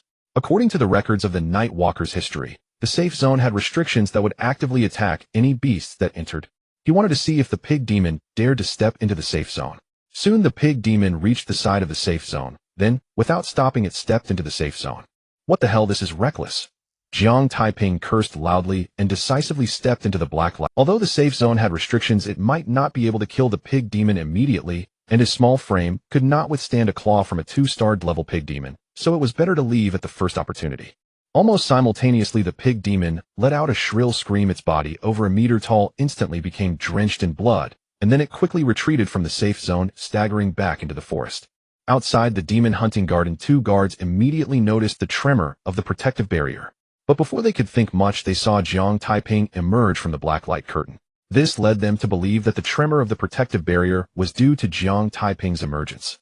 But they did not know that the tremor was also caused by the pig demon entering the safe zone. Jiang Taiping remained silent and stepped forward. Should I inform the minister of this matter? A thought flashed through Jiang Taiping's mind, but he quickly dismissed it. If he spoke of this, his entry into the demon hunting garden would be exposed, and so would his true cultivation level. Moreover, mentioning this would be useless if the beast were determined to kill him. Mere threats from Qinzhan would not suffice. Unless Qinzhan kept a close watch in the demon hunting garden, but was that possible? Clearly it was not. Why did that beast violate the rules and step out of its activity range? And why did it command other beasts to kill me? Jiang Taiping was truly puzzled. He did not believe that merely mocking the wolf demon a few times would cause it to disregard the lives of its kind and seek to kill him. Damn it, old silver coins have caused me trouble, but now even a beast wants to trouble me. Jiang Taiping grumbled. Because of the wolf demon's antics, his plan to advance to level today was about to be ruined. However, in the next moment, Jiang Taiping seemed to think of something, and his eyes suddenly brightened. Stopping in his tracks, Jiang Taiping stood still for a moment before turning towards the black light curtain. The 2 guards of the demon hunting garden found it strange that this fellow had just come out, yet he was going back in. However, their duty was to prevent ordinary people from entering the demon hunting garden, to remind those entering it, and to be vigilant about the barrier's movements. Other matters were beyond their responsibilities, so they said nothing to stop him. Stepping into the black light curtain, Jiang Taiping entered the demon hunting garden, a smile appearing on. He suddenly thought that Qinzhan couldn't possibly keep watch here all the time, and the wolf demon couldn't watch him forever either. If he waited a moment before re-entering the demon hunting garden, he could continue hunting the exotic beasts. I never expected that I would have a day of playing guerrilla warfare with my enemies. This is truly inheriting the excellent revolutionary tradition. Jiang Taiping smacked his lips and quickly rushed into the forest. That sneaky wolf demon could discover him at any moment, so he had to seize the time to hunt exotic beasts and enhance his cultivation before being noticed. Anxious as he was, Jiang Taiping knew very well that what he was doing was akin to dancing on the tip of a knife. Any slight misstep could lead to disaster. Thus he did not relax even for a moment. His heart was full of vigilance, and he fully deployed his observation haki to sense the surrounding exotic beasts while also paying attention to the environment. If anything seemed amiss, he would retreat at the first opportunity. As Jiang Taiping had surmised, just after he had slain about 10 exotic beasts, a roar echoed from deep within the dense forest. That damn two-legged insect is back. Tear him apart. Damn, I've been discovered so quickly. Jiang Taiping felt a bit frustrated, still puzzled. That roar had come from the sneaky wolf demon. From the sound's location, the distance between the wolf demon and him was definitely not short. He was hidden in the dense forest, obscured by countless trees, so the wolf demon shouldn't have been able to see him. But how had the wolf demon discovered him? What he did not know was that the wolf demon had not actually seen him. It had sensed a reduction in the energy of exotic beasts and realized he was the cause. Whoosh! Jiang Taiping did not let the confusion hinder him. He immediately used his web silk to swing quickly towards the safe zone. Shortly after Jiang Taiping returned to the safe zone, the pig demon that had previously entered the safe zone burst out of the forest. However, unlike before, the pig demon was covered in blood. Damn, it's this pig again. Having been injured by the barriers of the safe zone, it still dares to attack me. Is this beast even a pig? Jiang Taiping couldn't help but curse. As soon as he spoke, he suddenly froze. After all, this beast was indeed a pig. He did not immediately exit the demon hunting garden. It was only when the pig demon charged into the safe zone that he stepped into the black light curtain. Being chased away by the pig demon left him quite unhappy. But unable to defeat the pig demon, he thought about using the barriers of the safe zone to kill it. Seeing Jiang Taiping come out of the black light curtain, the 2 guards of the demon hunting garden were astonished.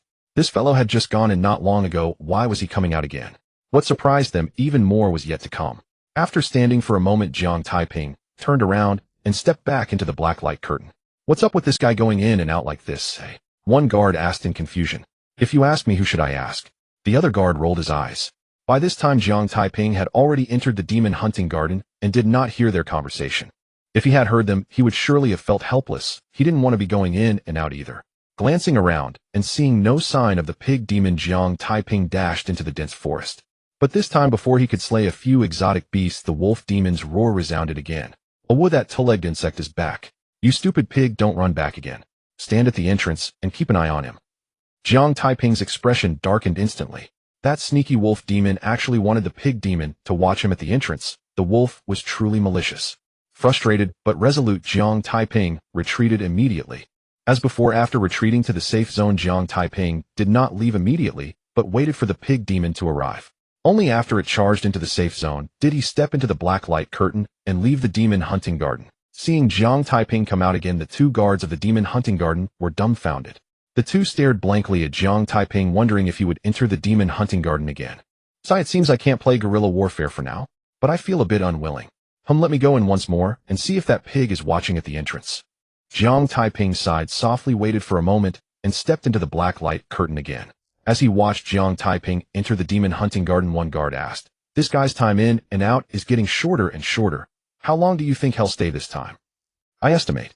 The other guard hadn't finished speaking when he exclaimed, "He seems to have come out already." The first guard looked towards the black light curtain and then saw the curtain ripple, shortly followed by Jiang Taiping stepping out from within. He said without words, "Hey, are you bored to death playing this in-and-out game?"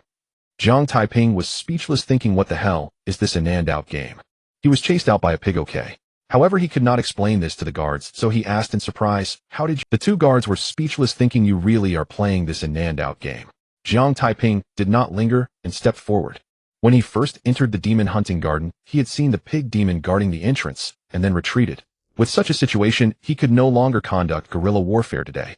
But if he couldn't do it today, he could still try tomorrow. He did not believe that the pig demon would remain there indefinitely. Seeing Jiang Taiping leave, one guard wondered, why did this guy leave? "He must have gotten bored, right?" the other guard said. Jiang Taiping stumbled, nearly falling to the ground. "Damn," I just casually replied, "and you two really believed it. These two fellows have questionable intelligence, but that's fine, or if a smarter one were here, he might suspect something." Jiang Taiping sighed inwardly and summoned the lottery system of the Myriad realms. Host Jiang Taiping, age 18, realm a level chi and blood 705 cards. I just stepped into 7 stars, a level only improved by 3 stars. If it weren't for that lewd wolf demon causing trouble, promoting to level today would have been a done deal. Forget it, no need to think about it, it'll come again tomorrow for guerrilla warfare. It's just past noon, and there shouldn't be many people at Sunset Mountain. They'll go to Sunset Mountain to practice my sword techniques and sword control. Jiang Taiping sighed and quickened his pace. The demon hunting garden is located at the easternmost edge of Jiuan City. Going a bit further east leads to Sunset Mountain. Fortunately, there was no one around. If anyone had heard Jiang Taiping's complaints, he would likely have been drowned in a sea of spit. In half a day's time, he had risen from 4 stars a level to 7 stars a level. Such speed was no different from riding a rocket. How could you use the word only to describe this? Why don't you just die? After spending more than half an hour, Jiang Taiping arrived at the foot of Sunset Mountain. This place was already outside the city limits with no villages in sight, not even a single person, and the terrain was open, undoubtedly a great location for practicing sword techniques and sword control. Jiang Taiping did not immediately begin his training, but sat cross-legged on the ground, slowly closing his eyes. He pondered over the cultivation methods of the sword techniques, 1 sword kneeling immortal, and 2 sleeves green serpent. In cultivation, haste makes waste. Only by understanding the cultivation methods can one achieve success more quickly. After a moment, Jiang Taiping slowly opened his eyes. Although the cultivation methods of 1 sword kneeling immortal and 2 sleeves green serpent were quite profound, his shrank sword seed cultivation talent not only endowed him with the ability to advance rapidly in the sword path, but also granted him a terrifying comprehension of sword techniques. Thus, in just a short time, he mastered the cultivation methods of 1 sword kneeling immortal and 2 sleeves green serpent. 1 sword kneeling immortal is a single target attack skill used in unknown combat. 2 sleeves green serpent has a broader application, usable not only in unknown situations, but also in group attacks. Standing up, Jiang Taiping extended his right hand, and a soft sword appeared out of thin air in his grasp. This soft sword was precisely the one provided by the demon hunting hall. Earlier that morning, when he stored his combat uniform in the system warehouse, he also put the soft sword into the system warehouse. Next, Jiang Taiping began to cultivate the sword techniques, 1 sword kneeling immortal and 2 sleeves green serpent. With his shrank sword seed cultivation talent, Jiang Taiping spent less than an hour mastering the sword techniques, one sword kneeling immortal, and two sleeves green serpent to perfection. Having mastered the two sword techniques, Jiang Taiping took a short break before starting to practice the sword control technique. When he first acquired the sword control technique, he had already pondered over it, so there was no need for further contemplation now. He casually tossed the soft sword into the air, and it began to hover in front of Jiang Taiping. With a leap, Jiang Taiping jumped onto the soft sword, but since he was not steady, he fell back down. After several attempts, he was able to stand firmly on the soft sword. Fly! A light command escaped Jiang Taiping's lips, and the soft sword began to carry him slowly forward. As it was his first time using the sword for flight, Jiang Taiping chose to fly close to the ground. Otherwise, if he flew too high and accidentally fell off the sword, he would have to go meet the king of hell. Once Jiang Taiping adapted to flying on the soft sword, he gradually increased his speed. 10 kilometers per hour, 20 kilometers per hour, 30 kilometers per hour. He continued to increase until he reached 80 kilometers per hour, at which point Jiang Taiping finally came to a stop. This was not because he did not want to go faster, but rather because his cultivation was too low to increase any further. Next, Jiang Taiping began to elevate his flying height. Mastering the technique of flying on the sword made increasing altitude a simple task. To be precise, as long as he was not afraid of heights, it wasn't long before Jiang Taiping raised his height to over 100 meters. After flying at a height of 100 meters for a while, Jiang Taiping landed back on the ground. Practicing in open spaces is somewhat insufficient. I need to find a more complex environment to train in. After all, not every place is so open. Jiang Taiping muttered to himself.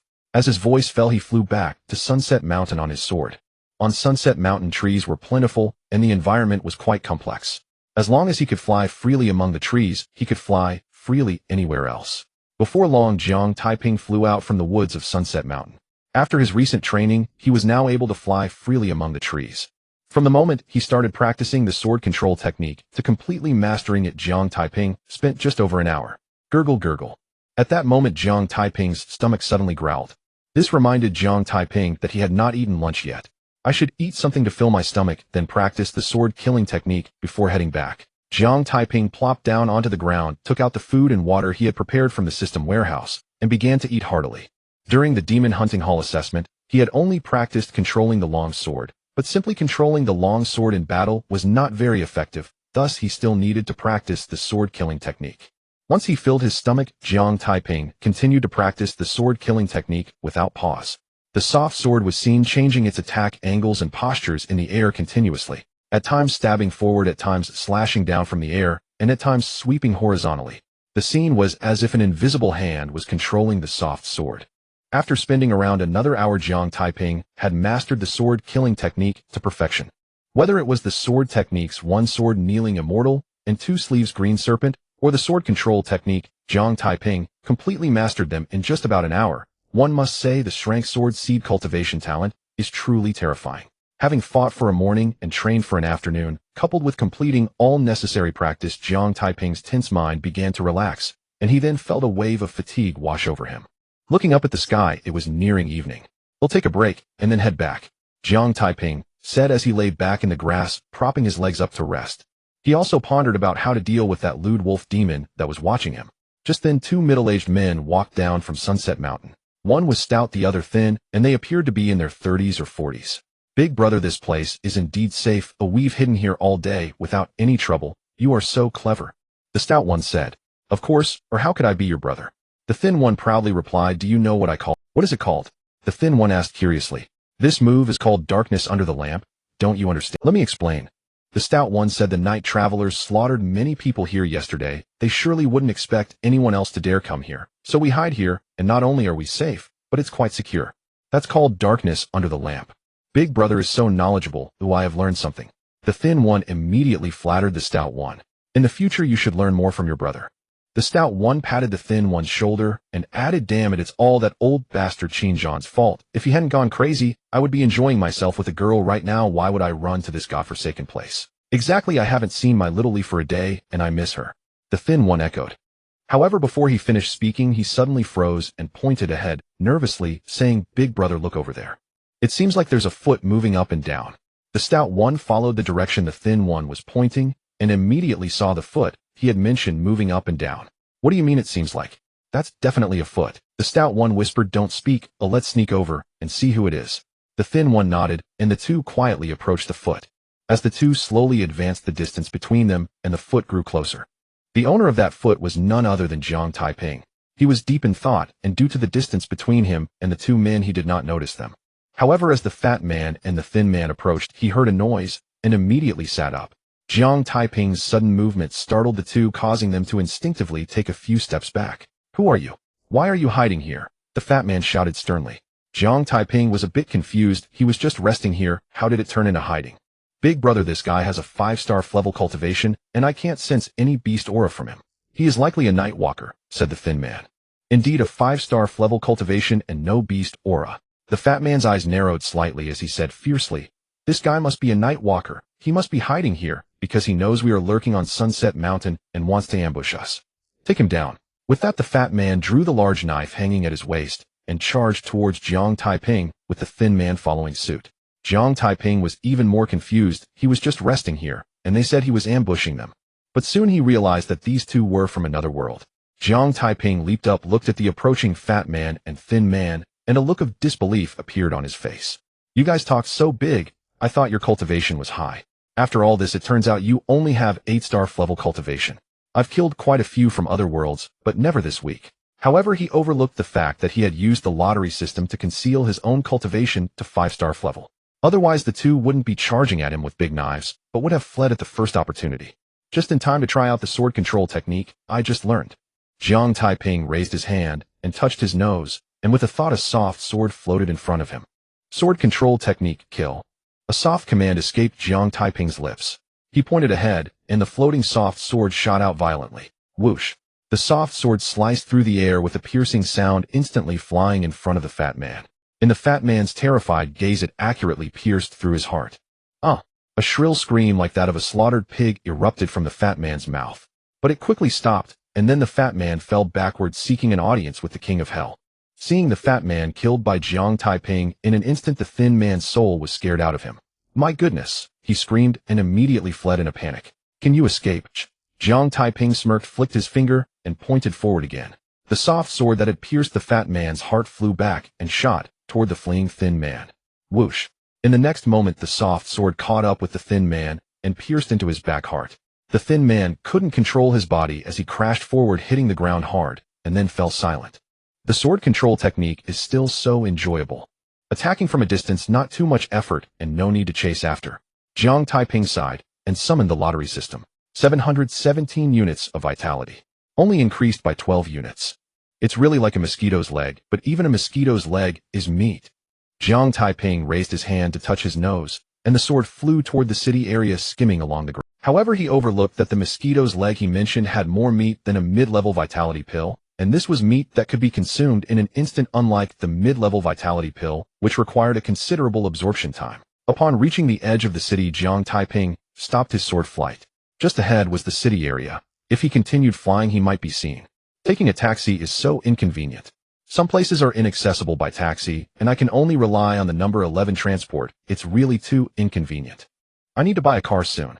Jiang Taiping sighed and hurriedly ran forward. By the time Jiang Taiping returned to the Nightwalker base, it was completely dark outside. After eating a bit in the cafeteria on the first floor to fill his stomach, Jiang Taiping returned to his room. Sitting on the bed, he thought for a moment, and then left the room, running to the door of Su Chi-Chi's room. Bang! Bang! Bang! Jiang Taiping knocked on the door. Soon the door opened, and Su Chi-Chi came out. Seeing Jiang Taiping, Su Chi-Chi teased, Jiang Taiping, you finally returned. If you hadn't come back soon, I would have called you to see if you were taken away by a beast. Captain, were you worried about me? Jiang Taiping blinked. Su Chi-Chi rolled her eyes at him. I am your captain, I have a duty to take care of my teammates' safety.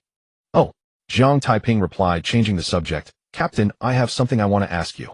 Come. Su Chi-Chi invited Jiang Taiping into the room and closed the door. Make yourself comfortable. Su Chi-Chi said, curious, what is it? Captain, have you been to the demon hunting garden? Jiang Taiping sat down on the sofa. Of course I have. Su Chi-Chi replied, the demon hunting garden is a trial place. When I first joined the Nightwalkers, I often went there to hunt beasts, but I haven't been there much lately due to being too busy. Why do you ask? I want to go to the demon hunting garden for a trial, but am worried about encountering high-level beasts.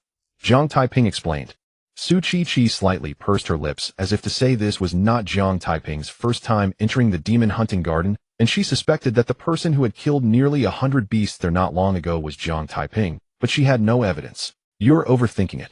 Su Chi said, the beasts in the demon hunting garden have fixed activity ranges. As long as you follow the guard's instructions and don't go too deep, you won't encounter high-level beasts. Won't they cross over their activity range? Jiang Taiping asked again. They wouldn't dare unless they want to die. The Nightwalkers have strict rules that prohibit beasts from crossing their activity range.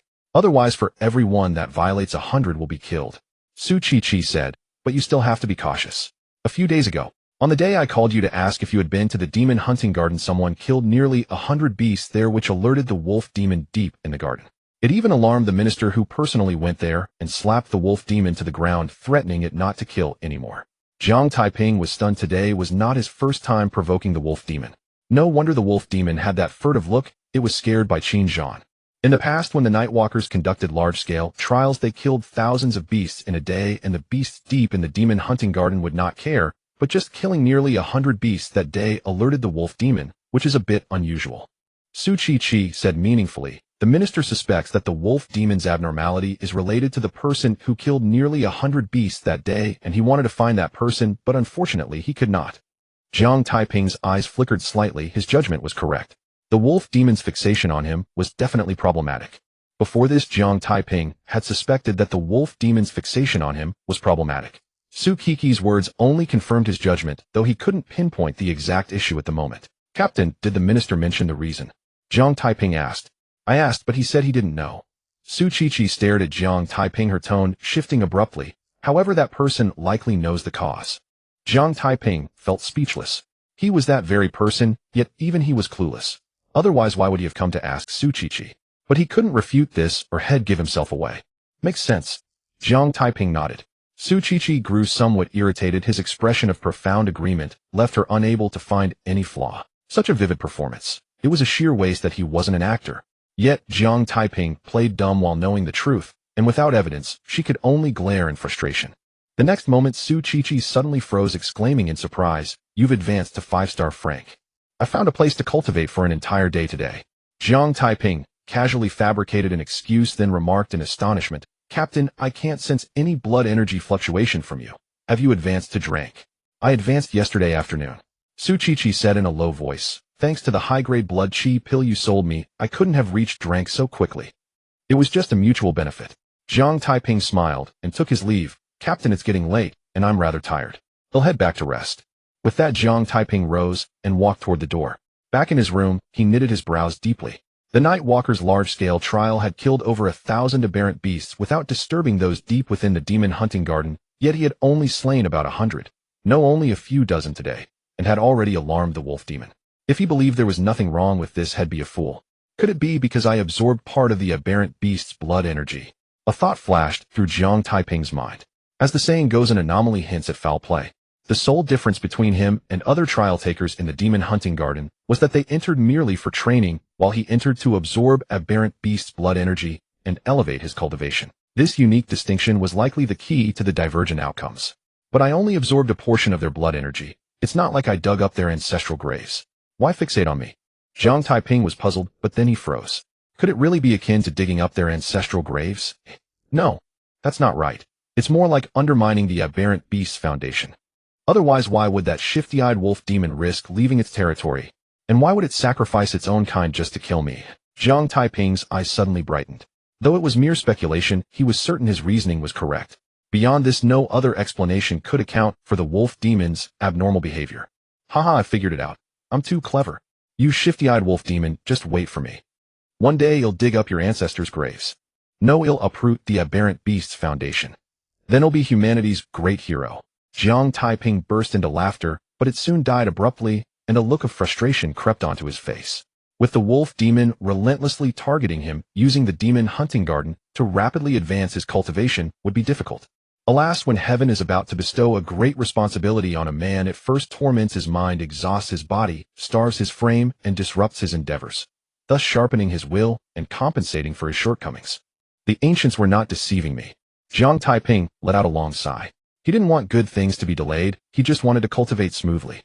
After sulking for a while, he summoned the lottery across world system and opened the system warehouse. Today he had slain dozens of aberrant beasts and earned quite a few lottery tickets, but hadn't drawn yet. 1,305 low-level lottery tickets.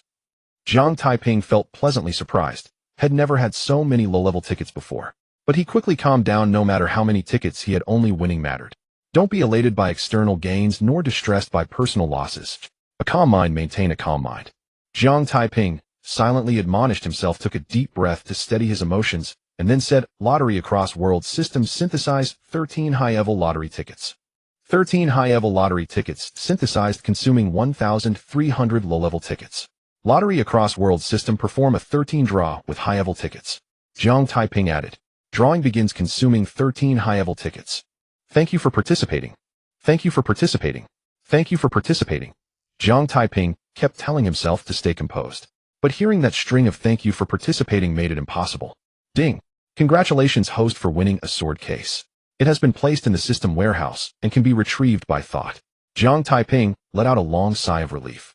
After 6 consecutive thank you for participating, he finally won once. Otherwise he would have exploded. But before he could fully relax, thank you for participating appeared again, 5 times in a row. Fortunately, the last high-level ticket was a win. Ding!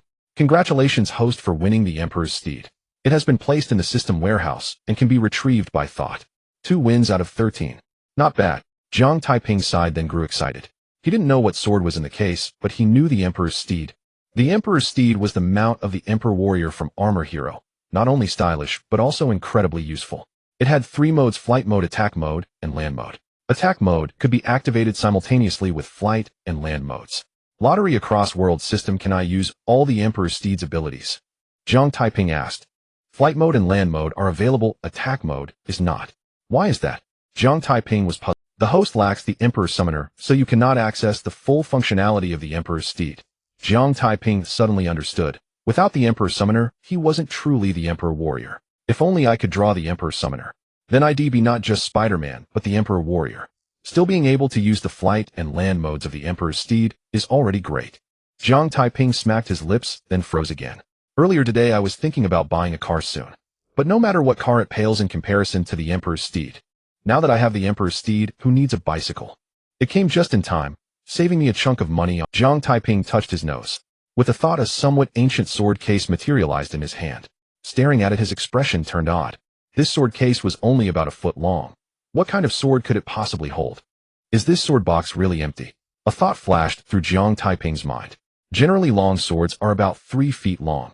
But the sword box in his hand was only about 1 foot long, making it impossible to contain a 3-foot-long sword. Upon opening the box, Jiang Taiping was suddenly taken aback. It wasn't that the box was empty as he had imagined. Instead, it contained a total of 12 swords. However, each sword was quite small, roughly the size of a human palm. Why do these small swords look somewhat familiar? Jiang Taiping felt he had seen these small swords somewhere, but for a moment he couldn't recall where. In the next moment, Jiang Taiping noticed that each small sword was inscribed with words. Xuanjia Qingmei Zhuma Chaolu Chuanshui Taohua Ame Zhuchue Huangtong Pifu Jinal Tea.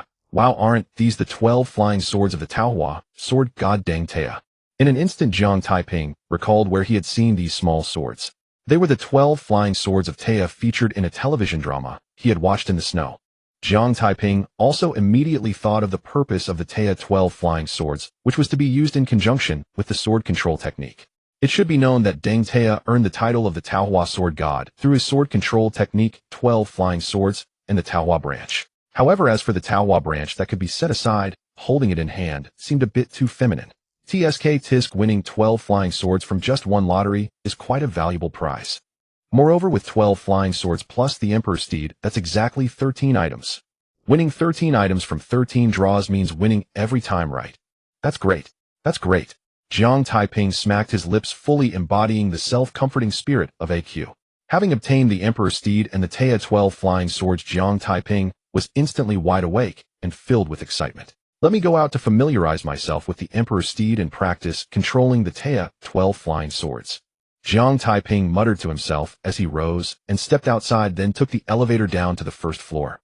Leaving the Jiuan branch, Jiang Taiping found a secluded corner and summoned the Emperor's Steed.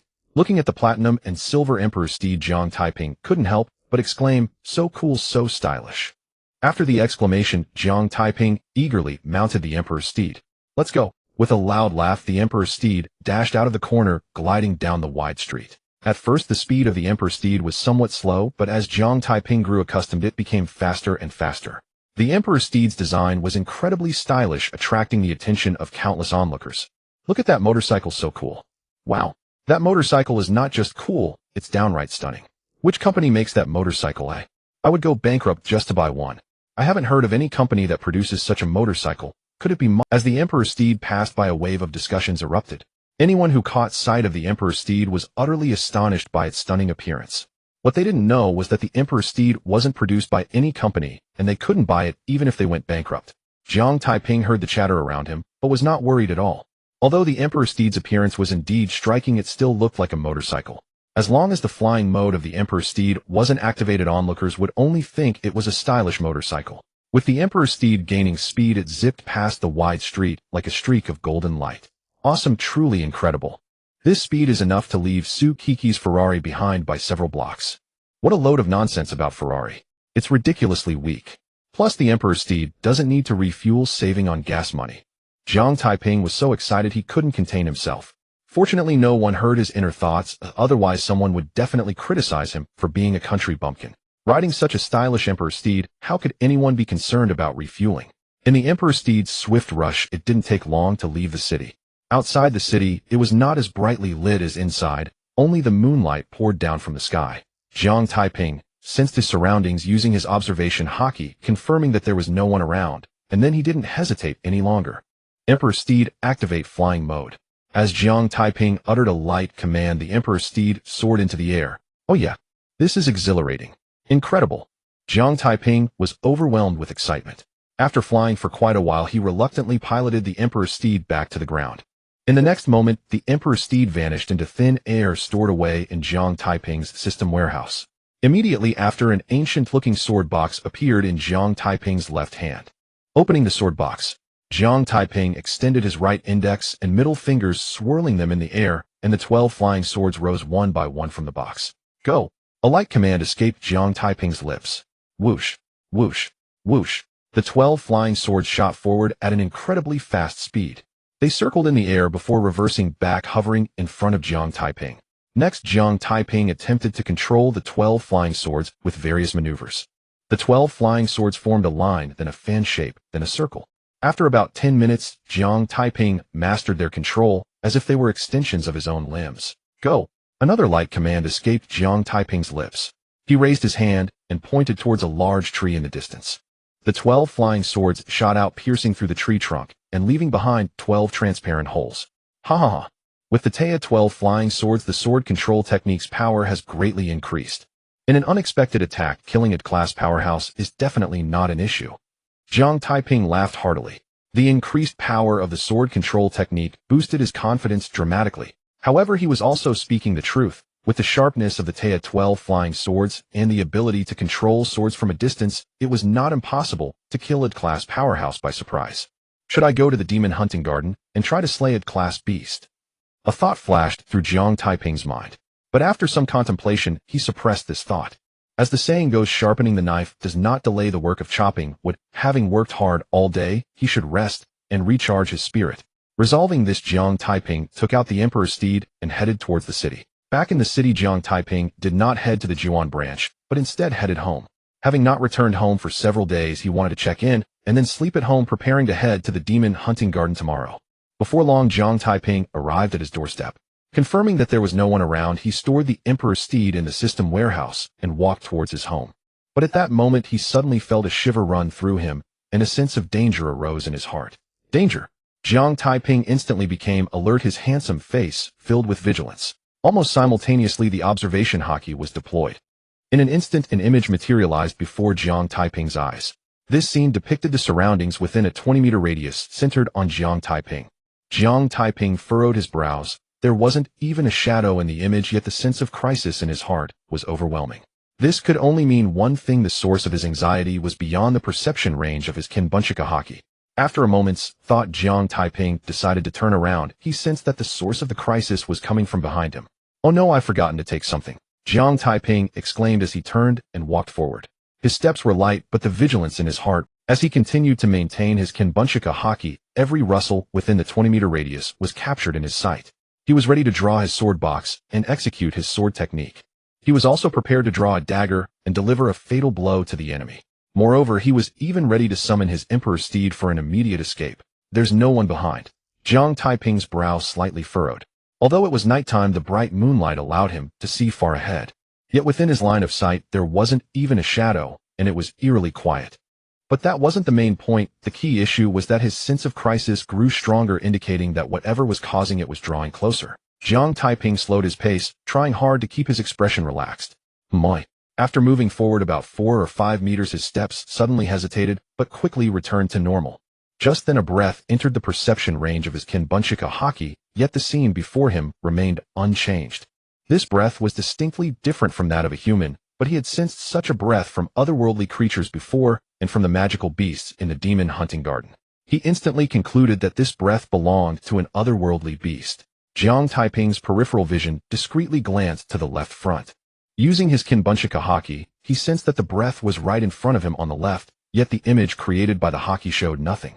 He wanted to see if his eyes could catch it, but regrettably he saw nothing. That beast must be able to conceal its form. Jiang Taiping sighed inwardly. Sometimes the eyes can deceive, but Kinbunchika haki never would. This meant that the otherworldly beast approaching him was likely hiding its presence. Only that could explain why he couldn't see it, and why there was no sign of it in the image created by his Kinbunchika haki. Phew. Jiang Taiping let out a slight breath. Unknown dangers can be terrifying, but known dangers are not necessarily so. For instance, although Jiang Taiping couldn't see the otherworldly beast, now he was well aware of its position through the breath sensed by his Kinbunchika haki. He also knew the beast's cultivation level, 8-star E rank. The 8-star E rank was 1 rank higher than Jiang Taiping's own cultivation, but such a small gap was not insurmountable. Furthermore, the beast was unaware that Jiang Taiping had detected it, and under surprise it had a high chance of striking successfully. 20 meters, 15 meters, 10 meters. The distance between Jiang Taiping and the otherworldly beast continued to close. Just as they were 5 meters apart, Jiang Taiping sensed the beast suddenly lunging at him. It's coming. Jiang Taiping's eyes narrowed slightly, and his body instantly tensed. Die for me. Accompanied by a soft shout ringing in his heart, a glimmer of cold light appeared in his right hand. Swish. Jiang Taiping swiftly gripped the dagger and slashed at the empty space ahead with lightning speed. Sizzle. In the next moment, a sound of a blade piercing flesh suddenly echoed. Immediately after, a stream of dark green liquid fell from the air alongside the dagger. Hiss. Almost simultaneously, a shrill cry suddenly erupted in the quiet night sky. It didn't die. Jiang Taiping was somewhat surprised. Through his Kinbunchika haki, he clearly sensed the breath rapidly retreating. Trying to run. Can you escape? Jiang Taiping sneered, his mind moving, and an ancient-looking sword box materialized in his left hand. Go kill it.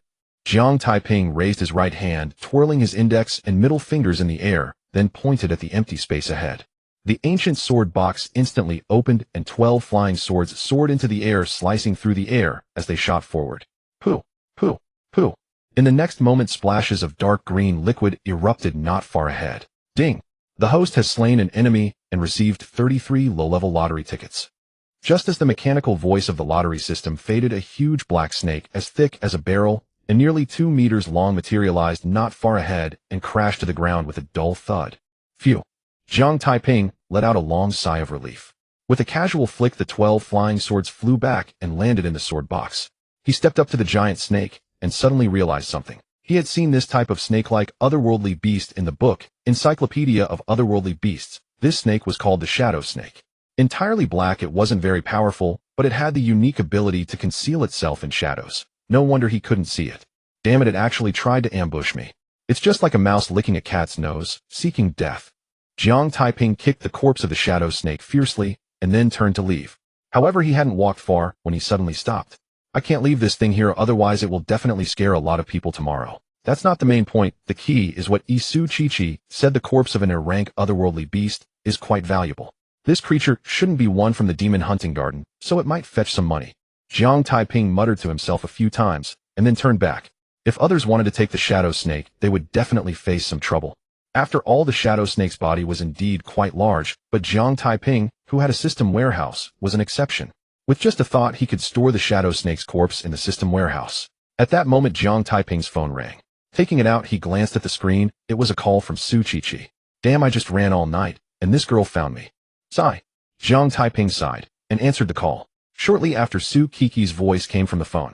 Jiang Taiping, did you go out? I knocked on your door for ages, but there was no response.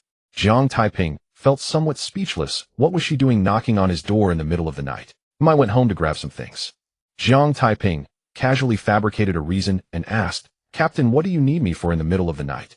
I suddenly remembered something I hadn't told you, just wanted to let you know so you wouldn't be caught off guard.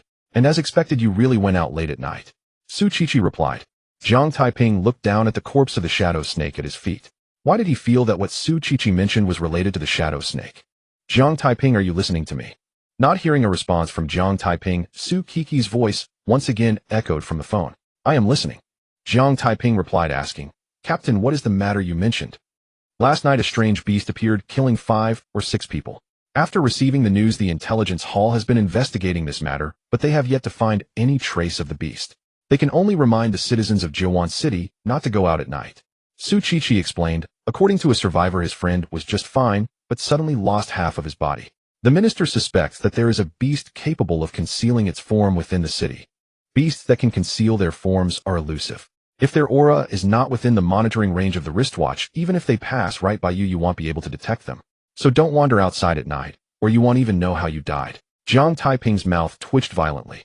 Although Su Qiqi did not specify what the beast was, the shadow snake can indeed conceal itself. Isn't this warning a bit too late? If it weren't for his observation, Su Qiqi would probably be collecting his corpse tomorrow, and it would be a half corpse at that. Jiang Taiping, you're not outside right now, are you? Su Qiqi asked. No. I'm at home. Jiang Taiping replied, his face calm and breath steady. That's good. Su Qiqi said, the people who died yesterday were all wandering outside. There shouldn't be any issues at home, but you'd better be careful. That's all, I'm hanging up. Wait, Captain, I have a question. Jiang Taiping asked, aren't the beasts supposed to be suppressed in the demon cave by the predecessors of the Night Walkers? How could they have come out? There is more than one demon cave, many exist. Su Qiqi explained. It's possible that this beast came from another cave, and new caves may also emerge. If it's the latter, it would be a disaster. However, the likelihood of the latter is low. If a new cave were to appear, the beast's aura would be very strong. Today, the minister visited the entire Jiang City and found no signs of a new cave. I see. Jiang Taiping asked again, Captain, is the blood of the beast also red? No, the blood of the beast is dark green. Su Qiqi paused and added, however, the blood of the beasts in the demon hunting garden is red. The Nightwalkers speculate that this difference may be due to different living environments. Jiang Taiping suddenly understood. He wondered why the beasts he killed in the demon hunting garden had red blood, while the shadow snake's blood was dark green. Captain, it's getting late. You should rest early. I'm hanging up.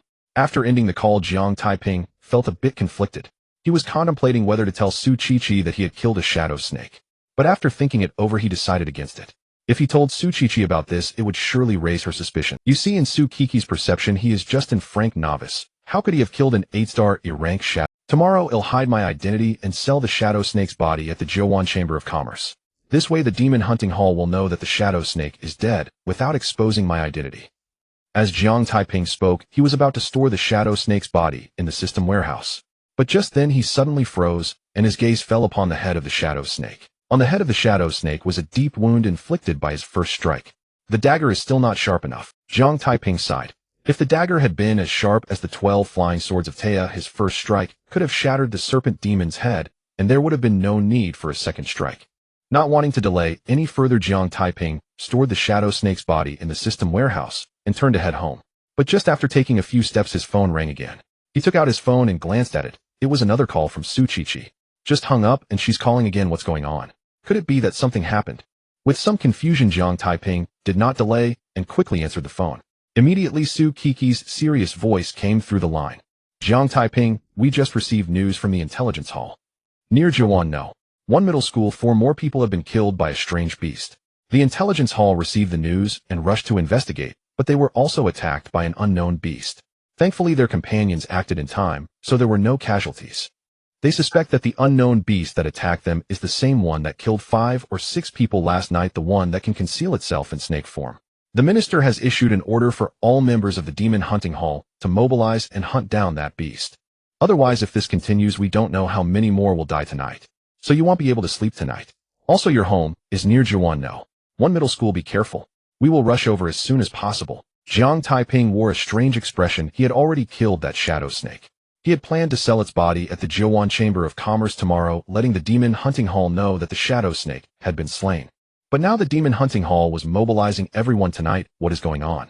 Not hearing a response from Jiang Taiping, Su Qiqi said again, Jiang Taiping, did you hear what I said? Captain, I heard you. Jiang Taiping replied. Okay. You stay at home, and wait'll come find you. After saying that, Su Qiqi hung up the phone. Should I say it or not? Jiang Taiping ran his hand through his hair. What he said could raise Su Qiqi's suspicions, and could very well expose his true strength. But if he didn't say anything, all members of the Demon Hunting Hall would be working hard for nothing tonight. After a moment of hesitation, Jiang Taiping picked up his phone, preparing to call Su Qiqi. Yes, he felt a bit guilty about letting all members of the Demon Hunting Hall work hard for nothing, so he decided to speak about the shadow snake. As for the suspicion it might raise in Su Qiqi, as long as he had a good excuse, would he be worried about not being able to deflect the question? But just as he was about to dial the phone, he suddenly realized something was off. Su Qiqi said she had just received the news, which meant that the people from the intelligence hall had encountered the shadow snake not long ago. However, he had encountered the shadow snake some time ago, which meant that the shadow snake encountered by the intelligence hall was likely not the same one he had faced, indicating that there might be more than one shadow snake in Jiuan City. If that were the case, revealing that he had killed a shadow snake would lead to a misjudgment by the Demon Hunting Hall. At that moment, whether he and Su Qiqi would take the blame was secondary, if someone could die because of his unintentional mistake. So it's better not to say anything.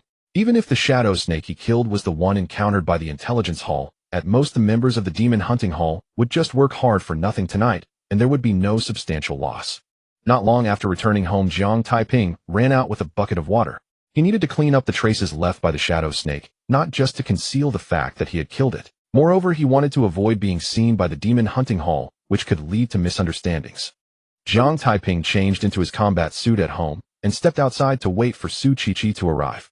After about 10 minutes, a fiery red Ferrari sped towards him from afar. This efficiency is too slow. Jiang Taiping sighed inwardly. It was fine for him to wait here, but if something were to happen with this efficiency by the time Su Qiqi arrived, it would probably be too late. 想象一个能让生活更轻松的世界，我们将科技与人情味融合在一起。Jiang Taiping, didn't I tell you to wait at home? Why are you out here? Su Qiqi said discontentedly. Captain, I thought it was urgent and didn't want to waste time. Not wanting to waste time doesn't mean you can risk your life. Su Qiqi glared at Jiang Taiping, not wanting to pursue the matter further, since his intentions were good. Got it. Jiang Taiping replied and shifted the topic. Captain, does the information from the intelligence hall mention how many beasts capable of concealment exist? 1. Su Qiqi instinctively replied, but then stopped herself before finishing. After thinking for a moment, she muttered to herself, since that beast can conceal itself and the intelligence hall didn't see it, nor did the watch alert us, how can we be sure there's only one? There might be several. Jiang Taiping blinked. Su Qiqi was quite clever and had grasped the critical. However, Su Qiqi's reaction also implied that the Demon Hunting Hall seemed not to have considered the number of beasts involved. But then again, it was understandable, because when he received the news, he instinctively thought the shadow snake he killed was the beast mentioned by the intelligence hall. Jiang Taiping, your question is insightful. I'll quickly call the minister to inform him, so he can alert everyone. If there's more than one troublesome beast, and we think there's only one, then people could get killed. As Su Qiqi spoke, she took out her phone to call Qinzhan. Jiang Taiping didn't explain that he had intentionally asked that question. There was no need, and explaining might arouse Su Qiqi's suspicions. After finishing her call with Qinzhan, Su Qiqi pulled out a backpack from the Ferrari and tossed it to Jiang Taiping. There's food and water in the backpack. You'll search this street, I'll go to the next street. If you find any traces of the beast, make sure to contact me immediately using the earpiece. After saying this, Su Qiqi slung the backpack over her shoulder and turned to leave. Huh. Jiang Taiping was taken aback. Captain, didn't you come to find me to act together? I'm just delivering the backpack. Su Qiqi replied. Jiang Taiping felt a bit awkward. He had thought Su Qiqi came to work with him. F1, this is your first time on a search mission. Su Qiqi continued. For search missions like this, members of the Demon Hunting Hall act alone to expand the search area, which is also why the assessments in the hall are stringent. We need each member to have a certain ability to fight alone.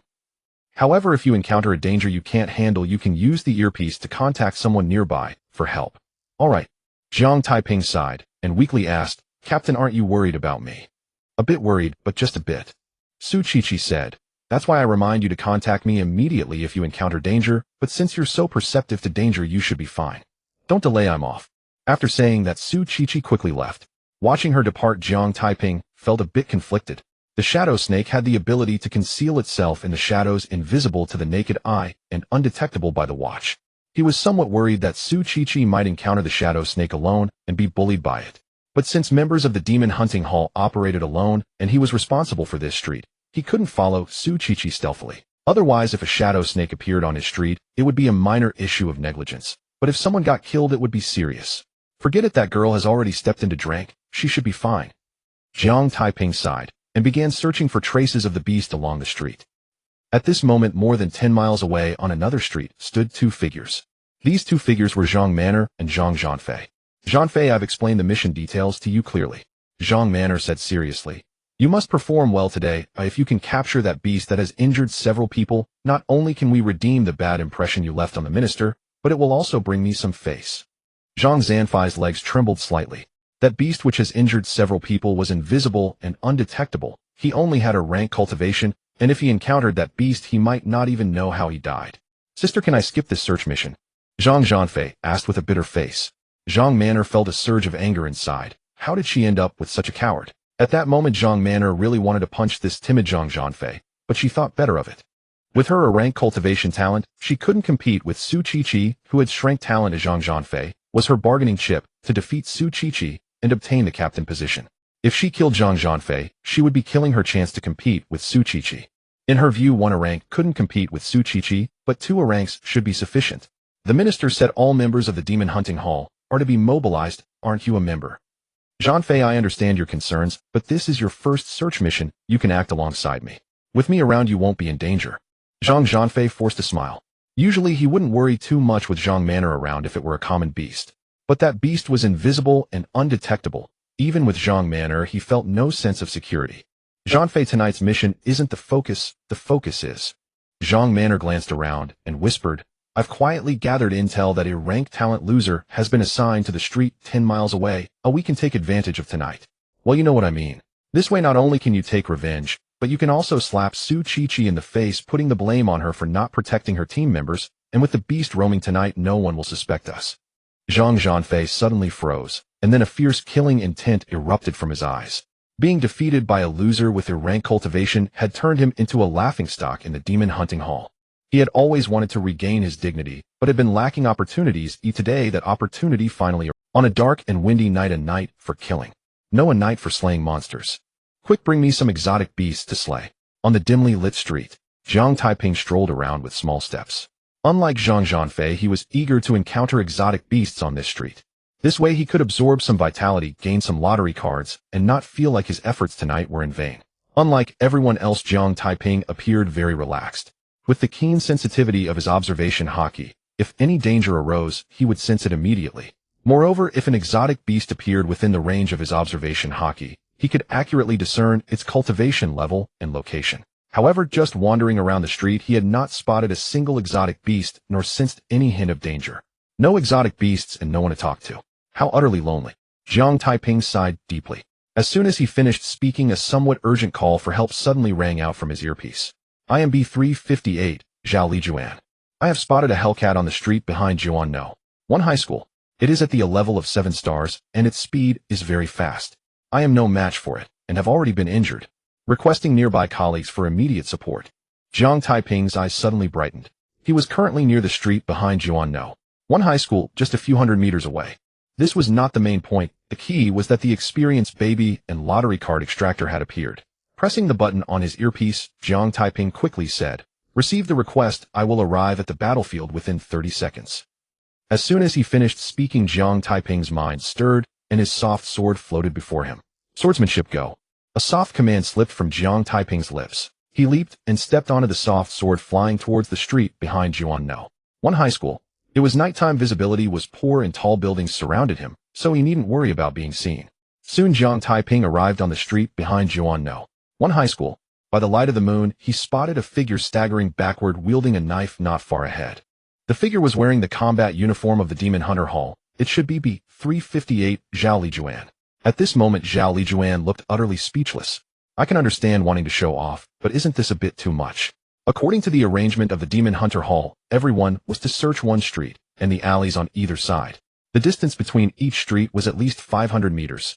This was a straight-line distance. If there were any turns, the distance would be even greater. Given such a distance arriving at the battlefield within 30 seconds, did you fly here? B358. At that moment a voice suddenly rang out behind her. Zhao Lijuan was startled, stumbling backward and nearly falling. But the next moment, she realized that she was caught before hitting the ground.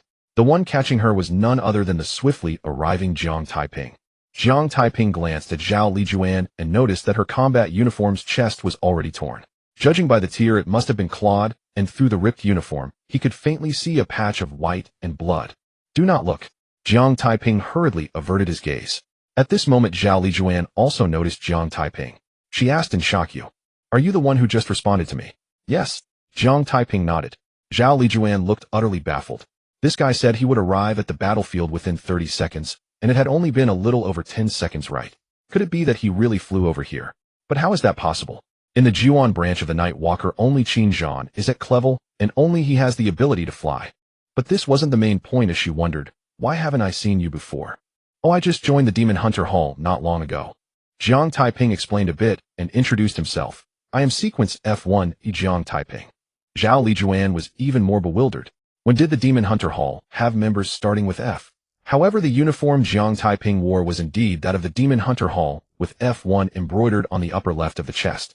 This undoubtedly confirmed what Jiang Taiping said, but how was that possible? The Demon Hunter Hall never recruits those with level cultivation talent. After a moment of thought, Jiang Taiping realized what had Zhao Lijuan puzzled. He explained, "There's no need to doubt, I am indeed a member of the Demon Hunter Hall. To be precise, I am the first person in the history of the Demon Hunter Hall to join with level cultivation talent."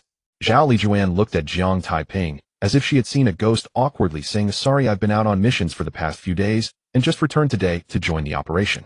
I didn't know there were new members in the Demon Hunter Hall." Upon hearing this, Jiang Taiping suddenly understood.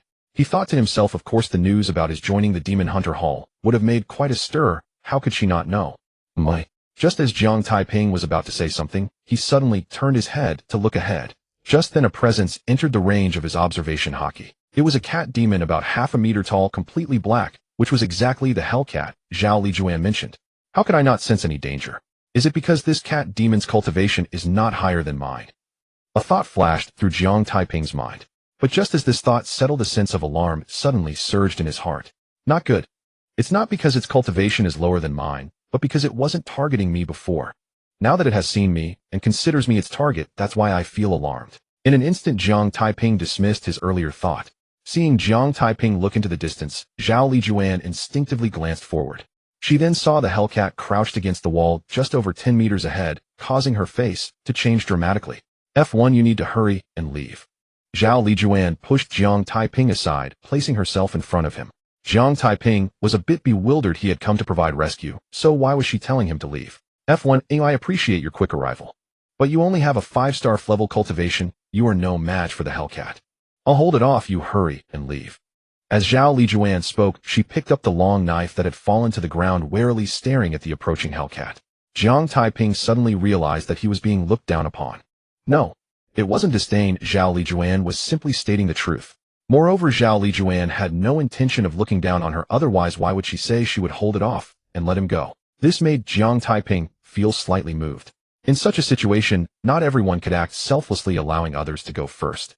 Seeing that Jiang Taiping had no intention of leaving, Zhao Lijuan urged again, F1, I can hold on for a while longer. You must leave quickly.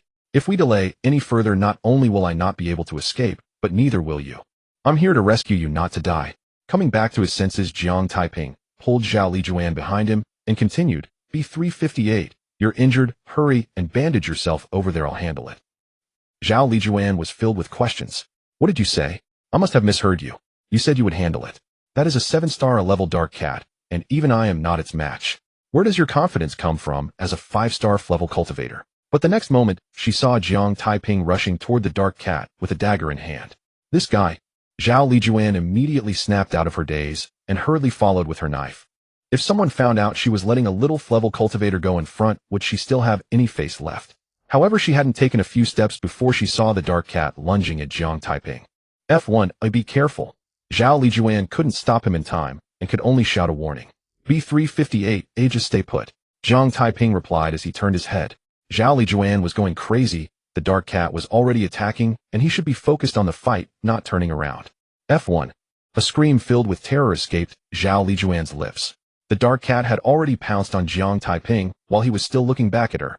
She couldn't bear to imagine what would happen next, and she felt a bit regretful for having warned him. If she hadn't done so, Jiang Taiping wouldn't have turned to look at her, but the next moment her eyes widened in shock. Jiang Taiping seemed to have eyes in the back of his head as he stepped to the left, narrowly avoiding the dark cat's sharp claw.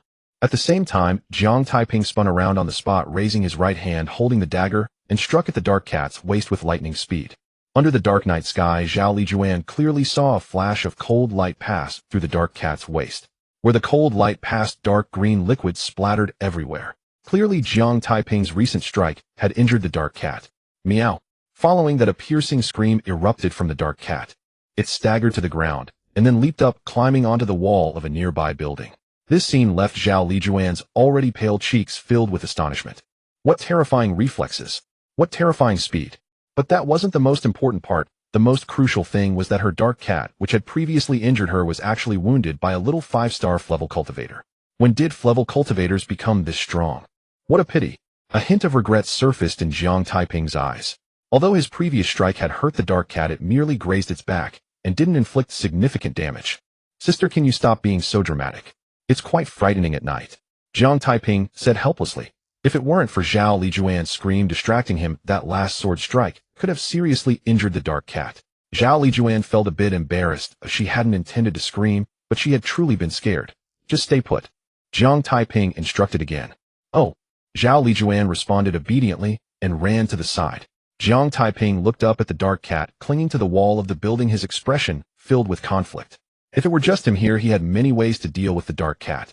For example, Spider-Man's suit swordsmanship, riding the Imperial steed, or unleashing his sword techniques. But with Zhao Lijuan here, none of those methods could be used. After a moment of thought, Jiang Taiping beckoned at the dark cat with his finger provocatively, saying, "Beast, come here." Meow. The dark cat bared its teeth at Jiang Taiping, its sharp fangs glistening menacingly in the moonlight. However, all the fear stemmed from a lack of firepower. Jiang Taiping was very confident in himself. He didn't find the dark cat's sharp fangs frightening at all. He even thought about whether to pull out the dark cat's fangs to make a talisman or something. Isn't it said that black cats ward off evil? What are you shouting for? If you have the ability, come and bite me, Jiang Taiping provocatively taunted. Meow. The dark cat seemed to be enraged and let out a howl as it lunged toward Jiang Taiping. Jiang Taiping smiled. A beast is just a beast, unable to withstand provocation. Bang, bang, bang. Jiang Taiping held the dagger and strode forward to meet the dark cat. Having been distracted by Zhao Lijuan's scream and unable to finish off the dark cat, he would not give it another chance to escape this time. Soon the man and the cat encountered each other. Jiang Taiping held the dagger, aiming for a fatal strike. The dark cat swiped its claws at Jiang Taiping again and again. Under the prediction of observation hockey, the dark cat's claws never landed on Jiang Taiping. Yet, Jiang Taiping's dagger continued to slash at the dark cat. In just a short moment, several deep, bloody wounds appeared on the dark cat's body. This was still a result of the dark cat's quick reflexes. Otherwise, it would have already been slain by Jiang Taiping. This scene left Zhao Lijuan, who was watching from the side, dumbfounded. She seemed to think she was seeing things and rubbed her eyes to look again, but the scene remained unchanged. The astonishment in her heart was like the endless waters of the Yellow River flowing ceaselessly. Damn, is this guy really in Flevel talent? Is he truly a 5-star Flevel cultivator? When did a 5-star Flevel cultivator have the audacity to recklessly slash at a 7-star level dark cat? This was completely a one-sided massacre. Jiang Taiping was unaware that Zhao Lijuan was so shocked by his actions that her eyes were about to pop out. He remained completely focused on slashing at the dark cat, delivering strike after strike, leaving deep, bloody wounds. Continuously injured by Jiang Taiping and unable to touch the hem of his clothes, the dark cat was... It wanted to retreat, but Jiang Taiping seemed to know its thoughts, always managing to block its path of escape, causing it to be forced back time and again. Did Jiang Taiping know the dark cat's intentions? Of course not. After all, he wasn't the dark cat. However, one could say he understood the dark cat's thoughts, because through the prediction of observation hockey, he knew what the dark cat was about to do, and thus preemptively blocked or attacked to disrupt its plans. This was also why he could continuously evade the dark cat's attacks, while preventing it from leaving the battlefield. Meow. A sudden scream erupted from the dark cat's mouth as it raised its thick tail to whip at Jiang Taiping. Jiang Taiping swung his dagger to meet it, and like cutting tofu, directly severed the dark cat's tail. Meow. A piercing scream erupted from the dark cat. It stomped heavily on the ground, and its massive body shot out successfully, escaping the battlefield. Damn, this beast actually severed its tail to survive. Jiang Taiping's face darkened. The dark cat's tail whip was merely a feint. Its true intention was to use the attack to escape the battlefield. And despite his constant vigilance against the dark cat's escape, he ultimately let it get away. Oh, what the hell is this? Beast, you're asking for death. Immediately after, an enraged roar erupted from Jiang Taiping's mouth. For the dark cat to escape from him was already embarrassing, and now the beast actually wanted to attack Zhao Lijuan. This is truly asking for trouble. Zhao Lijuan never expected that the dark cat would pounce at her, and in her state of shock, she failed to notice the sneak attack in time. By the time she realized and reacted, the dark cat's sharp claws were already right before her eyes. It's over. A thought flashed through Zhao Lijuan's mind. At this moment, she had no time to respond.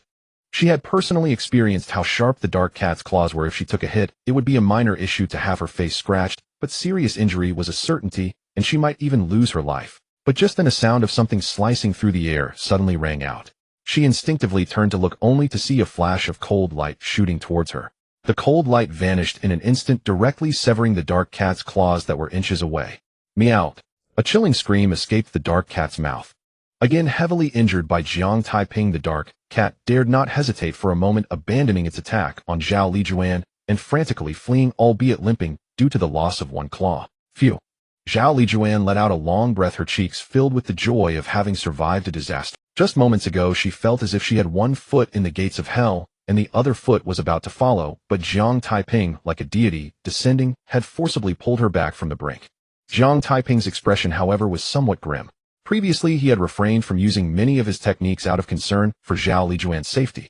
As a result, the dark cat had managed to escape with its tail severed and almost killed Zhao Lijuan. If it weren't for his quick reflexes utilizing the sword control technique in time, Zhao Lijuan would likely have already perished.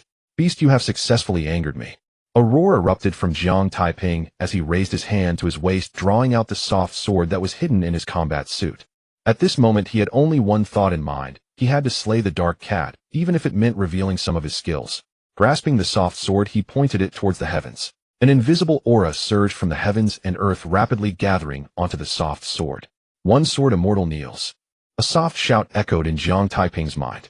He withdrew the long sword, pulled back his right arm, and then thrust it forward fiercely.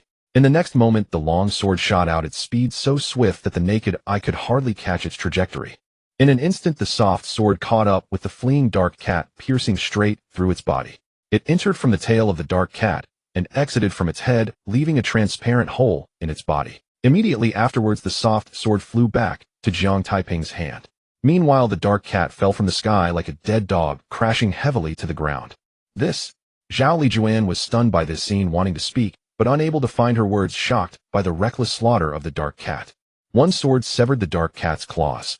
Now another sword pierced through the dark cat's body, directly slaying it. Is this something an Flevel cultivator can do? Is this something an Flevel cultivator can achieve? Why does she feel that she is the one with an Flevel aptitude, while Jiang Taiping possesses Blevel talent? Damn it, when the tiger doesn't show its power, do you think I'm a sick cat? Jiang Taiping cursed loudly as he stepped towards Zhao Lijuan. Looking at Jiang Taiping approaching, Zhao Lijuan was left in a daze. When she learned that Jiang Taiping was ranked F1, it felt like she had seen a ghost. But now she truly felt as if she had seen a ghost. B358, the danger has been resolved, I leave this to you. Jiang Taiping smiled brightly, picked up the dagger that had fallen to the ground, and walked forward briskly. As he passed by the corpse of the dark cat, he bent down to grab the severed tail, and continued on his way. The dark cat was a level with 7 stars, which should fetch a good price. Since the dark cat was slain by him, and he had saved Zhao Lijuan, he felt no psychological burden in taking the dark cat's corpse. Zhao Lijuan sat on the ground still in a daze. What she had just witnessed had completely overturned her understanding. The dark cat, which she couldn't even defeat, was so easily killed by Jiang Taiping. Yes, it was just like playing. In no other word could describe how effortlessly Jiang Taiping had slain the dark cat.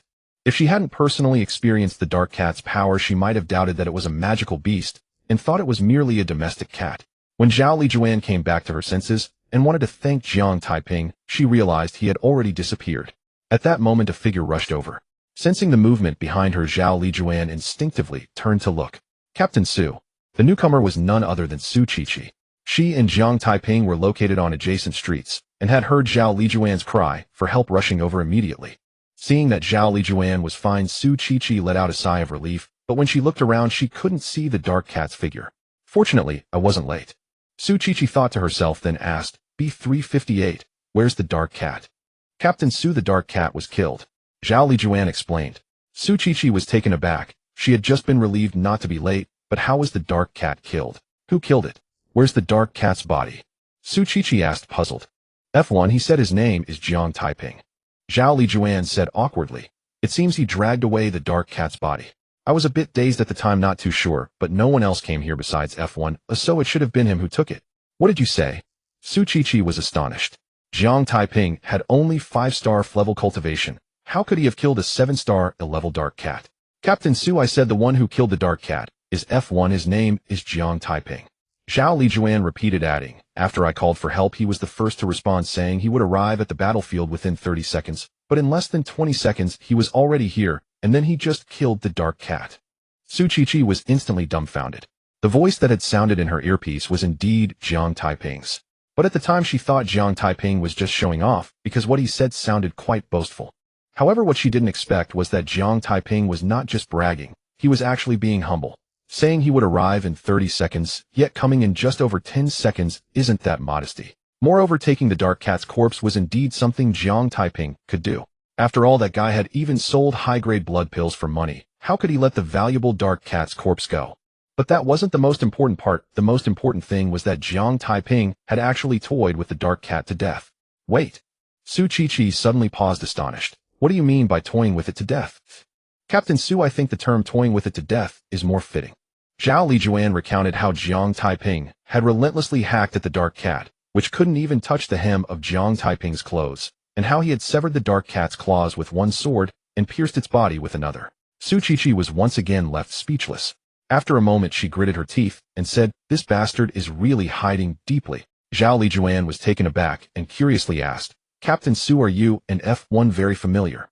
He is a newly recruited member of the Demon Hunting Team 9. Su Qiqi said with a dark face, do you think I'm familiar with him? Zhao Lijuan suddenly understood. She thought if they weren't familiar, how could Su Qiqi scold Jiang Taiping as a bastard? Captain Su, why do you say he is hiding so deeply? Zhao Lijuan asked curiously. Su Qiqi's mouth twitched a few times in annoyance.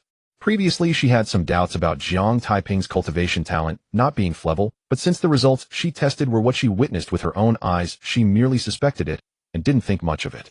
Not long ago, while sweeping through the otherworldly rogues den, Jiang Taiping fought against a rogue with a level cultivation.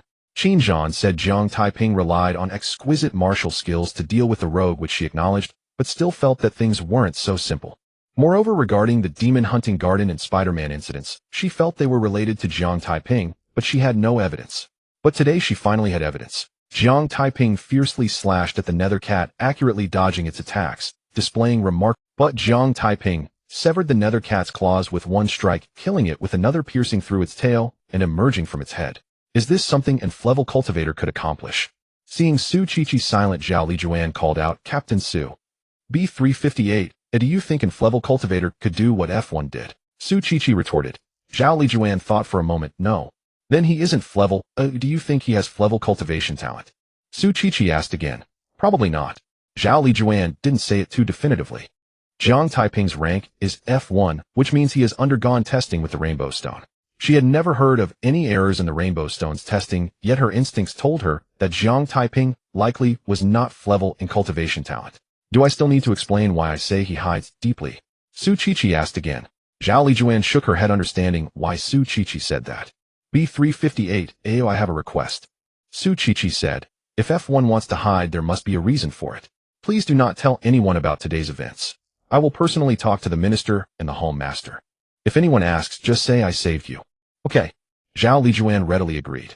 Jiang Taiping had saved her life. How could she betray her benefactor? Su Qiqi nodded and asked, how about you? Can you continue searching?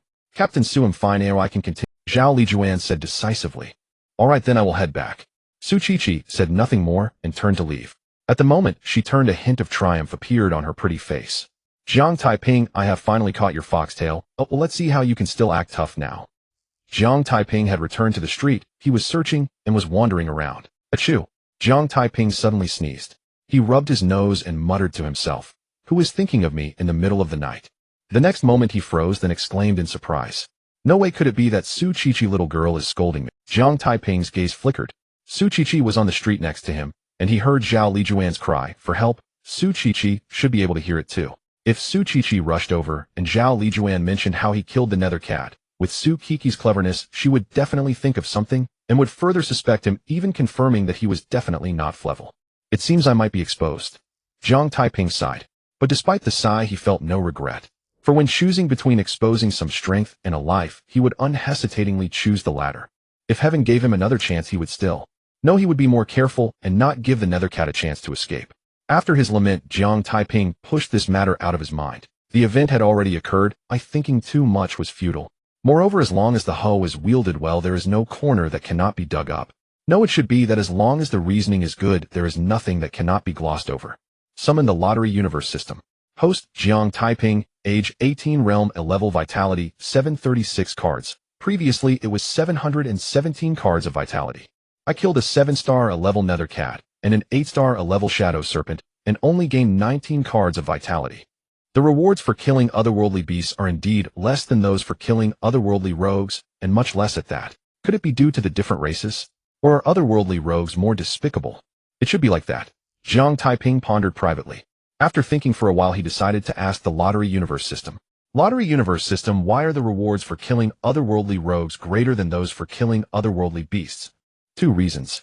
Otherworldly rogues are traitors to humanity and more despicable, while otherworldly beasts are different from the human race, leading to different absorption rates. Jiang Taiping raised his hand to touch his nose. It was indeed as he thought. Putting his thoughts aside, Jiang Taiping continued to wander around. At this time, 1,000 meters away from Jiang Taiping, 2 figures were sneaking along a small alley. Those 2 figures were Zhang Monair and Zhang Zhanfei. Sister, we have left the street we were searching. If a beast appears on our street and causes casualties, the demon hunting hall will probably hold us accountable for not searching thoroughly. Zhang Zhanfei said in a low voice. Is there such a coincidence? Zhang Monair replied dismissively. Even if we assumed that a beast did appear on our street, it wouldn't matter. There isn't even a shadow of a person on that street. How could there be casualties? Besides, that street is quite long, and there are many small alleys. We are just 2 people, and without a keen eye, it is normal not to find any beasts. Minister Qin is a very reasonable person. He wouldn't blame us for that.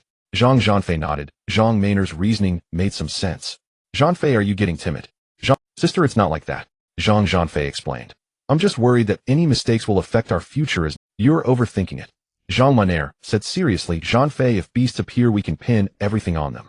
This is a perfect opportunity for you to take your revenge and wash away your humiliation, and also a great chance for me to slap Su Qiqi in the face and frame her. If we miss this opportunity, we don't know how long it will take to encounter such a chance again.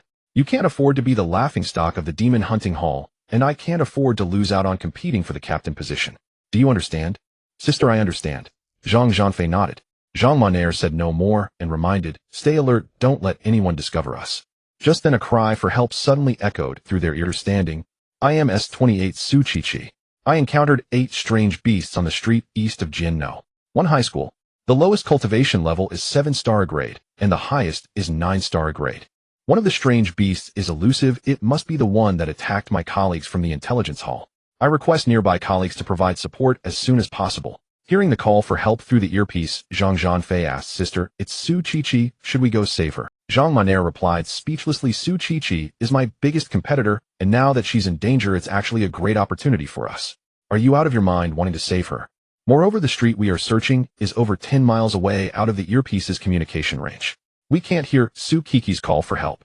If we go save her, wouldn't that tell others we have abandoned our post? And that is 8 strange beasts, the lowest being 7-star grade, and the highest 9-star grade, with one being able to conceal its form.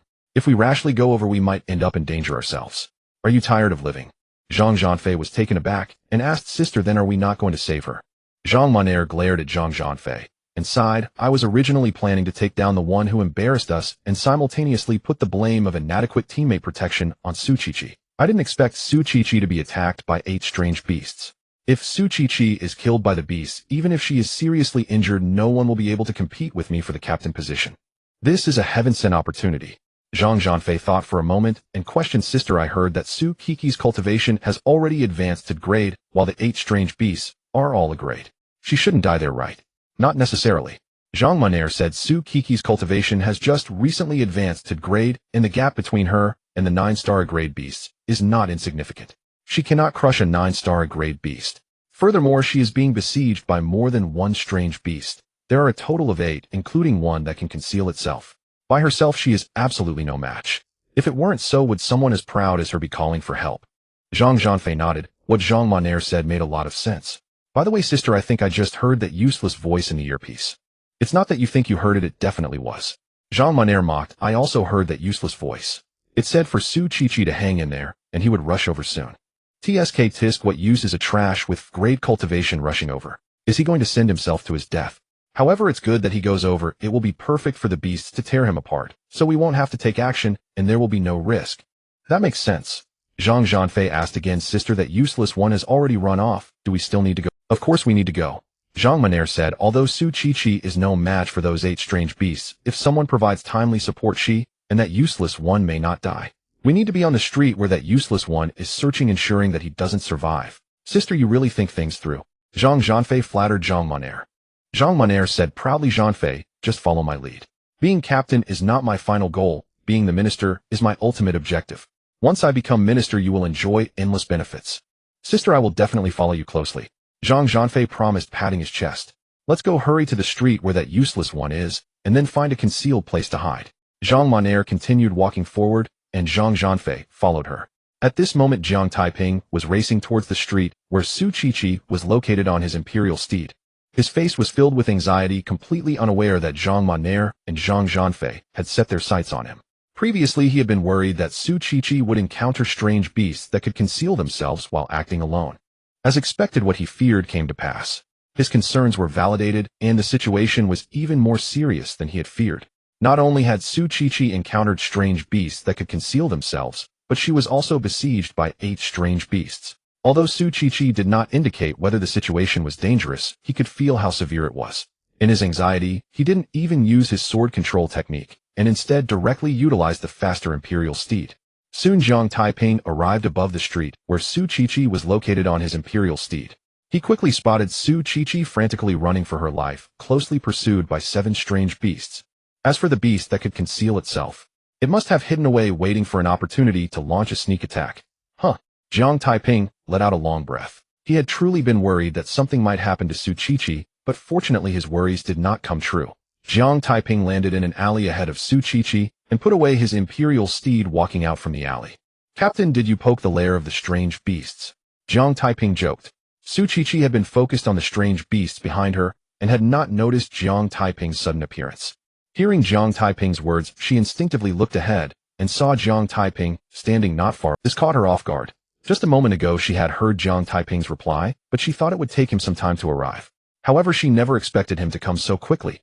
However, recalling that Jiang Taiping had reached Zhao Lijuan in just over 10 seconds, she suddenly realized. Jiang Taiping had more hidden talents than she had imagined. At least his terrifying speed was something she had not known. You should take a look at the current situation instead of joking around with me, Su Qiqi said unhappily. Jiang Taiping raised his hand to touch his nose. It was just 8 great strange beasts. He didn't think the situation was severe. Even if he were to step back, he was confident he could lead Su Qiqi to escape safely. No, that's not right. It's not about escaping. That term could lead to misunderstandings. It should be about safely extricating themselves. Seeing Jiang Taiping standing still, Su Qiqi said impatiently, why aren't you running? Why are you posing? Is this a time to pose? Jiang Taiping was somewhat speechless. He was just standing here. How was that posing? This was a deep misunderstanding of him. Captain, I wasn't. Jiang Taiping wanted to explain, but before he could finish, he suddenly turned his head to look at Su Qiqi's left side. There was a very dark aura, which should be the strange beast that Su Qiqi mentioned could conceal itself. At that moment, as he looked over, the beast that could conceal itself suddenly lunged at Su Qiqi. Captain, watch out! A warning cry burst from Jiang Taiping's lips. Su Qiqi instinctively turned her head, and a flicker of confusion crossed her delicate features. The monstrous beast behind her was still over 10 meters away. Though not an immense distance, it hardly warranted, yet she remained unaware that Jiang Taiping's warning had nothing to do with the beast at her back, but everything to do with the concealed creature lunging toward her from the left. Moreover, his warning served another purpose, to make Su Qiqi turn away, so she would not witness how he struck. The instant Su Qiqi pivoted, an ancient-looking sword case materialized in Jiang Taiping's left hand. Sword art of command. Cut. A quiet incantation resonated within his mind. Raising his right index and middle fingers, he traced a circle in midair, then thrust them forward with a decisive gesture. The aged sword case snapped open. 8 flying swords soared into the air and shot forth like streaks of lightning. 7 aimed at the beasts behind Su Qiqi, 1 at the creature surging from her left. Whoosh, whoosh, whoosh. Blades sliced through the air, each leaving behind a sharp tearing. Hearing the whistling wind, Su Qiqi instinctively glanced back, only to see Jiang Taiping standing with his left hand concealed behind his back, his right arm sweeping forward. She saw no source for the sound, and turned again immediately. This time she saw them, the 7 slender swords already hovering beside the 7 beasts behind her. In the next breath the blades pierced straight through the beasts' skulls, and continued onward unimpeded. This? Her eyes widened in disbelief. Yet before she could process it, a blood-curdling shriek erupted beside her. She followed the sound, and beheld a massive serpent, jet black and thick as a water barrel, nearly 2 meters long, materializing midair to her left, then crashing heavily onto the ground. That sight struck her like lightning. Now she understood why Jiang Taiping had shouted. Realization flooded her with icy dread. She had sensed no trace of the shadow serpent lurking on her left. Her focus had been wholly fixed on the beasts behind. Had Jiang Taiping not intervened at that precise moment, she would almost certainly have fallen prey, and the consequences were too terrible to contemplate. The serpent's emergence confirmed Jiang Taiping's suspicion there was more than one shadow serpent. Thud, thud, thud. At that very moment a series of heavy muffled impacts echoed across the street. Su Qiqi turned toward the sound, and saw the 7 beasts trailing her, now sprawled motionless upon the ground, their lifeless forms unmistakably departed for the netherworld. Unnoticed by her, 8 swords arced backward through the air, re-entering the sword case resting unseen in Jiang Taiping's left hand, before vanishing as if they had never existed. Staring at the 7 silent, lifeless beasts lying just ahead, Su Qiqi froze, utterly speechless. These same monsters that had chased her, relentlessly cornered her, humiliated her, had been slain by Jiang Taiping just like that. How surreal, how utterly unreal, it all felt. Behind her, Jiang Taiping could only offer a wry, self-deprecating smile.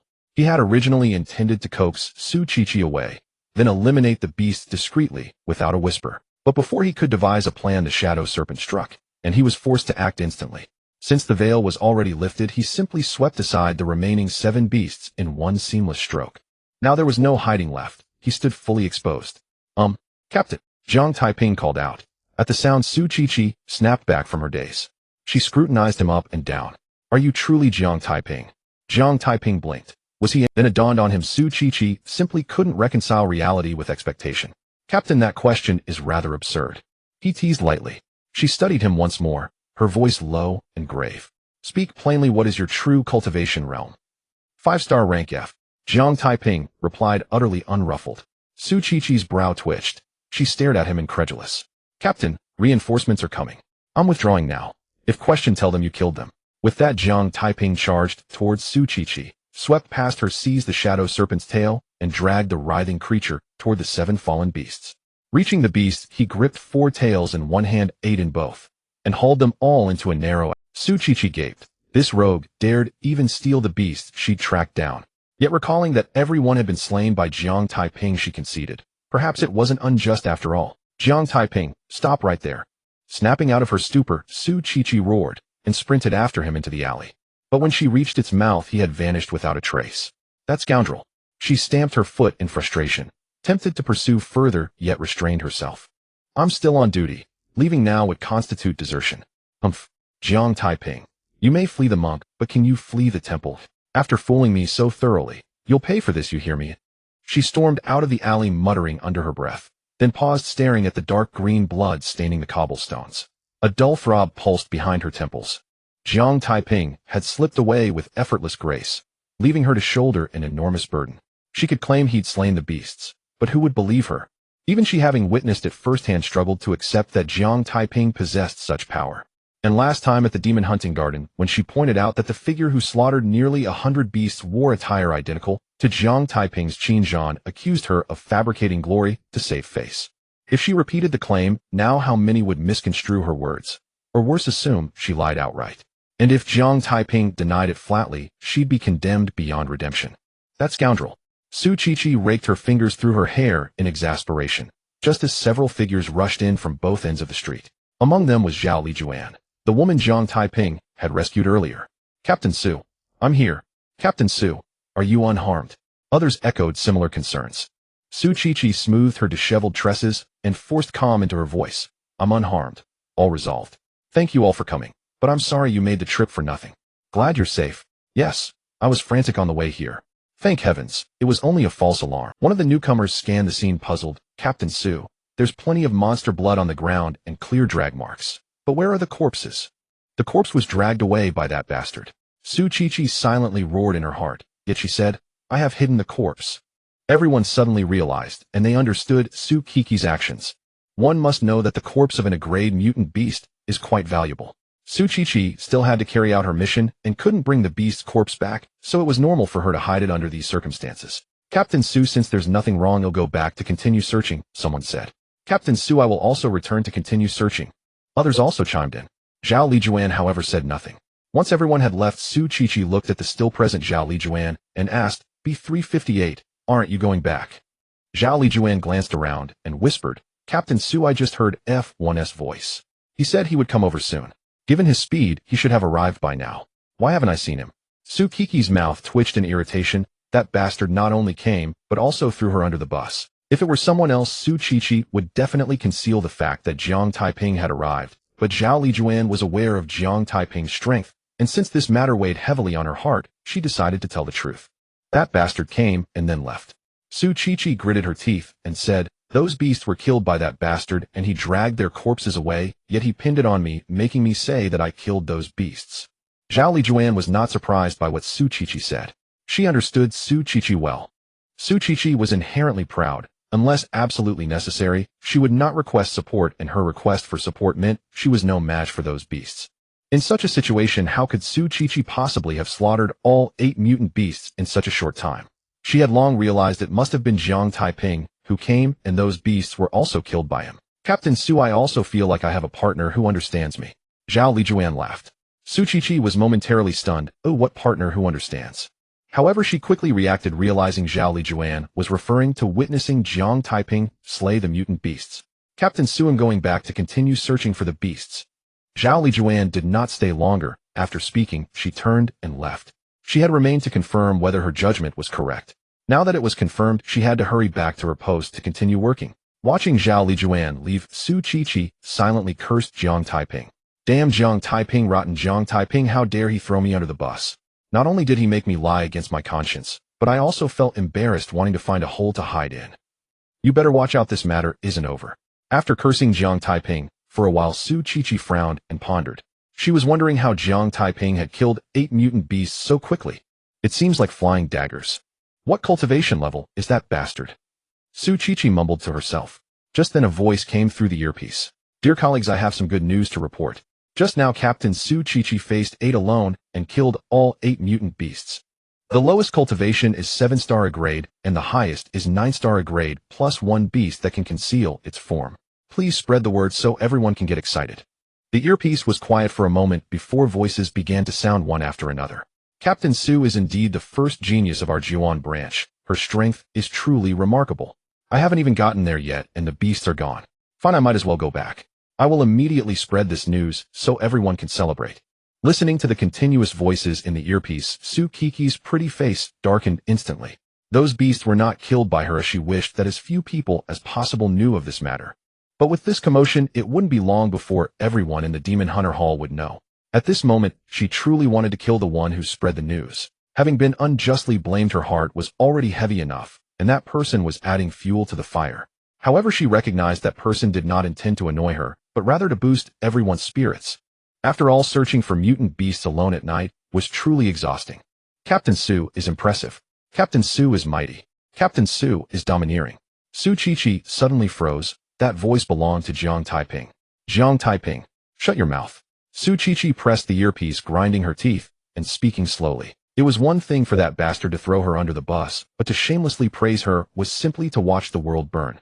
At this point, she not only wanted to kill the person who leaked the news, but also Jiang Taiping. If she weren't a bit rational, she would have certainly rushed to Jiang Taiping and beat him up. Those who heard Su Qiqi's words were a bit confused. They didn't understand why Su Qiqi wanted Jiang Taiping to shut up. Wasn't it a compliment? Zhao Lijuan couldn't help but laugh. She recognized Jiang Taiping's voice and could tell Su Qiqi was about to explode. She knew why Su Qiqi wanted to explode, and to make Su Qiqi this angry, Jiang Taiping was definitely unique. Moreover, Jiang Taiping was shamelessly flattering her, which was truly astonishing. Jiang Taiping meanwhile couldn't help but shiver. It seems I flattered her poorly and stepped on the horse's hoof. He raised his hand to touch his nose and decisively fell silent. Su Qiqi's voice was clearly suppressing her anger, and she was on the verge of exploding. He couldn't provoke her further. Otherwise, if Su Qiqi exposed him, it would be hard for him to remain low-key in the future. I need to hide for a few days and let that girl cool off. Jiang Taiping sighed inwardly. 100 meters ahead of Jiang Taiping on the roof of a house, two people were lying down. They were Zhang Maner and Zhang Zhanfei. At this moment, Zhang Maner's expression was somewhat grim. Su Qiqi actually didn't die and even killed those 8 mutant beasts. How could this be possible? But with so many people saying so, she had to believe it, even if she was unwilling. But that wasn't the most important thing. The most important thing was that Su Qiqi's impressive performance tonight would surely increase her chances of competing for the position of team leader, which was not good news for her. Zhanfei, that chicken rib is coming back soon. Keep a close watch. Zhang Maner said fiercely. That woman Su Qiqi didn't die. That chicken rib is our last chance, and we must seize it. Otherwise, not only will tonight's efforts be wasted, but it will also be hard to find such a good opportunity in the future. Sister, I will. Zhang Zhanfei nodded, keeping a close eye on the street beside him. Moments later, he exclaimed in surprise, Sister, is that person the chicken rib? Who else could it be? Zhang Maner exclaimed, her cheeks flushed with excitement. Though she was somewhat far away and the sky was dim, making it hard to see the person's face, the figure was wearing the combat uniform of the Demon Hunter Hall and appeared on the street. Jiang Taiping was searching. That person was undoubtedly Jiang Taiping. Receiving Zhang Maner's affirmation, Zhang Zhanfei asked, Sister, what should we do? Jump into the adjacent alley, come out looking lost, and then seize the opportunity to launch a surprise attack for a fatal blow. Zhang Maner's words were unwavering, clearly having planned this in advance. Zhang Zhanfei was somewhat baffled. Sister, is it really that complicated? Can't we just go up and cut that weakling? Being careful isn't a bad thing. Zhang Maner reminded him. You should know the consequences of exposing what we are doing. If you pretend to be lost, it will provide an excuse to retreat. If anything goes wrong, understand. Zhang Zhanfei suddenly understood. Sister, you are indeed clever. This isn't the time for flattery. Hurry up. Zhang Maner urged. Off. Zhang Zhanfei was startled. Sister, I'm going alone. Do I need to make a move against a mere flevel? Zhang Maner retorted. Zhang Zhanfei's lips twitched a few times. After all, he was also an Flevel cultivator. Did she consider my feelings when she called Flevel cultivators weaklings? Stop dilly-dallying and go. Zhang Maner urged again. Oh. Zhang Zhanfei responded and jumped down from the roof, heading towards the alley. The moment Zhang Maner and Zhang Zhanfei saw Jiang Taiping, a sense of warning arose in Jiang Taiping's heart. Another strange beast. Jiang Taiping was somewhat surprised. However, he showed no signs on the surface and continued walking forward. Meanwhile, he cast a glance towards the direction of Zhang Maner and Zhang Zhanfei. He sensed where the danger was coming from, but unfortunately, he saw nothing. Moi. Moments later, Jiang Taiping's eyes narrowed slightly. He saw a figure emerge from the alley wearing the combat uniform of the Demon Hunter Hall, who looked like Zhang Zhanfei. What is this guy doing here? Jiang Taiping's brows furrowed slightly. This street was within his search area. Why was Zhang Zhanfei not staying on the street he was searching, but had come here instead? However, he only thought about it briefly and didn't dwell on it, because he assumed Zhang Zhanfei was not an enemy. But soon he noticed something amiss. The danger he sensed split into two sources. One source remained in the original position, while the other came from the direction of Zhang Zhanfei. Are there strange beasts that can conceal their presence? Jiang Taiping still did not think the danger came from Zhang Zhanfei. He attributed the danger to strange beasts that could hide their form, even believing that such a beast was following behind Zhang Zhanfei. Should I warn this guy? A thought flashed through Jiang Taiping's mind, but the next moment he dismissed it. It wasn't that he didn't care about Zhang Zhanfei's life or death, but by warning him, he would also be alerting the strange beast following Zhang Zhanfei, revealing his ability to sense hidden beasts. Moreover, his warning could provoke the strange beast to attack, potentially harming Zhang Zhanfei. Zhang Zhanfei exclaimed in surprise, what are you doing here? This is the street I am searching. Jiang Taiping explained, then added, but why are you not on your own street, and came here instead? If I tell you, please don't laugh at me. Zhang Zhanfei said awkwardly. It got dark in the evening, and I couldn't see clearly. Plus, I have a poor sense of direction. I wandered around in the alley and got lost. By the way, do you know which direction Pingon Street is? To the east, about 10 miles from here. Oh, that direction. Jiang Taiping explained, but thought about Zhang Zhanfei's poor sense of direction and raised his hand to point to the right. Thank you, I will head back now. Zhang Zhanfei said while continuing towards Jiang Taiping. Jiang Taiping was somewhat puzzled. He had pointed out the direction, so why was Zhang Zhanfei not heading east, but coming towards him instead? However, with a strange beast following Zhang Zhanfei, if he turned back, Jiang Taiping would have to find a way to block him. Now that Zhang Zhanfei was approaching him, it was a good thing, so he did not question it. Soon Zhang Zhanfei stepped into the perception range of the observation hockey. What is happening? Jiang Taiping frowned again, feeling somewhat confused. He clearly sensed danger coming from beside Zhang Zhanfei, but as Zhang Zhanfei entered the perception range of the observation hockey, it did not detect the aura of any strange beasts. In the next moment, Jiang Taiping suddenly froze, and then deeply looked at Zhang Zhanfei. The observation hockey does not make mistakes. He had not sensed the aura of strange beasts, which meant that the danger did not come from strange beasts, but from Zhang Zhanfei. This guy didn't get lost here, but came directly for him. This is definitely not a friendly visit. Realizing this, Jiang Taiping did not expose him immediately. He wanted to see what Zhang Zhanfei was up to by leaving his post and coming to him. Human hearts are hard to fathom. The ancients were not deceived. Jiang Taiping sighed, inwardly feeling a bit annoyed. Just moments ago, he was worried about Zhang Zhanfei getting hurt by a strange beast, and was even thinking of solutions for what he assumed was a strange beast following Zhang Zhanfei, but it turned out Zhang Zhanfei was coming for him. Wasn't that worrying about an enemy? As Jiang Taiping and Zhang Zhanfei moved forward, the distance between them grew shorter. Jiang Taiping's expression was calm, his steps leisurely. Zhang Zhanfei, with only a 4-star level cultivation, posed no threat to him whatsoever. Zhang Zhanfei, on the other hand, was somewhat excited. This was his perfect opportunity to wash away the shame, and also Zhang Mainer's chance to slap Su Qiqi in the face, casting her as one who failed to protect her teammates, and that opportunity was about to arrive. Although he was trying hard to appear calm, he couldn't help but feel a surge of excitement. Soon Jiang Taiping and Zhang Zhanfei met. F1, I'm heading back, you be careful, Zhang Zhanfei said. All right, Jiang Taiping replied, but inwardly, he couldn't help but smile. This guy was putting on quite the act, not realizing that he had already sensed something was off. At the moment they brushed past each other, a cruel smile appeared on Zhang Zhanfei's face. A mere level cultivator with weak talent had actually defeated him, and he had been ridiculed for describing a level talent as trivial. Now the opportunity for revenge was right before him. He wanted Jiang Taiping to pay with his life. Drawing the spear from his back, Zhang Zhanfei suddenly turned around and lunged the spear towards Jiang Taiping. Today let you see what true a level talent looks like, you weak level cultivator. The spear surged like the wind, swiftly aiming for Jiang Taiping's back heart. A cruel smile on Zhang Zhanfei's face grew even more intense. He launched a surprise attack on Jiang Taiping, who was completely unprepared, and more importantly, his spear was about to pierce Jiang Taiping's back heart. Even if Jiang Taiping reacted, there would be no time to evade. He was about to avenge the humiliation of the past. But in the next moment, the cruel smile on his face suddenly froze. Just as the spear was about to strike Jiang Taiping's back heart, Jiang Taiping, who was walking forward, suddenly stepped to the right. This simple step allowed him to successfully evade Zhang Zhanfei's thrust. What is going on? Zhang Zhanfei was filled with astonishment. How could his decisive strike be evaded by Jiang Taiping? Was this a coincidence? Or was there another reason? Zhang Zhanfei was truly puzzled. But he knew this was not the time to ponder such. He had come to kill Jiang Taiping, and there were members of the demon hunting hall nearby. He could not give Jiang Taiping time to call for help. He must strike down Jiang Taiping while he was still unresponsive. Otherwise, if Jiang Taiping called for help, the failure to kill him would be minor, but exposing himself and Zhang Maner would be a major issue. Retracting the spear, Zhang Zhanfei lunged at Jiang Taiping again. This time he did not aim for Jiang Taiping's back heart, but instead targeted his neck. He intended to pierce Jiang Taiping's neck, rendering him unable to speak. But the next moment, a shocking scene unfolded again. Jiang Taiping leaned to the right, and once again avoided his fierce strike. What the hell is going on?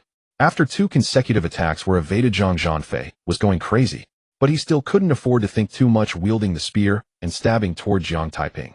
But the scenario remained unchanged. Jiang Taiping twisted his waist, sidestepped, and tilted his head. A remarkably simple movement, yet each time he precisely evaded Zhang Zhanfei's thrust. All attacks were evaded by Jiang Taiping with extremely simple movements. Zhang Zhanfei finally realized something was wrong. This was not a coincidence. Jiang Taiping was genuinely dodging his attacks. It felt as if Jiang Taiping had eyes on the back of his head, clearly seeing each of his attacks. He could even predict his attacks, making evasive movements a step in advance. However, what he did not know was that his feeling was not a mere semblance, it was a fact. In Jiang Taiping's eyes, his sneak attacks were utterly invisible, and with the ability of Kinbunshika Haki, he could also predict where Zhang Zhanfei's attacks would land, thereby evading them in advance. Noticing Zhang Zhanfei's dazed expression and lack of intent to continue attacking, Jiang Taiping turned around. He looked at Zhang Zhanfei with a smile and mocked. Is this what an rank cultivation talent looks like? Seems rather unimpressive. Zhang Zanfei's mouth twitched violently. He wanted to retort, but didn't know how. Next, let me show you the gap between a rank and Frank. Jiang Taiping did not wait for Zhang Zhanfei to respond. As he spoke, he stepped toward Zhang Zhanfei. Zhang Zhanfei was a bit dazed. Did this guy really think there was a vast difference between Frank and a rank? But soon he realized something was off.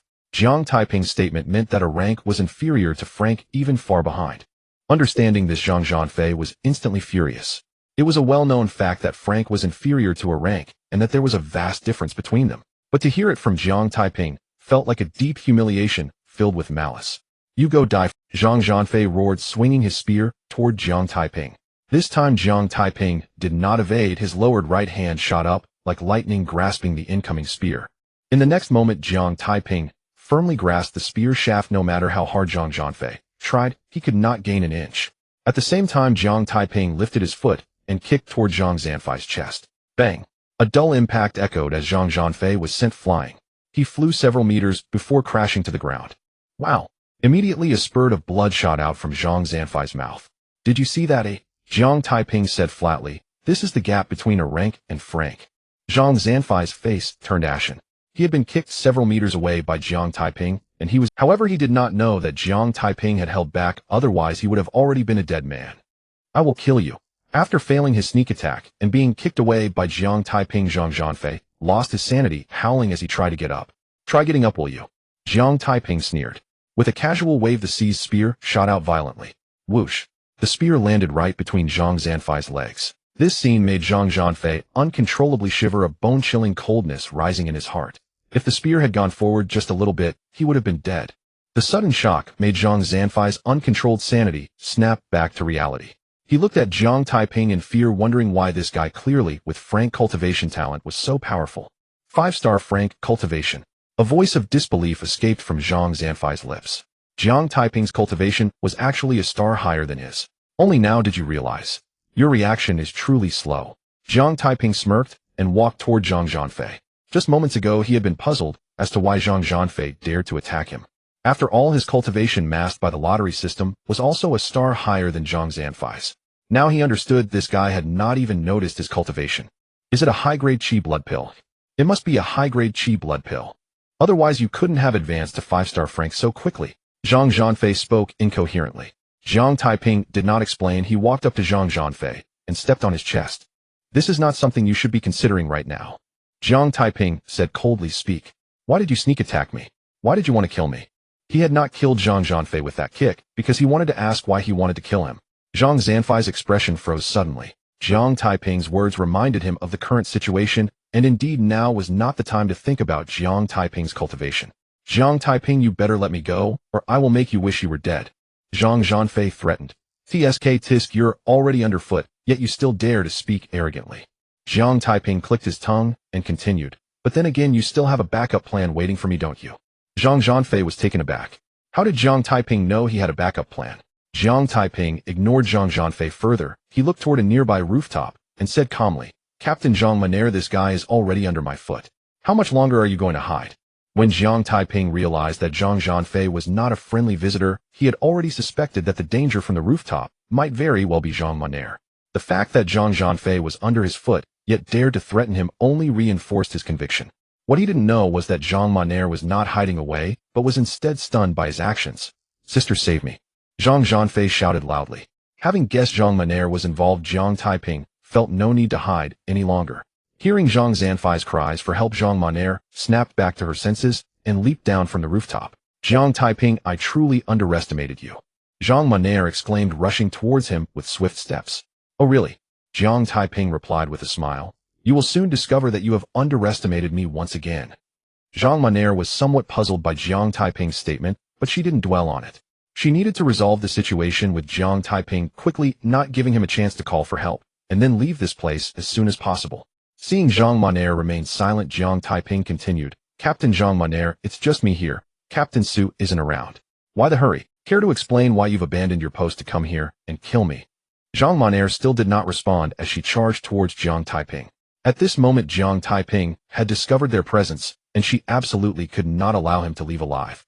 Otherwise, if Jiang Taiping told the Demon Hunting Hall about this, it would be their end. And as long as they killed Jiang Taiping, there would be no witnesses to testify against them. Even if Jiang Taiping were to spread the news later, it would be of no consequence. Without evidence, she could turn the tables and claim that Jiang Taiping was falsely accusing her under Su Kiki's orders. It doesn't matter if you don't speak, let me guess. Jiang Taiping said. Is it because my participation in the Demon Hunting Hall assessment has embarrassed you and the guy under my feet? Or is it because you want to compete with Su Qiqi for the captain position and intend to kill me to pin the blame for inadequate team protection on her?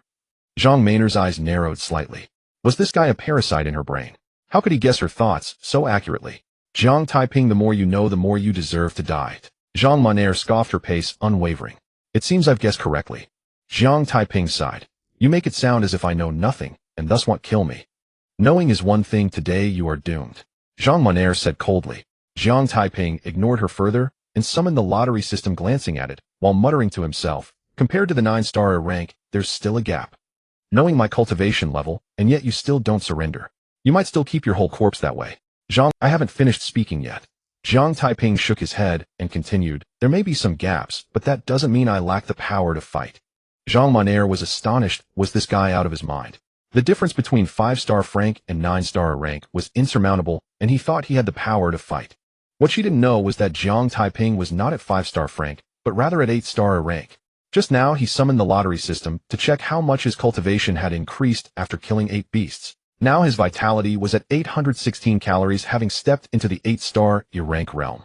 With a swift motion, Jiang Taiping drew the soft sword hidden in the compartment of his battle suit, gripping it with both hands while stepping back with his right foot.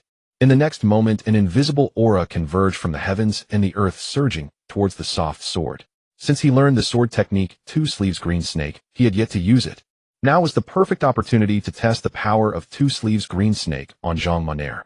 As Jiang Taiping took up an attacking stance, Zhang Maner curled her lip in disdain, her face full of mockery. Jiang Taiping, do you want to die even faster?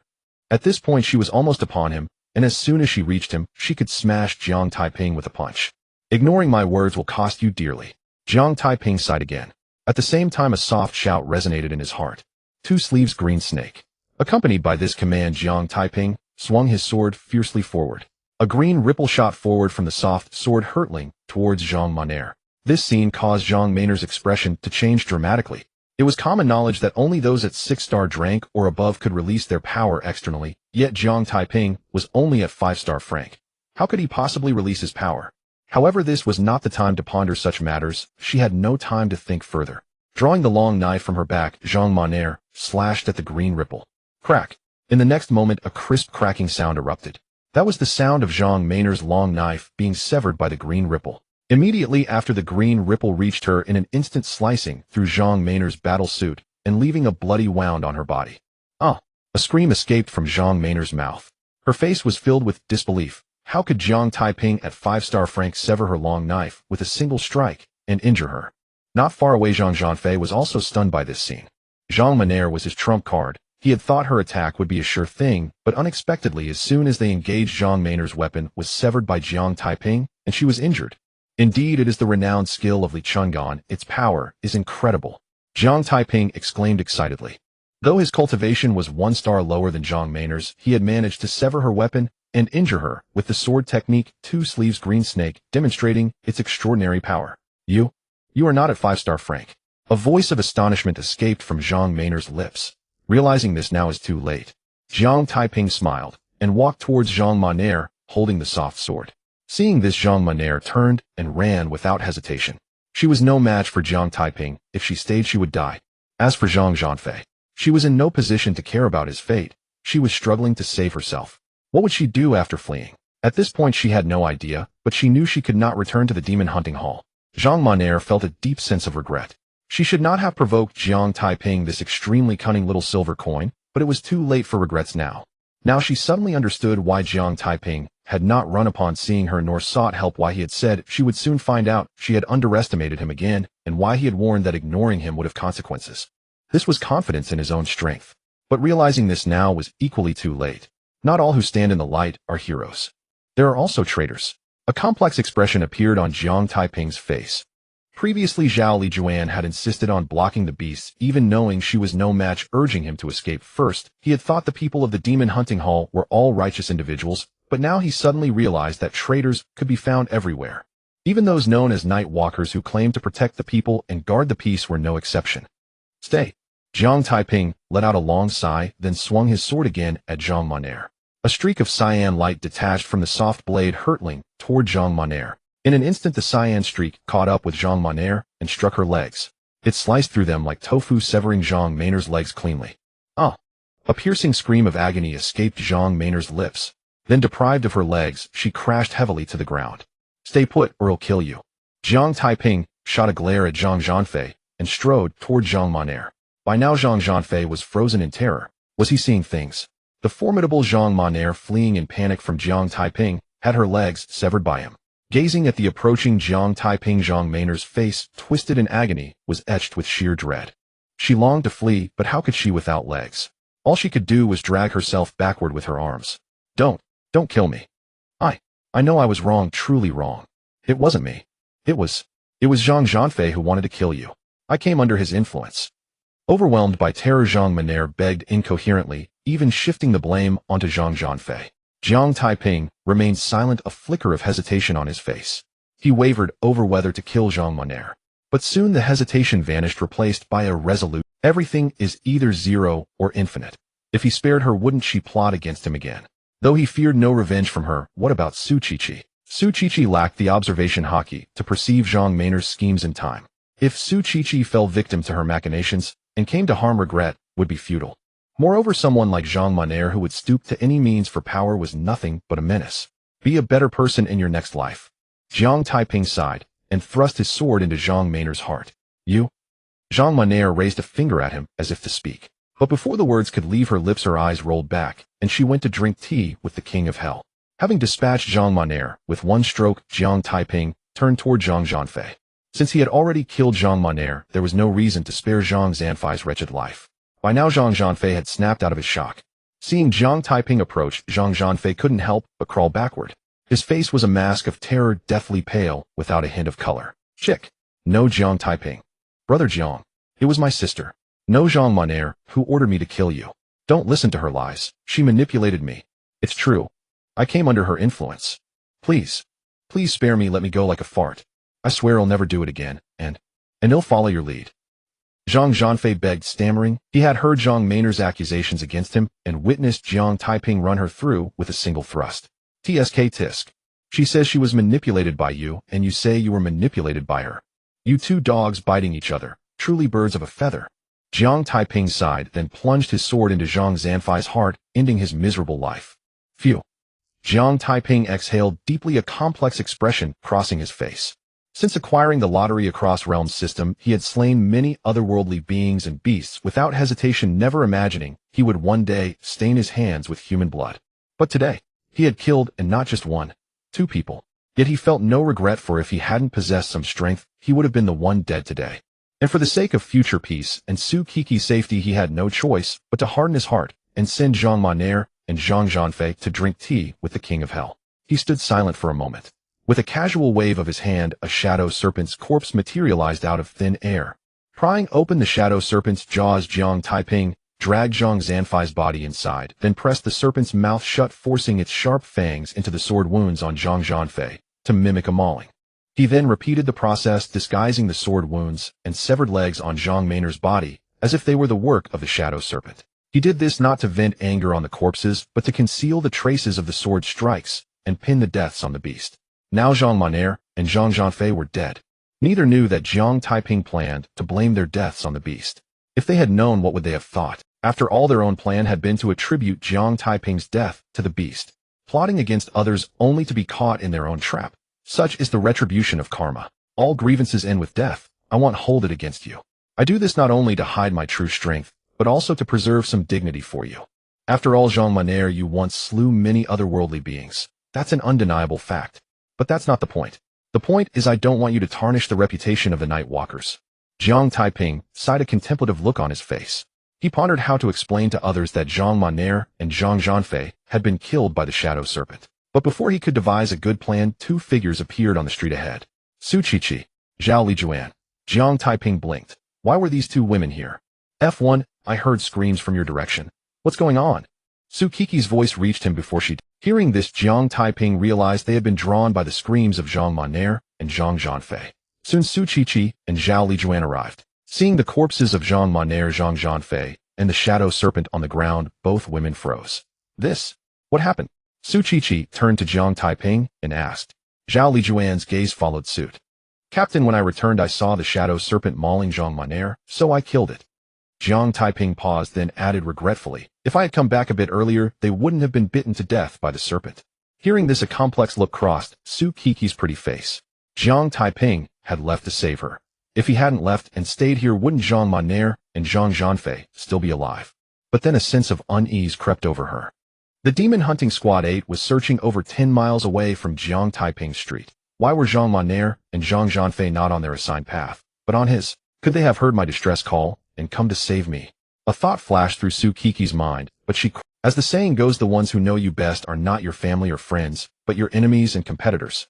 Just as Zhang Monair understands Su Qiqi also understands Zhang Monair well. Zhang Monair is narrow-minded and harbors deep resentment towards her. The likelihood of her coming to save her is indeed very low. Moreover, the effective range of the earpiece is 5 kilometers, and Zhang Monair is too far away to hear her cries for help. Even if we assume that Zhang Monair is here to save her, why would she bring along Zhang Zhanfei, who only possesses Flevel cultivation, when Su Qiqi has clearly stated the threat of the beast? Is she sending Zhang Zhanfei to his death? This is obviously impossible. Furthermore, if they were indeed here to rescue her, why did they not call for help when faced with danger? With a shadow snake, 2 people, Zhang Monair and Zhang Zhanfei, should not have missed the chance to call for help. Seeing Su Qiqi frowning and silent, Jiang Taiping felt a bit uneasy. Su Qiqi is too clever. Could it be that she has thought of something? Zhao Lijuan's cheeks were filled with sadness mixed with a trace of fear. The sadness stems from the deaths of Zhang Monair and Zhang Zhanfei, while the fear is for herself. She had encountered danger before, and had it not been for Jiang Taiping, who appeared as if he were a god saving her from the claws of the shadow cat, she would certainly not be standing here unscathed. Jiang Taiping, this is not your fault. You don't need to blame yourself. Zhao Lijuan comforted her. The street she was on was not far from here. If she did not hear Zhang Monair and Zhang Zhanfei's cries for help, it means Jiang Taiping also did not hear them. How could he be blamed for coming back late, when he was unaware that the two were in danger? In the next moment, Zhao Lijuan also realized something was amiss. She questioned, Captain Su. Jiang Taiping, logically speaking, if they encountered danger they should have called for help. Yet I am not far from here, and did not hear them calling. Why do you think they are silent? Su Qiqi shook her head, pondering the question herself, but could not make sense of it. These two are here to kill me. How could they call for help? Jiang Taiping thought to himself as he spoke. I don't know. I did not hear their cries for help either. This is indeed quite strange. Zhao Lijuan muttered to herself. Logically, they should have called for help. Why aren't they? Su Qiqi seemed to have thought of something, her beautiful eyes suddenly sharpening, a trace of coldness appearing on her delicate face. Under what circumstances would Zhang Monair and Zhang Zhanfei encounter danger without calling for help? There is only one possibility: the two are engaged in something unspeakable and do not want others to know. Plus, since this is the street Jiang Taiping was searching, she began to consider a possibility she was reluctant to think about. Jiang Taiping keenly noticed the change in Su Qiqi's expression, instantly realizing she may have thought of something. He quickly changed the topic. Captain, what should we do about their bodies? Su Qiqi glanced at Jiang Taiping and said, they'll call the minister and have someone come to collect them. All right. Jiang Taiping nodded and added, Captain, I seemed to hear some commotion ahead when I returned. We'll go take a look. If anyone asks, just say that you killed this shadow snake. With that, Jiang Taiping swiftly left. Not long ago, he had revealed his strength in front of Su Qiqi, nearly causing her to explode with anger. At this moment, Su Qiqi was contemplating the deaths of Zhang Monair and Zhang Zhanfei and did not hold him accountable. However, given Su Qiqi's fiery temper, she would not let him off the hook easily, so it was better for him to make a quick escape while he still could. Su Qiqi was astonished. This rascal had just thrown a burden on her, and now he was shifting the blame onto himself. Zhao Lijuan could not help but laugh. She recalled how Jiang Taiping had shifted blame onto Su Qiqi and had shamelessly praised her, nearly causing her to explode with anger. However, in the next moment, she stifled her laughter, realizing it was inappropriate to laugh like this in front of the corpses of Zhang Monair and Zhang Zhanfei. That rascal has run away again. Su Qiqi glared fiercely at the departing Jiang Taiping, knowing why he fled. What was this commotion he mentioned? It was all an excuse. The real reason was that he was afraid she would hold him accountable. But she still needed to call Qin Zhan to have him send someone to collect Zhang Monair and Zhang Zhanfei's bodies, so she did not pursue him. Taking out her phone, Su Qiqi called Qin Zhan. Once the call was connected, Su Chi briefly explained how Zhang Monair and Zhang Zhanfei were bitten to death by the shadow snake, taking the blame for killing the shadow snake upon herself, and then stood there waiting for Qin Zhan to arrive. Captain Su, it seems you have become Jiang Taiping's dedicated scapegoat, Zhao Lijuan said, suppressing her laughter. Su Chi rolled her eyes and sighed. What can I do with such a teammate? Captain Su, you're getting the short end of the stick here. Zhao Lijuan said, if I were the captain, I would be more than happy to have someone like Jiang Taiping in my team, and I would gladly take the blame for him. In fact, I would even shout, let the burdens come more. Su Chi paused. Zhao Lijuan's words seemed to make some sense. Who wouldn't want a powerful teammate like Jiang Taiping? Take herself, for example. If it weren't for Jiang Taiping, she would have been in trouble during the recent sweep of the Abyssal World hideout. And today, if Jiang Taiping had not arrived, quickly killing 8 beasts in one strike, it would have been very difficult for her to escape unscathed from the pursuit of those 8 beasts, and there was a high possibility she would have perished there. Speaking of which, Jiang Taiping had already saved her twice. Seeing Su Chi silent, Zhao Lijuan asked, Captain Su, are you thinking about Jiang Taiping's good qualities? Ahem. Su Chi awkwardly coughed a few times and changed the subject. The minister said he would personally come to collect their bodies. You stay here and wait with me. I will explain everything that happened tonight to the minister tomorrow. Understood. Don't worry, I won't betray my savior, Zhao Lijuan said. Su Chi walked over to the body of the shadow snake and examined it, a look of surprise appearing on her delicate face. Then she looked at the bodies of Zhang Monair and Zhang Zhanfei, her gaze flickering uncertainly. I hope things are not as I suspect. Su Chi sighed inwardly, but she knew the truth was likely as she feared. Not long after Qin Zhan arrived. Looking at the bodies of Zhang Monair and Zhang Zhanfei, a bitter expression spread across Qin Zhan's face, and his fists tightened. As the minister of the Night Walker's Jian branch, he had seen many similar incidents. Logically, he should have been used to it, but every time he encountered such events, he still found it hard to accept. After a moment of silence, Qin Zhan said, Chi Lijuan, I'll take them back first. All right, minister. Su Chi responded, saying, Minister, now that the mission is over, I'll come find you. Please call on the Home Master. I have something to discuss with you. B358, you should come too. Okay, Captain Su. Zhao Lijuan readily agreed. Qin Zhan nodded and left with the bodies of Zhang Monair and Zhang Zhanfei. Watching Qin Zhan leave with the bodies of Zhang Monair and Zhang Zhanfei, Zhao Lijuan greeted Su Chi and then left. Su Chi stood still in place. Until Zhao Lijuan walked far away, she shouted, I've left the corpse of the shadow serpent for you here. She believed Jiang Taiping was hiding nearby, able to hear her words. As her voice fell, Su Chi turned and left. Not far away on the roof of a house, a figure lay in wait. That figure was Jiang Taiping. He heard Su Chi's call, but he did not rise immediately, as he was somewhat worried that Su Chi was trying to lure him over.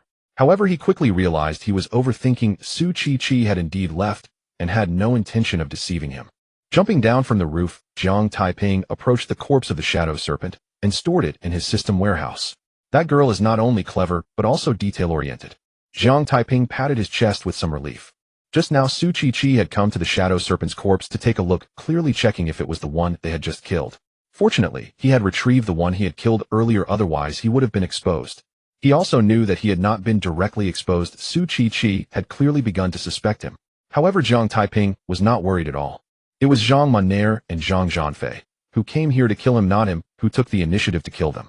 Su Chi already knew he had concealed his strength, so even if the matter were exposed, it wouldn't matter. At this moment, Jiang Taiping suddenly recalled that he had not heard the lottery system's prompt when he killed Zhang Monair and Zhang Zhanfei. Summoning the lottery system, Jiang Taiping took a glance. His vitality was still at 816 points, unchanged. Jiang Taiping was not surprised by this. Zhang Monair and Zhang Zhanfei were not from another world, nor were they extraordinary beasts, so not gaining anything was entirely normal. Next, Jiang Taiping continued to wander around the streets.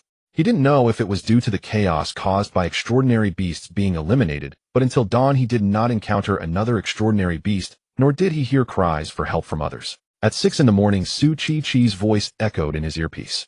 Search mission concluded. Demon Hunting Team 9 is disbanded. Everyone has worked hard. Upon hearing this, Jiang Taiping decisively removed his combat uniform, then took out his imperial horse, riding it away swiftly.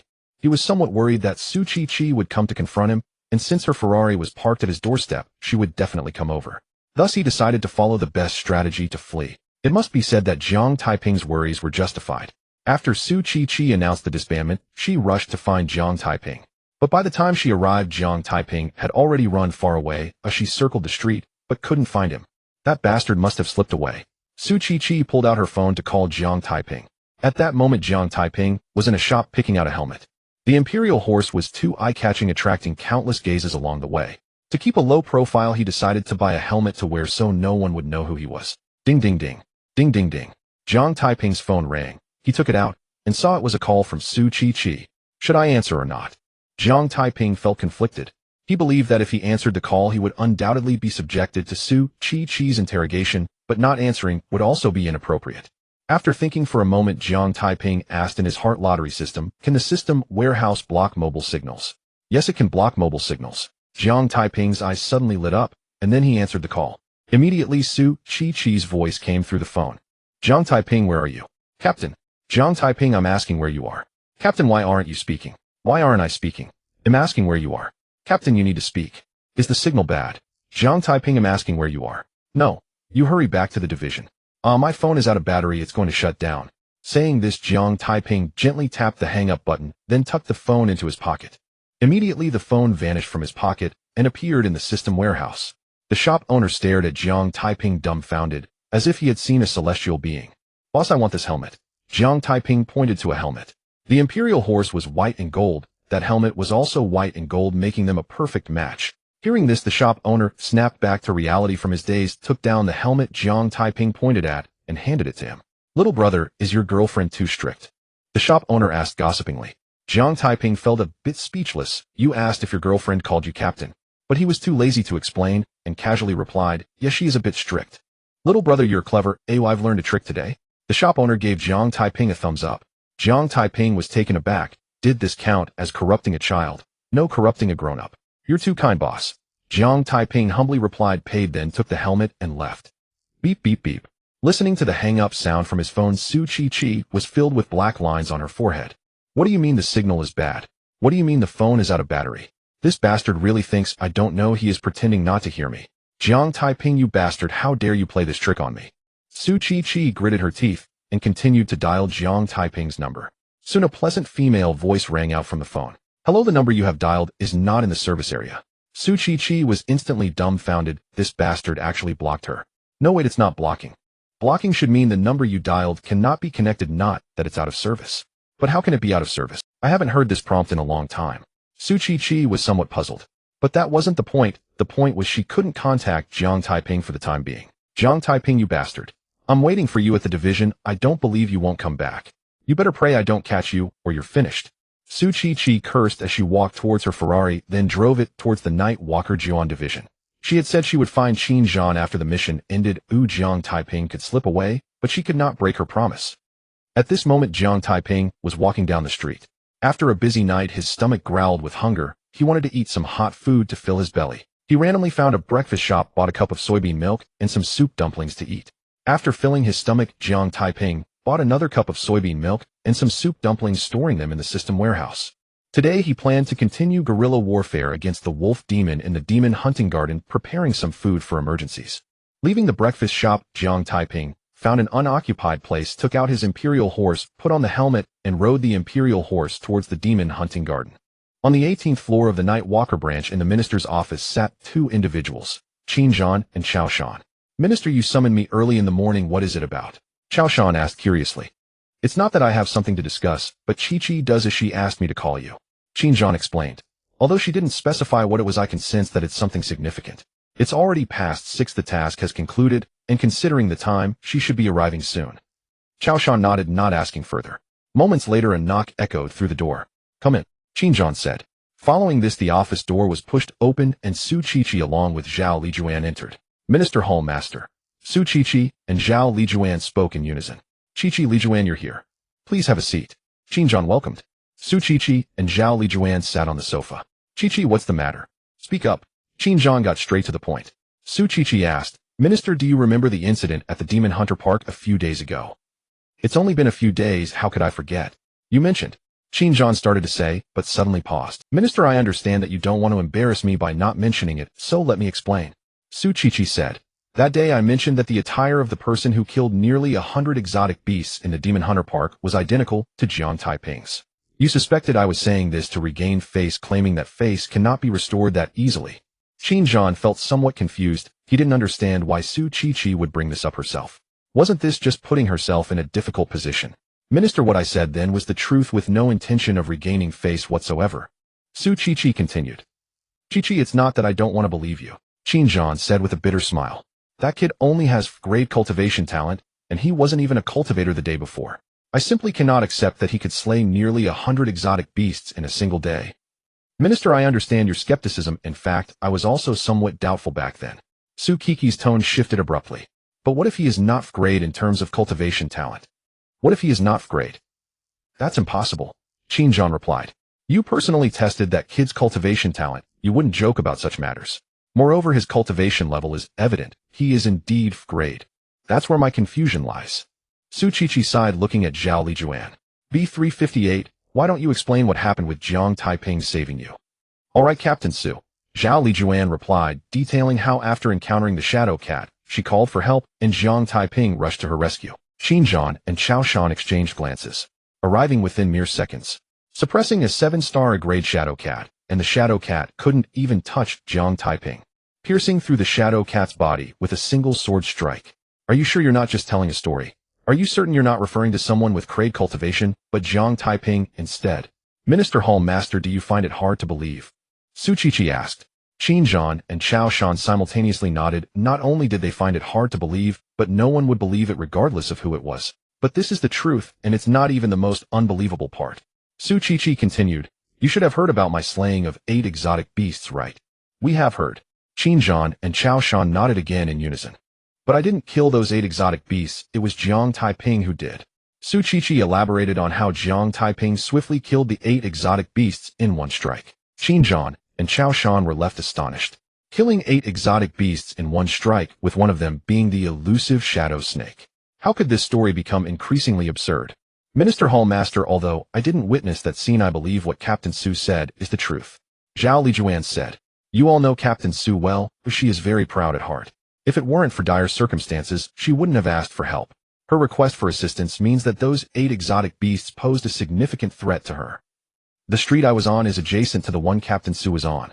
From the moment I heard her call for help to when I rushed over, not much time passed. In that brief moment, those 8 exotic beasts were all slaughtered and their bodies had been dragged away.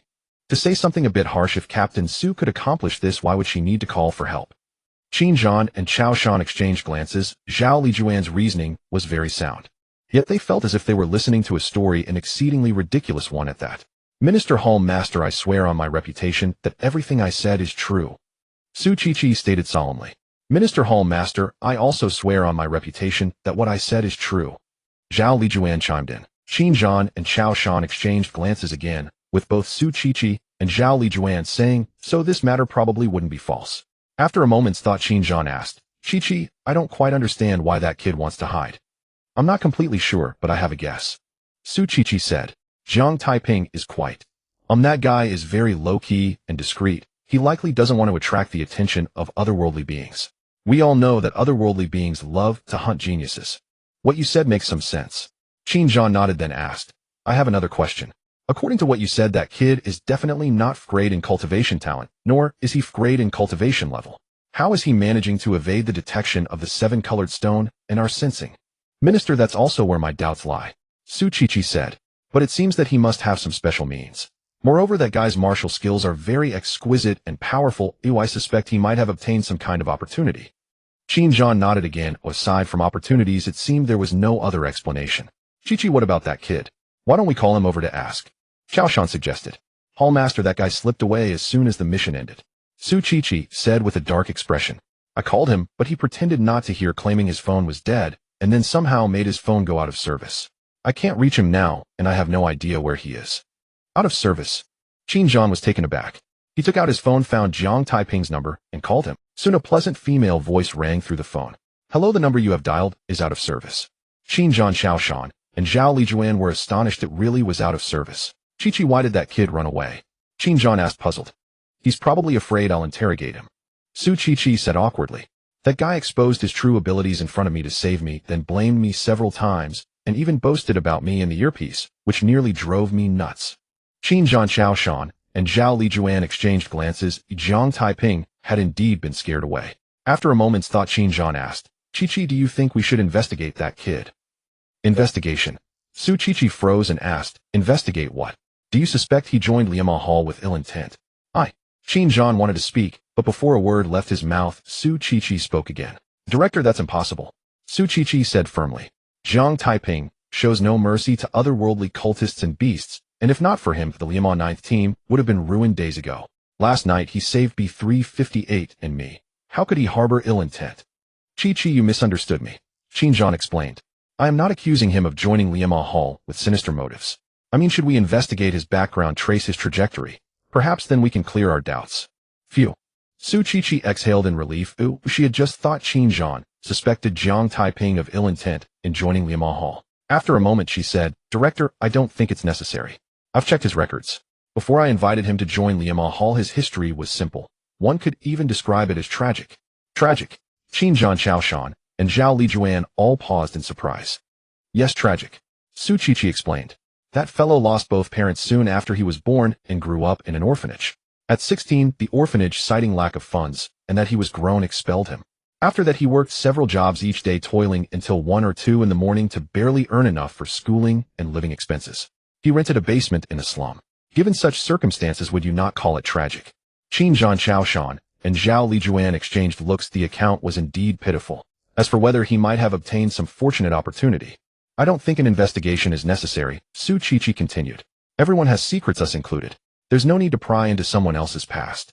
It's enough for us to know that Jiang Taiping is with Liama Hall and a member of Yexingren. Do not doubt his character. Though his past is tragic, he is not cold-blooded. That was clear from how swiftly he came to the rescue and how he risked revealing some of his true strength to save B358 and me. Qin Zhan, Xiaoshan, and Zhao Lijuan nodded in unison. Su Qiqi's words were persuasive. Qiqi, do you know what you are like right now? Qin Zhan asked. Like what? Su Qiqi was puzzled. You are like an overprotective brooding hen fussing over her chicks. Qin Zhan laughed. Su Qiqi suddenly understood and defended herself righteously. What do you mean, a brooding hen? How ugly that sounds. Jiang Taiping is a member of my Liama 9th team. As their captain, I should protect him. Is that so? Qin Zhan teased. Who was it that scared the kid off as soon as the mission ended? Who turned his phone to out of service? Su Qiqi's cheeks flushed. He kept fooling me and kept shifting the blame onto me. Can I be blamed? Qin Zhan smiled and changed the subject. Qiqi, what you and Li Juan said is convincing, whether I like it or not. Do you think we should let him remain hidden? Or reveal his strength? Keep him hidden, Su Qiqi said decisively. Exposing him would do us no good, but keeping him concealed could bring unforeseen advantages. Though she was annoyed that Jiang Taiping had shifted the blame onto her, she willingly accepted it, simply because she did not want him exposed. I agree. Then it's settled. Qin Zhan decided at once. Only the 4 of us will know about him, tell no one else. Still, we must bring him back to question him, at the very least to ascertain his true cultivation. They'll try to contact him. When I can reach him, we'll tell him to return at once, Su Qiqi said. They'll contact him instead. Qin Zhan teased. You already scared him off once. What if you scare him away? Su Qiqi felt awkward. Qin Zhan's remark made her sound like a fearsome tigress. Anything else? If not, that's all, Qin Zhan said. Su Qiqi hesitated and glanced at Zhao Lijuan. Seeing this, Zhao Lijuan understood at once. Su Qiqi had something more to say, but could not speak of it in front of them. Director, I have nothing more. They'll head back, Zhao Lijuan said. Good, go rest, Qin Zhan nodded. Watching Zhao Lijuan leave, Su Qiqi asked, Director Hall Master, don't you have any questions? Qin Zhan and Xiaoshan were puzzled. They did not understand why she asked. After a moment's thought, Qin Zhan asked, Qiqi, is there something else on your mind? Director, nothing for now. Since you have no questions, you'll go back to rest. Su Qiqi rose to leave. At the door she paused, looked back at Qin Zhan, and said, Director, regarding that incident at Liama Yuan, you misunderstood me. I only spoke the truth. I had no intention of saving face. Qin Zhan felt awkward. Su Qiqi seemed to be settling accounts with him, though indeed he had misunderstood her. She said nothing more, opened the office door, and left. Watching Su Qiqi go, Xiaoshan said, Director, I fear Qiqi still hasn't told us everything. I think so too, Qin Zhan said.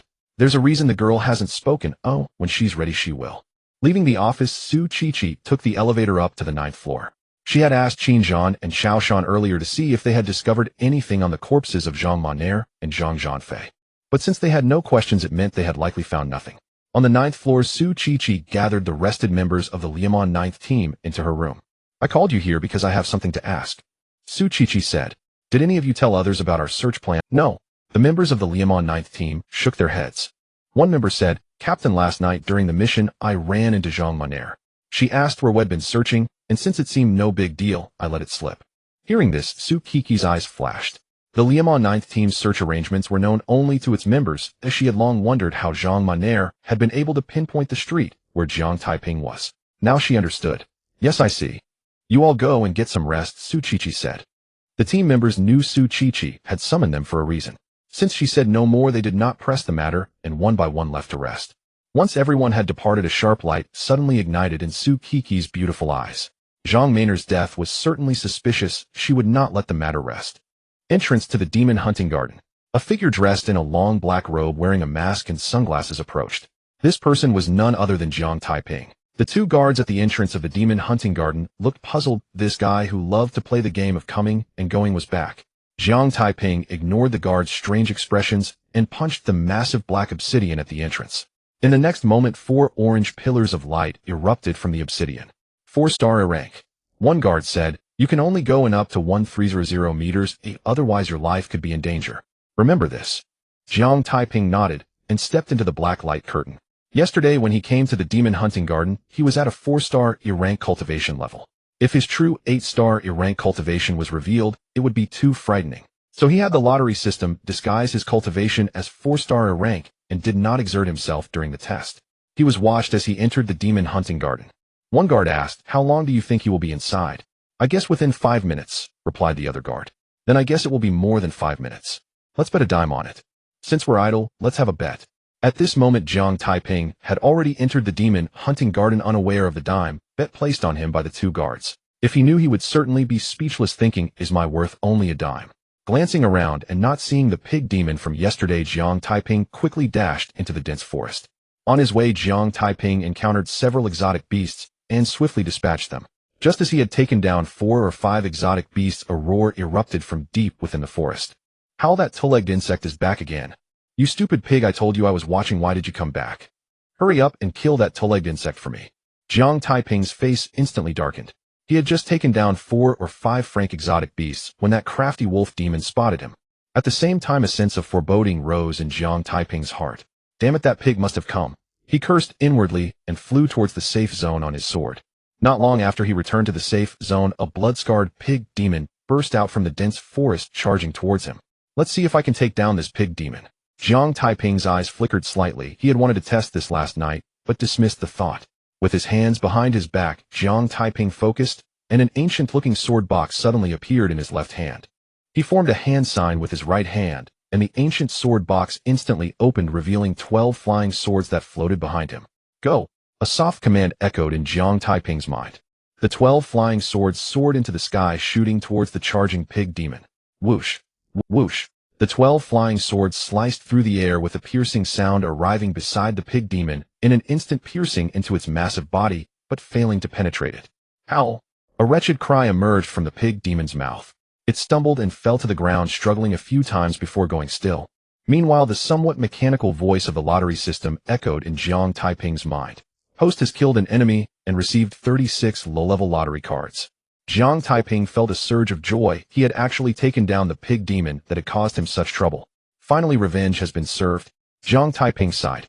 But in the next moment, the joy on his face vanished, replaced by a sense of frustration. The 12 flying swords of Taya did not penetrate the pig demon's body, not because they were not sharp enough, but because he was too weak, or rather the gap in cultivation between him and the pig demon was simply too great. To be aware, the 2-star rank pig demon had at least 200 units of vitality, while he had only over 800 units.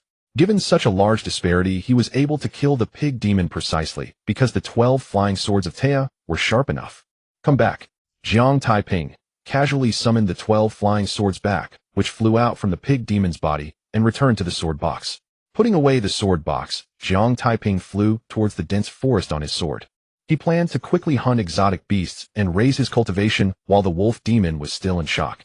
Meanwhile, deep within the forest, a hint of confusion appeared in the wolf demon's crimson eyes. It had sent the pig demon to deal with that two-legged insect. Why was there still energy disappearing?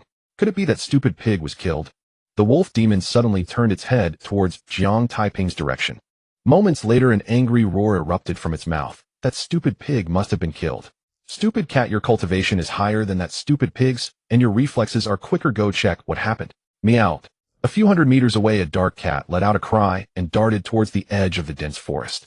Stupid cat, that two-legged insect is too cunning. If something feels off, it will leave. Be careful, if you can't kill it, just stay there and keep an eye on it. The wolf demon's furious voice rang out again. Damn it. Jiang Taiping couldn't help but curse. He hadn't even killed a few exotic beasts and the wolf demon had already reacted. He stabbed a nearby exotic beast with his sword and didn't dare to delay, swiftly flying back towards the safe zone.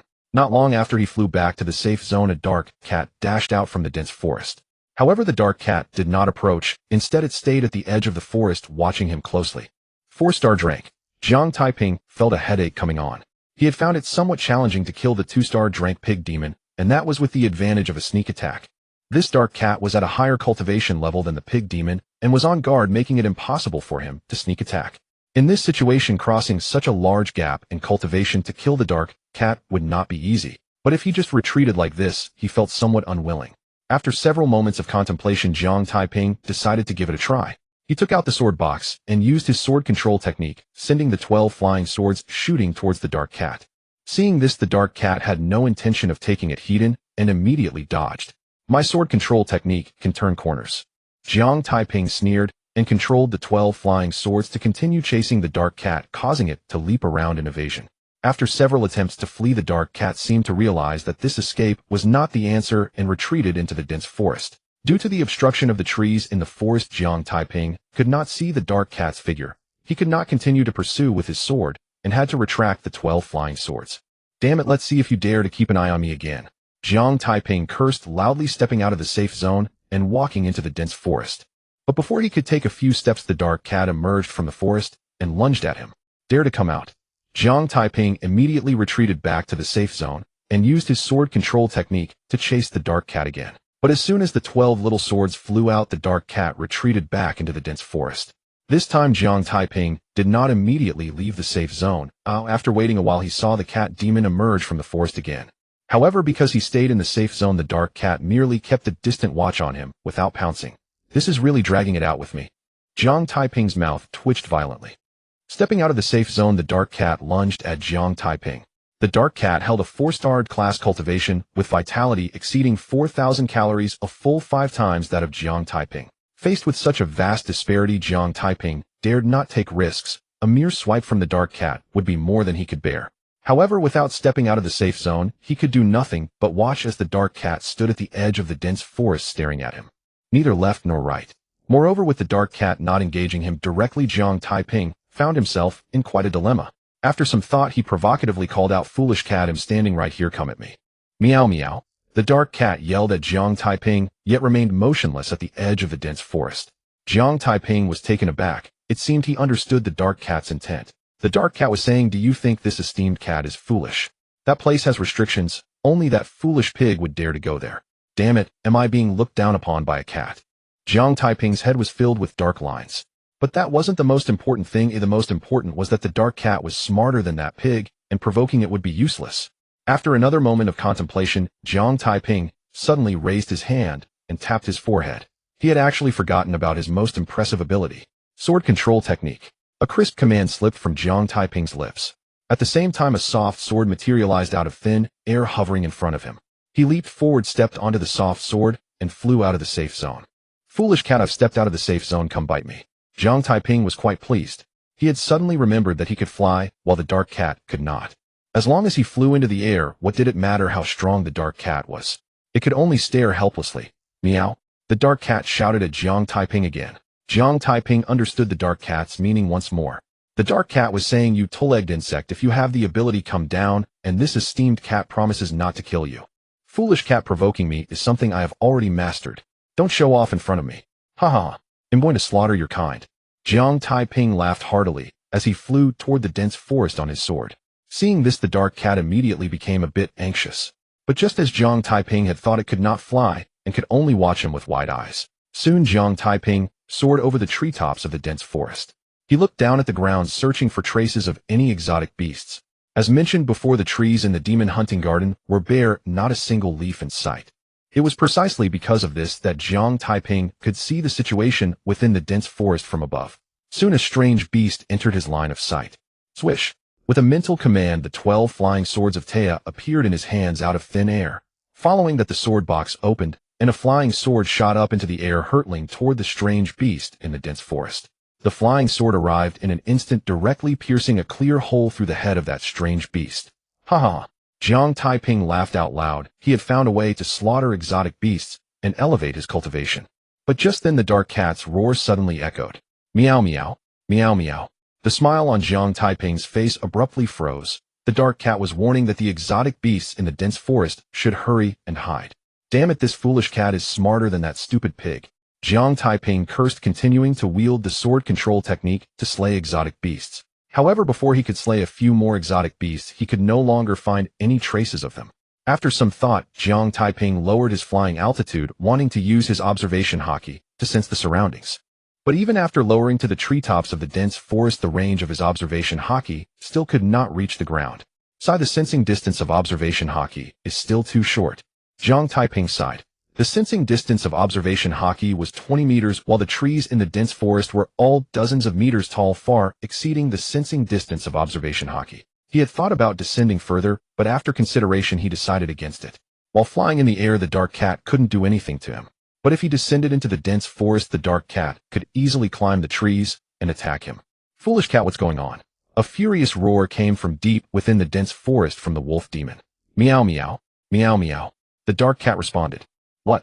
That two-legged insect can actually fly. Little eagle, go and kill that two-legged insect. The wolf demon's roar followed closely after. Jiang Taiping's expression froze again. He had actually forgotten that there were flying exotic beasts. Soon after, he saw a gigantic eagle demon soar up from the dense forest. 6-starred class. Damn. Jiang Taiping cursed loudly, hurriedly flying back to the safe zone on his sword. But soon he realized that the eagle demon was much faster than him. Given the current situation, he would be caught by the eagle demon before he even reached the safe zone. Imperial steed, come forth. A crisp command escaped Jiang Taiping's lips. The next moment, the imperial steed appeared beneath Jiang Taiping's feet out of thin air. Jiang Taiping retracted the soft sword, mounted the imperial steed, and sped toward the safe zone. The speed of the imperial steed was much faster than Jiang Taiping, flying on his sword, quickly widening the distance between him and the eagle demon. Phew! Jiang Taiping let out a long breath, wiping the cold sweat from his forehead.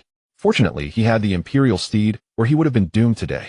Soon Jiang Taiping returned to the safe zone. The eagle demon did not continue to pursue, and it spoke in human language. Two-legged insect, from this moment on, a demon will be watching at the entrance every moment. If you dare to come again, watch me tear you apart. Jiang Taiping's mouth twitched violently. This was utterly extinguishing his hopes of guerrilla warfare.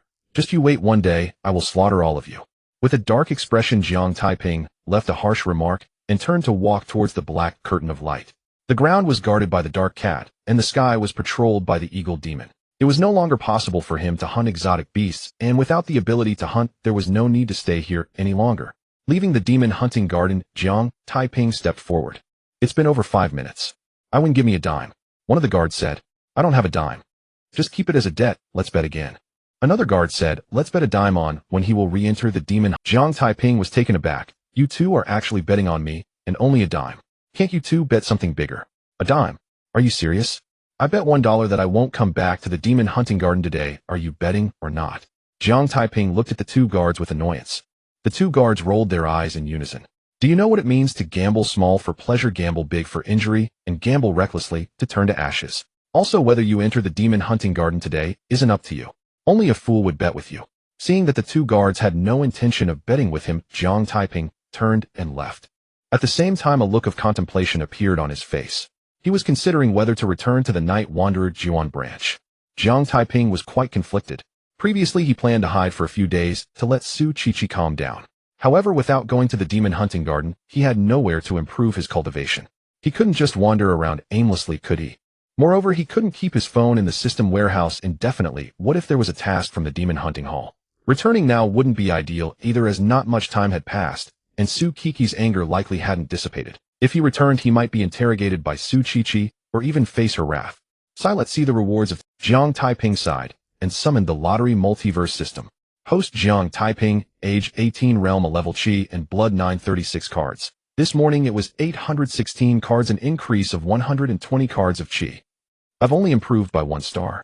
Damn it, if it weren't for that thieving wolf demon causing trouble, I would have already stepped into level. Jiang Taiping felt a bit frustrated and opened the system warehouse again. There were 520 low-level lottery cards in the warehouse. Of these, 5 were left over from before, while the rest were the spoils from hunting exotic beasts last night until now. Lottery Multiverse System synthesized 5 high-level lottery cards and 2 mid-level lottery cards.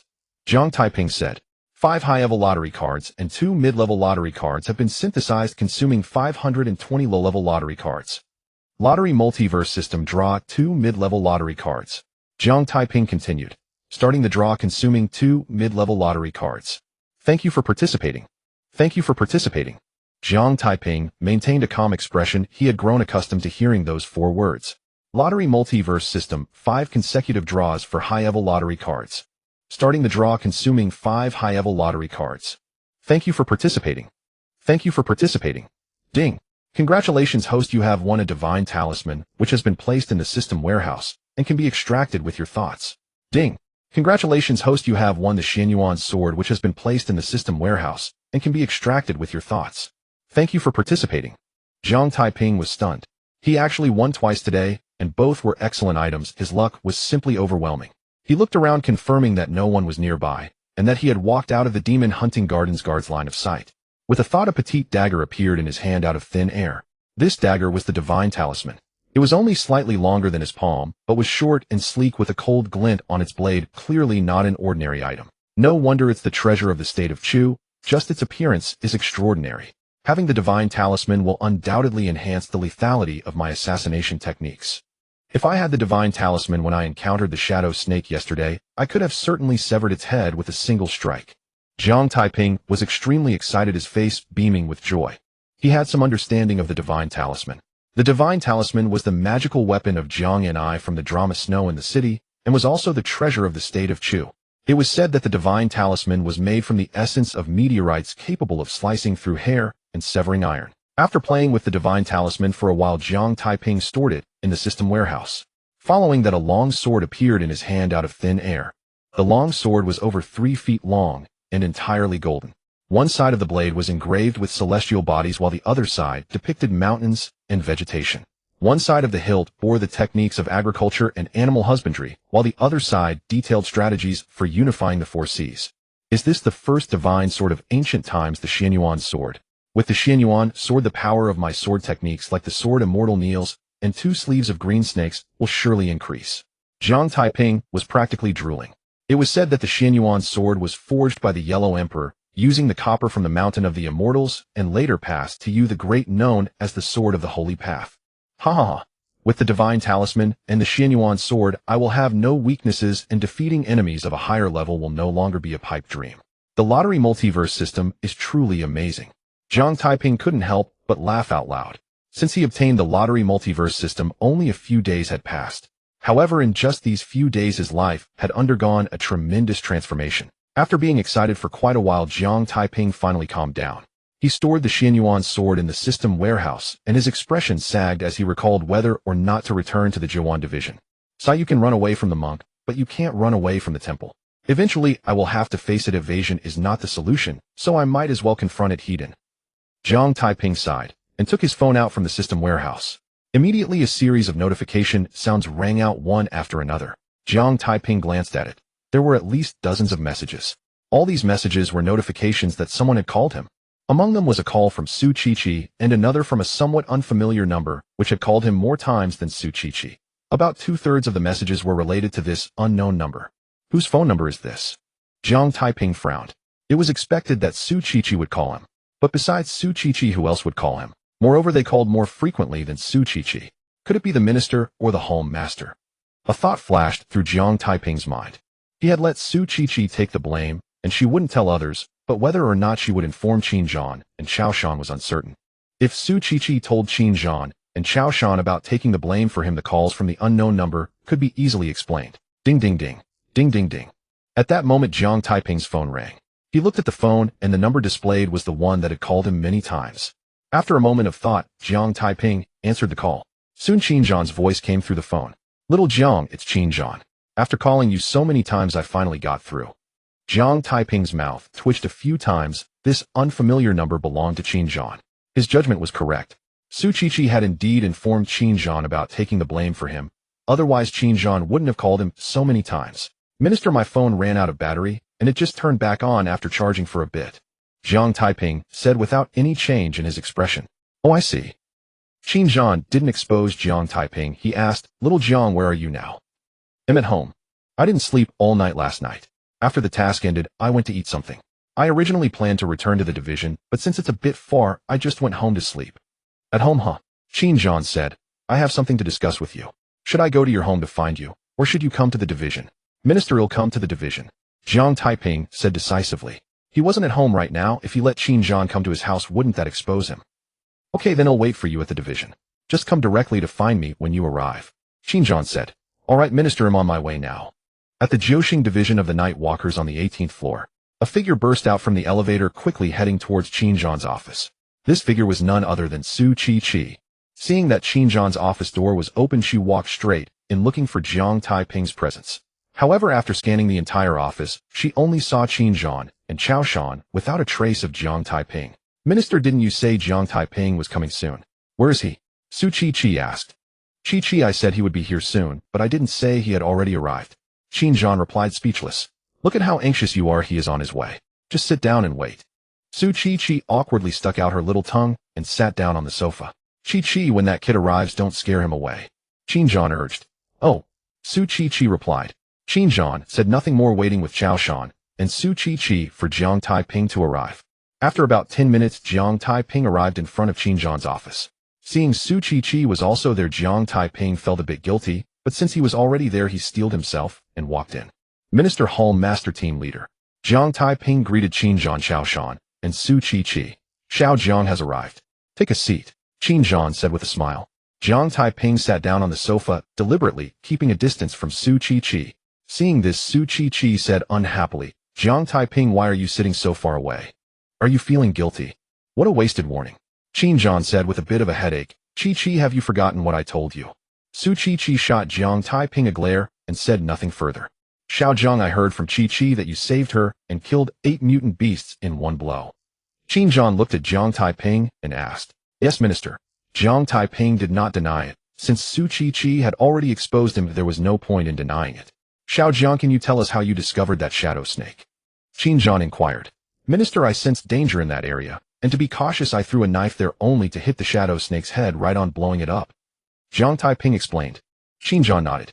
Not long ago, when the Demon Hunting Team 9 raided a den of interdimensional invaders, Jiang Taiping had already displayed a terrifying sense of danger, which had prevented a catastrophic outcome for the team. Xiao Jiang, can you tell us how you killed 8 mutant beasts in one blow? Qin Zhan asked again. Jiang Taiping thought for a moment and replied, Minister, it was just that my throwing knife was quite accurate. Qin Zhan and Chao Shan were astonished. 8 mutant beasts, each having their heads blown off, and he called it just being accurate.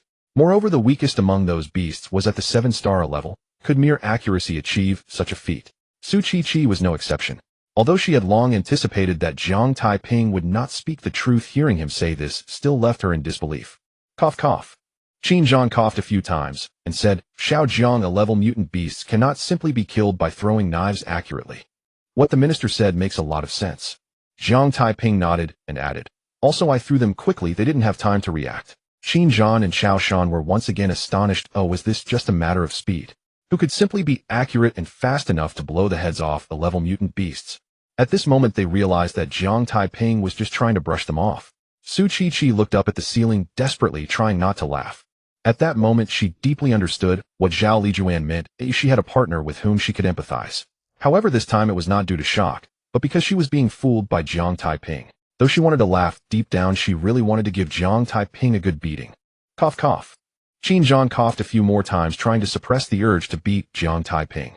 He did not continue to question the previous topic, but changed his question. Xiao Jiang, what is your current cultivation level? Yesterday the team leader said I was at 5-star level, but I feel that my vitality has increased a bit. I should be at 6-star level now. Jiang Taiping was not completely certain, as confirming one's cultivation level required a test with obsidian. Xiao Jiang, I'm asking about your true cultivation level. Qin Zhan reminded. When Jiang Taiping entered, he could tell that Jiang Taiping was at 6-star level, but he believed that this was merely Jiang Taiping's surface level, or perhaps a result of him using some means to conceal his true cultivation. Minister, I don't understand your meaning. What I said is my true cultivation level. Jiang Taiping responded, looking puzzled, his eyes very clear. Qin Zhan's mouth twitched violently. Could a 6-star level cultivation level blow the head off a 7-star level or higher mutant beast? Do you think him a fool? Or do you think the heads of 7-star level or higher mutant beasts are made of tofu? You're shamelessly lying with such clear eyes. Xinjiang glanced at Qiao Shan. He found Qiao Shan with a look of utter speechlessness, his old face, flushed red, clearly struggling to suppress himself. He then looked over at Su Chi. He noticed Su Chi looking up at the ceiling, her pretty face also flushed red. After thinking for a moment, Xinjiang said, Chi, why don't you say a few words? Su Chi was taken aback. Wasn't she just told not to speak? Why was she being asked to talk now? Minister, are you really asking me to say a few words? Su Chi asked. If you don't want to say anything, then forget it. Xinjiang replied. Not only were Qiao Shan and Su Chi feeling anxious, but he also felt it too. Jiang Taiping was treating them like fools. He really wanted to give that little brat a beating. But due to his identity as minister, he couldn't take action, so he could only let Su Chi handle it. Of course I want to. Su Chi, fearing that Xinjiang would change his mind, glared at Jiang Taiping. Jiang Taiping, the ironclad facts are right in front of you, yet you still refuse to admit it. Hurry up and tell us what your true cultivation level is. Team leader, everything I said is true. You can sense my cultivation level too. Jiang Taiping looked very aggrieved. Su Chi was a bit frantic. This brat was convinced they couldn't see through his disguise, and was determined to hold out until the end. Jiang Taiping, do you believe I will beat you up? Su Chi threatened fiercely. Team leader, beating me up won't raise my cultivation level. Jiang Taiping replied, feeling wronged. Su Chi exploded, shouting as she lunged at Jiang Taiping. But before she could reach Jiang Taiping, she felt an invisible force restraining her and pushed her back onto the sofa. She turned to Xinjiang puzzled and asked, Minister, why are you stopping me?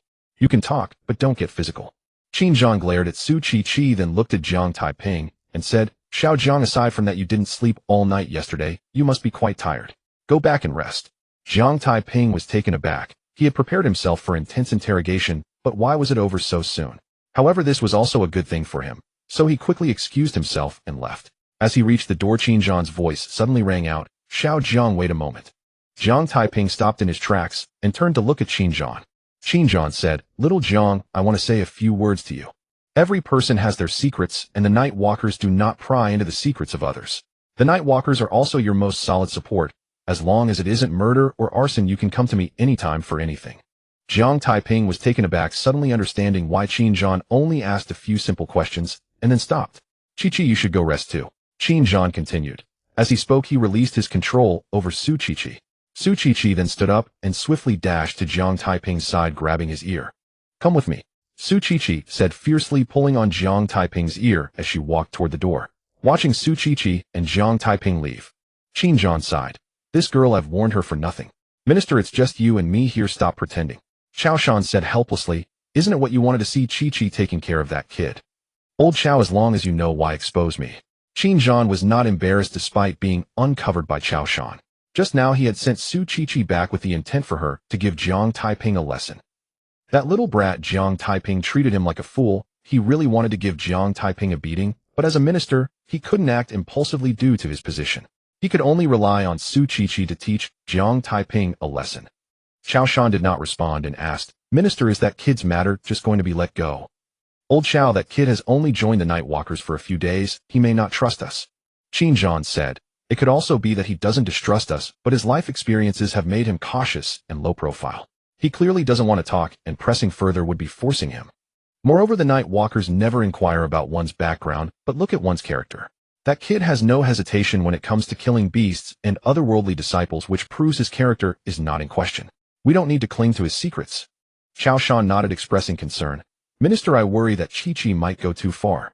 That girl seems gentle, but her temperament is extremely fiery. Sometimes I wonder what kind of man could keep her in check. Old Qiao, you're overthinking it. Xinjiang laughed. Kiki's temperament is fiery, but she is not reckless. She is just a bit frustrated that the kid deceived her and flattered her insincerely. In fact, she is quite willing to take the blame for that kid. If that weren't the case, why would she so readily say to let that kid continue to hide? So she will at most vent her frustrations, but won't go too far, and she definitely won't do anything to that kid. Qiao Shan thought for a moment. Minister, hearing you say that, it does seem to be the case. What do you mean it seems? It is precisely so. Xinjiang continued. As for the man you asked who could keep that girl in check, I think that kid could.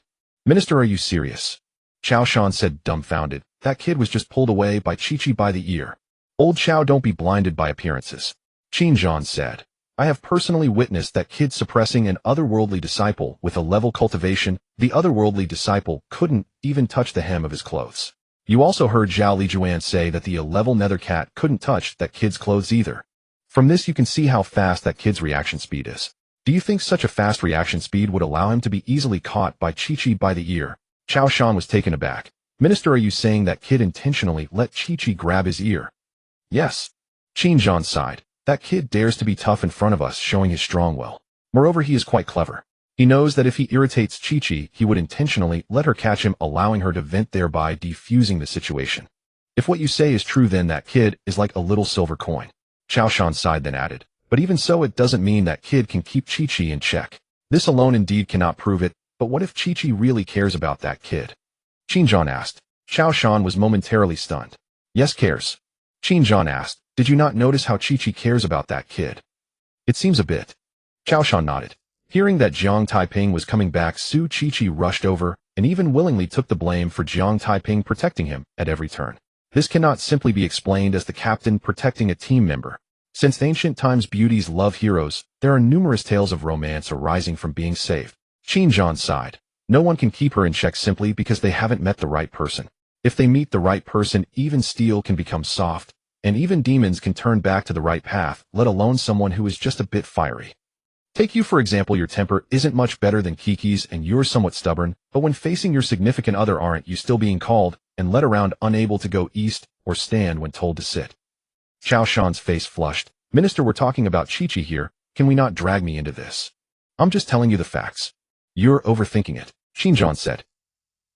Chao Shan felt a bit awkward and changed the subject. Minister, you can't deny that Chi-Chi is beautiful with monstrous talent, and that kid is quite handsome with equally monstrous talent. Together they look like a golden boy and jade girl. You should stay out of this and don't let your good intentions backfire. It's best to let things develop naturally. Qin Zhan reminded him. Minister, I was just saying this. I never intended to interfere. Chao Shan shook his head. Just as Qin Zhan said, Su Chi-Chi never thought of doing anything to Jiang Taiping. In fact, Qin Zhan was overthinking it. As soon as they entered the elevator, Su Chi-Chi let go of Jiang Taiping's ear. Jiang Taiping was somewhat surprised. Just as Qin Zhan had said, he intentionally let Su Chi-Chi grab his ear to allow her to vent and resolve the matter. However, what he didn't expect was that once they entered the elevator, Su Chi-Chi released her grip and returned to calmness. Captain, are you not angry anymore? I was quite angry before. Su Chi-Chi said, but I calmed down after thinking it through. Jiang Taiping let out a long breath and asked in confusion, since you're not angry anymore, why did you still grab my ear? I was acting for the minister and the home master. Su Chi-Chi explained, you treated the minister and home master like fools. They couldn't act against you due to their positions. They wanted to use me to deal with you, so I had to cooperate to ease their anger. Jiang Taiping suddenly understood. He thought his acting skills were quite good, but now it seems Su Kiki's acting was no less impressive than his. Only the minister has a broad mind, otherwise you would have been beaten to a pulp. Su Chi-Chi shot Jiang Taiping a glance, and then asked, have the bodies of those beasts been sold? No. Jiang Taiping shook his head. After the task was over, he had rushed to the demon hunting garden, and then returned for questioning, without having the chance to sell anything yet. Where is it stored? Take me there, and I'll help you sell it. Su Chi-Chi said. Huh. Jiang Taiping was taken aback. He could sell it himself, why would he need Su Kiki's help? What do you mean, huh? Su Chi-Chi said impatiently. If you pass the blame to me, won't you be exposing yourself by selling it? Captain, I'm not that foolish. Jiang Taiping was somewhat speechless. How could someone as cautious as him not consider this issue? I know you're not that foolish, but it's more appropriate for me to sell it. Su Chi-Chi said. That's true. Jiang Taiping nodded. He initially intended to wear a long black robe to conceal his identity while selling the exotic beast's body at the Jiuan Commerce Association. Although that might raise some suspicions, as long as no one knew it was him, it would be fine. Having Su Chi-Chi sell, it would leave no room for doubt. Hurry up and tell me where the exotic beast's body is. Su Chi-Chi urged. It's in an abandoned factory not far behind my house. Jiang Taiping said.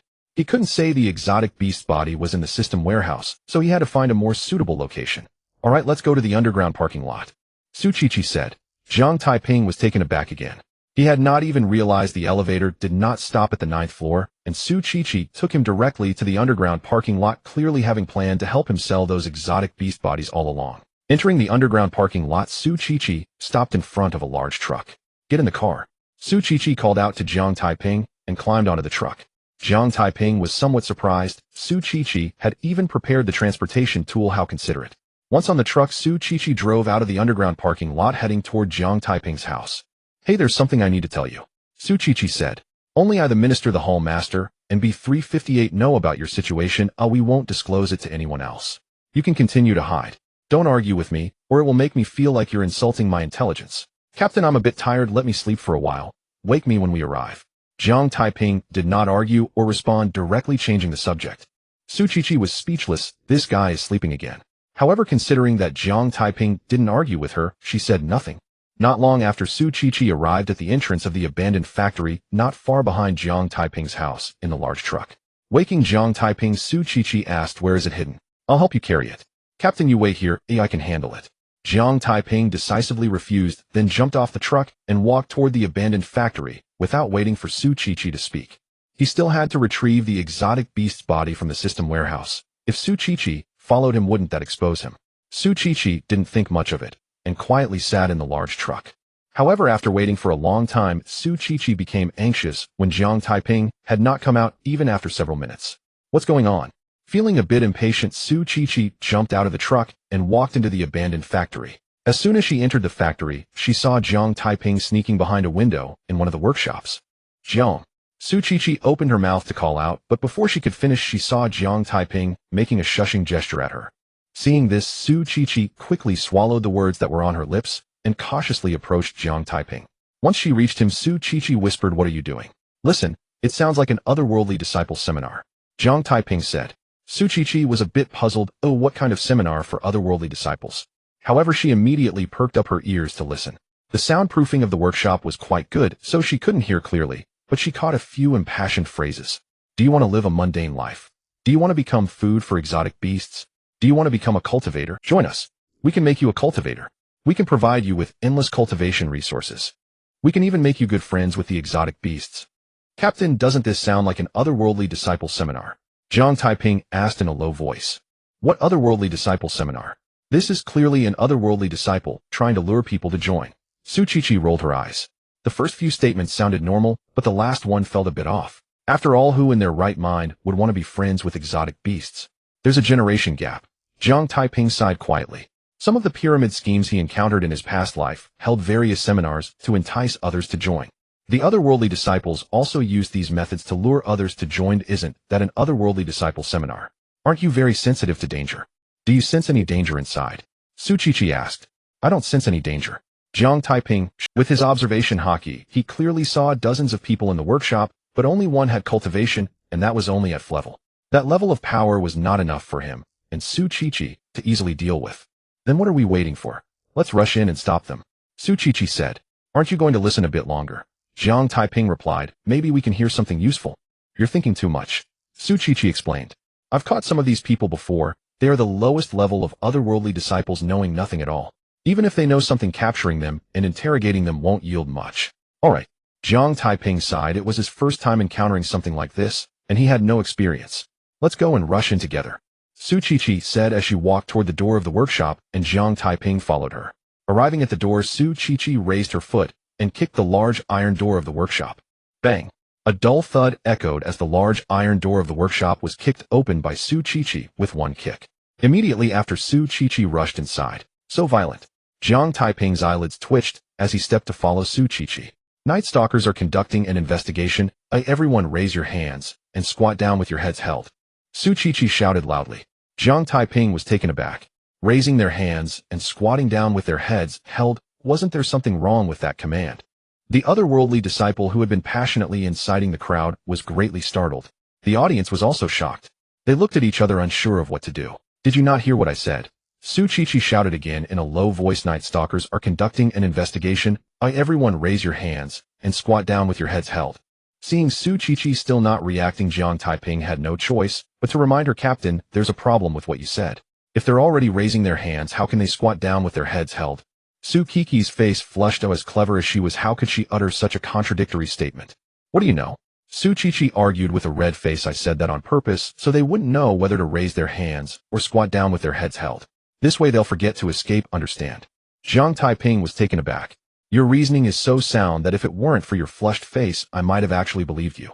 Not exposing Su Qiqi, Jiang Taiping praised, "Captain, you are truly amazing. Perhaps it was Su Kiki's mention of running away that alerted the otherworldly disciple, as he immediately turned and ran toward the window. Are you seeking death? Jiang Taiping curled his lip, and with a flick of his hand a dagger shot out toward the otherworldly disciple. In the next moment the dagger caught up with the disciple, piercing directly into his back and pinning him to the wall. Seeing this, Su Qiqi exclaimed, "How did you kill him?" "That guy had the aura of a strange beast. He is an otherworldly disciple." Jiang Taiping explained briefly and added, "Did you not say he was clueless? He was about to run. If we don't kill him, should we let him celebrate the new year?" "That does make sense." Su Qiqi nodded, looking at the others in the factory. She said in a deep voice, "Everyone crouch down and cover your heads." Upon hearing this, everyone in the factory hurriedly crouched down with their heads covered, not daring to hesitate. They had witnessed Jiang Taiping slay the otherworldly disciple and did not want to follow in his footsteps. "Isn't it better to be a human? Why choose to be an otherworldly disciple?" Su Qiqi said coldly, "Do you see? That is the fate of those who become otherworldly disciples." The crowd fell silent, each person lowering their heads and not daring to make a sound, with some timid individuals so frightened they squatted down on the ground. "You go tie them up." Su Qiqi looked at Jiang Taiping and said, "I'll bring the vehicle in. If anyone dares to run, kill them on the spot." "Understood, Captain," Jiang Taiping replied and walked toward the crowd. Without any ropes available, he took off the clothes of the people and tore them into strips to tie them up like zongzi. At this moment, Su Qiqi had already driven the large truck over. "You go get the strange beast corpses, he'll bring them to the truck," Su Qiqi said. Jiang Taiping nodded, took the dagger that had killed the otherworldly disciple, walked out of the factory, and headed deeper into the abandoned factory. Su Qiqi meanwhile carried one person in each hand, bringing the tied-up group to the truck. This time Su Qiqi didn't wait long before she saw Jiang Taiping dragging out the corpses of 10 strange beasts. "Captain, what should we do with these guys?" Jiang Taiping asked. "Aren't they wanting to be friends with strange beasts? Just put them together with the strange beasts," Su Qiqi replied. "All right then," Jiang Taiping answered, and threw the 10 strange beasts onto the truck, then tossed the tied-up group onto the truck as well. These people were ordinary, and upon seeing the corpses of the strange beasts, their faces turned pale with fear. Su Qiqi and Jiang Taiping ignored the frightened crowd and drove the large truck toward the Jin Chamber of Commerce. "Tsk tisk, Jiang Taiping, you truly are a lucky one," Su Qiqi exclaimed. "Why do you say that?" Jiang Taiping asked, somewhat puzzled. "Think about it." Su Qiqi explained, "You hid the corpses of strange beasts here, and when you came to get them, you just happened to encounter an otherworldly disciple seducing others. Doesn't that make you a lucky one?" "It does seem to be the case." Jiang Taiping was taken aback, a strange expression appearing on his face. If Su Qiqi knew this was just something he casually mentioned, she would probably think even more highly of him as a lucky one. But it couldn't be said to be completely casual. He mentioned it because it was indeed a suitable place to hide the corpses of strange beasts. "Give you a bit of attention and you shine bright." Su Qiqi rolled her eyes at Jiang Taiping. Jiang Taiping was somewhat speechless. Since Su Qiqi called him a lucky one, he simply responded, why did that mean he was shining? Was he supposed to rebut Su Qiqi and tell her she was wrong, that he was not a lucky one? Sigh, women are truly hard to please. Jiang Taiping couldn't help but sigh. No wonder many say women have a mouth for everything. Whatever the matter, they have something to say, and it turns out to be true. As they were nearing the Jin Chamber of Commerce, Su Qiqi called the Jin Chamber of Commerce.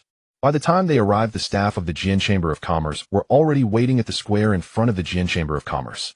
"You all can get on the truck to take a look," Su Qiqi said. "Understood, Captain Su." The staff of the Jin Chamber of Commerce responded and boarded the large truck for inspection. After a moment, he jumped down from the truck looking bewildered and said, "Captain Su, we don't accept people." "What are you thinking?" Su Qiqi replied, "Those guys were caught when we retrieved the corpses of the strange beasts, and we brought them along." "Oh, I see." The staff suddenly realized and said, "Captain Su, we have 2 grade 7-star strange beasts, 6 grade 8-star strange beasts, and 2 grade 9-star strange beasts, totaling 18 million. Jiang Taiping's eyes widened instantly. 10 strange beasts sold for 18 million, averaging 180,000 each. That was incredibly valuable. Su Qiqi, however, was not surprised. This was not her first time selling strange beast corpses. The money for her Ferrari and high-grade blood essence pills came from selling strange beast corpses. "Good, transfer the money to my account," Su Qiqi said. "Please wait a moment, Captain Su." The staff replied, took out their phone, and made a call. Soon Su Qiqi received a notification on her phone that the money had been credited. "Let's go." Su Qiqi called to Jiang Taiping and boarded the large truck.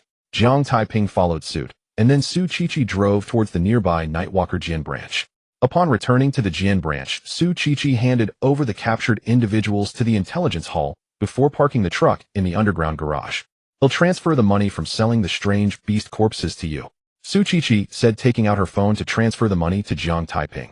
Looking at the long string of zeros in the message, Jiang Taiping was almost drooling. Just a few days ago, to survive, he had been working himself to the bone, juggling 3 jobs and working late into the night.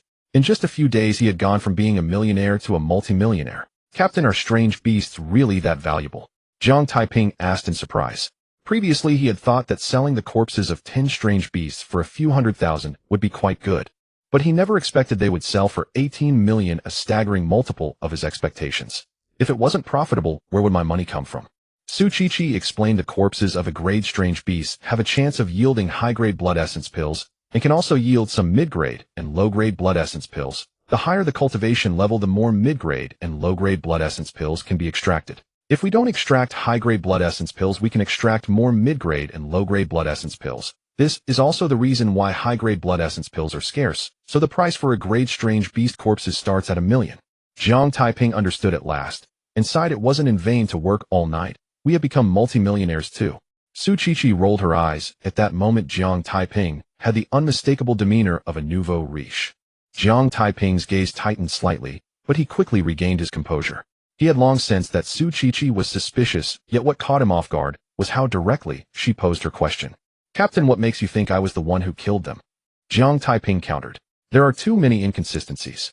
Su Qiqi explained. The search zone for Demon Hunting Squad 8 was over 10 li away from the street you were searching. Why would Zhang Monair and Zhang Zhanfei show up on your street? I considered that they might have come to rescue me after hearing my distress call, but I find that unlikely. It's not that I'm judging them with a petty mind. I have substantial evidence. First, Zhang Monair is narrow-minded and regards me as an enemy, as she would hardly come to my aid. Second, the distance between us was too great for her to have heard my call for help. Third, even if she intended to rescue me, the time between my distress call and my arrival at your location was too short for her to cover over 10 li. That means she was already heading your way beforehand. Moreover, knowing the exact cultivation level of the aberrant beast I described, why would she bring Zhang Zhanfei along? Was she seeking death? Fourth, if she truly came to rescue me, why didn't she call for help when danger struck? 1 shadow serpent, 2 people. They should have had ample time to summon aid, yet they didn't. The only explanation I can think of is that they were engaged in something shameful and dared not call for help. That's when I realized the possibility Zhang Monair and Zhang Zhanfei were targeting you. At the time, I was puzzled. The search assignments for Demon Hunting Squad 9 were known only to its members. How did Zhang Monair and Zhang Zhanfei pinpoint the exact street you were searching? After the mission, I questioned the squad members. One recalled encountering Zhang Monair before the task. She asked about our search arrangements, and he casually mentioned it, thinking nothing of it. That explains how they found your street, and confirms my suspicion that they were after you. Given your strength, dispatching them would have been no challenge. Jiang Taiping smiled bitterly. Su Qiqi was far too clever. Though she had witnessed nothing, she pieced together the truth flawlessly from mere clues. Captain, there's one thing you haven't explained. The shadow serpent that killed them, Jiang Taiping said. Are you testing me? Su Qiqi shot him a glance. I examined that shadow serpent. It wasn't the one you killed while saving me, but that's easily accounted for. You had slain a shadow serpent earlier. In fact, I suspect you deliberately asked about the number of stealth-capable aberrant beasts in the intelligence hall's report. If I'm not mistaken, that serpent was killed before I found you, wasn't it? Jiang Taiping was stunned. The girl had even thought of that. Taiping, I'm certain they came to kill you, and the motive isn't hard to guess, Su Qiqi continued. During the Demon Hunting Hall assessment, you humiliated them, but that's not the main reason. The real goal was to brand me as negligent in protecting my team, thereby undermining my bid for the captaincy. What a remarkably perceptive girl. No wonder my acting couldn't fool her. Jiang Taiping sighed inward. Taiping, I understand you concealed your strength to make their deaths appear as serpent attacks, but in doing so, you're also covering up their vile schemes, plotting against and assassinating a colleague. Su Qiqi paused, her voice turning cold. Despicable wretches like them don't deserve to be honored as fallen heroes or stand alongside those who died in battle. Captain, death ends all grievances. Don't dwell on it too much. Jiang Taiping sighed. They were killed by the shadow serpent. Do you understand what I mean? I understand. Su Qiqi nodded. Taiping, the vast majority of Nightwalkers are good people. Someone like Zhang Monair is just an exception, and such incidents are unavoidable. I hope this won't taint your view of the Nightwalkers. Captain, I understand. Jiang Taiping smiled. B-358 was quite admirable. When I went to rescue her, she held off the aberrant beast and urged me to flee first. Hearing this, Su Qiqi let out a long sigh of relief. Until now, she had feared that the Zhang Monair incident might sour Jiang Taiping's opinion of the Nightwalkers. It seemed she had worried for nothing. His maturity far exceeded her expectations. Taiping, I will see that justice is done for you, Su Qiqi declared. Captain, I'm fine. What justice do I need? Jiang Taiping asked, puzzled. Whether you want it or not is your concern, Su Qiqi said. But my team members are mine to bully. No one else gets that right. Jiang Taiping was taken aback. What did she mean by mine to bully? Without that line, he would have been deeply moved, but with it, he found it hard to feel touched at all. Plotting to assassinate my team member. This cannot be overlooked. Taiping, my mind is made up. Don't try to dissuade me. And don't worry, I won't make this public. Go back and rest. With that, Su Qiqi opened the door and jumped down from the truck. Jiang Taiping's head throbbed. Her resolve was so firm that persuasion seemed futile. Captain, what are you going to do? Jiang Taiping asked. I'm going to demand an explanation from the minister, Su Qiqi replied, without looking back. Sigh. Jiang Taiping sighed again. He understood Su Qiqi's actions were meant to ensure he suffered no injustice, but he had already killed Zhang Monair and Zhang Zhanfei. He truly didn't feel wronged. After a moment's thought, he took out his phone and sent Su Qiqi a file. By then, Su Qiqi had already entered the elevator. Hearing her phone ring, she pulled it out and saw a hint of confusion on her delicate face. What was Jiang Taiping sending her? Puzzled, she opened the message and found an audio file. She put it to her ear and listened intently. After a moment, she pocketed the phone. That guy is quite cunning. No, I should say clever. Muttering to herself, she stepped out of the elevator and headed straight for Qin Zhan's office. Arriving at Qin Zhan's office, Su Qiqi didn't knock, but pushed the door open and walked in directly. Seeing her, Qin Zhan and Xiao Shan, who were seated inside, were both startled. Su Qiqi always knocked before entering. Why was she barging in today without a knock? More importantly, her face was dark and she looked ready to kill. What was going on? Qiqi, did that kid cross you? Qin Zhan asked. No, Su Qiqi said in a low voice. Minister, I'm here to seek justice for Jiang Taiping. Qin Zhan and Xiao Shan were both taken aback. Jiang Taiping had deceived them like fools. It was already commendable that they hadn't sought trouble with him. Su Qiqi actually came to seek justice for Jiang Taiping. Qiqi, are you sure you didn't misspeak? Qin Zhan asked. I'm sure I didn't misspeak. Su Qiqi nodded and said, Minister Hall, master, the search area of the Demon Hunter Team 9 last night was near Jiuan 1 High School, while Team 8's search area was around Ping'an Street. How far is Ping'an Street from Jiuan 1 High School? Qin Zhan frowned. He had sensed something was off with Su Qiqi this morning. Now, with her storming and angrily and mentioning Team 8, he keenly realized that something was amiss. Old Chow, was Team 8 searching around Ping'an Street? Qin Zhan asked. The search had been arranged by Xiao Shan, and he was unaware of the specific search areas of the demon hunting teams. Yes, Minister. A serious expression appeared on Xiao Shan's face. He didn't understand why Su Qiqi brought up the search areas of Team 9 and Team 8, but thinking of the deaths of Zhang Monair and Zhang Zhanfei, he too sensed something was wrong. Receiving Xiao Shan's confirmation, Qin Zhan said in a low voice, Qiqi, please continue. Minister, the street where the bodies of Zhang Monair and Zhang Zhanfei were found is the street Jiang Taiping was searching. Su Qiqi said, Ping'an Street is over 10 miles away from Jiuan 1 High School. Why do you think Zhang Monair and Zhang Zhanfei would leave their posts and appear on the street Jiang Taiping was searching? Qin Zhan and Xiao Shan's expressions suddenly stiffened, and it was clear they had realized something. Qiqi, stop holding back and say it all at once. Qin Zhan said seriously. All right. Su Qiqi repeated what she had told Jiang Taiping. After she finished, both Qin Zhan and Xiao Shan looked somewhat grim. They were not fools. Although what Su Qiqi said was merely speculation, it was tightly interconnected and very likely the truth. After a moment of silence, Qin Zhan said, Qiqi, you make a valid point and I agree with your judgment. However, this is just your speculation and my feeling. Do you have any concrete evidence? I do. Su Qiqi pulled out her phone, opened the audio file Jiang Taiping had sent her, and turned up the volume. Immediately, one phrase after another began to emanate from the phone. Speak. Why did you ambush me? Why did you want to kill me? Jiang Taiping, you better let me go, otherwise I will make you wish you were dead. Tisk, you are under my foot, yet you dare to speak so arrogantly. But then again, you still have a backup plan waiting for me. Captain Zhang Monair, this guy is already under my foot. How much longer are you going to hide? Sister, save me. Captain Zhang Monair, it's just me here. Captain Su isn't around, so why the hurry? Why did you leave your post and come here to kill me? Even if you don't say, it's fine, I'll let me guess. Is it because my participation in the Demon Hunter Hall assessment embarrassed you and the guy under my foot? Is it because you want to compete with Su Qiqi for the captain position and want to kill me to put the blame of inadequate protection of teammates on Su Qiqi? Jiang Taiping, the more you know, the more you deserve to die. Looks like I guessed correctly. You speak as if I know nothing and won't kill me. It's good to know today you're sure. It was my sister.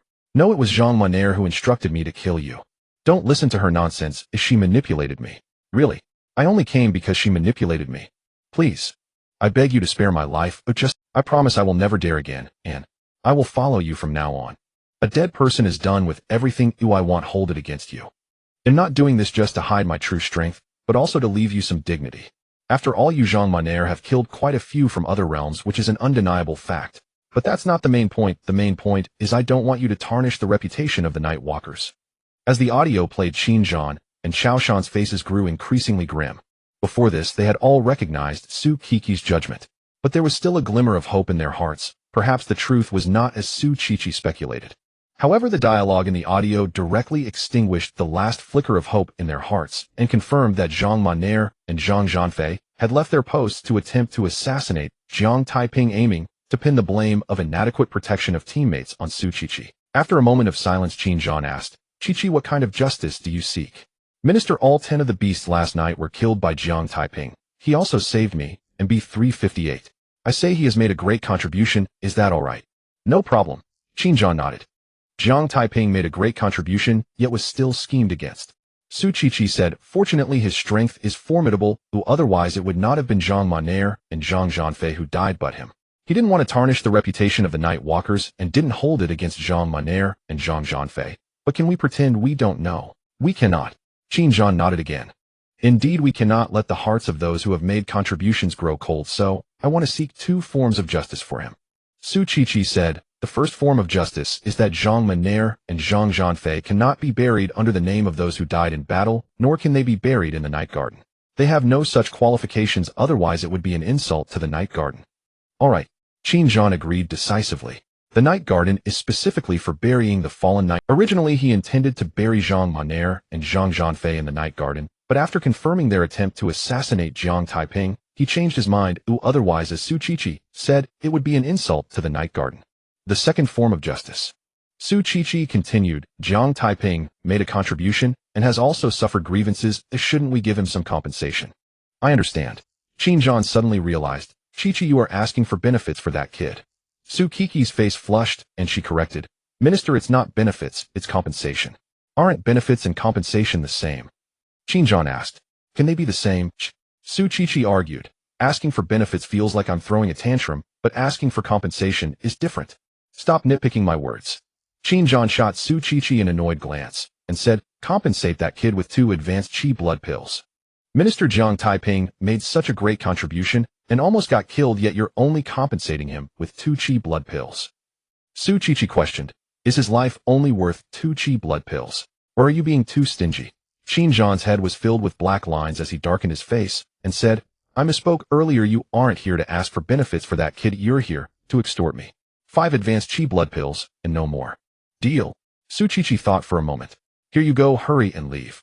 Qin Zhan tossed a bottle from his pocket to Su Qiqi. In the next moment, he seemed to think of something and added, "By the way, send a message to that kid." "All right, Chief." Su Qiqi responded, rising to leave. But upon hearing Qin Zhan's next words, she settled back onto the sofa. "Chief, what news?" "The Southern U Province headquarters just called," Qin Zhan explained. "They said their envoy has already set out. Based on past experience, whether it takes a day or 2, the envoy will arrive soon.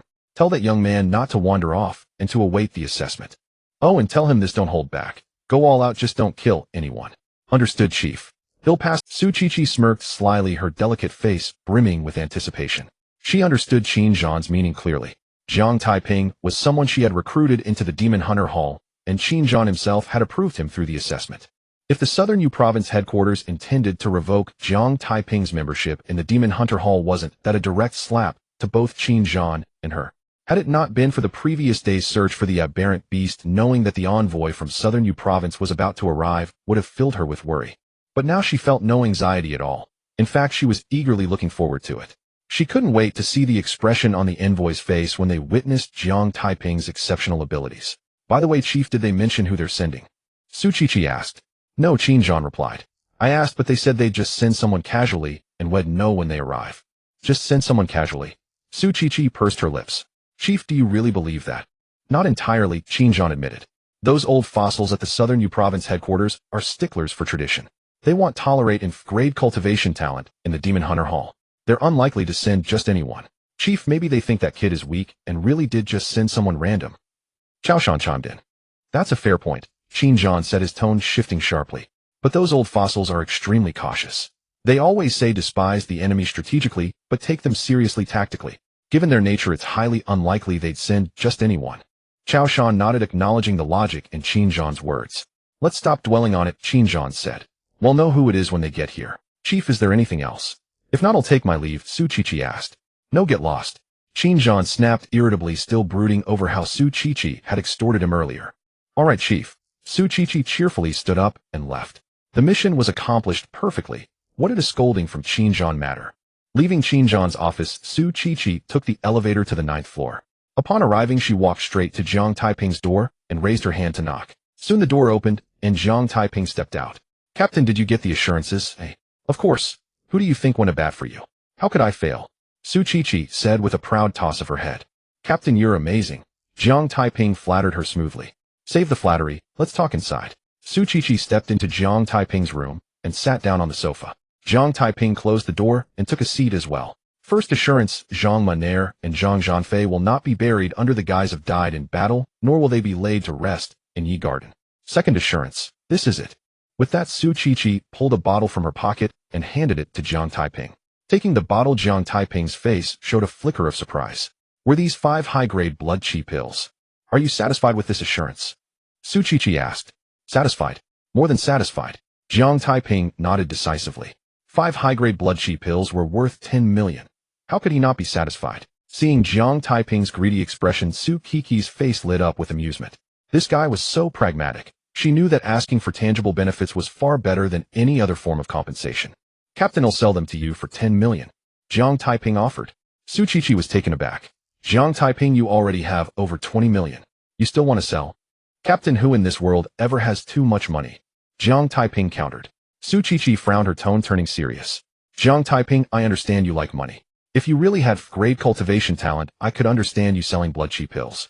But you already have over 20 million and you're not great. For you, money is far less important than cultivation. Do you understand? Jiang Taiping smiled bitterly. Now that his cultivation had been exposed, he could no longer use the excuse of being in great talent to sell blood chi pills. After a moment of silence, he asked, Captain, do you trust me? Su Qiqi shot him a glare. You're nothing but a smooth talker. You almost had me completely fooled. Jiang Taiping's head throbbed with pain. The consequences of his constant trickery were catching up to him. Captain, I'm not trying to fool you this time, Jiang Taiping said earnestly. Blood chi pills are useless to me. I can't tell you the exact reason. I know this goes against everything you believe, but it's the truth. That's why I sell them. Su Qiqi fell into deep thought. What Jiang Taiping said indeed contradicted her understanding, but his tone was serious and his eyes clear. It didn't seem like he was deceiving her. Yet his acting skills were masterful, leaving her uncertain whether to believe him. After a moment of consideration, Su Qiqi said, If you want me to believe you, you'll have to do as I say. What do you want me to do? Jiang Taiping asked. Swear an oath, Su Qiqi declared. If you're lying to me, may you lose your... No, may you never find a wife in this lifetime. Jiang Taiping's face darkened with exasperation. This girl was ruthless. Although she had changed her words mid-sentence, he wasn't foolish. He knew exactly what she had almost said. Even without that part, the threat of never finding a wife was harsh enough. Captain, isn't this a bit too cruel? Jiang Taiping said, his face grim. Maybe a little, but if I'm not harsh, how will I know if you're lying? Su Qiqi argued confidently. Besides, if you're not lying, does it matter how harsh the oath is, eh? Jiang Taiping pondered for a moment. Su Qiqi's reasoning seemed to have some merit. No matter how vicious an oath was, it only mattered if it came true. And since he wasn't lying, why fear a harsh vow? Fine, I'll do as you say, Jiang Taiping agreed. I, Jiang Taiping, swear to the heavens if what I just said was a lie to Su Qiqi, may I lose my... No, may I never find a wife in this lifetime. Su Qiqi was stunned. Did this guy actually dare to swear such an oath? Don't think oaths are just a game, she warned. I'm telling you, vows are no joke. They can come true. It's not too late to back out now. Captain, everything I said is true. Why should I fear it coming true? Jiang Taiping said helplessly. I've done what you asked. So do you believe me or not? Su Qiqi bit her lower lip, looking as if she wanted to say something, but hesitated. Seeing Su Qiqi's hesitant demeanor, Jiang Taiping felt a bit puzzled. Previously, when he sold the high-grade blood essence pill, Su Qiqi had accepted it without hesitation. Why was she now hesitant? Captain, why are you stalling on something so simple? Jiang Taiping asked. Su Qiqi continued to hesitate, her pretty face slightly flushed. In the next moment, Jiang Taiping seemed to realize something, and he asked, Captain, you aren't out of money, are you? Su Qiqi awkwardly nodded her head. She really wanted the high-grade blood essence pill, but she felt embarrassed to speak up since she didn't have enough money. I thought it was something else. Jiang Taiping said, exasperated. Isn't it just a matter of not having money? Here, just owe me for now. Off.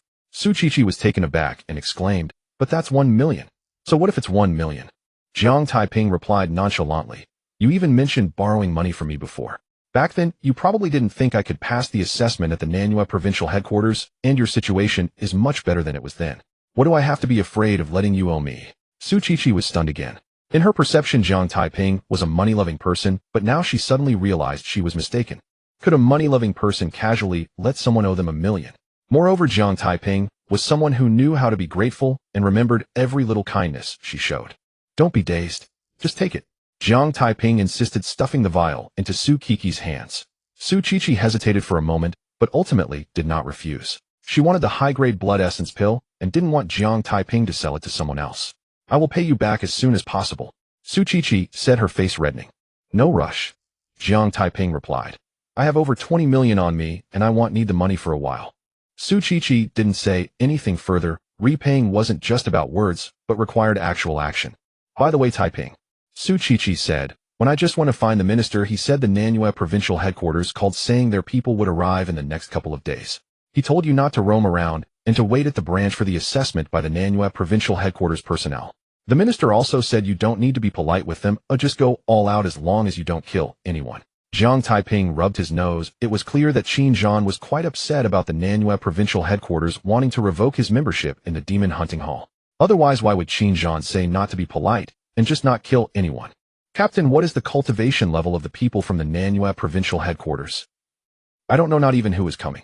Su Qiqi shook her head and said, "The Nanyue provincial headquarters said they sent someone casually, but both the minister and I don't believe they would truly send someone casually, so don't take it lightly." "Don't worry, Captain." Jiang Taiping chuckled. "The word careless does not exist in my dictionary." "That's good," Su Qiqi advised. "I was busy all night last night and didn't get a wink of sleep. The people sent by the Nanyue province could arrive at any time, so you should take a quick rest and recharge." "I'm going back to rest too."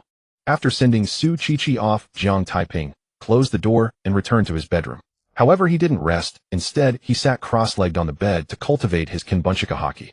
Today's trip to the demon hunting park made him realize that the perception range of Kinbunchika haki was still too small, and since the Nanshan province's personnel could arrive at any moment, he had to hurry and develop his Kinbunchika haki.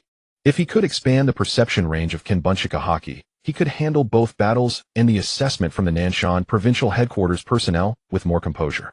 Now that it was still daytime, if he slept now, he wouldn't be able to sleep at night, so it would be better to wait until night to sleep. During Jiang Taiping's cultivation, time quietly passed by. Soon night fell. At this moment, Jiang Taiping was still immersed in developing his Kinbunchika haki. Gurgle, gurgle.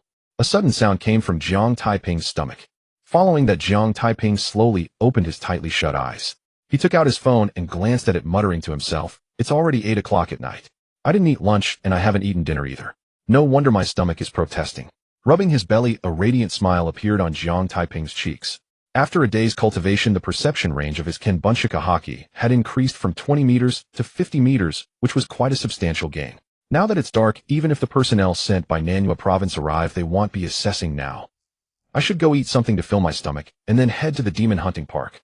Let's see if that foolish cat and foolish eagle are still guarding there. If not, I might just rank up to level today. As Jiang Taiping said this, he walked towards the door. Arriving at the first-floor restaurant, Jiang Taiping ate a bit before leaving the Jiuan branch and heading towards the demon hunting park. Riding the imperial steed, Jiang Taiping arrived at the demon hunting park in just over 10 minutes. This was without activating the flying mode of the imperial steed, otherwise it would have taken even less time. Seeing Jiang Taiping running over at night, the guard at the demon hunting park said flatly, "Didn't you say you weren't? What I said was whether you wanted to bet with me, not that I wouldn't come today." Jiang Taiping defended himself and added, "Are you regretting not betting with me?" The guards at the demon hunting park rolled their eyes. "If we were to bet with you, would you have come today?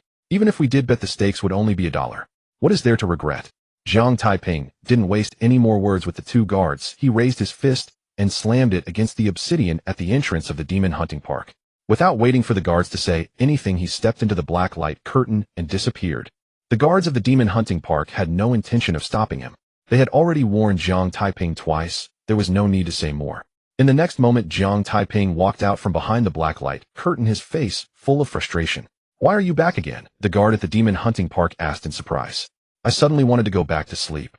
Jiang Taiping casually made up a reason and stepped forward.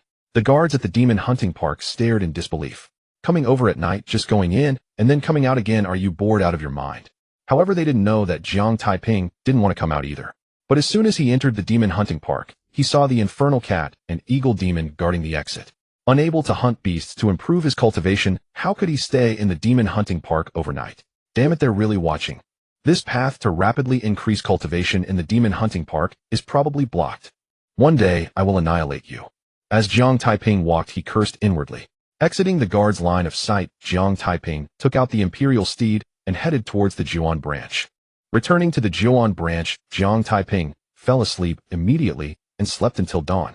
Just as the sun rose, a blue Lamborghini drove into the Jiuan branch. Screeching sounds accompanied by a harsh friction filled the air. The blue Lamborghini came to a stop in front of the Jiuan branch of the Nightwalkers. Immediately after, a woman in her 20s stepped out of the Lamborghini. With her ponytail and leather jacket, she carried a long bow on her back, exuding a sense of dashing elegance. Looking up at the towering building of the Jiuan branch, she took out her phone from her pocket and dialed a number. Moments later, the call connected, and the voice of Qin Zhan came through. "This is Qin Zhan. Who am I speaking with?" "Hello, Minister Qin."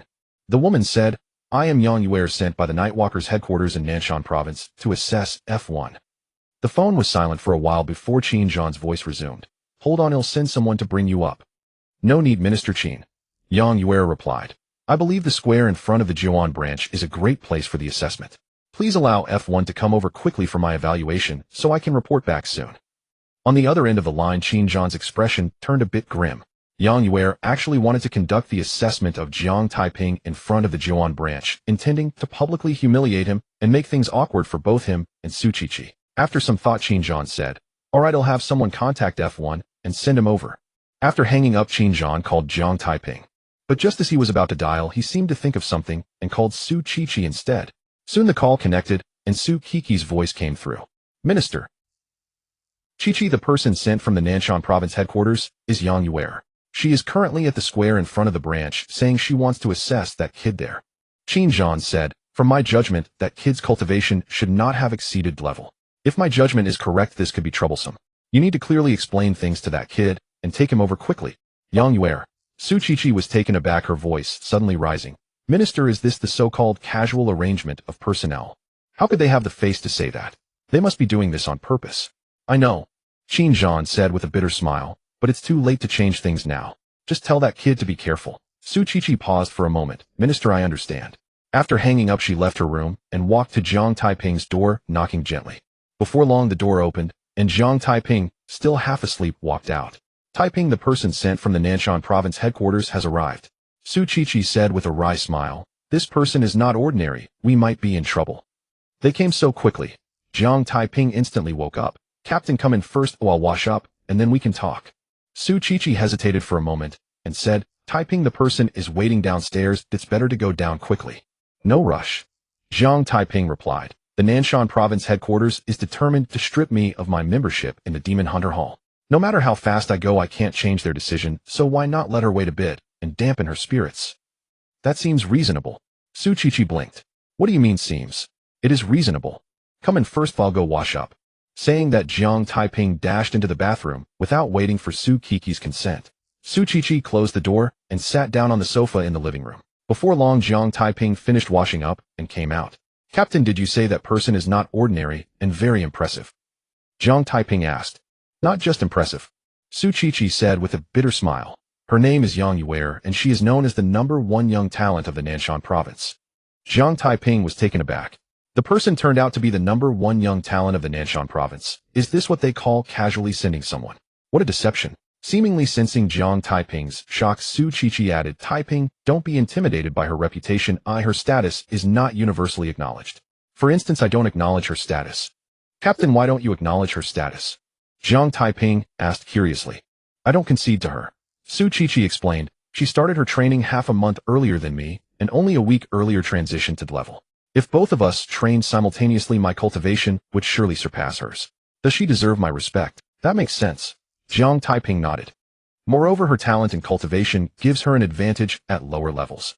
Su Qiqi continued, "Generally, one needs to reach 6-star level to unleash their strength for long-range attacks, but she has an S-level arrow body. Not a sword, but an arrow. She can perform long-range attacks with only 1-star level. That's why among those of the same realm, no one can match her. But this is a difference in talent, not strength. Once she enters 6-star level, everyone will be able to perform long-range attacks, and she may not remain invincible in her current realm. That makes sense. Jiang Taiping nodded again. Regardless of my opinions, don't underestimate her. Su Qiqi warned, that woman entered level a week ago. If she's used a mid-level Qi blood pill, she should now have around 1560 Qi blood. If she used a high-level Qi blood pill, it could be even higher. Minister mentioned that he believes your cultivation should not exceed level. I don't know how he judged that, but if he's correct, you might not be a match for that woman. So don't take it lightly, I'll be extra cautious. Jiang Taiping was somewhat surprised though Qin Zhan was able to ascertain his cultivation did not exceed level. However, he was only surprised for a moment and did not think much further. He had an unknown lottery system from the Myriad realms, and others might also possess some special means. It was also possible that Qin Zhan had deduced his cultivation through some clues. There was no reason to ponder this further. And one more thing. Su Qiqi said awkwardly, I might have dragged you into this. Yang Yuer likely volunteered to take on this task. Her true target isn't you, but me. She will do everything in her power to prevent you from passing the assessment, just to slap my face. Jiang Taiping blinked. Captain, are you saying that you have a grudge with Yang Yuer? Not so much a grudge, just an unwarranted disaster. Su Qiqi said with a hint of helplessness on her beautiful face. She continued, we can talk about this later. We've already delayed for a while, I'm sure that woman is getting anxious. Let's hurry downstairs. All right. Jiang Taiping was very curious about the grievances between Su Qiqi and Yang Yuer. But since Su Qiqi said to discuss it later, they would do just that. Moreover, since Su Qiqi had not pursued his secrets, he could not pry into hers. Leaving the room, Jiang Taiping and Su Qiqi took the elevator to the first floor. Captain, I haven't eaten yet. Wait for me a moment, I'll grab a few buns to tide me over. Jiang Taiping said as he walked towards the dining area. He grabbed a few buns and a cup of soy milk, eating while heading toward the exit of the Juan branch. Look, F1 is here. Jiang Taiping had just exited the Juan branch when he heard a loud shout ahead. He instinctively looked in the direction of the voice and saw a large crowd gathered in front of the branch. Immediately a flurry of discussions erupted. That guy eating a bun with Captain Su is the legendary F. This kid hasn't shown up for so long, I thought he was too scared to come. Oh my, he's almost had his Hunter Hall membership revoked, yet he still has the leisure to eat. What a bold heart. What a pity, I thought this kid could break the history of the Hunter Hall, but it seems he can after all. Hearing the crowd's discussions, Jiang Taiping felt a bit speechless. They clearly did not hold him in high regard. However, considering that even Qin Zhan and Su Qiqi, who knew of his strength, did not have faith in him, it was understandable. Yang Yuer also noticed Su Qiqi and Jiang Taiping.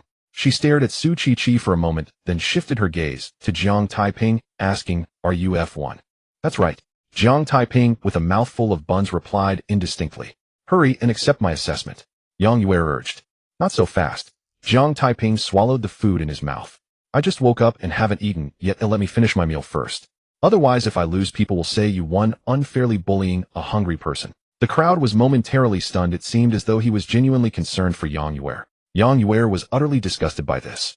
She had waited a long time here only for Jiang Taiping to appear slowly. She was eager to conduct the assessment, but upon hearing Jiang Taiping's words, she felt she had no choice but to wait. Otherwise, if she won, people might truly say she had won, unjustly bullying a hungry person. I'll wait for you to finish. Yang Yuer forced herself to remain calm. Jiang Taiping ignored her, focusing on devouring bun after bun and gulping down soy milk to avoid choking. This guy is truly something. A voice of admiration rang out in the square. The crowd nodded in agreement. Yang Yuer was the person sent from the Nanyue province headquarters to conduct the assessment. The outcome of today's event would determine whether Jiang Taiping could retain his membership in the Hunter Hall. He seemed unconcerned, leisurely eating buns and drinking soy milk in front of so many people. This was not something just anyone could do. Of course, they also knew that the admiration expressed was not a compliment, but rather a mockery. Hey, it's about time. Su Qiqi whispered, you're provoking her to the point of madness. You'll be the one suffering later. Captain, didn't you say she would go all out to prevent me from passing the assessment? Jiang Taiping dismissed this, saying, is it possible that if I provoke her, she will exert even more effort? Su Qiqi was momentarily speechless, unsure how to respond. Because what Jiang Taiping said was quite reasonable. If she had already gone all out, how could she go further? He swallowed the last bun and finished the last sip of soy milk. Jiang Taiping pulled out a napkin from his pocket to wipe his mouth, then burped loudly before looking at Yang Yuer, only to find her glaring at him fiercely, as if she wanted to devour him. Why are you staring at me? Afraid I'll think your eyes are small. Jiang Taiping replied, feeling speechless. At this, the crowd also felt a bit at a loss for words. You're already provoking her while eating in front of her. Now you're even taunting her. Are you afraid Yang Yue will let you pass the assessment? Su Qiqi was somewhat puzzled. Although she had only known Jiang Taiping for a few days, she was well aware of his low-key demeanor and knew he wasn't the type to provoke others. Why was he consistently provoking Yang Yue today? Could it be that he wants to vent for me? A thought flashed through Su Qiqi's mind. Other than that, she truly couldn't think of another reason to explain Jiang Taiping's unusual behavior today. As Su Qiqi guessed, Jiang Taiping had completely shed his usual low profile, continuously provoking Yang Yue precisely to vent for her. If Yang Yue was only coming for him, that would be understandable. After all, one must obey fate. But since she was coming for him, and for Su Qiqi it felt a bit like personal revenge. Of course, Jiang Taiping was also somewhat displeased. He had already passed the assessment of the Hunter Hall, but was still required to undergo a second assessment. Why should that be? But he was but a lowly figure without the right to voice objections, so he could only vent his frustrations during. Yang Yue's expression was somewhat grim. In front of so many people, she was first humiliated by Jiang Taiping, and now he was provoking her, as she truly wanted to teach him a lesson, but thinking of the opportunities she would have to punish him later, she suppressed the urge to act immediately. Kid, you're finished. Yang Yue sneered internally, her face cold, as she said, F1, can we start the assessment? Yes. Jiang Taiping no longer procrastinated. Yang Yue did not immediately begin the assessment. Instead, she looked at Su Qiqi and smiled, saying, Captain Su Qiqi, to avoid any unnecessary disputes, please record the assessment footage as evidence. I appreciate your help. Su Qiqi's pretty face darkened. It was understandable to record the assessment footage as evidence, but Yang Yue must have known Jiang Taiping was someone she had recruited into the Hunter Hall, who to request her to personally record it not only irritated her, but was also a slap in her own face. Yang Yue, don't go too far? Su Qiqi said coldly. Captain Su Qiqi, I'm a bit confused by your words. Yang Yue replied innocently, I'm just asking you to help me record the assessment footage as evidence. How is that excessive? You. Su Qiqi wanted to say something, but before she could get the words out, Jiang Taiping's voice interrupted. Captain, it's quite pitiful for her to come alone. You just help her record it. Su Qiqi was taken aback. Jiang Taiping was quite clever. He had spoken with her before about her grudge with Yang Yue, so he should have seen through Yang Yue's intentions in asking her to record the footage. Why was he still speaking up for Yang Yue? But she quickly came to her senses. Jiang Taiping wouldn't really help Yang Yue. That much was certain, and since Jiang Taiping was a small silver coin, his words could very well be hiding some mischief. Fine, I'll record. With that thought, Su Qiqi decisively agreed, and took out her phone to start recording. Upon seeing this, a sly smile appeared on Yang Yue's face. Su Qiqi, oh Su Qiqi, I'm personally eliminating the person you brought in, and you're going to record it as evidence. I wonder what your expression will be when I expel the person you recruited from the Hunter Hall. F1, the assessment starts now. I'll first test your reaction. Yang Yue said as she took down the longbow. Su Qiqi's complexion suddenly changed dramatically. Yang Yue was going to test Jiang Taiping's reaction, and took down the long bow on her back, clearly intending to use it for the test. Wait a minute. Su Qiqi questioned. Yang Yue, the tests in the Demon Hunter Hall are conducted in an illusion, and even if pierced by a long sword, it only induces pain, without any casualties. This kind of test is inappropriate, isn't it? Su Qiqi, you can rest assured I guarantee I won't shoot him dead. Yang Yue said with a sinister smile. I disagree. Su Qiqi firmly refused, but her words were interrupted by Jiang Taiping. Captain, can you have a bit of faith in me? Su Qiqi furrowed her brows. It wasn't that she lacked confidence in Jiang Taiping, nor had she forgotten about his quick reaction speed, but this was not an illusion. Yang Yue had ulterior motives. Once Jiang Taiping was hit by an arrow, he would either die or be injured. Jiang Taiping, her test is not a joke. Su Qiqi said sternly. Captain, I know. Jiang Taiping smiled and said, if it were any other assessment I might be a bit worried, but the last thing I fear is being shot. Su Qiqi stopped persuading him. Since Jiang Taiping had said that, what else could she say? Meanwhile, she felt something strange. Oh, why did it seem like Jiang Taiping was talking about being cheap, not arrows? Su Qiqi, how can it be that you with S-level cultivation talent haven't yet met anyone with even F-level talent who has the guts? It's truly eye-opening. What do you know? Jiang Taiping shot back directly. My captain cares about me, and this has nothing to do with guts, do you understand? Yang Yue's expression suddenly froze. She wanted to refute, but what Jiang Taiping said was reasonable, and for a moment she didn't know how to argue back. Feeling frustrated, she coldly said, the test begins. After her words fell, she drew an arrow from the quiver on her back, knocked it on the long bow, and then pulled back the bowstring. In the next moment, the arrow shot out with great speed. Yet despite her anger, Yang Yue only intended to teach Jiang Taiping a lesson. Not expecting to take his life, she aimed the arrow at his right calf instead of a vital point. Whoosh! The long arrow sliced through the air, making a sharp sound as it rapidly shot toward Jiang Taiping's right calf. The onlookers fell silent, all staring intently at Jiang Taiping. Su Qiqi was no exception. Her entire body was tense, clearly prepared to intervene at any moment. Two figures stood by the window of the 18th floor of the Nightwalker Jin branch building. These two figures were Qin Zhan and Chao Shan, who were also watching Yang Yuer's test of Jiang Taiping. Jiang Taiping's face was calm as he stood motionless, quietly watching the arrow hurtling towards him.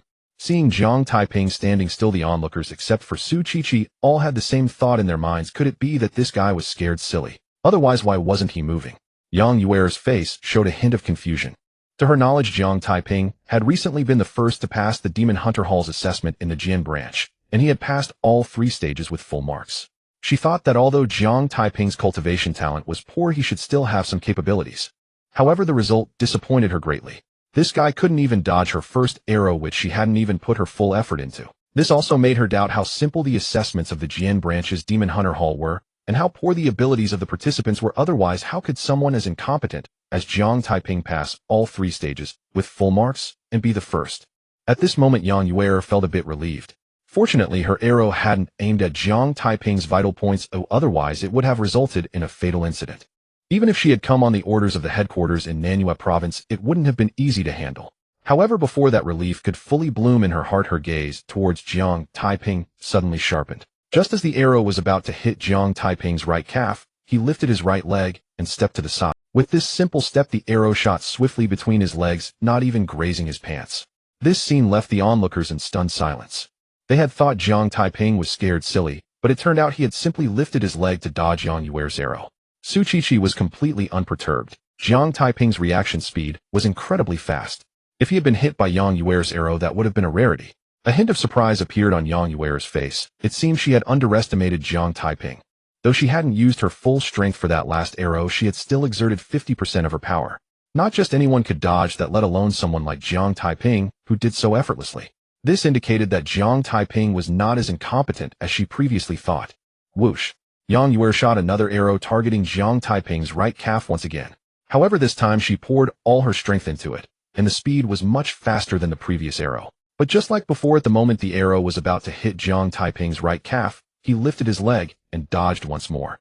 The onlookers exchanged glances again. Once again he had dodged at the last moment. If they weren't aware that Yang Yuer was from the Nanshan province headquarters, which did not allow level cultivation talents in the Demon Hunter Hall, they might have suspected that Yang Yuer and Jiang Taiping were putting on an act. A serious look appeared on Yang Yuer's face. As the saying goes, laymen watch the excitement while experts see the subtleties. To some laymen, it might seem as if Jiang Taiping only dodged at the last moment. But she didn't think so. Dodging 2 consecutive arrows at the last moment was definitely not a coincidence. Moreover, Jiang Taiping's expression was too calm. That was a look reserved for someone who was confident of victory. This indicated that Jiang Taiping had not only dodged at the last moment, but also had extraordinary self-confidence, deeming it unnecessary to dodge in advance, deliberately waiting until the last moment to make his evasive move. I may have underestimated you a bit.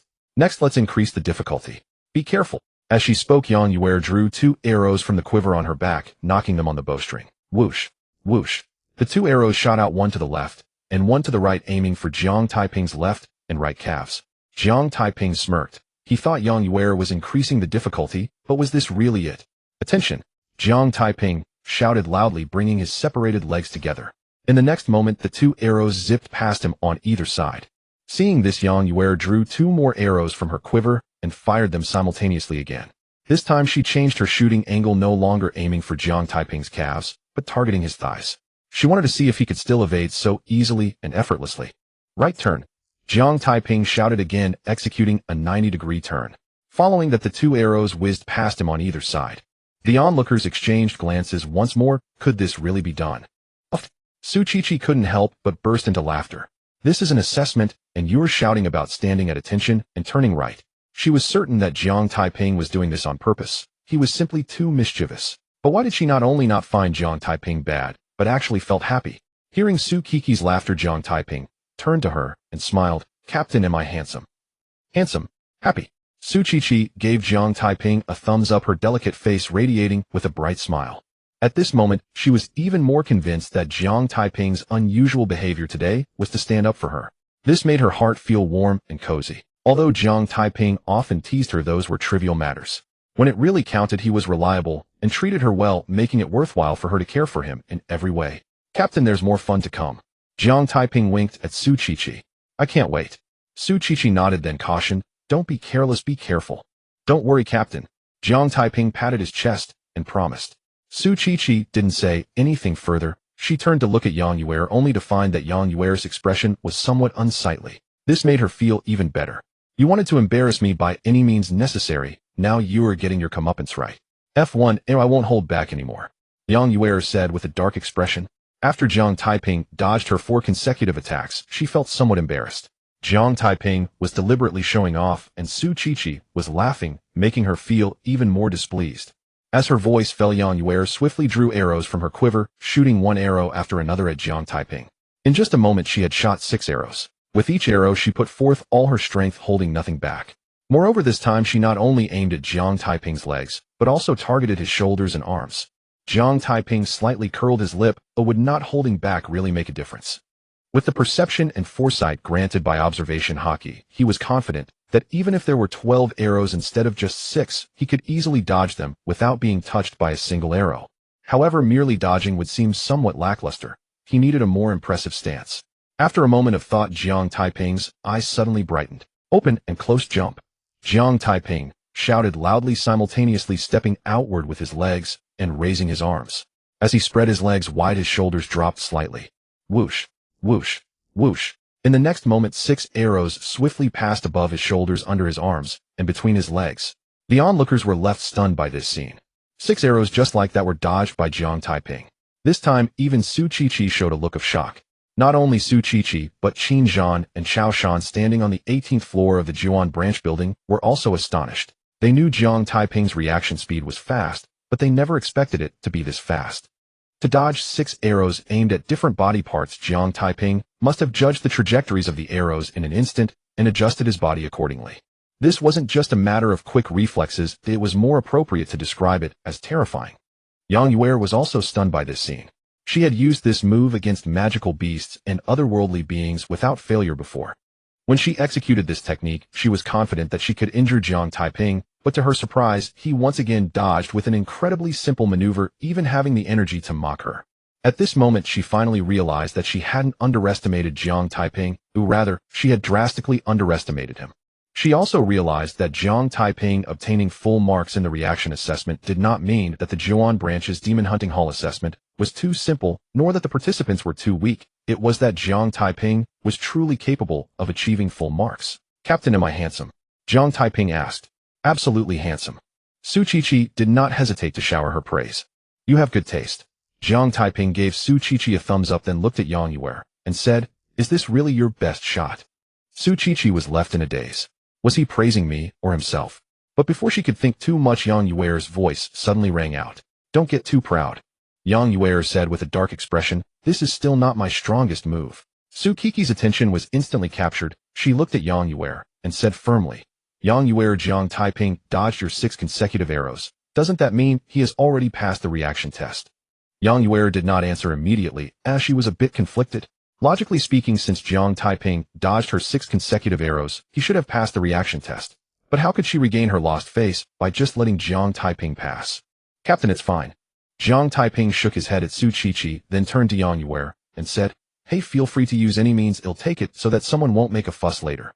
Yang Yuer's expression darkened further. Jiang Taiping was mocking her with her own words. However, what Jiang Taiping said suited her intentions, at least she didn't have to feel conflicted anymore. Seemingly afraid that Su Qiqi would intervene again, Yang Yuer quickly said, last move, and if you can take it, consider it a pass. As her words fell, she drew arrows and shot them rapidly at Jiang Taiping. This time, Jiang Taiping did not stay in place. He stepped forward to meet the barrage of arrows. With the perception and foresight granted by observation hockey, each arrow's trajectory was crystal clear.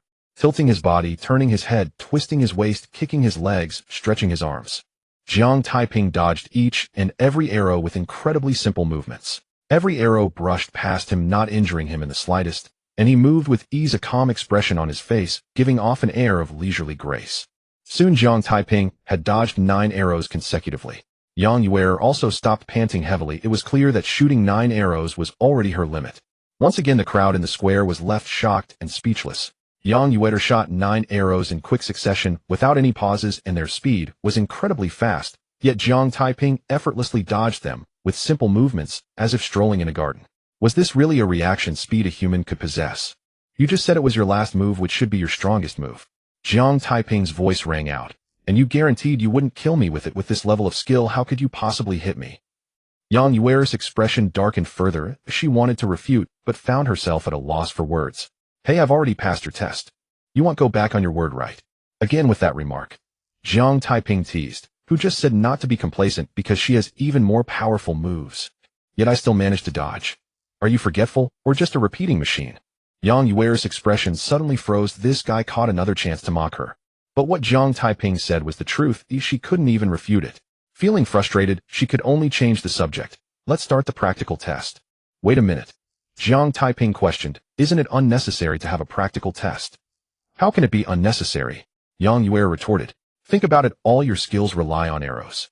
Jiang Taiping explained, during the reaction test, just now I dodged all your arrows. In a practical test, you'd still use arrows, and the final result would still be me dodging. Do you think there's any need for a practical test?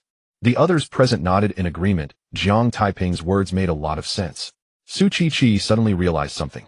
Now she understood why Jiang Taiping said he was least afraid of arrows. Archery is a ranged attack, and under Jiang Taiping's terrifying reaction speed, the power of the arrows cannot be unleashed at all. One could even say that Jiang Taiping's incredible reflexes inherently counter those who wield bows. Yang Yuer frowned. She also felt that Jiang Taiping's words held some truth, but she couldn't just let Jiang Taiping pass the practical test like that. Moreover, if she allowed Jiang Taiping to pass the practical test, not to mention the loss of face, she couldn't recover. She wouldn't be able to give a satisfactory explanation to the Nanyue provincial headquarters after returning. She had actively volunteered to test Jiang Taiping, and the Nanyue provincial headquarters had also instructed her that the demon hunting hall cannot have anyone with level cultivation talent, and Jiang Taiping's membership must be revoked. She had also confidently assured that she would complete the task satisfactorily. After thinking for a moment, Yang Yuer said, F1, during the practical test you cannot dodge like you did just now. Jiang Taiping was taken aback. Can this be done? Hey, don't you feel embarrassed saying that? Jiang Taiping replied speechlessly, dodging is part of strength. Oh, why shouldn't I be allowed to dodge during a practical test? Are you saying that when you slay beasts or otherworldly beings you also tell them not to dodge, and just stand there as targets? Ha ha ha. The crowd couldn't help but burst into laughter. Before this, they had not looked favorably upon Jiang Taiping. They were waiting to see him embarrass himself. It wasn't that they had any objections to Jiang Taiping, but in this world strength is paramount, and they didn't believe Jiang Taiping was qualified to join the demon hunting hall. However, after witnessing the reaction test, they saw Jiang Taiping's terrifying speed firsthand, which made them feel inferior and even develop a hint of respect for him, leading to a change in their attitude. Plus, Yang Yuer was an outsider, and now that she was at a disadvantage, they couldn't help but laugh. Yang Yuer's pretty face turned slightly red. She wasn't unaware that her request was somewhat unreasonable, but after the recent reaction test, she clearly understood that if Jiang Taiping continued to dodge, the chances of her hitting him would be minimal. At that point, not only would she be unable to recover her lost face, but she also wouldn't be able to provide an explanation to the Nanyue provincial headquarters. After thinking again, Yang Yuer argued, I do not deny that dodging is part of strength, but when facing beasts and otherworldly beings, can you kill them with just dodging? Clearly not so. Just dodging is useless. One must also possess combat power. The gazes of those present turned in unison to Jiang Taiping. What Jiang Taiping said made a lot of sense, and Yang Yuer's words were also reasonable. They wanted to see how Jiang Taiping would respond. What you said makes some sense. Jiang Taiping nodded and added, but you are at 1-star level, and the captain said your vitality should be around 15 to 1600 calories, while I am only at 9-star level, with just over 90 calories. Isn't it a bit unfair for you to test me in a practical setting? Indeed, Jiang Taiping raised his surface cultivation to 9-star level. He also discerned Yang Yuer's cultivation at 1-star level with over 1600 calories of vitality, but he couldn't directly state it. Instead, he borrowed Su Chi's name, and Su Chi had indeed told him about this. I can only use the vitality of 9-star level. Yang Yuer said, you expect me to believe that? Jiang Taiping questioned, what if you lose too badly later and can't help but use all your vitality? My small frame can't withstand a slap from you, and by then it would be too late for me to seek justice. Yang Yuer pouted, oh, would she lose in a practical test? Lose badly? Isn't that thinking a bit too much? But what she said clearly couldn't persuade Jiang Taiping. After a moment of contemplation, she looked at the 18th floor of the Jiuan branch building and called out loudly, Minister Qin, you must have practiced the technique to seal vitality. Oh, please seal part of my vitality, keeping only the vitality of 9-star level. All right. A voice responded from the 18th floor. Soon Qin Zhan flew down from the 18th floor with Chao Shan, Minister Hall Master. The crowd greeted Qin Zhan and Chao Shan. Qin Zhan nodded, walked over to Yang Yuer, tapped her several times, then looked at Jiang Taiping and said, Xiao Jiang, I have sealed her cultivation to the limit of 9-star level. Don't forget what I said. Understood, Minister. Jiang Taiping winked at Qin Zhan. The crowd was somewhat curious about what Qin Zhan had said to Jiang Taiping. They were curious about what Qin Zhan had told Jiang Taiping, but no one dared to ask. Su Chi had a mischievous smile on her face. Others didn't know what Qin Zhan had told Jiang Taiping, but she was very clear. Qin Zhan was reminding Jiang Taiping not to be polite with Yang Yuer and to go all out. If Yang Yuer hadn't asked Qin Zhan to seal her cultivation, it wouldn't have been easy for Jiang Taiping to deal with her. But now that Yang Yuer's cultivation was sealed to 9-star level, even if Jiang Taiping couldn't say, it would be a piece of cake. To handle her, it certainly wouldn't be difficult. As for Yang Yuer asking Jiang Taiping to give up dodging, she wasn't worried at all. Jiang Taiping's strength was not limited to dodging. If Yang Yuer thought that having Jiang Taiping give up dodging would secure her victory, she was gravely mistaken. She was just a bit concerned whether Jiang Taiping could bear to go all out against such a delicate girl like Yang Yuer. F1 of my cultivation has been sealed by Minister Qin to 9-star level, so you can't dodge anymore. Yang Yuer said. Don't worry if I dodge once more, consider it my loss. Jiang Taiping laughed. Good, then let's begin. Yang Yuer looked eager to start. Wait a moment. Jiang Taiping said. I haven't got my weapon, it's still in the room. You wouldn't deny me using my weapon, would you? How could I? Yang Yuer firmly denied it, waving her hand. Hurry back and get at him waiting. Jiang Taiping responded and turned to walk towards the Jiuan branch building. Back in the room, Jiang Taiping casually flipped his hand, and the sword box of the 12 flying swords of Taya, along with the divine talisman, appeared in his palm out of thin air. His weapons were stored in the system warehouse, and with so many people present, he couldn't take them out openly. He had to find an excuse to come back and retrieve them from the system warehouse. After a moment's thought, Jiang Taiping took the 12 flying swords of Taya from the sword box, stuffed them along with the divine talisman into his pocket, returned the sword box to the system warehouse, and left the room, heading downstairs. Carrying the sword box was too obvious. It was better to put it in his pocket. Seeing Jiang Taiping come out empty-handed, those present were a bit puzzled. Did Jiang Taiping not say he was going to get his weapon? Why is he empty-handed? Yang Yuer was also confused and asked, F1, where's your weapon? It's on me. Jiang Taiping did not elaborate further and urged, let's get started. Yang Yuer frowned. She did not see Jiang Taiping's weapon, but Jiang Taiping claimed it was on him. What could Jiang Taiping's weapon be? However, she thought no more of it. She had already agreed to let Jiang Taiping use his weapon. If he didn't use it, she couldn't be blamed. Be careful. Yang Yuer warned Jiang Taiping and readied her bow to shoot. Swish. The arrow cut through the air with a piercing sound, shooting violently towards Jiang Taiping. This time Yang Yuer did not aim for Jiang Taiping's legs, but for his head. Earlier she had refrained from shooting at Jiang Taiping's vital parts for fear of causing a fatal accident, but now that Qin Zhan was standing beside her with his strength, saving Jiang Taiping at a crucial moment would be no trouble at all, so there was nothing to worry about. Just like before, standing still as the arrow flew towards him, Jiang Taiping remained motionless. This scene made Yang Yuer frown. Didn't Jiang Taiping say he wouldn't dodge? Why is he still standing still? Not only Yang Yuer was confused, but everyone present, including Su Qiqi, Qin Zhan, and Chao Shan, was puzzled as well. However, they soon realized that Jiang Taiping was not immobile, but simply waiting for the right moment. Just as the arrow was about to close in on him, Jiang Taiping moved. His right hand, which had been tucked in his pocket, shot out like lightning, blocking just in front of his face. He held a gleaming dagger in his hand, which was the divine talisman. Jiang Taiping did not use all his strength, only employing the qi and blood force corresponding to the 9-star level. As Yang Yuer's cultivation was sealed at the 9-star level, if he used too much strength, wouldn't that be unfair? In the next moment, the arrow struck the sharp blade of the divine talisman. Ding! Accompanied by a crisp clang of steel, the arrow was sliced by the divine talisman at the tip, splitting into two. Immediately after, the two halves of the arrow flashed past both sides of Jiang Taiping's face. Jiang Taiping's expression remained calm, showing not a hint of disturbance. The onlookers were stunned into silence by this scene. This maneuver was simply awesome. Yang Yuer's pretty face was also filled with shock. The dagger in Jiang Taiping's hand was actually able to cut through her arrow. How sharp must it be? However, what she did not know was that the divine talisman was a national treasure of the Chu kingdom, capable of cutting hair and iron, easily slicing through her arrows, which was nothing extraordinary. Unlike the others, while Yang Yuer was shocked, she also felt a bit of pain.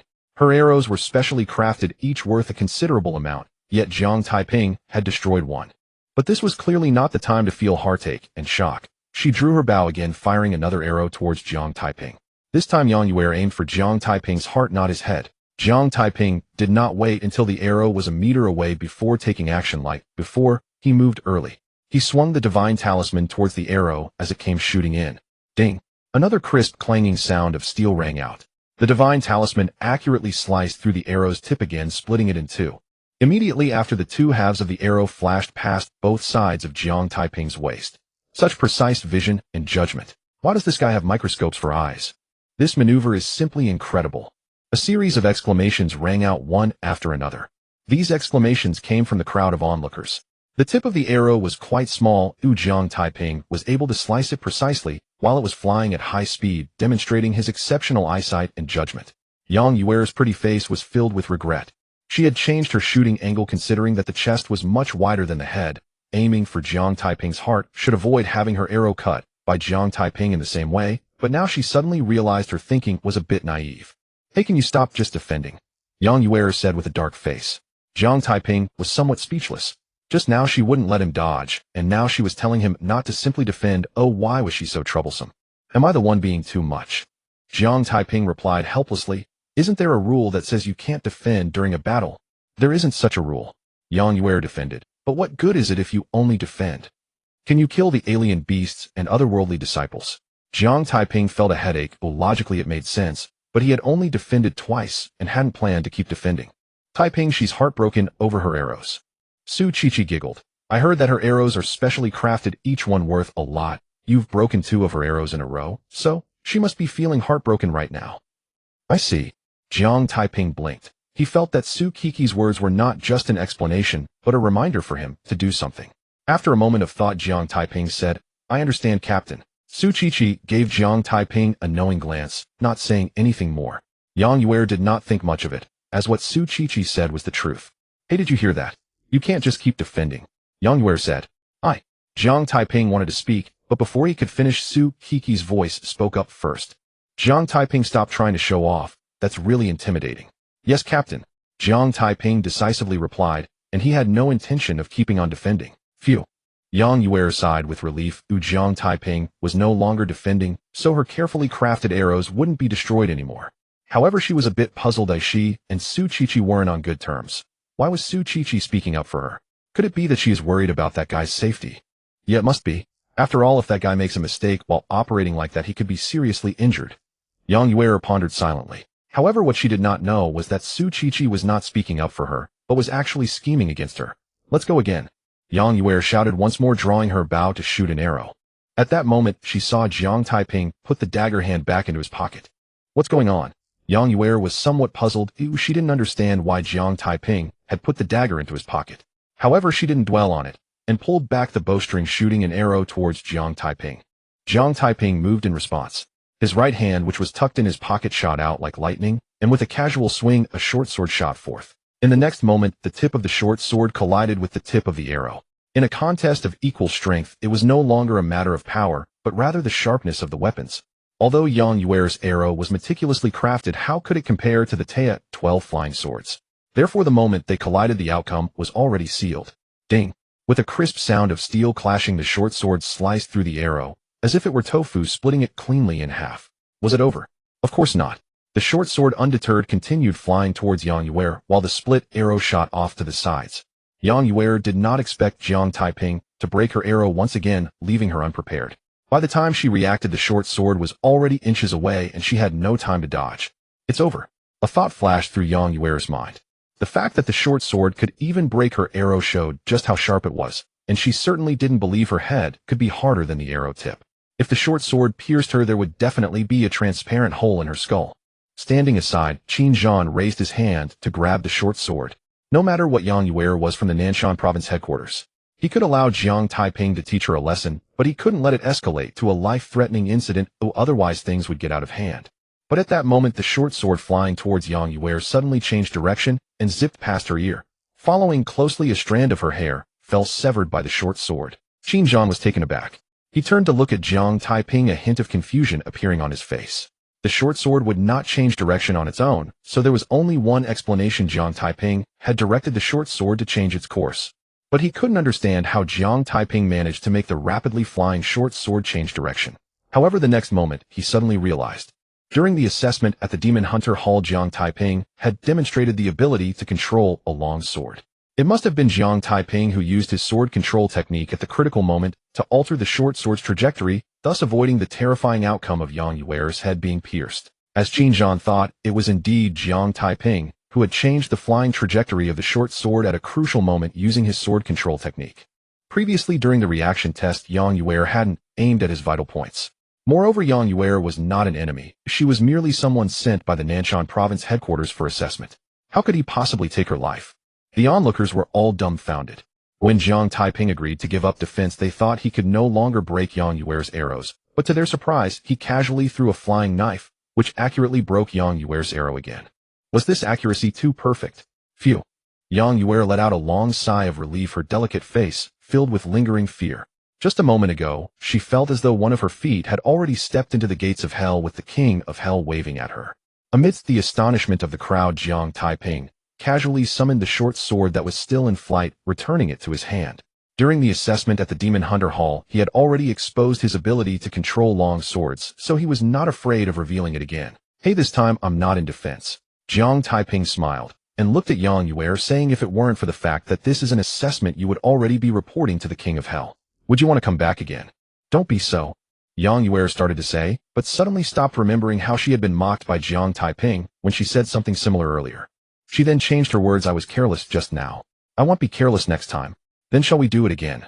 Jiang Taiping asked. Let's do it again. Yang Yuer replied with a flushed face.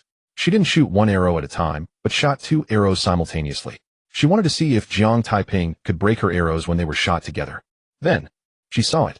Jiang Taiping's right hand, which was tucked in his pocket, shot out like lightning, and with a casual wave, 2 short swords shot forth. Ding, ding. Accompanied by 2 crisp sounds of steel clashing, the 2 short swords accurately collided with the tips of the 2 rapidly flying arrows, and then, as if slicing tofu, split the arrows in half. This time, before the short swords even reached Yang Yuer, Jiang Taiping used his sword control technique to retract them. Yang Yuer's charming face looked somewhat displeased. In a short span of time, the arrows destroyed by Jiang Taiping had exceeded 6. Yet unwilling to give up, she continued shooting arrow after arrow at Jiang Taiping. Still coming. Jiang Taiping was somewhat speechless. He had already destroyed 6 of Yang Yuer's arrows, and this girl still wouldn't give up. Did she not want those arrows anymore? However, Yang Yuer did not give up, and he did not hold back either. Whoosh, whoosh, whoosh. Jiang Taiping waved his right hand, and short swords shot out one after another. In the next moment, a series of crisp sounds of steel clashing rang out. Ding, ding, ding. Each crisp sound meant that an arrow had been broken by a short sword. In just a short moment, the number of arrows destroyed by Jiang Taiping soared from 6 to 15. Yes, that previous round of shooting had seen Yang Yuer shoot a total of 9 arrows. Seeing 9 arrows being continuously sliced apart by Jiang Taiping, Yang Yuer's heart felt. She had originally thought that with so many arrows, she could bully Jiang Taiping, who had fewer short swords.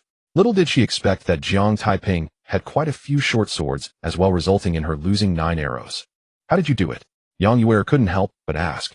Since her debut, most of the opponents she had met had either dodged her arrows or used attacks to deflect them. This was the first time she encountered someone like Jiang Taiping who met her arrows hidden. It's simple. Just a matter of throwing with better accuracy. Jiang Taiping said modestly. The onlookers and Yang Yuer were all stunned. Oh, was that just a matter of throwing with better accuracy? 15 arrows shot in total, and all were destroyed by you? This was completely hitting the mark every time.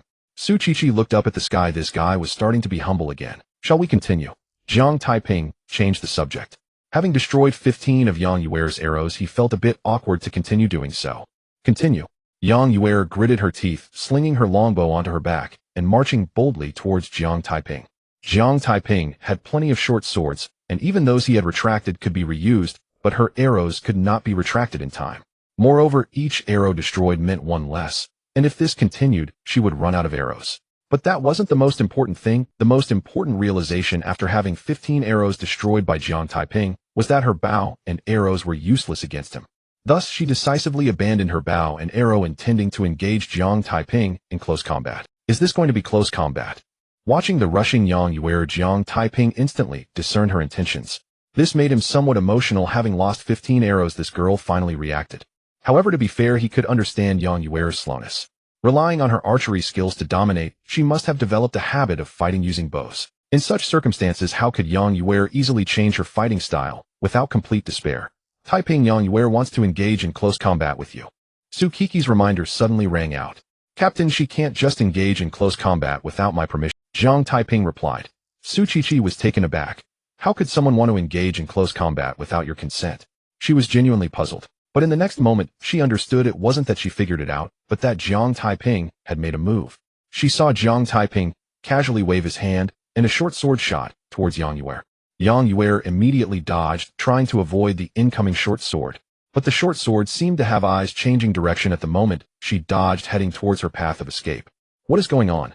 Yang Yuer was a bit confused as she didn't understand why the short sword thrown by Jiang Taiping suddenly changed direction. However, she knew this wasn't the time to think too much, so she quickly changed her direction again. But at the moment she changed direction, the short sword again adjusted its path, still heading towards where she was dodging. Reluctantly, Yang Yuer tried several times, but the results were the same as before. In despair, she could only give up advancing and retreat wildly in a shaped route.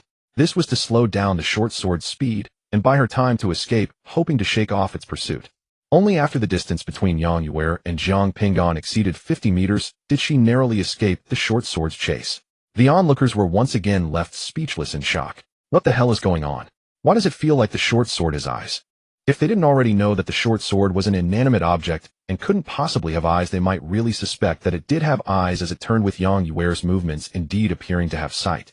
Tsuchichi suddenly understood. She realized why Jiang Taiping said that without his permission Yang Yuer couldn't engage in close combat. Under Jiang Taiping's exquisite sword control technique, Yang Yuer couldn't approach at all, and if she couldn't approach, how could she engage in close combat? The perception range of observation hockey is still too small. Jiang Taiping sighed quietly. He was able to make the short sword change direction with Yang Yuer relying on the perception and prediction of observation hockey, but once Yang Yuer exited its range, he could no longer predict her evasive actions. If not for this, Yang Yuer would have never been able to dodge the short sword's attack. Just then a startled voice suddenly rang out. You guys look quickly, the short sword is flying towards Yang Yuer again. The crowd instinctively looked in the direction of the sound and saw the short sword shooting from behind Yang Yuer. Yang Yuer also heard the shout. She couldn't afford to think too much or turn around to look, taking a large step to the right at the first moment. The next moment the short sword whizzed past her original position. Phew. Yang Yuer let out a long breath, a hint of relief flashing across her beautiful face. Fortunately, her reaction was fast enough, otherwise she would have already lost this battle. But before she could fully relax, she saw the short sword that had flown past suddenly turn around and shoot back towards her again. Damn. This scene made Yang Yuer unable to hold back her curse. She immediately began to retreat wildly. Following that, a bizarre scene unfolded. Yang Yuer darted around with a short sword relentlessly pursuing her. Thus began the chase between the person and the sword. What is going on? How can the short sword launched by F1 keep changing direction? Someone couldn't help but ask. It should be because he can control the short sword. Someone explained. I heard he got a perfect score in the reaction test during the Demon Hunter Hall assessment by controlling all the long swords. The crowd suddenly realized they had all heard about Jiang Taiping's performance during the assessment to some extent. After several rounds of chasing, Yang Yuer was panting and sweating profusely, her hair disheveled, looking quite disheveled and far from her previous elegance and composure. At this moment, Yang Yuer also realized something was wrong. If this continued, she would be exhausted.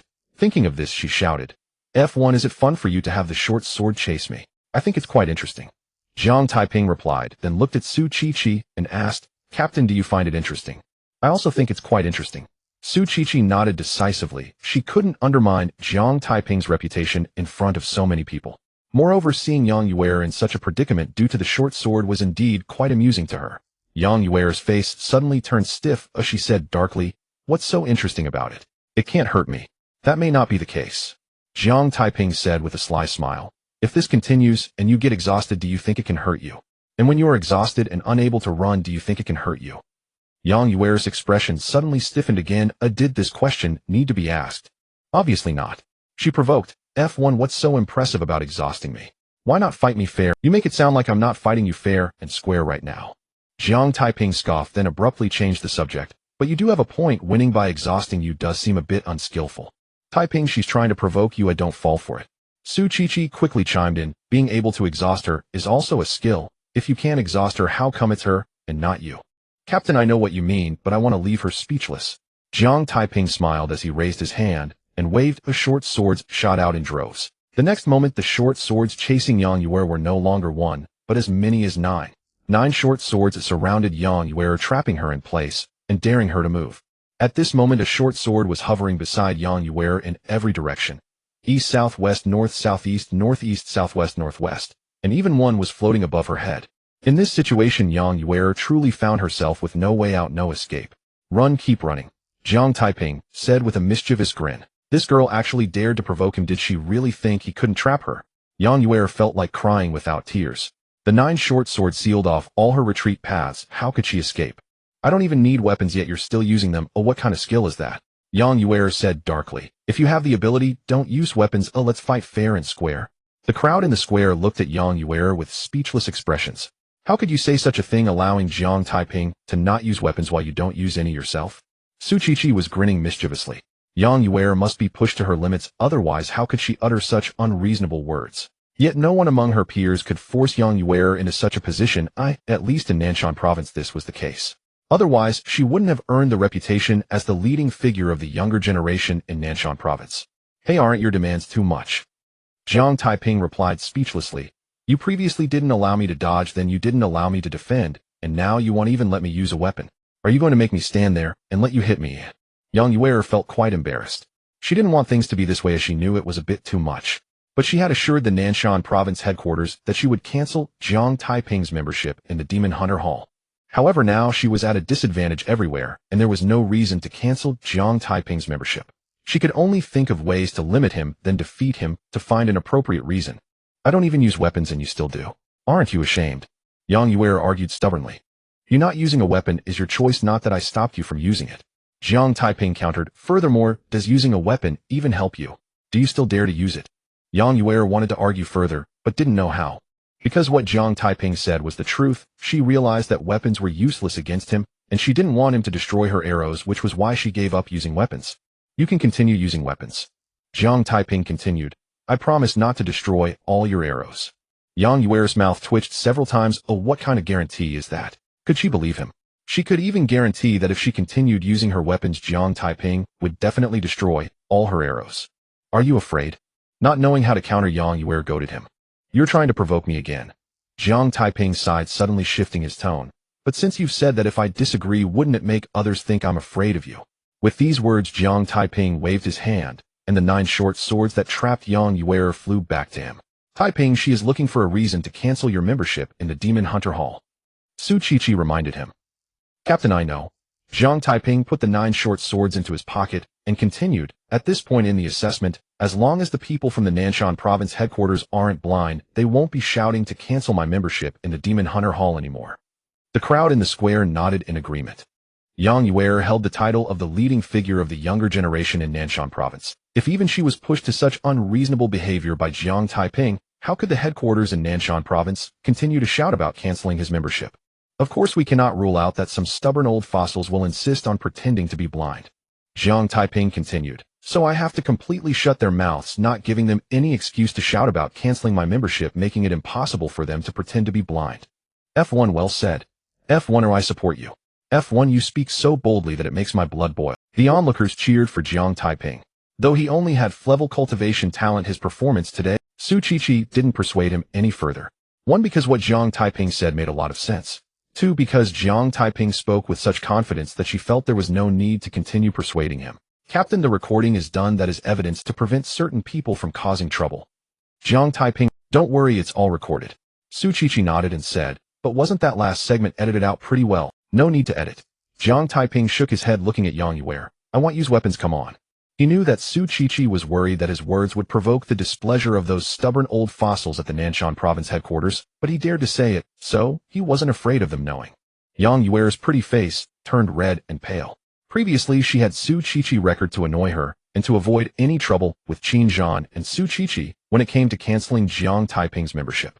But she never expected that the final result not only annoyed her, but also turned into evidence preventing the Nanshan province headquarters from causing trouble to cancel Jiang Taiping's membership. This truly was self-inflicted. At this moment, Yang Yuer was somewhat conflicted about whether to continue assessing Jiang Taiping.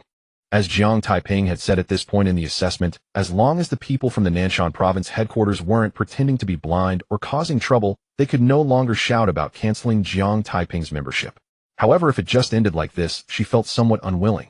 After all, she bore the title of the leading figure of the younger generation in Nanshan province. She actually couldn't do anything to a guy with level cultivation talent. And after suppressing her cultivation, she was being chased to the point of looking very embarrassed and was trapped to the point of not daring to move. Even if she couldn't provide an explanation to the Nanshan province headquarters, it was still fine, but to lose face like this, would she really not be embarrassed?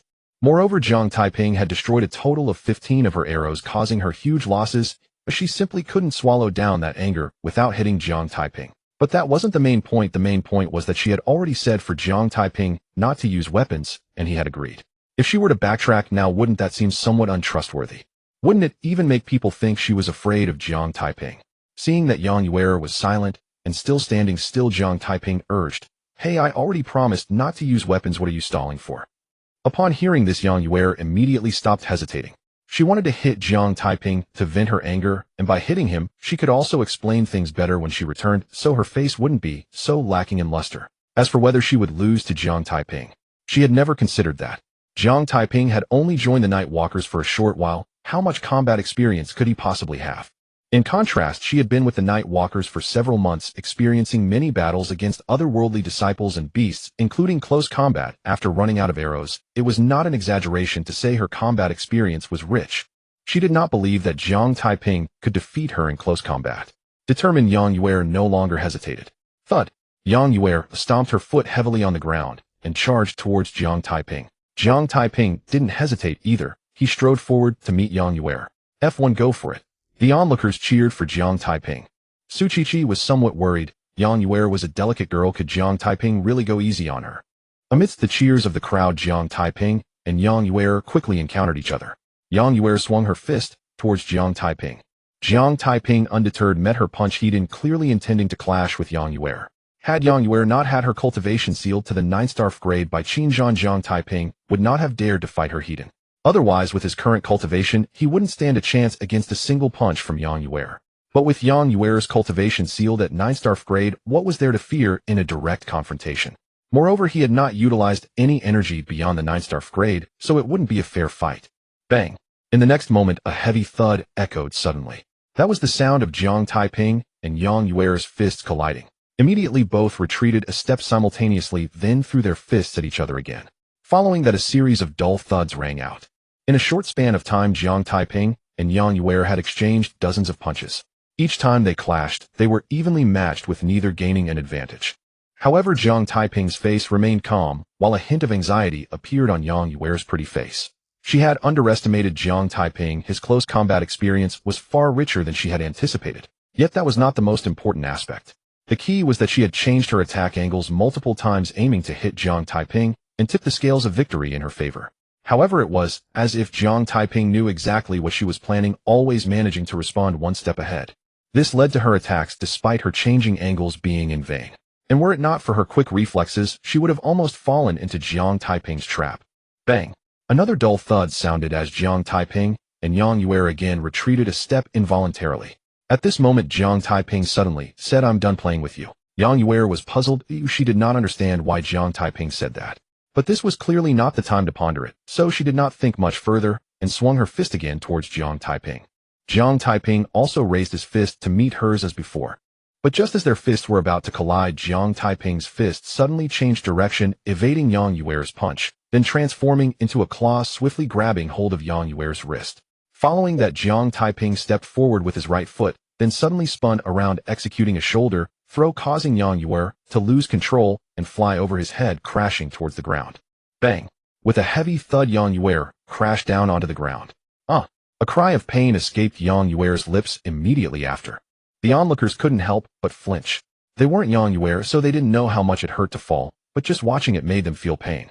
Su Qiqi wore a look of astonishment. Just moments ago, when Jiang Taiping and Yang Yuer were clashing fiercely, she thought Jiang Taiping would hesitate to be too harsh on the delicate Yang Yuer. Otherwise, with Jiang Taiping's terrifying reflexes, how could he possibly miss an opportunity to handle Yang Yuer? But now she realized her mistake. Jiang Taiping wasn't holding back at all and was being completely ruthless. This guy really has no sense of pity for the fairer sex. No wonder I was almost left limping. Su Qiqi sighed inwardly. Fortunately, she was only sighing inwardly, otherwise if Jiang Taiping heard her, it would surely be very awkward. Who was it that reminded him to destroy Yang Yuer's arrows? Who told him not to hold back as long as he didn't kill her? Now he had only thrown Yang Yuer down once, and they said he had no sense of pity for the fairer sex. Women are truly difficult to please and always have something to say. Jiang Taiping did not take the opportunity to attack. He looked at Yang Yuer and said, "Just admit defeat." "No way." Yang Yuer rejected resolutely. She flipped back onto her feet like a hawk and swung her fist again towards Jiang Taiping. Sigh. Jiang Taiping sighed. He really didn't want to make things too hard for Yang Yuer, but she refused to admit defeat and kept throwing herself at him. If he didn't subdue her, how could he silence the old fossils at the headquarters of Nanyue province who stuck to their old ways? Bang! Jiang Taiping executed another shoulder throw, slamming Yang Yuer back down to the ground. The defiant Yang Yuer stood up again and swung her fist at Jiang Taiping, but she was immediately thrown down again by Jiang Taiping's shoulder throw. After being thrown down 3 times in a row, Yang Yuer was left dazed. She had been extremely cautious, so how had she still been caught by Jiang Taiping allowing him to successfully perform? Little did she know, under the perception and prediction of Ken Bunchiko Hockey, her movements were completely visible to Jiang Taiping. Completing the shoulder throw on her was an exceedingly simple task. This was also the reason Jiang Taiping had said he wouldn't play with her anymore. So tragic. The crowd's eyelids twitched, and there was a strange expression on their faces. Continuously throwing a delicate girl down to the ground 3 times, is that something a person should do? Furthermore, Jiang Taiping, handling Yang Yuer, gave them the feeling of an adult dealing with a 3-year-old child. Jiang Taiping was very relaxed while Yang Yuer had no power to retaliate. This guy has no sense of pity for the fairer sex at all. Su Qiqi sighed inwardly again. But despite her inner thoughts, her pretty face was full of radiant smiles. Watching Yang Yuer being continuously subdued by Jiang Taiping was truly satisfying. "Just admit defeat. You are no match for me," Jiang Taiping said again. Yang Yuer bit her lip, her pretty face filled with pain and conflict. The pain was from being thrown down 3 times by Jiang Taiping, which truly hurt her. The conflict arose because she did not want to admit defeat, but being easily thrown down 3 times by Jiang Taiping made her realize she was genuinely no match for him. If she didn't concede, soon only she would suffer. After much inner turmoil, Yang Yuer finally decided to concede. After all, knowing she wasn't an opponent, yet still insisting on fighting, would just be self-torment. If my cultivation hadn't been sealed, you would definitely not be my match," Yang Yuer said with a darkened expression. "You are quite right." Jiang Taiping nodded, then abruptly changed the subject. "But I have only trained for a few days while you have trained for several months. Do you really think you can say that so confidently? What if you've trained for a longer time?" Yang Yuer sneered. "You have great cultivation talent. Your 9-star grade cultivation has already reached its limit. It's not as if you can keep improving just by training longer." Upon hearing this, the onlookers were momentarily stunned, and a hint of regret appeared on their faces. Just now, while watching Jiang Taiping subdue Yang Yuer, they had momentarily forgotten about Jiang Taiping's cultivation talent. With his terrifying reaction speed, extremely precise vision, and unparalleled skill with throwing knives, along with considerable close combat experience, if this person had even slightly better cultivation talent, his future would be limitless. But Jiang Taiping only had great cultivation talent, and as Yang Yuer said, his achievements had already hit a ceiling. Jiang Taiping was momentarily stunned. Following that, his expression darkened at a visible pace, and he clenched his fists tightly. Seeing Jiang Taiping's expression, the crowd in the square let out a slight sigh. His change in demeanor was clearly due to Yang Yuer's words hitting a nerve. Su Qiqi couldn't help but want to laugh. This guy was putting on a show again. If she didn't know Jiang Taiping wasn't a 9-star level cultivator, she might have thought that Yang Yuer truly struck a nerve, but it was clearly not the time to undermine Jiang Taiping, so she forced herself to hold back her laughter. "Ah, break for me." A roar filled with reluctance erupted from Jiang Taiping's mouth. The crowd was somewhat confused. What does break for me mean? Break what? But before they could ponder further, they saw Jiang Taiping freeze again, then suddenly turn to Su Qiqi and say, "Captain, I feel my vitality has increased. Check if I have crossed into level." Su Qiqi was speechless. "You can act by yourself, but you want me to join in? Isn't that putting me in a tough spot?" However, despite her frustration, she didn't show any sign of it, and immediately turned to Jiang Taiping. Then she exclaimed in surprise, "Taiping, you have crossed into level. You have been promoted to a level." Qin Zhan and Xiaoshan couldn't help but roll their eyes. These two. Quite the actors. The crowd in the square was taken aback. They instinctively looked at Jiang Taiping, and many were astonished to discover that his cultivation level had indeed crossed into a level. Wow, he really advanced to a level. Wasn't it said that the pinnacle of level talent is 9-star level? How could he promote to a level? It really is a level. Could it be that just a shout can break the limit of talent? A series of astonished exclamations echoed through the square. Everyone's faces were filled with disbelief. It is well known that those with level cultivation talent can only elevate their cultivation to 9-star level, yet Jiang Taiping shattered their understanding by advancing to a level with level talent, which undoubtedly overturned their perceptions. Yang Yuer's pretty face was also filled with astonishment. She seemed to struggle to believe her eyes rubbed them, and looked again, but as before Jiang Taiping's cultivation had truly risen to a level. Ha ha ha. Jiang Taiping laughed heartily. 9-star level is not my limit, my cultivation has reached a level. Previously he had raised his surface cultivation to the 9-star level realm just for this very moment. However, he didn't do this to show off or to slap Yang Yuer in the face, but to eliminate the possibility of the headquarters in Nanshan province using his level cultivation talent as an excuse to play tricks, claiming he could only elevate to 9-star level. Just moments ago, he was still contemplating how to find a reason to elevate his surface cultivation to a level. He didn't expect Yang Yuer to mention that 9-star level cultivation was his limit, which undoubtedly provided him a great opportunity. He seized it to put on a show and raised his surface cultivation to a level. As for his reluctant roar, he couldn't just elevate to a level quietly, could he? That would be too fake. His roar was inspired by a past experience with the lottery system of the Myriad realms. At that time he had roared with reluctance, and the lottery system had appeared soon after. Yang Yuer's expression was exceptionally grim. She still found it hard to accept that Jiang Taiping had advanced to a level, but this was a fact she personally sensed right before her eyes, as she couldn't deny it. However, this was not the most crucial point. The most important thing was that she had just claimed Jiang Taiping's 9-star level cultivation had reached its limit, and immediately after Jiang Taiping's cultivation advanced to a level, which was indeed a slap in the face. So what if you advance to a level? Yang Yuer said darkly. With your level cultivation talent, can you even promote to level? That's not a certainty. Jiang Taiping replied. Today you believe 9-star level is my limit, but I have broken that limit and stepped into a level. Can you guarantee that I will never be able to advance to level in the future? Yang Yuer instinctively wanted to guarantee it, but the words were swallowed back at the tip of her tongue. She didn't believe that Jiang Taiping, with level cultivation talent, could step into a level, yet he had indeed stepped into a level. How could she guarantee that he wouldn't be able to step into level in the future? Minister Qin, is he really level cultivation talent? Yang Yuer asked. The crowd instinctively turned to Qin Zhan, as they also felt Jiang Taiping's cultivation talent wasn't level. After all, throughout history, no one with level cultivation talent had ever stepped into a level. Qin Zhan was quite upset. He didn't believe that Jiang Taiping's cultivation talent was only level, but it was clear he couldn't say that. Moreover, the information he reported was just as such. Changing his words now would imply that the information he submitted was false. This little brat, you all can act, but why do I have to join in? Qin Zhan cursed inwardly, saying his cultivation talent was tested by Chi-Chi, and it is indeed level. I demand a retest of his cultivation talent. Yang Yuer said seriously. Are you doubting me? Sukiki's voice followed closely. I don't want to doubt. Yang Yuer replied. But it is a well-known fact that level cultivation talent cannot step into a level.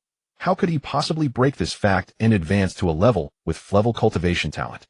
Therefore I have to suspect that your test was erroneous. Alright then, let's test again. Su Chi-Chi didn't stop, knowing she couldn't prevent it. As soon as she spoke, Su Chi-Chi turned and winked at Jiang Taiping, clearly reminding him. Sigh. Jiang Taiping let out a sigh. Originally, he wanted to elevate his cultivation talent to a level 2, completely silencing those stubborn old men at the headquarters in Nanhua province. But now he suddenly realized he couldn't do that, otherwise it would put Su Chi-Chi in a position of being blamed for a testing error. In order not to let Su Chi-Chi bear the blame for a testing error, he could only continue to uphold the title of level cultivation talent. Upon seeing Su Chi-Chi agree, Qin Zhan then said, then let's test again. Yang Yuer took out a colorful stone from her pocket and handed it to Jiang Taiping. This colorful stone was given to her by the headquarters in Nanshan province for the purpose of retesting Jiang Taiping's cultivation talent. Jiang Taiping didn't hesitate. He took the colorful stone and gripped it tightly. The next moment, a crimson light erupted from the stone. Within that crimson glow, a small sword quietly floated. This scene left everyone present, and Yang Yuer utterly bewildered. The crimson light represented level cultivation talent, but didn't that mean Jiang Taiping really only had level cultivation talent? But how could level cultivation talent elevate to a level? Su Chi-Chi's gaze flickered slightly. She felt that the situation in this test was somewhat different from the previous one. But for a moment, she couldn't figure out exactly what was different. What could possibly be wrong? Su Chi-Chi carefully recalled the scene from the last time she tested Jiang Taiping's cultivation talent. Moments later her eyes suddenly brightened. She realized what was amiss. During the last test for Jiang Taiping, the colorful stone first erupted with a dazzling array of colors, and then those colors merged into a single red light. But this time the colorful stone directly emitted red light. I should have realized it earlier. If I had noticed sooner, I wouldn't have been fooled by that guy to the point of nearly limping. This guy's cultivation talent is definitely not frank. Su Qiqi felt both annoyed and shocked. She had tested many people for their cultivation talents and had observed numerous testing scenarios. Without exception, the test results for those with cultivation talent always resulted in a single beam of light.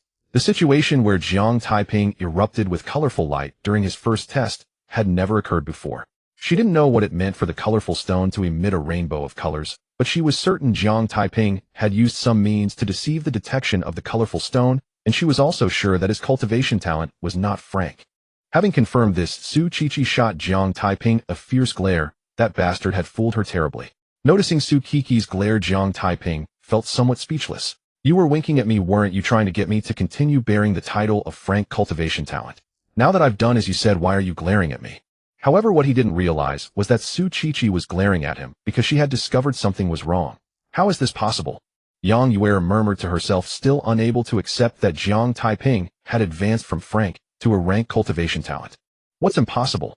Jiang Taiping said, there are no absolutes. Frank cultivation talent is generally considered incapable of advancing to a rank, but it doesn't mean it's absolutely impossible. Perhaps I am that exception. The crowd in the square was momentarily stunned. What Jiang Taiping said seemed to make some sense. Moreover, apart from this, there seemed to be no other reason to explain why Jiang Taiping could step into a rank with frank cultivation talent. Hey, I passed the assessment right? Jiang Taiping asked again. Yang Yuer bit her cherry lips, wanting to deny it, but unable to do so. Ignoring Jiang Taiping, she turned to Qin Zhan and said, Minister Qin, please lift the seal on me. Okay. Qin Zhan nodded, then raised his hand and tapped a few times on Yang Yuer to lift the seal. Oomph. Yang Yuer snorted coldly, glaring fiercely at Jiang Taiping before sweeping away. Yang Yuer, take care. Su Qiqi giggled. By the way, I will send the recording to the minister later so he can forward it to the Nanshan provincial headquarters. Yang Yuer stumbled slightly and nearly fell. If you want to send it, then send it. Yang Yuer turned back to glare at Su Qiqi, quickly walking to her Lamborghini before driving away. Watching Yang Yuer leave, Qin Zhan looked at Jiang Taiping and said, Xiao Jiang, well done, you didn't embarrass me. It's all thanks to the minister's excellent teaching. You little brat, stop flattering me. Qin Zhan laughed while scolding, then looked at the crowd in the square and said, everyone disperse, go back to whatever you were doing. Upon hearing this, the crowd in the square immediately dispersed. Qin Zhan did not linger, nor did he ask Jiang Taiping what he thought, and directly turned to leave with Chao Shan. Taiping, let's go. Su Qiqi called to Jiang Taiping, also heading towards the Night Walker Jukan branch building. Jiang Taiping followed suit. When they arrived on the 9th floor, Su Qiqi pulled Jiang Taiping into her room and then closed the door. Captain, is there something wrong? Jiang Taiping asked. There is something, sit down and let's talk. Su Qiqi pulled Jiang Taiping to sit on the sofa and asked, when others test their cultivation talent, the colorful stone always emits a beam of light. Why did it erupt with colorful light during your first test? What is going on? I don't know. Jiang Taiping decisively shook his head. He said this not to fool Su Qiqi, but because he genuinely didn't understand what was going on. However, he had a vague guess in his heart. During the last test, he had only let the lottery system conceal his cultivation talent after the test began. But this time he had let the lottery system conceal his cultivation talent before the test. Perhaps this was why the testing scenarios appeared differently. And the colorful stone emitting colorful light was very likely related to possessing a divine-level cultivation talent. Or rather, the colorful light from the stone represented having a divine-level cultivation talent. Really don't know. Su Qiqi pressed on. Really don't know. Jiang Taiping's gaze was clear. Su Qiqi pouted. This guy was starting to fool her again. But this time she only suspected it, and was not certain, because she had never heard of anyone erupting with colorful light during a cultivation talent test, and there were no similar records in the history of night walkers. Jiang Taiping might really be unaware. Captain, what grievances do you have with Yang Yuer? Jiang Taiping changed the subject. It's not really a grievance, just an undeserved calamity. Su Qiqi explained. Yang Yuer is also from Jukan City, a few years older than me, and she studied at Jukan No. 1 high school. At that time she was in her senior year while I was a freshman, and we didn't even know each other. She liked the senior in her class, but that senior didn't like her, he liked me instead. This made her very unhappy, and she tried every means to cause me trouble, and that's how we got to know each other. Did you like that senior? Jiang Taiping asked curiously. If I liked him, would it still be an undeserved calamity? Su Qiqi smiled bitterly and said, I didn't like that senior. In fact, had it not been for Yang Yuer causing trouble, I wouldn't even have known who that senior was. Isn't that just trouble coming from nowhere? I told Yang Yuer about this, but she didn't believe me and insisted on making trouble for me. Then she annoyed me, and I began to oppose her in every way until she graduated and left Jukin No. 1 high school. Only then did that matter settle down. But because of that, a grievance was formed between us. After that, she joined the Night Walkers, and I also joined the Night Walkers, and she started causing me trouble again. However, Yang Yuer is just a bit unreasonable. She doesn't have a bad heart. Jiang Taiping nodded. Su Qiqi's conflict with Yang Yuer indeed seemed somewhat undeserved. He also agreed with Su Qiqi's view of Yang Yuer. She didn't seem malicious like Zhang Maner, who was scheming and ruthless to achieve her goals. Yang Yuer was just a bit unreasonable, but not bad-hearted. Otherwise, during the testing reaction earlier, Yang Yuer would have targeted not his legs, but vital areas. Just then Su Qiqi's phone rang. She took out her phone and glanced at it, saying, "It's a call from the minister." After saying that, she answered the call. Soon Qinzhan's voice came through the phone. "Qiqi, there's something very important I need to tell you, so prepare yourself mentally in advance." Upon hearing that Qinzhan had something important to say, Su Qiqi's pretty face immediately turned serious. "Minister, please tell me." "Qiqi, there has been news from the Demon Cave recently." Qinzhan said the beasts in the Demon Cave have been restless and are likely to launch an attack in the near future. According to the Night Walkers regulations, those who reached level must enter the Demon Cave for trials. You need to be mentally prepared. "Captain, I have been ready since I joined the Night Walkers." Su Qiqi replied without hesitation. "Good, as long as you are mentally prepared." Qinzhan said, "Send me a copy of the recording from just now. I will forward it to the headquarters in Nanshan province to shock and discuss them thoroughly. If there's nothing else, I'm hanging up." After hanging up, Su Qiqi sent the recording to Qinzhan. Seeing Su Qiqi put down her phone, Jiang Taiping asked curiously, "Captain, you said you've been ready since joining the Night Walkers. Did the minister contact you about a mission?" "It's not a mission, it's about the Demon Cave." Su Qiqi explained without hesitation. "The minister said there's news from the Demon Cave. The beasts have been restless lately and are likely to launch an attack soon. According to the Night Walkers regulations, those who reached level must enter the Demon Cave for trials. He warned me in advance to prepare mentally." Upon hearing this, Jiang Taiping's eyes suddenly brightened. The foreign entities had been ruthlessly slaughtered by Qinzhan, scaring them into submission, which meant he had no foreign entities to kill. The demon hunting garden had been blocked for him due to the disruptions caused by the wolf demon, preventing his path to increase his cultivation. He had been worried about where to improve his skills. If he could enter the Demon Cave trials, would he still worry about not having beasts to kill? Would he still worry about not being able to raise his cultivation? "Captain, take me with you when you enter the Demon Cave trials." "This matter isn't something I can just decide," Su Qiqi replied. "Did you not hear what I just said? You can only enter the Demon Cave trials if you reached level." "Captain, I heard that. Why do you think I'm asking you to take me? If my cultivation reached level, why would I need you to take me? I could just enter on my own," Jiang Taiping asserted. Su Qiqi blinked. "So are you saying your cultivation hasn't reached level?" "No," Jiang Taiping replied, feeling a bit frustrated and grinding his teeth in anger. If it weren't for that thieving guide wolf demon causing trouble, his cultivation would have already reached the level. In that case, why would he need Su Qiqi to take him into the Demon Cave? And why would he need to butter up Su Qiqi to enter the Demon Cave? That's not acceptable. Su Qiqi firmly rejected the Night Walkers regulations state that only those who reached level can enter the Demon Cave trials, and it is mandatory to enter. Since your cultivation hasn't reached level, I cannot violate the rules by taking you into the Demon Cave. The Night Walkers don't even allow those with level cultivation talent to join the Demon Hunting Hall, yet I still joined, didn't I? Jiang Taiping persuaded. "Captain, you can't be as rigid as those old fossils at the Nanshan province headquarters." Su Qiqi was taken aback. Although Jiang Taiping did not have level cultivation talent, he indeed joined the Demon Hunting Hall with level cultivation talent. Now she was citing the Night Walkers rule that required level cultivation to enter the Demon Cave, which did seem. After thinking for a moment, Su Qiqi said it's not the same.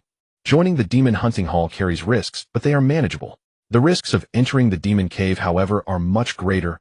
Only those with level cultivation can have some self-preservation ability. "Captain, although my cultivation hasn't reached the level, my combat power may very well be the level. Just look at Zhang Maner. She has a 9-star level cultivation, yet I easily dealt with her. And then there's Yang Yuer, who has a 1-star level cultivation. Today during the reaction test, what could she do against me? Oh, and my reflexes are quite fast. I also have an extremely keen sense of danger. To put it boldly, in terms of self-preservation, you might not be able to compare with me. If you take me with you, just my ability to sense danger in advance could greatly enhance your survival capability." Jiang Taiping racked his brains for reasons, attempting to persuade Su Qiqi. Su Qiqi did not immediately refuse, as what Jiang Taiping said was indeed reasonable.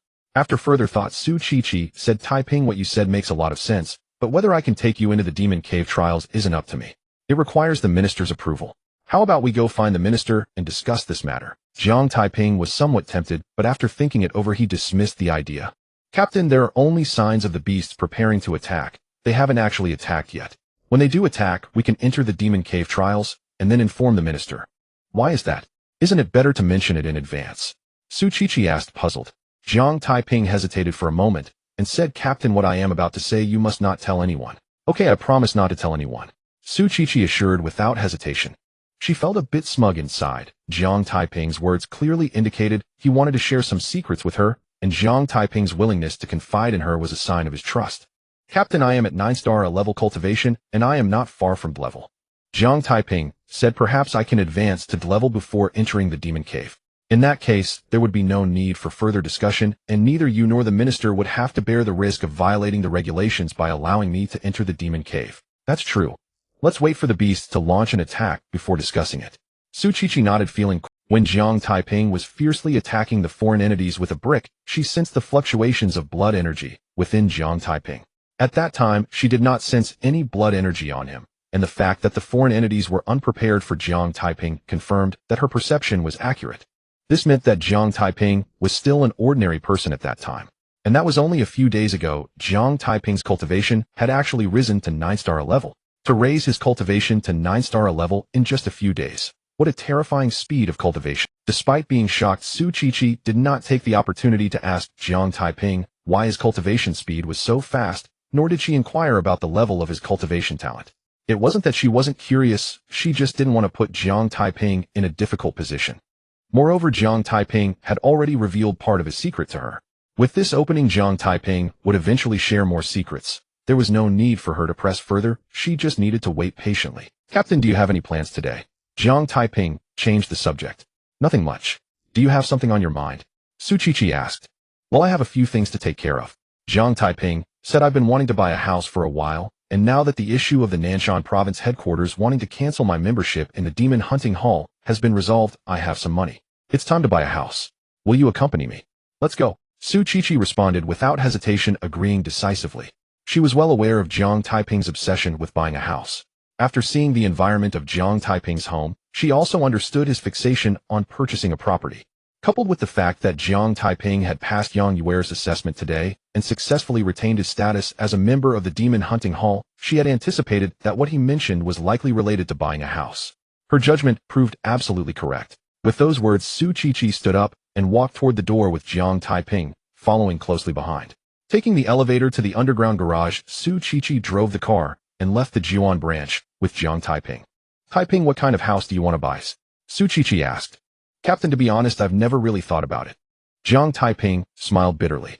Before joining the Nightwalkers, I worked several jobs a day just to barely get by. How could I dare to think about buying a house? After joining the Nightwalkers, I've been busy improving my cultivation and haven't had the mind to consider buying a house either. I see. Su Qiqi thought for a moment and said, they'll take you to look at various residential projects, and then you can think it over carefully before deciding. Then it'll trouble you, Captain. Jiang Taiping said politely. You're being polite with me. Su Qiqi shot Jiang Taiping a glance and added, by the way, from now on, when we're outside the branch and not on a mission, or when it's just the two of us without others around, don't call me Captain. Just call me Qiqi. All right, Captain. Jiang Taiping said. Still calling me Captain. Su Qiqi glared at Jiang Taiping. Qiqi, am used to calling you Captain and haven't corrected it yet. Jiang Taiping said awkwardly. That's more like it. Su Qiqi didn't dwell on the issue. She continued, they'll first take you to look at the residential projects near the branch. They're very close to the branch, so if anything happens we can get to the branch in time. All right. Jiang Taiping responded and asked curiously, by the way, Qiqi, where is your home? My home is on Pingan Street. Su Qiqi explained. Pingan Street, huh? Jiang Taiping wondered. Pingan Street is an old street. The houses there are all single-story buildings, somewhat old, and the facilities and security can't compare to residential complexes. Why not move to a complex?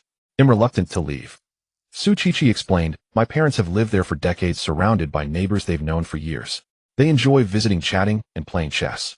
It's much more comfortable than living in a complex, so they don't want to move. That's true. If it were me, I wouldn't want to move either. Jiang Taiping nodded. We've arrived at Linia Garden. Su Qiqi introduced. This complex was built over a year ago. All units are ready for occupancy and are fully decorated. With that, Su Qiqi parked, opened the door, and got out, followed by Jiang Taiping.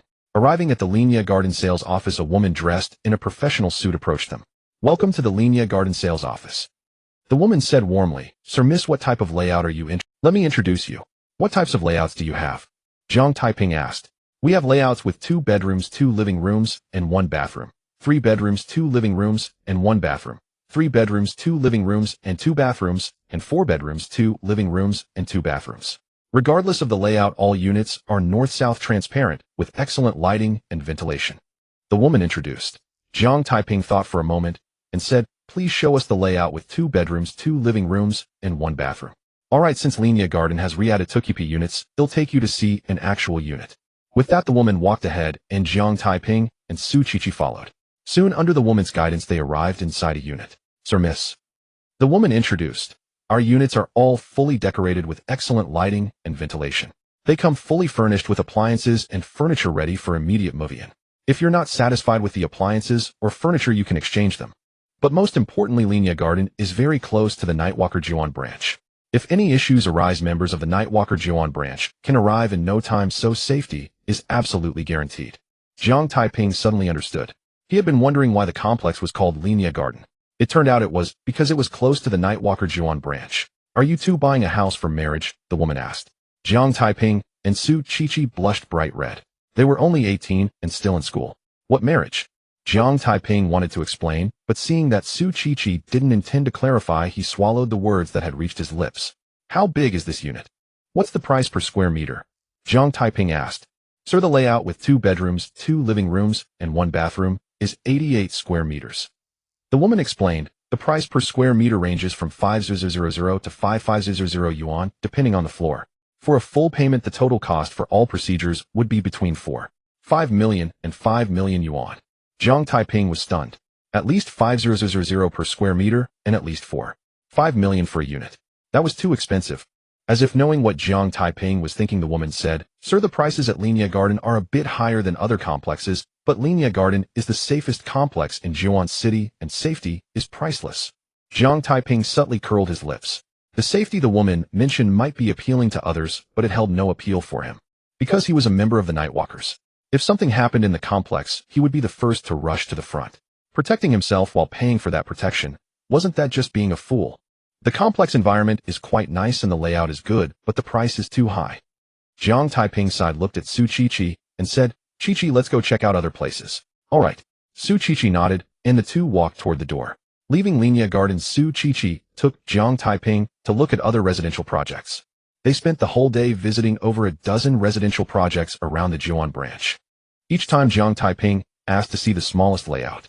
After looking around, he was astonished to find that the prices of properties near the Jiuan branch were all high. The cheapest was over 3,000 per square meter, and a unit would cost over 3 million yuan. Moreover, every project boasted its proximity to the Nightwalker Jiuan branch as a selling point for safety. Both Jiang Taiping and Su Qiqi found this quite absurd. As Nightwalkers, their duty was to eliminate harm and protect the safety of Jiuan City. Yet they had to pay for the safety they themselves provided. What kind of nonsense was that? Taiping, I can understand that you don't want to pay for your own protection. Su Qiqi wondered, but what I don't understand is that you're not short on money. You have over 20 million yuan and can choose any layout. Why do you only look at the smallest layouts at every project? What's so strange about this? Jiang Taiping explained, "Unlike you, my parents are both deceased, and I am all alone. A smaller house is sufficient for me. Why would I need such a large one?" "That may be true," Su Qiqi countered, "but you're alone now. Once you get married and have children, you won't be alone anymore. Having a marriage and children. A 2-bedroom apartment is enough." Jiang Taiping said. "How can that be enough?" Su Qiqi retorted. "What if you have 2 children, 1 boy and 1 girl? How will 2 bedrooms suffice? And you have to keep a spare room, right? Otherwise, where will your in-laws stay when they come?" Jiang Taiping was taken aback. "While what you said makes some sense, aren't you thinking a bit too far ahead? Qiqi, you really are quite far-sighted." Jiang Taiping couldn't help but exclaim. Su Qiqi blushed slightly and defended herself. "What do you mean by far-sighted? I'm just stating facts." "Actually, there's another reason," Jiang Taiping said. "With the invasion of beasts and disturbances from other realms, the situation is chaotic and unstable. If one day the beasts break through the demon cave and destroy my house, who can I turn to for justice? If I buy a smaller place, I won't feel as heartbroken if it's destroyed. And you say I'm far-sighted, You're even more so. Su Qiqi sneered. Jiang Taiping awkwardly scratched his head. What I said is also a fact. What you said is not a fact, it's merely worry, and you've overlooked one thing. Su Qiqi said, if the beasts break through the demon cave and take over our homeland, what good is having more money? In the end, it's just high-quality paper. Even using it to wipe would feel uncomfortable. Jiang Taiping was taken aback. He had only been thinking about the loss incurred if his house was destroyed, but he overlooked that if his worries came true, money would no longer be money, it would just be a piece of high-quality paper. Qiqi, judging by your logic, I should convert my money into gold. Jiang Taiping lamented. Converting it to gold won't help. Su Qiqi said, if the beasts break through the demon cave and occupy our homeland, what you should consider is whether you can survive. By then, even survival will be a problem. What use is gold? Besides, the beasts don't even care about gold. Jiang Taiping was stunned again. What Su Qiqi said made sense. If gold isn't a hard currency, what do you think is? Jiang Taiping asked. Su Qiqi thought for a moment and said qi blood pills. They can enhance one's cultivation and are useful not only to us humans, but also to the beasts. In today's world, gold is not a hard currency, qi blood pills are. That makes sense. Jiang Taiping nodded and decisively said, then I won't buy a house. Why not buy one? Su Qiqi asked in confusion. I have a place to live now, buying a house isn't urgent. Jiang Taiping explained. Also, if I don't buy a house, I won't have to worry about the beasts breaking through the demon cave and destroying my home. Plus, I can convert my money into qi blood pills, so even if the beasts break through, my money won't be lost. Su Qiqi was dumbfounded. What you said makes a lot of sense. But I spent the entire day looking at houses with you, and now you're telling me not to buy one. Are you trying to fool me? No, that word makes it sound like walking a dog. I should say you're playing me. No, using the word playing could lead to misunderstandings. Fooling is better. Jiang Taiping continued. Captain, it's already dark. Let's head back. Su Qiqi rolled her eyes. This trip was a waste. You're truly farsighted. No, that's not right. It shouldn't be called farsighted, it should be called worrying unnecessarily. Su Qiqi sighed deeply as she drove towards the Jiuan branch. Captain, this isn't unnecessary worry. This is called being prepared for danger in times of peace. Jiang Taiping awkwardly defended himself. Su Qiqi rolled her eyes again, too lazy to engage with Jiang Taiping, the one worrying unnecessarily. Jiang Taiping didn't say anything further. He secretly decided to convert all his cash into the hard currency of qi blood pills tomorrow. After returning to the Jiuan branch, the two had a light meal in the cafeteria before heading home. Upon returning to his room, Jiang Taiping didn't rest immediately. He took out his phone, set an alarm, and began to develop his observation hockey. As Jiang Taiping practiced, time flowed quietly by. Soon it was midnight. At this point, the alarm he had set earlier rang. Jiang Taiping's tightly shut eyes opened, and he glanced at his phone before turning off the alarm. Time to sleep. He'll continue my practice tomorrow. Jiang Taiping murmured to himself and lay down on the bed to go to sleep. He had set an alarm to avoid losing track of time while engrossed in practice, which might lead to a lack of rest and fatigue the next day. A night passed without incident.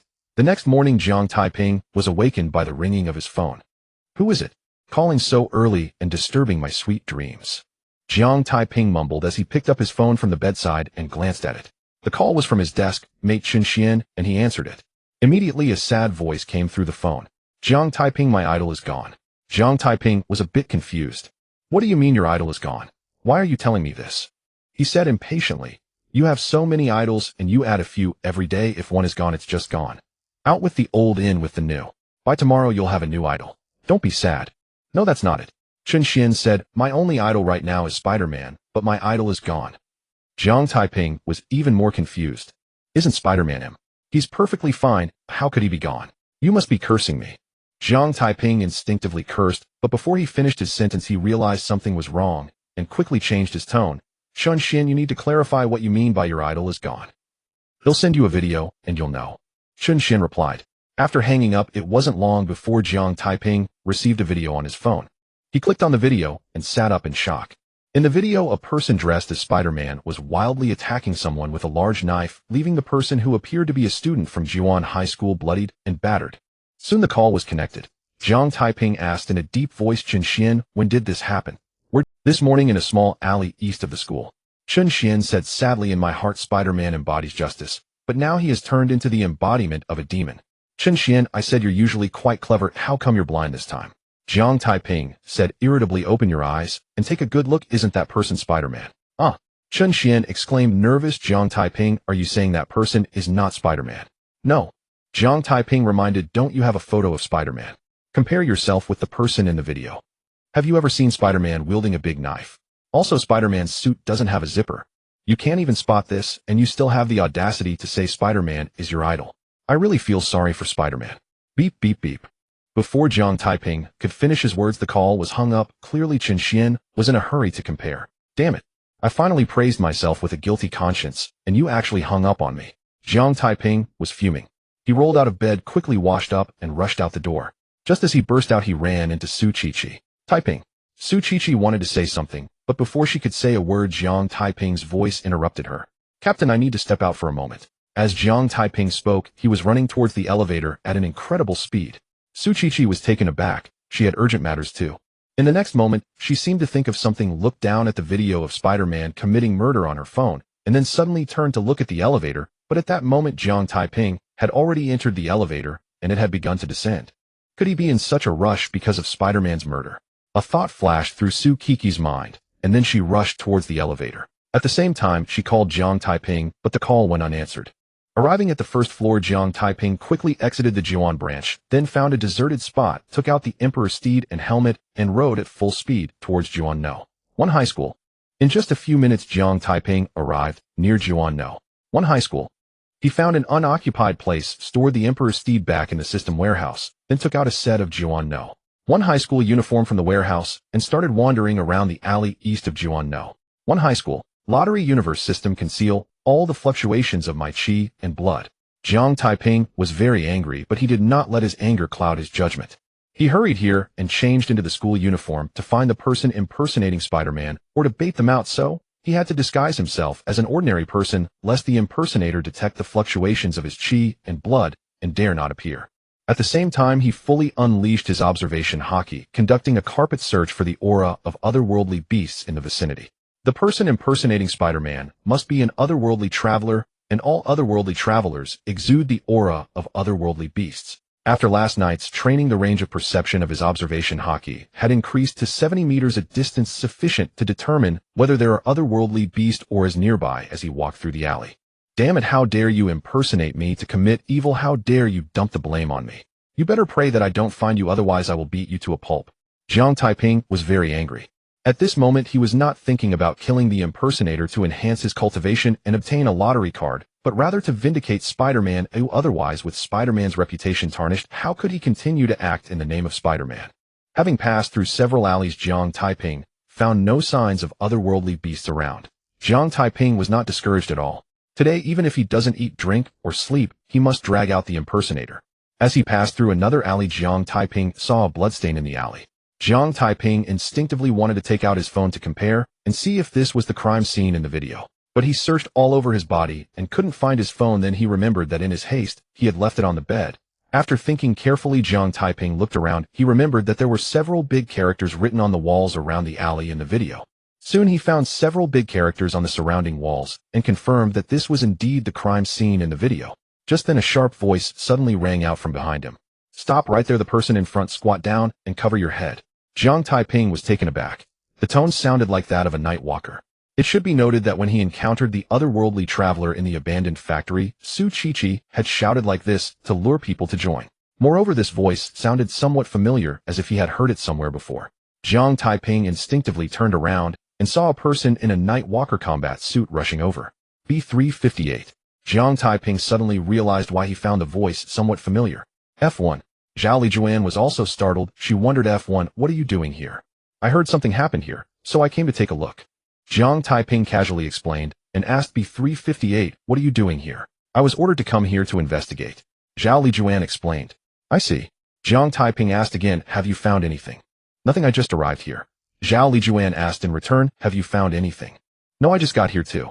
Jiang Taiping shook his head, glancing at Zhao Lijuan, and said helplessly, dressed like this, you're like a big light bulb.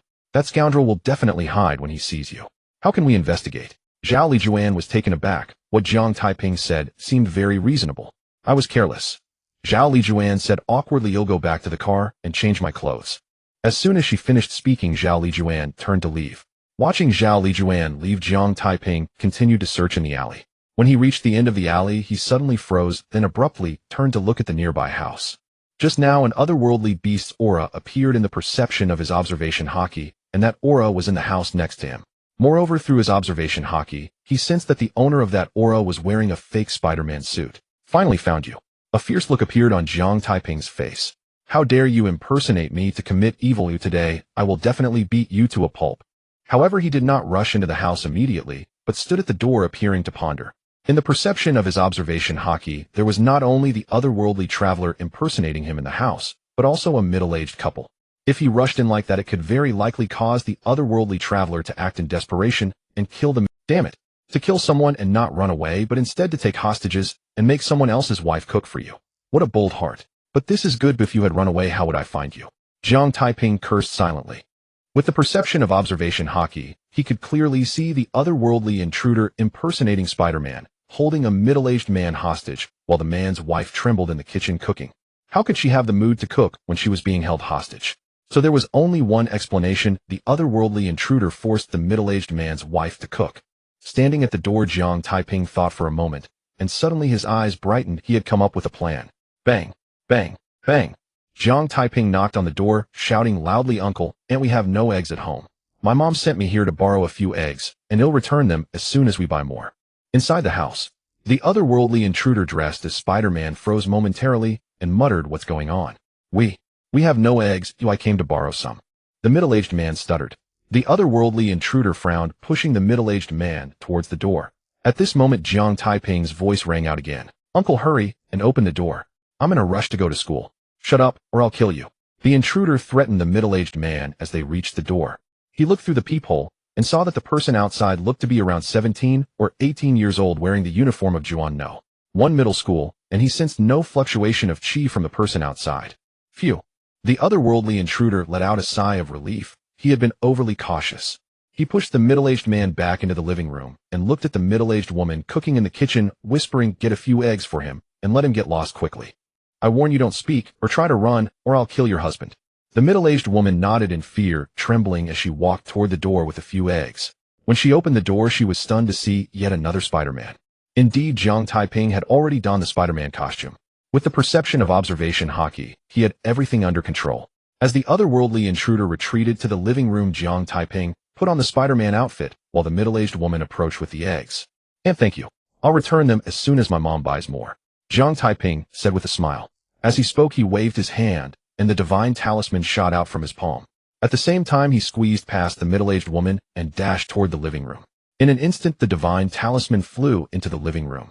Then the talisman suddenly turned and headed straight for the otherworldly intruder's right hand, which was holding. The intruder had already confirmed that Jiang Taiping was a student and had sensed no chi fluctuations from him, thinking he was just an ordinary person, so he had relaxed his guard.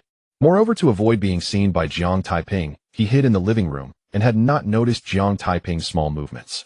It was only when the talisman shot toward him that he sensed something was wrong. But it was already too late. Before he could react, the talisman pierced through his right wrist, leaving a transparent A scream escaped the intruder's lips. The intense pain from his pierced wrist made it impossible for him to grip the large knife in his hand. Immediately the knife fell from his hand, clattering to the ground. Hearing the intruder's scream and the sound of the knife dropping, Jiang Taiping let out a sigh of relief. Though he was well aware of the intruder's position through observation hockey and could control the short sword to change direction and attack, this was his first time executing such a maneuver, and he feared something might go wrong. Fortunately, his worries were unnecessary. The talisman precisely pierced the intruder's wrist, forcing him to drop the large knife. Relieved, Jiang Taiping wasted no time. He dashed into the living room and quickly pulled the middle-aged man behind him. Only at this moment did Jiang Taiping's anxious heart finally relax. Previously, he did not attack the intruder's vital parts, but rather targeted his wrist to avoid the intruder harming the middle-aged man in a panic. Now that the middle-aged man was behind him, the intruder could no longer hurt him. The middle-aged man looked bewildered, wondering how yet another Spider-Man had appeared. "Uncle, you go outside to the living room," Jiang Taiping instructed. As he finished speaking, he casually beckoned, and the talisman embedded in the wall flew back into his hand. Upon hearing this, the middle-aged man snapped back to reality and hurriedly walked outside the living room. "Oldly, what? What's going on? Why is there another Spider-Man?" the middle-aged woman asked in confusion. "I don't know either." The middle-aged man shook his head and said, "But this Spider-Man seems to be here to save us." At this point, the otherworldly intruder saw Jiang Taiping and exclaimed in terror, "Spider-Man, damn it, how dare you impersonate me and throw me a shit bucket? Tell me, how do you want to die?" Hearing the conversation between the intruder and Jiang Taiping, the middle-aged man and woman suddenly realized. The Spider-Man who had taken them hostage was fake. The one who came afterward was the real deal. They understood that the real Spider-Man was not here to borrow eggs, but had discovered the fake Spider-Man hiding in their home and used the pretense of borrowing eggs to make them open the door, then capture the fake Spider-Man. The otherworldly intruder's eyes flickered. The Spider-Man had killed 4 of his companions, one of whom was no weaker than him. Now having been injured by Spider-Man, his combat strength had dropped by at least 30%. If he forced a fight, he would surely meet death. Run. The otherworldly intruder thought to himself as he rushed towards the door. Damn it, you threw me a shit bucket and still want to run. With only a mere 3-star level cultivation, do you think you can escape? Jiang Taiping sneered. He swiftly raised his lowered hand lightning fast, grabbing the intruder's arm as he tried to squeeze past him, and then threw him over his shoulder, slamming him outside the living room. Immediately afterward, he dashed out of the living room and stepped on the intruder's chest. Uncle Ant, stay in the living room, Jiang Taiping instructed. Okay. The middle-aged man and woman responded quickly, rushing back into the living room, their eyes fixed on the 2 Spider-Men. At that moment, a figure appeared outside the house. It was none other than Zhao Lijuan, who had changed her clothes. She ran over to find Jiang Taiping after changing, but did not see him, and hearing commotion hurried over. Seeing the scene in the yard, Zhao Lijuan was instantly dumbfounded. Wasn't the one committing murder Spider-Man? Why are there 2 Spider-Men? Moreover, one Spider-Man was stepping on another Spider-Man's chest. Seeing Zhao Lijuan, Jiang Taiping felt a headache. How did this girl end up here? He pondered for a moment and lowered his voice, saying, Hey, don't you see the danger? Hurry up and leave. Zhao Lijuan wanted to explain, but suddenly realized it was inappropriate. She was a Nightwalker sent to capture Spider-Man, or was there really a need to explain herself to him? Capture Spider-Man. Explain to Spider-Man. Zhao Lijuan felt a bit confused by her own thoughts. She shook her head, drew the large knife strapped to her back, and sternly commanded, Both of you don't move. Get down and cover your heads, or don't blame me for being rude. Jiang Taiping was speechless. This girl wants him to cover his head and crouch. But he quickly realized that Zhao Lijuan didn't know someone was impersonating Spider-Man. Nightwalker. Jiang Taiping pretended to be confused. Yes. Zhao Lijuan did not deny. Oh, then you are not the enemy. Jiang Taiping said, I am Spider-Man and the guy under my foot is a fake. He pretended to be me and killed innocent students. While the uncle and aunt in the living room can testify for me. Yes, we can testify. The middle-aged man said. The one lying on the ground is the fake Spider-Man. He just held us hostage, and it was Spider-Man who saved us. You can't wrongfully accuse him. Zhao Lijuan suddenly understood, no wonder there were 2 Spider-Men. She thought to herself, Spider-Man had killed 4 otherworldly disciples, how could he suddenly massacre innocent students? It turns out someone was impersonating Spider-Man to cause chaos. Well, Spider-Man. Zhao Lijuan hesitated and said, I was ordered to capture the one who kills students. How about this? This guy is impersonating me and framing me. I cannot just hand him over to you, but after I interrogate him and vent my anger, I can hand him over to you. What do you think? Sure. Zhao Lijuan agreed immediately. All she wanted was to capture the one who killed the students. The guy lying on the ground was impersonating Spider-Man and framing him, so it was only right for Spider-Man to vent his anger. Jiang Taiping looked at the otherworldly disciple, thought for a moment, then tore off the fake Spider-Man costume from the disciple. A middle-aged man with a square face appeared in his sight. Speak. Why are you impersonating me? Jiang Taiping questioned. The otherworldly disciple's face turned pale, and he remained silent. Being caught by Spider-Man, he knew he was doomed. Now that a Nightwalker had appeared, he felt even more doomed. Either way, he was dead, so he might as well remain silent and annoy Spider-Man. Seeing the otherworldly disciple not speaking, Jiang Taiping coldly said, Are you pretending to be mute? As soon as he finished speaking, Jiang Taiping raised his foot and stepped down on the disciple's right leg. Crack! A clear sound of fracture echoed as Jiang Taiping directly broke the otherworldly disciple's right leg. Following that, a scream resembling that of a slaughtered pig erupted from the disciple's mouth. Jiang Taiping's eyes were filled with calm, showing not a hint of fluctuation. The otherworldly disciple was a traitor to humanity, a lackey of beasts, someone everyone wanted to kill. Not to mention that the otherworldly disciple under his foot had cruelly tortured and killed students. Such heinous acts deserved a punishment of 1,000 cuts. Breaking one leg was hardly anything. Are you going to talk? Jiang Taiping asked. The otherworldly disciple screamed loudly, ignoring Jiang Taiping. Jiang Taiping did not waste words, lifting his foot again to stomp on the disciple's left leg. Crack! Another clear sound of fracture rang out, as the otherworldly disciple's left leg was. If you have the guts, don't speak. Keep pretending to be mute. Jiang Taiping said calmly. Now I've broken 2 of your limbs, and you still have 3 left. Let's take it slow. The middle-aged couple and Zhao Lijuan were all confused. Don't people only have 4 limbs? They've already broken 2 limbs, leaving 2 behind. Where do the 3 limbs come from? Did you miscalculate? But such a simple math problem, even a primary school student wouldn't make a mistake, so logically you shouldn't either. The otherworldly disciple was also confused. He didn't understand why Jiang Taiping said there were still 3 limbs left. Jiang Taiping didn't care whether the disciple was confused or not. Without further ado, he lifted his foot to stomp on the disciple's arm. Crack! Another clear sound echoed as the otherworldly disciple's right arm was also crushed by Jiang Taiping's foot. There are still 2 limbs. Jiang Taiping said lightly, lifting his foot to stomp on the otherworldly disciple's left arm. A look of terror appeared on the disciple's face. He opened his mouth to speak, but it was too late. With a crisp crack, his left arm also broke. Only 1 limb left. As he spoke, Jiang Taiping raised his foot and aimed between the disciple's legs. At this moment, the middle-aged couple and Zhao Lijuan suddenly realized Jiang Taiping hadn't miscalculated. There truly was a 5th limb. Now the otherworldly disciple understood where Jiang Taiping's 5th limb was. His face instantly turned incredibly pale. I said. The disciple quickly spoke, but before he could finish he abruptly stopped. His pale face tightened, his body uncontrollably curled up, and then his eyes rolled back, fainting. The middle-aged couple and Zhao Lijuan's eyelids could not help but tremble. Just now it seemed they heard the sound of a chicken flying and an egg breaking. However, they did not feel that Spider-Man's actions were inappropriate, because compared to the otherworldly disciple's heinous acts of impersonating Spider-Man to kill students, breaking the disciple's 5 limbs was truly nothing. In fact, it could be seen as the otherworldly disciple's retribution. Fainted. Jiang Taiping casually flipped his hand, revealing a dagger, then prodded the disciple's philtrum with it. Soon after, the otherworldly disciple woke from his faint. The moment he woke, he could not help but scream in agony. With his limbs broken and the previous incident, he was truly in great pain. You can keep pretending to be mute, Jiang Taiping said casually. Killing is just a matter of hitting the ground. Aren't you being too excessive? The otherworldly disciple howled. Jiang Taiping laughed angrily, his suppressed rage erupting in an instant. Did you think about the consequences of hitting the ground when you impersonated me to brutally murder students? When you slaughtered innocent students, did you consider whether what you did was excessive? Let me tell you, interrogating you is not the goal. Torturing you is my purpose. Did you think breaking your 5 limbs was the end? No. This is just the beginning.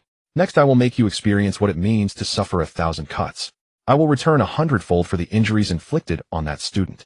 I will also make otherworldly disciples understand the price of slaughtering humans. Jiang Taiping roared. As he finished speaking, he swung the dagger toward the otherworldly disciple's cheek. But just as the dagger was about to strike the disciple's face, he seemed to think of something, suddenly stopped, and then picked up the otherworldly disciple with one hand, walking toward the door. Jiang Taiping was extremely angry, having never been this furious before. Although the otherworldly being did not explain why they impersonated him, it was evident to anyone with common sense. It was simply because he had killed 4 otherworldly beings, and they sought to frame him. This meant that the student had suffered because of him, which filled him with guilt. And it was precisely for this reason that the anger within him surged like an uncontrollable tide. Merely killing the otherworldly beings could not quell the raging fire of his fury. Thus he resorted to cruel methods to torment them, venting his overwhelming wrath. Spider-Man, what are you doing? Zhao Lijuan asked. Torturing him here where no one can see serves no. I want to kill the chicken to warn the monkey, to let the otherworldly beings know the price they will pay for impersonating me and slaughtering humans. Jiang Taiping explained, dragging the otherworldly being outside. In the next moment, a strand of web shot out from his palms, sticking to a nearby tall building. Using the web, he swung swiftly between the buildings, racing forward. Zhao Lijuan followed him out, but she could not leap between the buildings like Jiang Taiping, so she could only chase frantically on the ground. Soon someone noticed Jiang Taiping flying between the buildings. Look quickly at Spider-Man. What are you staring at? Spider-Man is a ruthless monster who kills without blinking. Shouldn't you run away? Spider-Man has killed several otherworldly beings. How can he be a ruthless monster? Don't you know? This morning Spider-Man brutally killed a student. Impossible. Spider-Man is the embodiment of justice. How could he kill a student? I find it strange too, but that's the truth. The video has spread online. Look. Spider-Man is holding someone, and that person is also wearing Spider-Man's outfit. It really is, but isn't there only one Spider-Man? How can there be 2? Could it be that someone is impersonating Spider-Man? I understand now. The Spider-Man in the video who killed the student is fake. The real Spider-Man, upon learning of this, has captured the fake one. Let's hurry and catch up to see. As Jiang Taiping passed by, similar conversations rang out one after another. It must be said that the saying, 3 cobblers outshine Zhuge Liang, holds a lot of truth. After some disputes, the crowd nearly pieced together the truth of the matter. Then groups of people surged toward the direction Jiang Taiping was heading. Amid the throng, there was a fiery red Ferrari, and Su Qiqi was sitting inside. Unable to reach Jiang Taiping by phone, Su Qiqi thought he was likely dealing with the matter of Spider-Man's killings, so she drove over, and then saw Spider-Man leaping between the buildings. Jiang Taiping continued forward, arriving at a signal tower atop a tall building. He used webbing to suspend the otherworldly being at the signal tower, then sat quietly. There weren't enough people yet. He wanted to wait until more gathered before taking action. Not long after, the area around the tall building was filled with a crowd. They looked up at Spider-Man sitting on the signal tower and the fake Spider-Man hanging there. It wasn't that they didn't want to rush to the tall building, but the area was sealed off by the Night Stalkers, making it impossible to go up. Many people were also standing on the roof of the tall building. These people were all from the Jiuan branch of the Night Stalkers, including Zhao Lijuan and Su Qiqi. Even Qin Zhan and Qiao Shan arrived upon hearing the news. They merely watched Spider-Man sitting on the signal tower, saying nothing. Jiang Taiping had long noticed the arriving Su Qiqi, Qin Zhan, and others, but since they were silent, he too had no intention of speaking to avoid revealing any clues that might expose his identity. Looking down upon seeing the densely packed crowd below, Jiang Taiping stood up. "Ladies and gentlemen." Jiang Taiping cleared his throat and shouted, "The one who slaughtered the student is this scum hanging at the signal tower. He is an otherworldly being who impersonated me to frame me, and I have brought him to justice. Do not doubt my words. If you compare our outfits, you will find the difference. My outfit has no zippers anywhere, but this scum's outfit does. Furthermore, only the one who can shoot webbing is Spider-Man. The rest are imposters. Here I solemnly declare that Spider-Man will only act for justice and will not harm any innocent individuals. In the future, if similar incidents occur, they will all be the work of imposters, and I will have nothing to do with it." Jiang Taiping said this not only to clear his name, but also for a more crucial reason. That was to eliminate the possibility of otherworldly beings impersonating him to commit murder so that no innocents would suffer a tragic death because of him. "Today I am hanging this scum here because I feel that killing him is too merciful." Jiang Taiping continued. "I have already broken his limbs, but that is not enough. I want to chop him into pieces so that all otherworldly beings understand the consequences of impersonating me and killing people." As soon as he finished speaking, Jiang Taiping swung his dagger toward the otherworldly being's face. He moved the dagger neither too fast nor too slow, each slice rhythmically following the previous one. With every slice, a thin, translucent piece of flesh fell from the otherworldly being's cheek. One slice, two slices. Meanwhile, a counting sound was continuously uttered from Jiang Taiping's mouth. Accompanying this were the otherworldly being's piercing, heartbreaking screams. Those standing on the roof of the tall building, such as Qin Zhan and Su Qiqi, could clearly see Jiang Taiping's actions and the dagger slicing across the otherworldly being's face. They could even see the thin, translucent pieces of flesh falling from the otherworldly being's cheek. The people surrounding the tall building could only vaguely see Jiang Taiping's movements, but they could clearly hear the otherworldly being's screams that sounded like a pig being slaughtered. In response, they not only felt no fear, but found it immensely satisfying. Because in their view, such slaughter of innocent otherworldly beings deserved to be chopped into pieces and executed in the most brutal way. As Jiang Taiping continued to slice the otherworldly being's cheek with one dagger after another, soon the otherworldly being's face became a bloody mess. Jiang Taiping's eyes were filled with calm. He was like a sculptor meticulously crafting a piece of art, steady and patient. 15 slices, 16 slices. Jiang Taiping's voice echoed continuously. When Jiang Taiping called out the 30th slice, the otherworldly being suddenly went silent, having passed out again. Jiang Taiping did not pause, continuing to subject the otherworldly being to the brutal torture of being chopped into pieces. Before long, the otherworldly being awoke from his unconsciousness, roused by the pain. But soon after, he fainted again from the agony. After that, the otherworldly being constantly alternated between consciousness and unconsciousness, seemingly experiencing unbearable pain. On the roof of the tall building, a young man displayed a conflicted expression, seemingly torn about whether to stop Jiang Taiping. After a moment, he spoke. "Spider-Man, isn't it about time to stop?" "Is it about time?" Jiang Taiping was taken aback as he looked down at the young man who spoke, and asked, "Can you tell me why it is time?" The young man explained, "I know that for scum like him, who massacre students, 1,000 cuts are not too much, but what you are doing will anger the otherworldly disciples and make them kill more people." Jiang Taiping chuckled and retorted, "If I don't anger them, will they not massacre the innocent?" "They will, but at least they won't kill too many people." The young man argued. "Are we just going to watch them kill one today and another tomorrow?" Jiang Taiping pressed on. "Of course not." The young man decisively denied. "But your approach is exactly like that." Jiang Taiping said, "I know your intentions are good, but your method won't instill fear in the otherworldly disciples, it will only embolden their arrogance. After all, being caught means death. Don't doubt my words. The moment the otherworldly disciples betrayed humanity, they already knew the consequences of being caught. Will just a death scare them? The young man was momentarily at a loss for words. Knowing that the consequence of being caught is death, would one still fear being caught? Perhaps they would fear it. After all, no one wants to die, but it certainly wouldn't make them timid. The otherworldly disciples have betrayed humanity and become the dogs of the beast. They have lost their humanity. Jiang Taiping continued, for such trash, we cannot be gentle. We must stop killing with killing, use violence to counter violence, and employ even harsher methods to retaliate. Only by scaring them and instilling fear will they dare not act recklessly. The young man showed a contemplative expression. Su Qiqi, Zhao Lijuan, and other nightwalkers also displayed thoughtful expressions. They were all seriously considering Jiang Taiping's words. Qin Zhan subtly nodded. Jiang Taiping's words struck a chord with him. A few days ago, Minister Qin conducted a massive sweep of the otherworldly disciples. To be honest, I was quite displeased. Jiang Taiping continued, because of Minister Qin's actions, the otherworldly disciples were so scared that they shrank back, leaving me with no one to kill.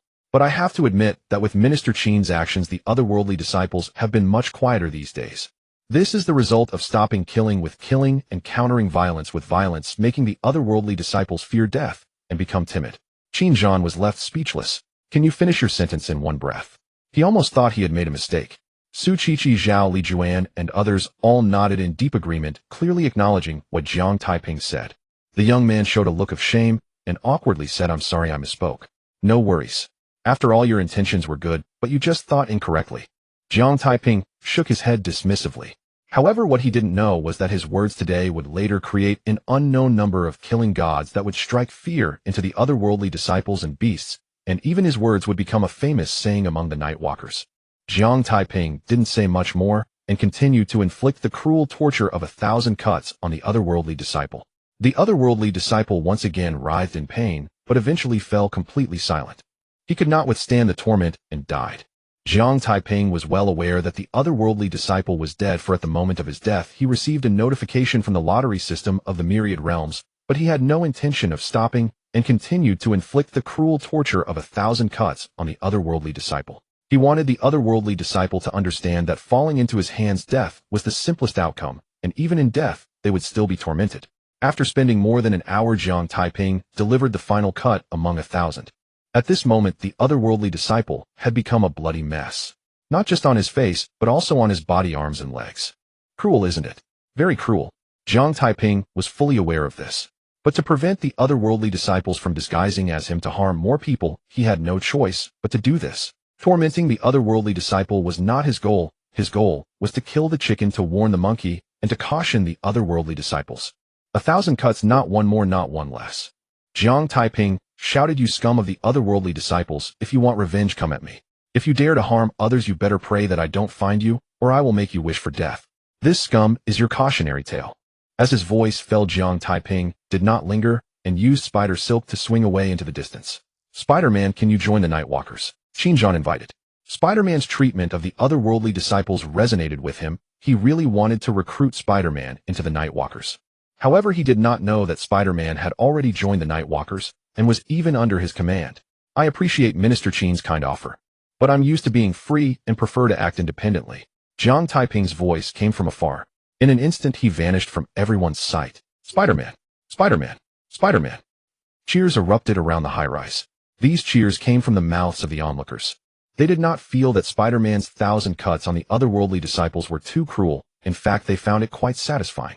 Not just here at the high-rise. Someone started a live broadcast streaming Jiang Taiping's 1,000 cuts on the otherworldly disciple online. Although the image was not very clear due to the distance, it still attracted countless viewers. The bullet comments in the live broadcast room were flying up. Logically, with Jiang Taiping's methods being so cruel, there should be calls for condemnation. Yet 99 of the comments were supportive or praising Spider-Man. The reason lies in the deep hatred people have for the otherworldly disciples. The remaining less than 0. One of the comments were from the otherworldly disciples, but amidst the torrent of comments their voices were drowned, without even making a splash. There were even countless netizens questioning, if you don't support Spider-Man, are you an otherworldly disciple? At Jiuan, no. One high school. It should have been class time, but all the students were cheering. The teachers also made an exception and stopped the class, allowing the many students to make a fuss. Not for anything else, but because Spider-Man's actions were truly gratifying. I'm a bastard. I'm a sinner. I was blind. In Class 9 of the senior year, Chen Xian muttered to himself, feeling full of guilt. He actually doubted Spider-Man's character, and even regarded Spider-Man as the embodiment of a demon. It was truly unacceptable. Chen Xian, I told you long ago that Spider-Man is the embodiment of justice, not a heartless killer. You didn't believe it, but now you've been slapped in the face, haven't you?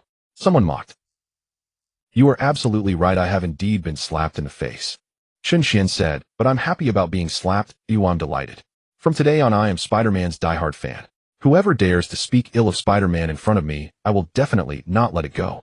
Unlike the jubilant crowd, the protagonist Jiang Taiping had entered a bar. He sat alone in a booth drinking alone.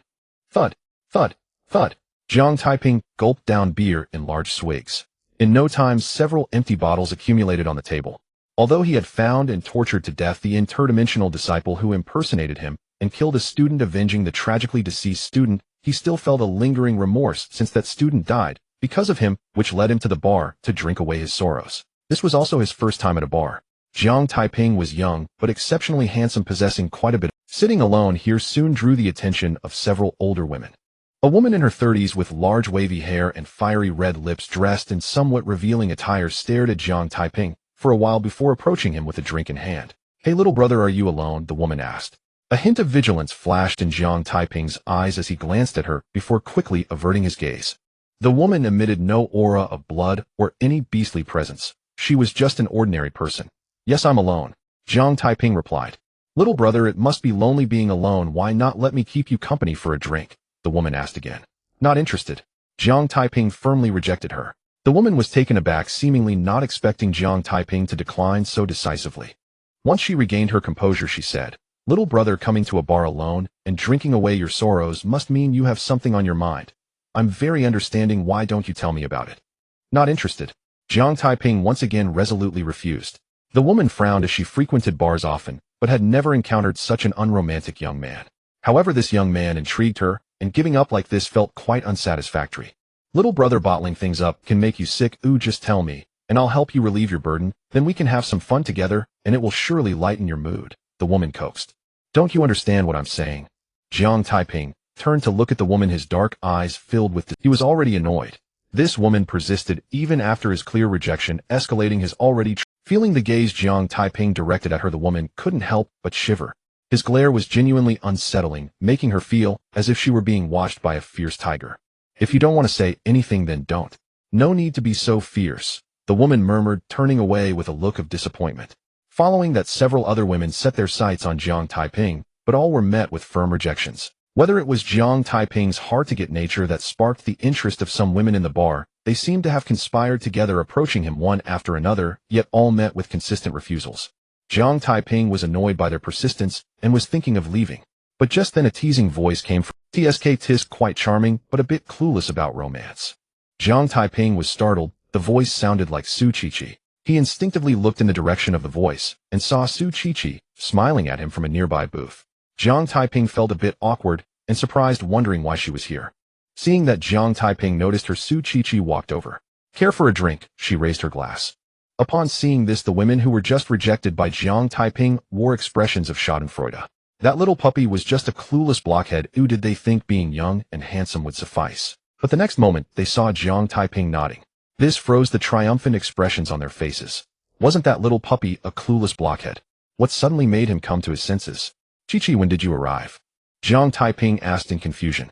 I've been here for a while, Su Qiqi explained, but someone was too busy drinking to notice my presence. Upon hearing this, the women who were paying attention to Jiang Taiping suddenly realized, so they knew each other. They thought, how could a clueless blockhead suddenly come to his senses? Knowing they couldn't catch Jiang Taiping, the women dispersed, each seeking new targets. Jiang Taiping felt a bit awkward and asked, how did you end up here? I heard someone was drinking alone at the bar, so I rushed over. Su Qiqi explained further. This bar is owned by a colleague of ours. He saw you drinking alone and called to inform me.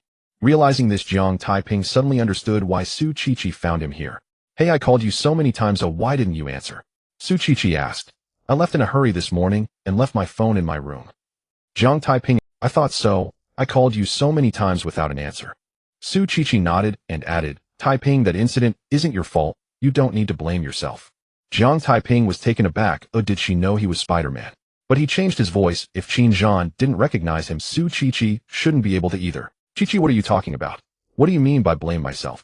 Jiang Taiping feigned ignorance. You still want to play dumb with me, eh? Su Qiqi replied with annoyance. If it weren't for today's incident, I couldn't be certain. But since you left in such a hurry this morning and hadn't shown up, now you're here alone, drinking, I'm convinced. Don't deny it, otherwise it's an insult to my intelligence, and I won't tell anyone about it.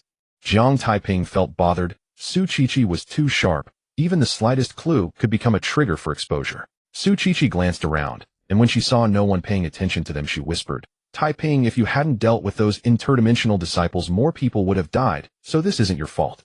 I understand, but I still feel guilty. Jiang Taiping said with a bitter smile. I understand how you feel, but we must move on. Su Qiqi said, only by exterminating all the interdimensional disciples and driving the beasts out of our homeland can similar incidents be prevented, and our home can regain its peace. Jiang Taiping nodded. Indeed, to prevent such things from happening again, there was only one choice. That was to eliminate all the interdimensional disciples and drive the beasts out of their homeland. Just then Su Qiqi's phone rang. She took out her phone and glanced at it. It was a call from Qin Zhan, and then immediately serious words from Qin Zhan came through the phone. Qiqi, there's been an incident at the demon lair. Is there something wrong in the demon cave? Su Qiqi suddenly froze quickly, saying, Minister, I will head back immediately. After hanging up the phone, she looked at Jiang Taiping and said, Taiping, we need to hurry back. All right. Jiang Taiping didn't ask further and stood up to leave with Su Qiqi. After leaving the bar, Su Qiqi drove Jiang Taiping swiftly towards the Jiuan branch. At this moment, Jiang Taiping asked Qiqi what happened. Su Qiqi explained something happened in the demon cave. The minister wants me back urgently. Upon hearing this, a serious expression quickly appeared on Jiang Taiping's face, mixed with a hint of excitement. He had never entered the demon cave and had never witnessed the invasion of strange beasts, but he had heard Su Qiqi talk about it. Each invasion was a catastrophe, claiming the lives of countless night travelers. This time would surely be no exception. The excitement stemmed from the fact that the otherworldly realm had fallen quiet, blocking the path to the demon hunting garden. He could no longer quickly enhance his cultivation, and the invasion of strange beasts was undoubtedly a splendid opportunity for him to advance his skills. However, this opportunity was neither pleasant nor kind. Taiping, do you know why there aren't many people above drank cultivation in the Jiuan branch?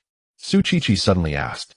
Jiang Taiping thought for a moment. They have all entered the demon cave. Exactly. Su Qiqi said, according to the regulations for night travelers, once one's cultivation reaches drank, they must enter the demon cave for trial. But that's just one reason. There's an even more important one. A portion of them perished during the trials, and those who passed are left with only one mission in life: to enhance their cultivation as much as possible to prepare for the next invasion of strange beasts. It's precisely for this reason that they immerse themselves in rigorous training daily. Unless something significant occurs, they wouldn't show themselves. Jiang Taiping suddenly understood.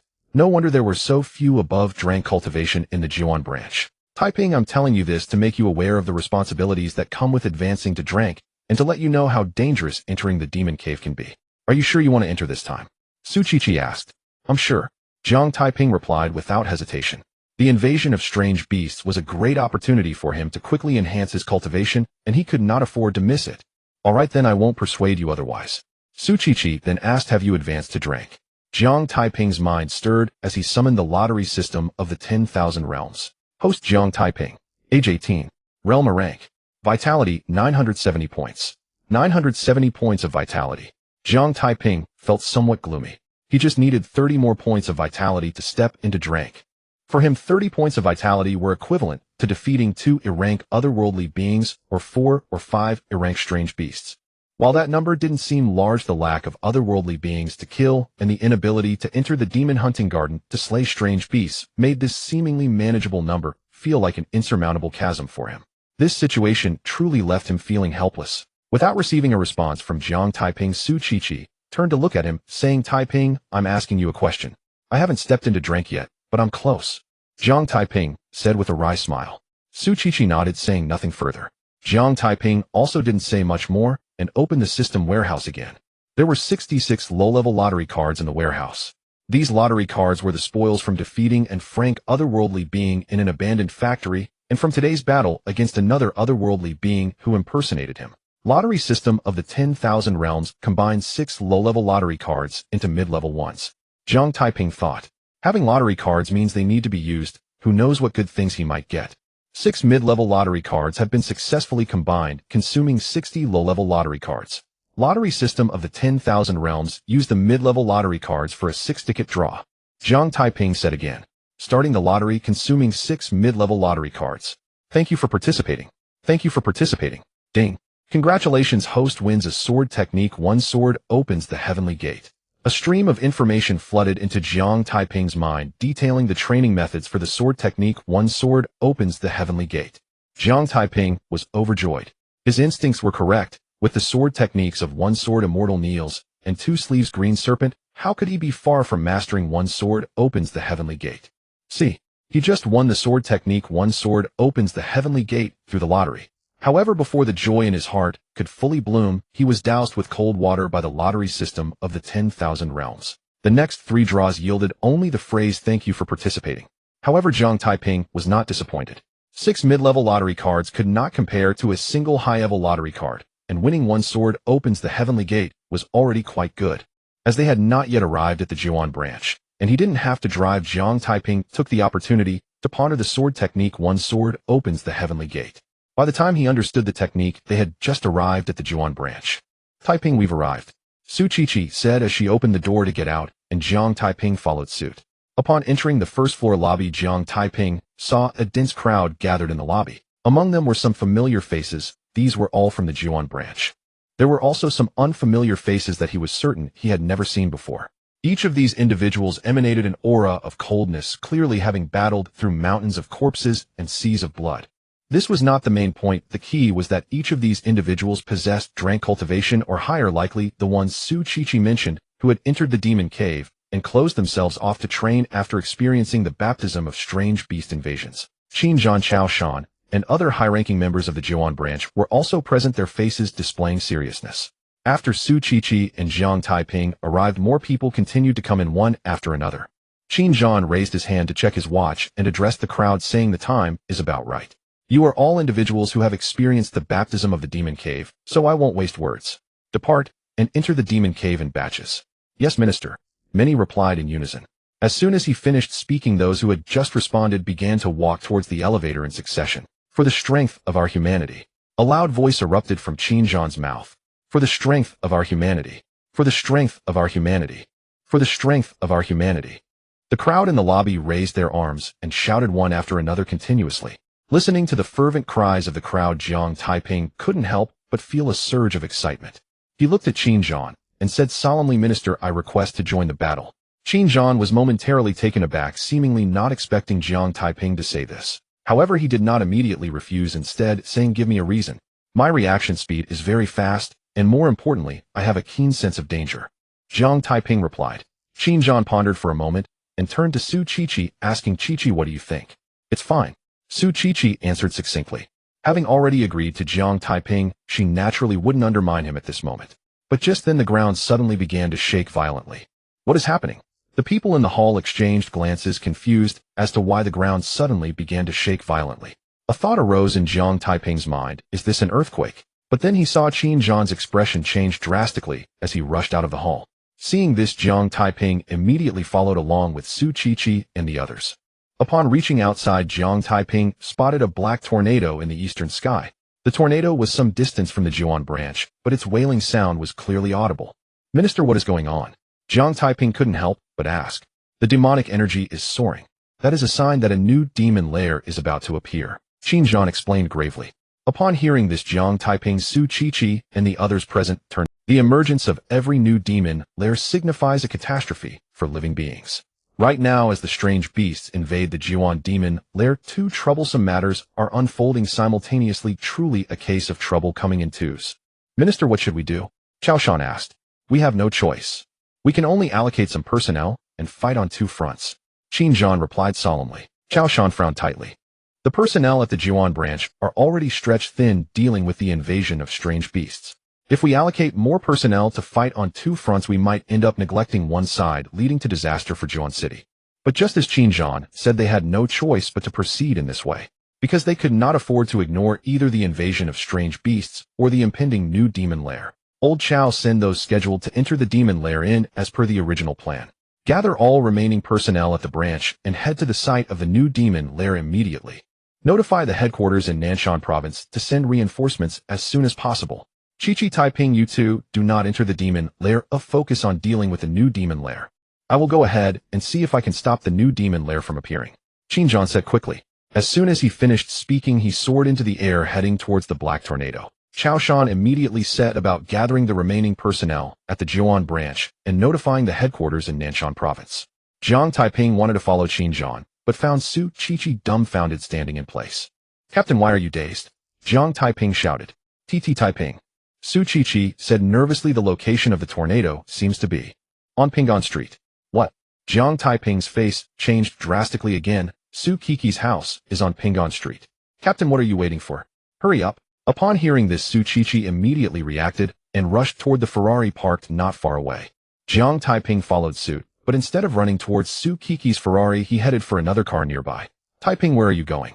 My car is here. Su Qiqi shouted. Captain, your car is too slow. Come here, I'll take you. Su Qiqi was a bit confused. At that time, she had spent millions on the Ferrari not to show off, but because it was fast and in case of emergencies, she could get there quickly. How could Jiang Taiping say the Ferrari is too slow today? However, trusting Jiang Taiping, she thought little of it and immediately dashed towards him. As she ran past the nearby car, Su Qiqi saw Jiang Taiping on a strikingly cool platinum motorcycle, and she exclaimed, Taiping, can this motorcycle really be faster than my Ferrari? Captain, get on quickly and you'll find out soon. Jiang Taiping urged. Under different circumstances, he wouldn't have revealed the existence of the Emperor's steed, but saving people is paramount, and Su Qiqi's parents are still at home on Pingan Street. He must hurry. Su Qiqi wasted no time and immediately mounted the Emperor's steed. Captain, hold on tight. Jiang Taiping reminded her, and the Emperor's steed sprang into action. Su Qiqi's cheeks flushed. This guy actually asked her to hold him tight. But before she could think more, the sudden acceleration of the Emperor's steed made her lose her balance and lean back. Instinctively, she wrapped her arms around Jiang Taiping's waist, preventing herself from being thrown off the Emperor's steed. Then she saw the buildings on both sides of the street retreating at an incredibly fast speed, and the speed only increased. Su Qiqi was stunned. Is this acceleration breaking 100 in a second? This speed must be over 200 or 300 kilometers per hour. And it's not even the limit. The speed is still rapidly increasing. What kind of motorcycle is this? How can it accelerate so quickly and go so fast? Taiping, what is this? But before she could finish her sentence, she saw the road ahead and the buildings on both sides getting lower, and they were getting lower still. What the heck? Su Qiqi couldn't help but curse. It wasn't that the road ahead and the buildings were getting lower, but rather she and Jiang Taiping were flying up. Indeed, Jiang Taiping had activated the flying mode of the Emperor's steed. With numerous vehicles on the street, he couldn't push the Emperor's steed to its maximum speed. Su Qiqi's parents and the residents of Pingan Street were in imminent danger. He couldn't care less about hiding or the flying mode being shocking. At this moment, Su Qiqi's face was filled with shock. Not only did Jiang Taiping's motorcycle accelerate incredibly fast and go extremely fast, but it could also fly. Now she finally understood why Jiang Taiping said her Ferrari was too slow. Compared to a motorcycle that accelerates in a second to over 100, reaches speeds of 300 to 400 kilometers per hour without hitting the limit, and can even fly, her Ferrari was indeed too slow and utterly weak. Taiping, how can your motorcycle fly? Su Qiqi couldn't help but ask. Qiqi, there's no time to explain right now, we'll talk after it's over. Jiang Taiping did not elaborate. Firstly, because it wasn't the time for explanations, and secondly, because he didn't know how to explain. Oh. Su Qiqi stopped pressing for questions, holding tightly onto Jiang Taiping's waist, her eyes filled with curiosity. With a terrifying cultivation speed, a super strong sense of crisis, the ability to shoot spider silk and glide between tall buildings, and now a flying motorcycle, this guy had too many secrets. So many that she wanted to dissect Jiang Taiping to see what was inside him. However, she only thought about it and had no real desire to dissect him. At that moment, she suddenly understood why Jiang Taiping always seemed to fool her. It wasn't that Jiang Taiping wanted to deceive her, it was just that his secrets were too shocking. If some ill-intentioned people were to find out, they might not be able to resist turning Jiang Taiping into a lab rat for dissection. With the Emperor's steed flying at full speed, Jiang Taiping carried Su Qiqi to the vicinity of the tornado in less than 2 minutes, while Qin, who had gone ahead, had not yet arrived. Soon after, the expressions on Jiang Taiping and Su Qiqi's faces turned extremely grim. On Pingan Street, a pitch-black tornado as thick as 2 meters rose from the ground, extending endlessly into the sky. The tornado was small, but its destructive power was immense. All the houses within a radius of dozens of meters around the tornado collapsed. The hardened pavement on the street was completely torn up, revealing the yellowish soil beneath. Countless concrete and stones were swept away by the tornado and hurled into the distance, crashing into buildings far away. Yet these were not the most critical issues. The most pressing concern was that many people were also swept away by the tornado. Some were swirling with it, while others were thrown far away with numerous bloodstains visible on the ground indicating casualties. It's over. A thought flashed through Su Qiqi's mind. She stared intently at the collapsed houses surrounding the tornado, one of which was her home. Jiang Taiping noticed Su Qiqi's distress, but had no time to ask or mourn. He quickly said, "Qiqi, I'll take you down. I'm going to save people." "Taiping, I'll go with you to save people." Su Qiqi replied. "Qiqi, someone needs to look after those who are rescued." Jiang Taiping insisted, "Do as I say." Su Qiqi did not insist further, as what Jiang Taiping said made sense.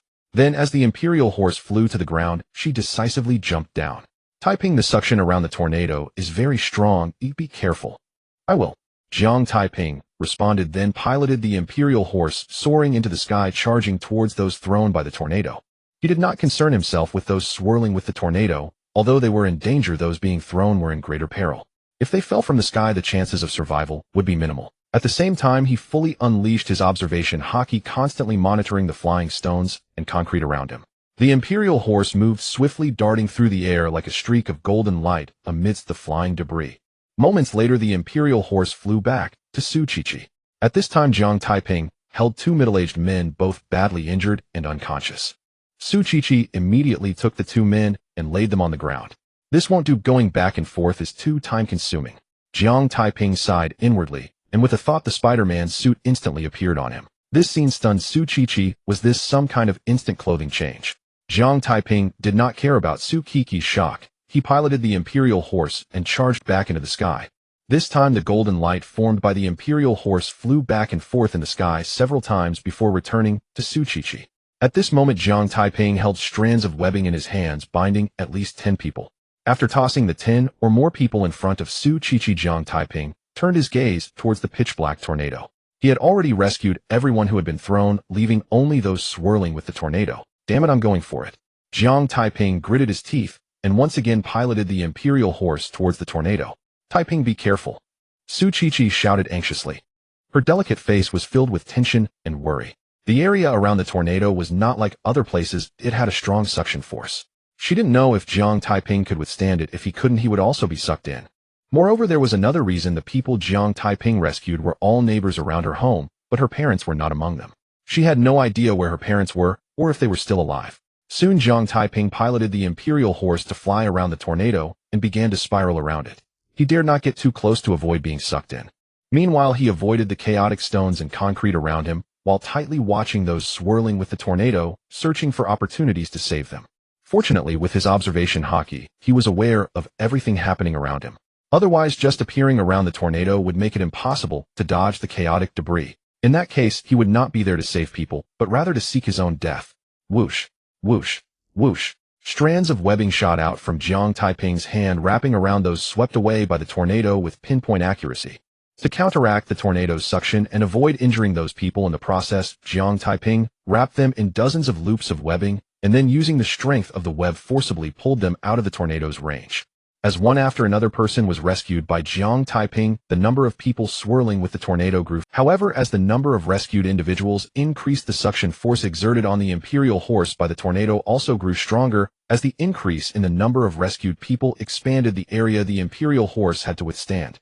This also caused the imperial horse circling around the tornado to gradually draw closer to it. In addition, as the number of people increased, it became increasingly difficult to dodge the chaotic concrete and stones around. Seeing the golden light of the imperial horse gradually approach the tornado, Su Qiqi's heart was in. Jiang Taiping also noticed the imperial horse was nearing the tornado. He knew he had to leave quickly, but there was still one person left to save, and every moment wasted reduced the chances of survival for that person. Whoosh!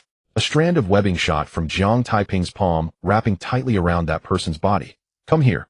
An angry roar erupted from Jiang Taiping's mouth. Gripping the webbing tightly, he exerted force, directly pulling that person out of the tornado's range. Immediately afterward, he turned the imperial horse around and sped towards the ground. With the acceleration of the imperial horse, its approach to the tornado abruptly halted. Then the imperial horse slowly broke free from the tornado's suction and flew towards the ground. This scene eased Su Qiqi's heavy heart a little. Just now she was genuinely worried that Jiang Taiping would be pulled into the tornado by its suction. Fortunately, her fears did not materialize, or else not only would the people Jiang Taiping saved perish, but Jiang Taiping himself would also be in danger. In an instant, Jiang Taiping piloted the imperial horse to land in front of Su Qiqi. He laid the people bound in webbing on the ground and said nervously, "Qiqi, there's no one left around the tornado. Are there any uncles or aunts among these people?" "Yes, there are. Thank you, Taiping." Su Qiqi nodded heavily, tears of joy streaming down her face. As Jiang Taiping laid the people down, she had been searching for her parents, and fortunately, she found them this time. Phew. Jiang Taiping let out a long sigh of relief, his heart finally at ease.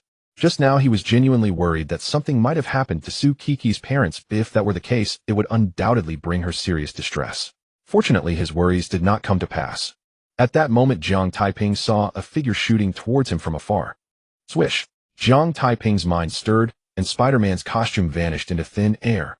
Although he couldn't see who was approaching due to the distance, the only person capable of flying in Jiang City, besides Qin Zhan, was no one else. With Qin Zhan rushing to this place, who else could it be but him? "Qiqi, the minister is here, so don't reveal that I'm Spider-Man," Jiang Taiping whispered. Su Qiqi's pretty face showed a hint of peculiarity. This morning, Qin Zhan had invited Spider-Man to join the Night Walker, but Jiang Taiping had firmly refused. If Qin Zhan were to discover that Jiang Taiping was Spider-Man, she was quite doubtful whether an enraged Qin Zhan would beat him up. "You can't hide the fire under the paper forever. How long do you plan to conceal it?" Su Qiqi asked. "As long as I can hide it for a day, I will, I suppose," Jiang Taiping replied helplessly. He knew that he couldn't hide the fire forever, and he didn't want to keep hiding it. However, the bigger the tree, the more it attracts the wind. The saying, "the bird that sticks its head out gets shot," isn't just a saying. Whether it's Spider-Man's costume or the Imperial steed, both have astonishing abilities. Once exposed, they could easily attract the covetous gaze of those with ulterior motives. To avoid such unnecessary troubles, he could only hide himself as much as possible and develop cautiously. However, once he grew strong enough to stand on his own, he wouldn't need to hide anymore. Su Qiqi could understand Jiang Taiping's helplessness. He had too many secrets. Even she couldn't help but want to dissect him to uncover the truth, let alone others. "Aren't you going to move your motorcycle?" Su Qiqi asked. "I want to move it, but I can't," Jiang Taiping replied with a wry smile. "If I move the Imperial motorcycle, how can I explain how we got here so quickly?" "That's true." Su Qiqi nodded, not asking anything more. Her curiosity was too great to be satisfied with just a few words.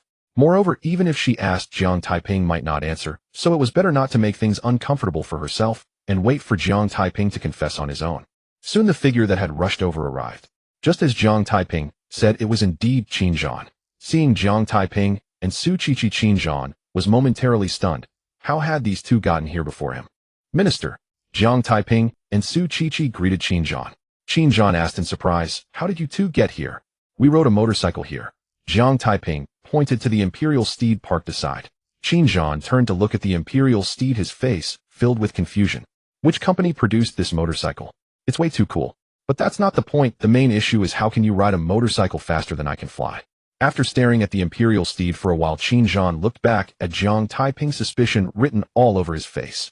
Su Qiqi's ride was a Ferrari, so this motorcycle must belong to Jiang Taiping. On the way here, he had seen a golden light flash by not far from him, heading in the direction of the tornado, which made him suspect that the golden light was indeed Jiang Taiping's motorcycle. But he couldn't understand how a motorcycle could fly. Feeling Qin Zhan's suspicious gaze, Jiang Taiping hurriedly changed the subject. "Minister, after we arrived, we saved everyone we could, but we don't know how to deal with the tornado. Do you know how to resolve this?" Upon hearing this, Qin Zhan snapped out of his thoughts. Now was not the time to ponder whether a motorcycle could fly. Swish! Qin Zhan raised his fist and smashed it forward. A shadow of a fist broke free from his punch and shot towards the base of the tornado. Boom! The next moment, a deafening roar suddenly rang out. That was the sound of the fist shadow striking the base of the tornado. Immediately after, dirt flew and dust filled the air. The scene resembled a mushroom cloud formed by a nuclear explosion. However, the scattered dust and dirt were soon swept into the sky by the tornado. At this moment, a deep pit with a diameter of over 10 meters appeared in Jiang Taiping's view. Hiss! Jiang Taiping couldn't help but gasp.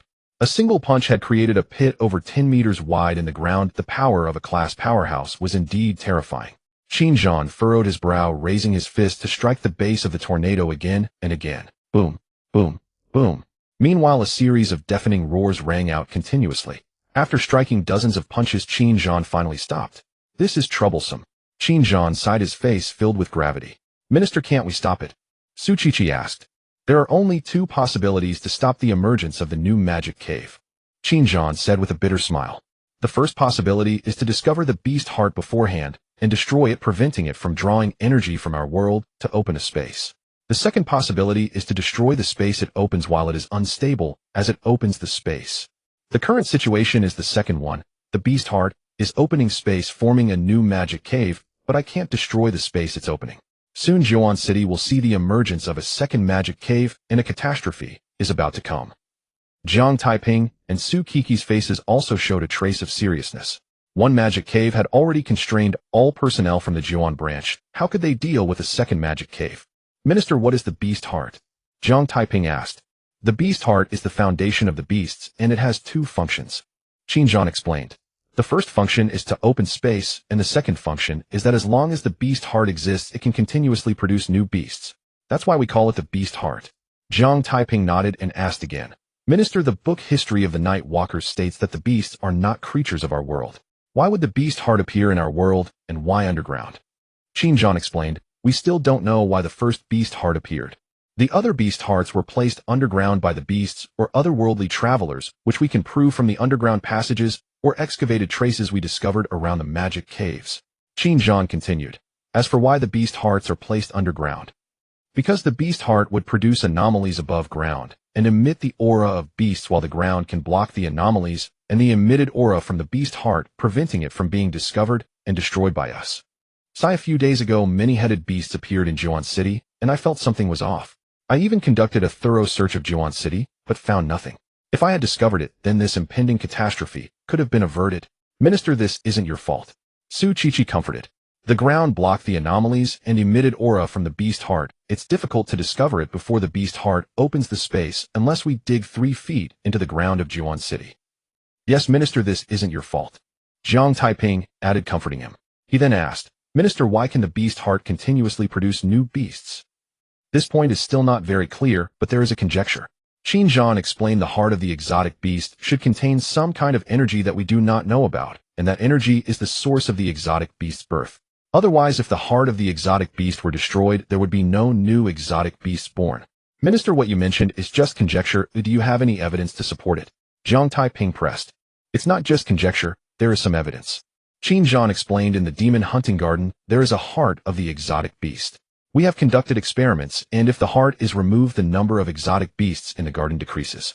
However, if the heart is placed in the garden, no matter how many exotic beasts we kill, their numbers only temporarily decrease, and after a while new exotic beasts will appear in the garden. Jiang Taiping and Su Qiqi were both stunned. There was actually a heart of the exotic beast in the demon hunting garden.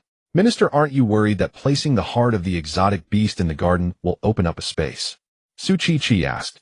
We dared to place the heart of the exotic beast in the demon hunting garden, so how could we not consider this matter? The hearts of the exotic beasts placed in the garden are all sealed, so they can no longer draw energy from our world, nor can they open up space. Qin Zhan said, moreover, to prevent exotic beasts from breaking the seal of the heart, and to avoid having uncontrollable exotic beasts appear in the garden, we regularly clear out the high-level exotic beasts in the demon hunting garden. Su Qiqi awkwardly stuck out her little tongue. The problem she thought of immediately: how could the night walkers minister with the heart of the exotic beast? Will the number of exotic beasts in the demon hunting garden grow indefinitely, or will it stop growing after reaching a certain point? Jiang Taiping asked again. It will stop growing after reaching a certain point, and if high-level exotic beasts appear in the garden, the number of exotic beasts will decrease. We also judge the presence of high-level exotic beasts in the garden based on this. Qin Zhan said this matter has never been wrong over the years, so it can be confirmed that the energy that can give rise to exotic beasts in the heart is limited, but that energy increases as the heart absorbs more energy. Jiang Taiping's gaze flickered slightly. After being targeted by that sneaky wolf demon in the demon hunting garden, he felt something was amiss. Afterwards, he asked Su Qiqi, and after confirming that the exotic beasts deep in the garden would not easily violate the rules, he suspected that he was targeted because he had injured the foundation of the exotic beast, which was why that sneaky wolf demon was so vigilant. But these were merely his conjectures, and what Qin Zhan said undoubtedly confirmed his suspicions. Minister, if the energy of the heart of the exotic beast decreases, will the space it opened collapse? Jiang Taiping asked. We have considered this issue as well. Qin Zhan said, based on our judgment, if the energy of the heart of the exotic beast decreases, the space it opened may not collapse, but it will definitely not be able to continue opening space or give birth to more exotic beasts. But this is just our judgment. So far we have not found a method to reduce the energy of the heart of the This also leads to our inability to destroy the demon cave, forcing us to engage in a tug-of-war, only able to watch as the heart of the exotic beast continues to absorb energy from our world, strengthening the demon cave, while increasing the strength of the exotic beasts. Jiang Taiping raised his hand to touch his nose, a strange expression appearing on his face. The Night Walkers have not yet found a way to reduce the energy of the heart of the exotic beast, and he has crossed over, gaining a lottery system that can also devour the energy of the exotic beasts. This is definitely not a coincidence. Tisk, I came here to save this world. Jiang Taiping secretly sighed. Taiping, what are you? Su Chi asked. I'm not thinking about anything. Jiang Taiping decisively denied. He couldn't say he was being narcissistic, could he?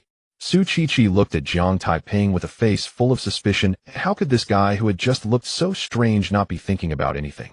However, this wasn't the time to argue about it, so she didn't expose him. Minister, what should we do now? We can't just watch as the new demon cave emerges, can we? Su Chi asked. It's already impossible to stop the emergence of a new demon cave. Qin Zhan said with a wry smile. Now we can only hope to prevent the exotic beasts from leaving the demon cave until the headquarters in Nanshan province sends a level powerhouses to suppress this demon cave, or otherwise. Qin Zhan did not finish his sentence, but Jiang Taiping and Su Chi both understood what he meant. If they could not hold out until the headquarters in Nanshan province sent a level powerhouses, the city of Jiuan would surely suffer catastrophe. However, you don't have to worry too much. Qin Zhan continued. The order of the emergence of exotic beasts from the newly formed demon cave is from low level to high level. Only when the quantity of low-level exotic beasts reaches a certain extent will higher-level exotic beasts appear. So in the short term, we don't have to worry about high-level exotic beasts appearing, and level powerhouses are usually very fast. It's not impossible for us to hold on until the people sent from the headquarters in Nanshan province arrive. Jiang Taiping and Su Chi breathed a slight sigh of relief. This could be considered a small blessing in the midst of misfortune. However, although Qin Zhan said so, his face was heavy, clearly indicating that the situation was not as optimistic as he claimed. Minister, have we ever entered the demon cave and stolen the heart of the exotic beast? Jiang Taiping, we have entered the demon cave, but have never stolen the heart of the exotic beast. Qin Zhan said once the heart of the exotic beast successfully opens up space, it behaves like an ordinary stone, and it can also conceal the emitted aura of the exotic beast, making it undetectable by wristbands. The exotic beasts it gives birth to appear randomly, so it's impossible to find them. Jiang Taiping was somewhat surprised. The heart of the exotic beast was actually so cunning. After thinking for a moment, he suggested, Minister, isn't the heart of the exotic beast currently opening up space? Let's hurry into the demon cave to find it and steal it. We can't get in right now. Qin Zhan shook his head and said the tornado outside is not very strong, but the tornado inside is extremely powerful and the space is very chaotic. Even level powerhouses have little chance of survival, let alone us. So we can only wait. Jiang Taiping frowned. We can only wait. Qin Zhan said with a wry smile, we can only enter the demon cave once the heart of the exotic beast finishes opening up space and the tornado disappears. This is really frustrating. Jiang Taiping was very upset. Qin Zhan and Su Chi nodded. They also felt very frustrated, but no matter how frustrated they were, there was nothing they could do. They could only patiently wait for the heart of the exotic beast to finish opening up space before entering, while also waiting for Chao Shan to gather the remaining personnel from the Jiuan branch. After about 20 minutes, vehicles began to rush in from the distance. The vehicles were filled with the remaining personnel from the Jiuan branch. Meanwhile, the tornado also showed signs of weakening. This also indicated that the heart of the exotic beast was nearing the end of its space opening process. Screech, screech, screech. Accompanied by a series of piercing friction sounds, the speeding vehicles all came to a halt 100 meters away from the tornado. It wasn't that they didn't want to stop closer, but the road ahead had been destroyed, making it impossible for the vehicles to advance.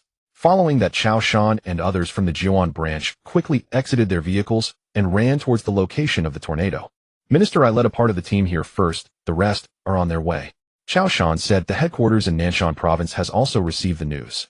They said they would immediately send a grade powerhouses to suppress the demon cave and issued orders for us to stop the beasts from emerging from the cave at all costs. I understand. Qin Zhan nodded, pointing to the dozens of people saved by Jiang Taiping, and said, Old Chao, these people are injured and unconscious. Quickly send a few to take them to the hospital for treatment. Yes, Minister. Chao Shan replied and arranged for people to lift the dozens saved by Jiang Taiping into the vehicles.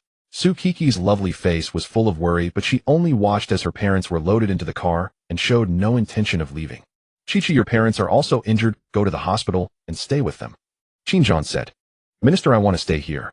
Su Qiqi shook her head and said, there are doctors and nurses at the hospital. I wouldn't be of any help.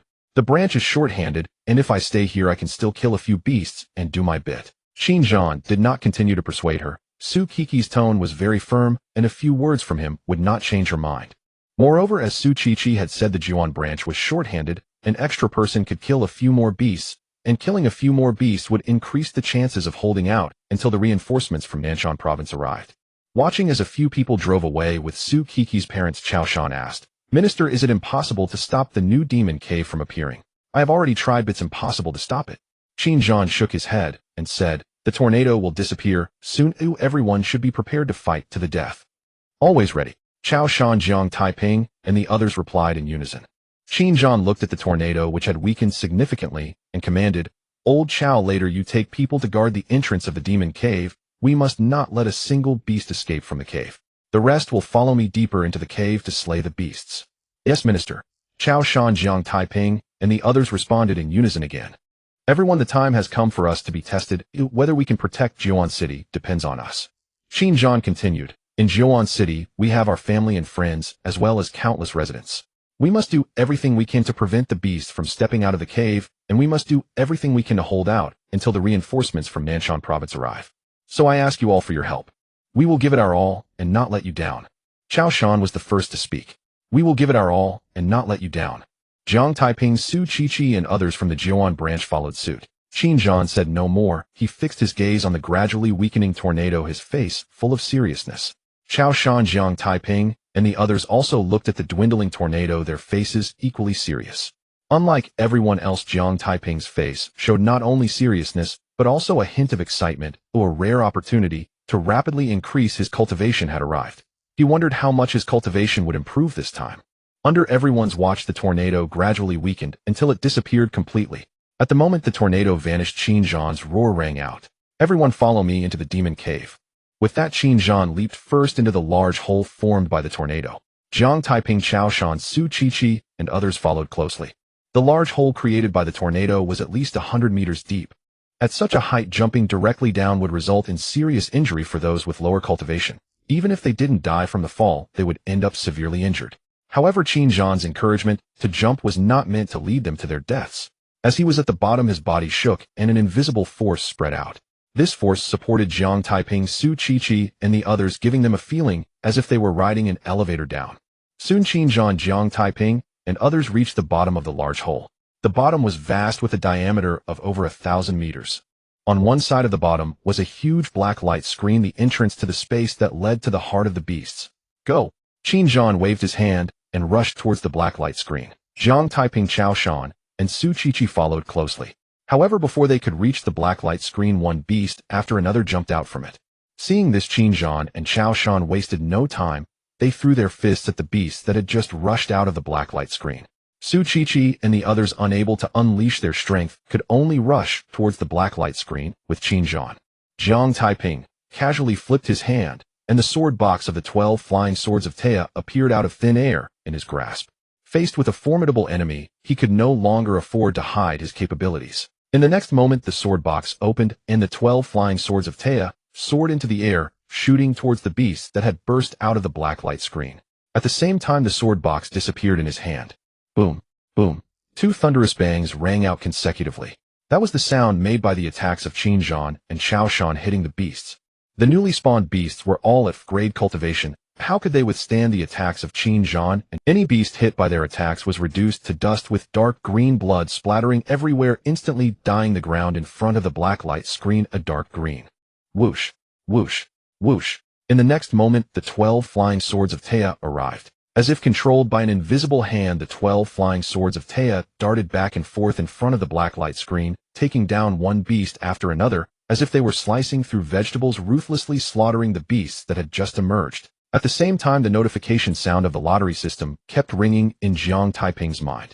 Xinjiang and Cao Shan, who were about to continue their attacks, were stunned by this scene, momentarily forgetting to strike again.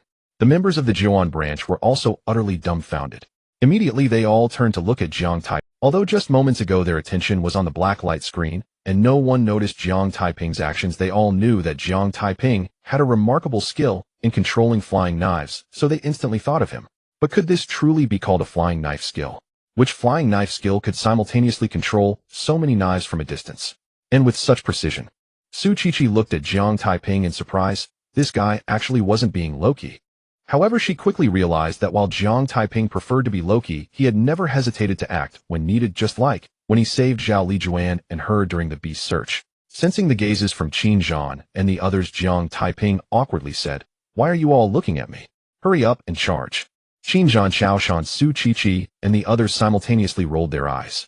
"What do you think we are watching you for, you great deceiver?" Qin Zhan said. Xiao Shan, Su Qiqi, and the others understood why Qin Zhan said that. Usually laying low and hiding one's strength is harmless and has little impact. But at a critical moment, it is not the time to be low-key and hide one's strength, otherwise it would be neglecting the greater situation. Jiang Taiping raised his hand to touch his nose, a hint of embarrassment on his face. Not to mention that the current situation is very dangerous. It is not the time to hide one's strength. Right now it is a great opportunity for him to improve his cultivation, and he cannot continue to hide, otherwise how could he enhance his cultivation? However, this was something he could not express. He just smiled and said nothing. Qin Zhan did not say anything further and stepped forward towards the black light curtain. Xiao Shan, Su Qiqi, and the others followed suit. Qin Zhan and Xiao Shan did not take action again, not because they did not want to, but because there was no need for them to do so. The 12 flying swords of Taya darted back and forth in front of the black light curtain. Any strange beast that stepped out of the black light curtain would be instantly slain by the 12 flying swords of Taya. Not a single strange beast could cross a meter beyond the black light curtain.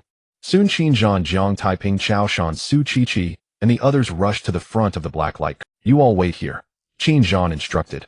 "I will go in first to clear the strange beasts. Once there are no strange beasts coming out, you can enter." Xiao Shan, Su Qiqi, and the others nodded without saying much. Jiang Taiping said, "Minister, I will go." Qin Zhan instinctively wanted to refuse, but seeing the 12 flying swords of Taya darting back and forth in front of the black light curtain, he swallowed the words that were already at his throat.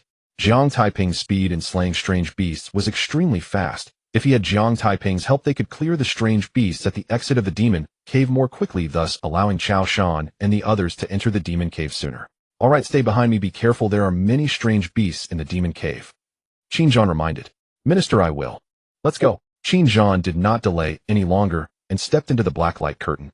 Jiang Taiping followed closely. At the same time, he casually summoned the 12 flying swords of Taya, which flew back into his hand. Upon entering the black light curtain, Jiang Taiping's expression suddenly froze. Everywhere in the vast space were densely packed, strange beasts. The sheer number made one feel a prickling sensation, sending chills down their spine. At this moment, Jiang Taiping suddenly understood why the strange beasts that had just appeared in the demon cave had low cultivation levels, yet Qin Zhan still looked grave. These strange beasts were not just numerous. They were clearly far too many. As the saying goes, a multitude of ants can even kill an elephant. Faced with such a large number of strange beasts where quantity leads to qualitative change in a situation of fighting to the death, having a high cultivation level was no longer useful. Even if Qin Zhan had a clever cultivation, or even if he had a level cultivation, he would not dare to underestimate them in the slightest. "Xiao Jiang, what are you dawdling for? Hurry up and take action," Qin Zhan shouted loudly. Hearing this, Jiang Taiping instantly snapped back to reality from his daze. "Kill!" Jiang Taiping shouted, and the 12 flying swords of Taya shot out wildly, slaughtering the nearby strange beasts. At this moment, Jiang Taiping's dark eyes were filled with a green glow and his cheeks were flushed with excitement. There were simply too many strange beasts. If he could slay all these strange beasts, even if they were all level cultivation, his own cultivation could soar significantly. But it was precisely because there were too many strange beasts. Just as he and Qin Zhan had cleared the surrounding strange beasts, the next wave of strange beasts surged in, instantly filling the area they had just cleared, an endless cycle. Continuing like this is not a solution. Jiang Taiping frowned. There were too many strange beasts, and they all charged toward the exit of the demon cave fearlessly. It was nearly impossible for them to clear the area near the exit to create space for Xiao Shan, Su Qiqi, and the others to enter. What to do? Jiang Taiping pondered while controlling the 12 flying swords of Taya to slay the strange beasts. After a moment, he seemed to have thought of something and turned to look around. The earthen walls around the exit of the demon cave extended away in an inverted shape, widening the further they moved from the exit. The width surrounding him was only about 10 meters, and a little further, it was less than 20 meters wide. In the next moment his eyes suddenly brightened. He had thought of a solution. "Minister, retreat to my side," Jiang Taiping shouted. Hearing this, Qin Zhan was somewhat puzzled. He did not understand why Jiang Taiping wanted him to retreat back. But he did not think much and did not hesitate, retreating toward Jiang Taiping immediately. "Minister, clear the strange beasts behind the flying swords." As he spoke, Jiang Taiping focused his mind, and the 12 flying swords of Taya, darting among the strange beasts, soared into the air, then lined up in a straight line several meters away, rapidly darting back and forth in that formation. The speed at which the 12 flying swords of Taya darted was incredibly fast, beyond the capability of the naked eye to capture. At a glance it looked like a silver lightning bolt crossing several meters ahead.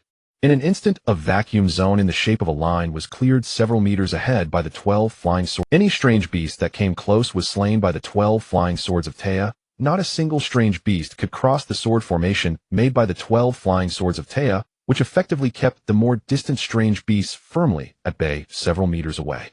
Seeing this, Qin Zhan immediately understood Jiang Taiping's intention. Jiang Taiping used the sword formation of flying swords to block the strange beasts several meters away, preventing them from approaching the exit of the demon cave, thus creating space for Chaoshan, Su Qiqi, and the others to enter. Realizing this, Qin Zhan felt fortunate to have agreed to Jiang Taiping's request to bring him along. Otherwise, relying solely on his own strength facing such a large number of strange beasts, it would be no easy task to create space for Chaoshan, Su Qiqi, and the others to enter. Swish! Qin Zhan did not hesitate. He raised his hand and struck forward one palm after another continuously. In just a short moment, the strange beasts within several meters of the exit of the demon cave were completely cleared. "Minister, I will hold back the strange beasts, preventing them from getting close." Jiang Taiping quickly said, "You go notify the hall master and the captain to let them hurry and come in." "All right," Qin Zhan responded, and turned to step out of the demon cave. Upon seeing Qin Zhan come out, Chaoshan, Su Qiqi, and the others waiting outside the demon cave were momentarily stunned. They did not understand why it was Qin Zhan who came out, and not Jiang Taiping.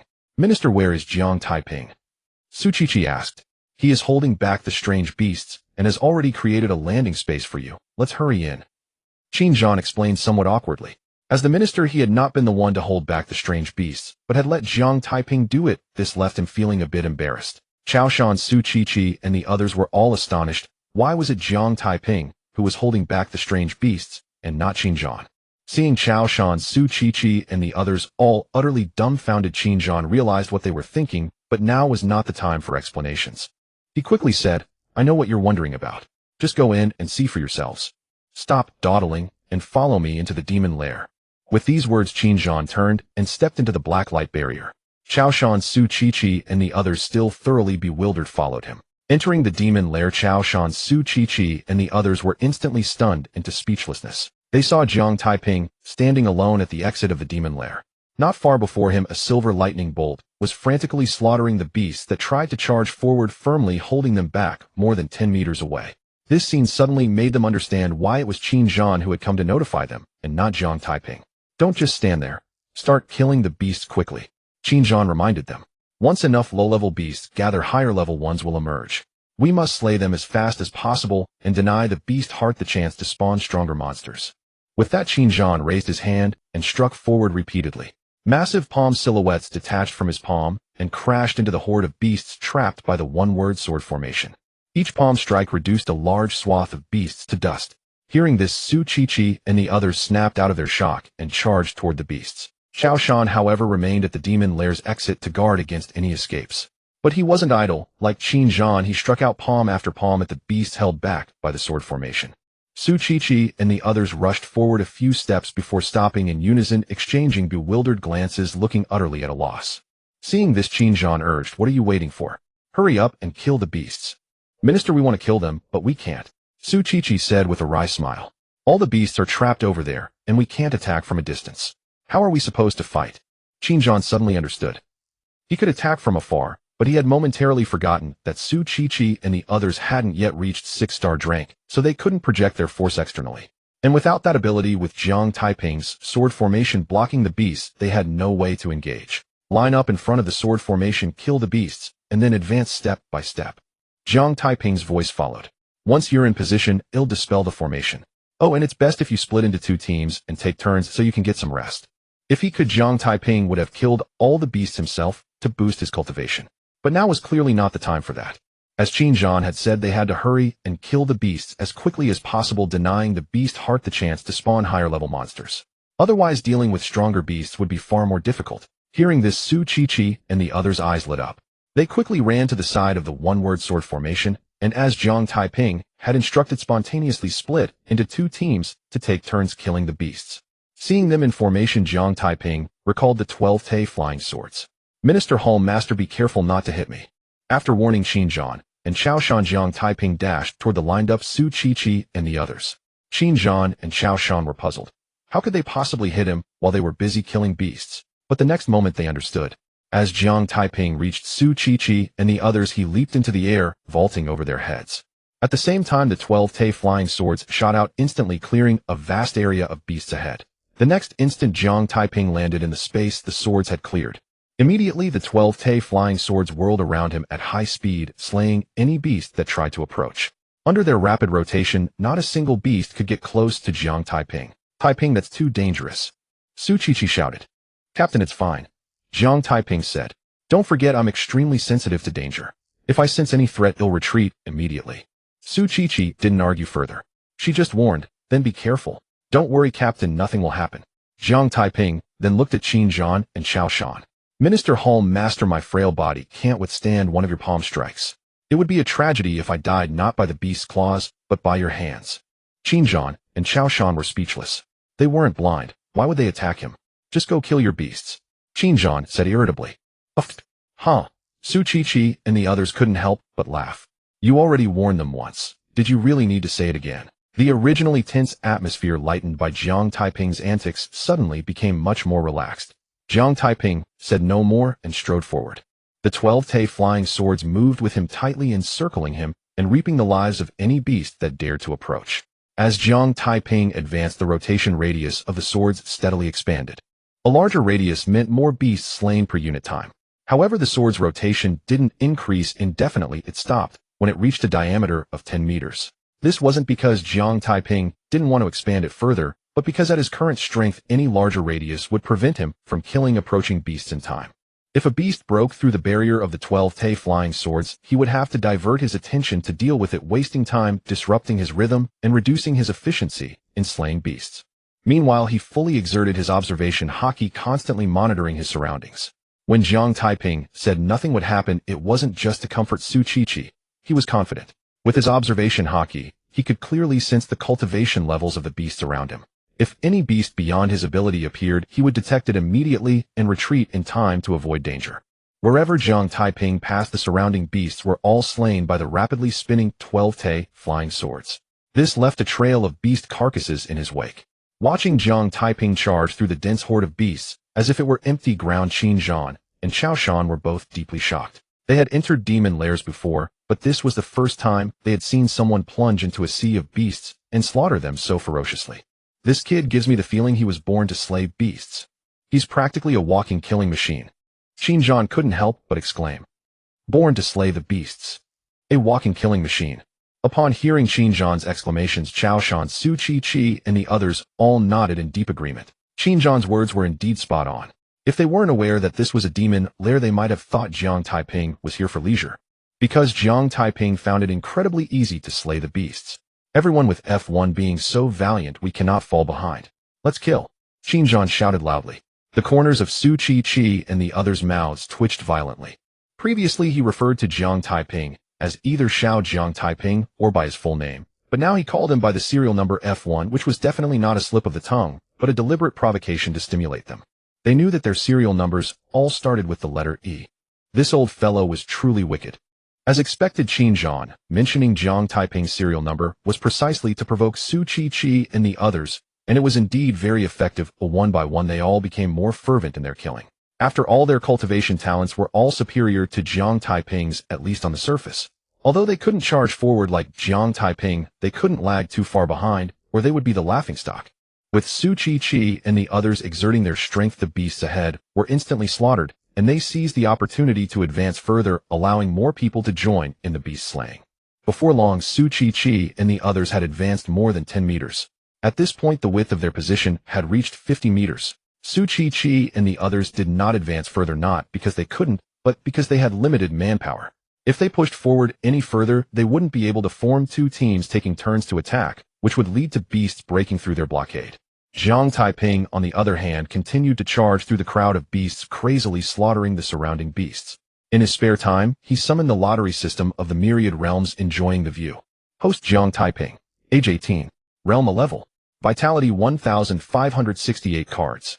Not much time has passed since entering the demon lair. Jiang Taiping's vitality surged from 970 cards to 1,568 cards, an increase of nearly 600 cards. To call it a surge would not be an exaggeration.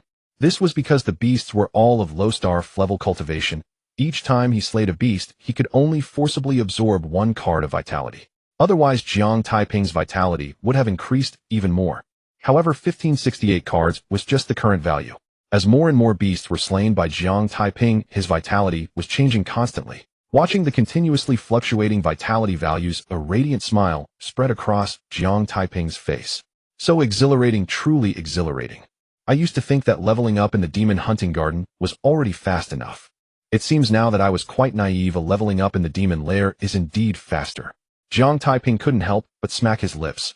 When slaying beasts to level up in the demon hunting garden, he had to search everywhere for beasts.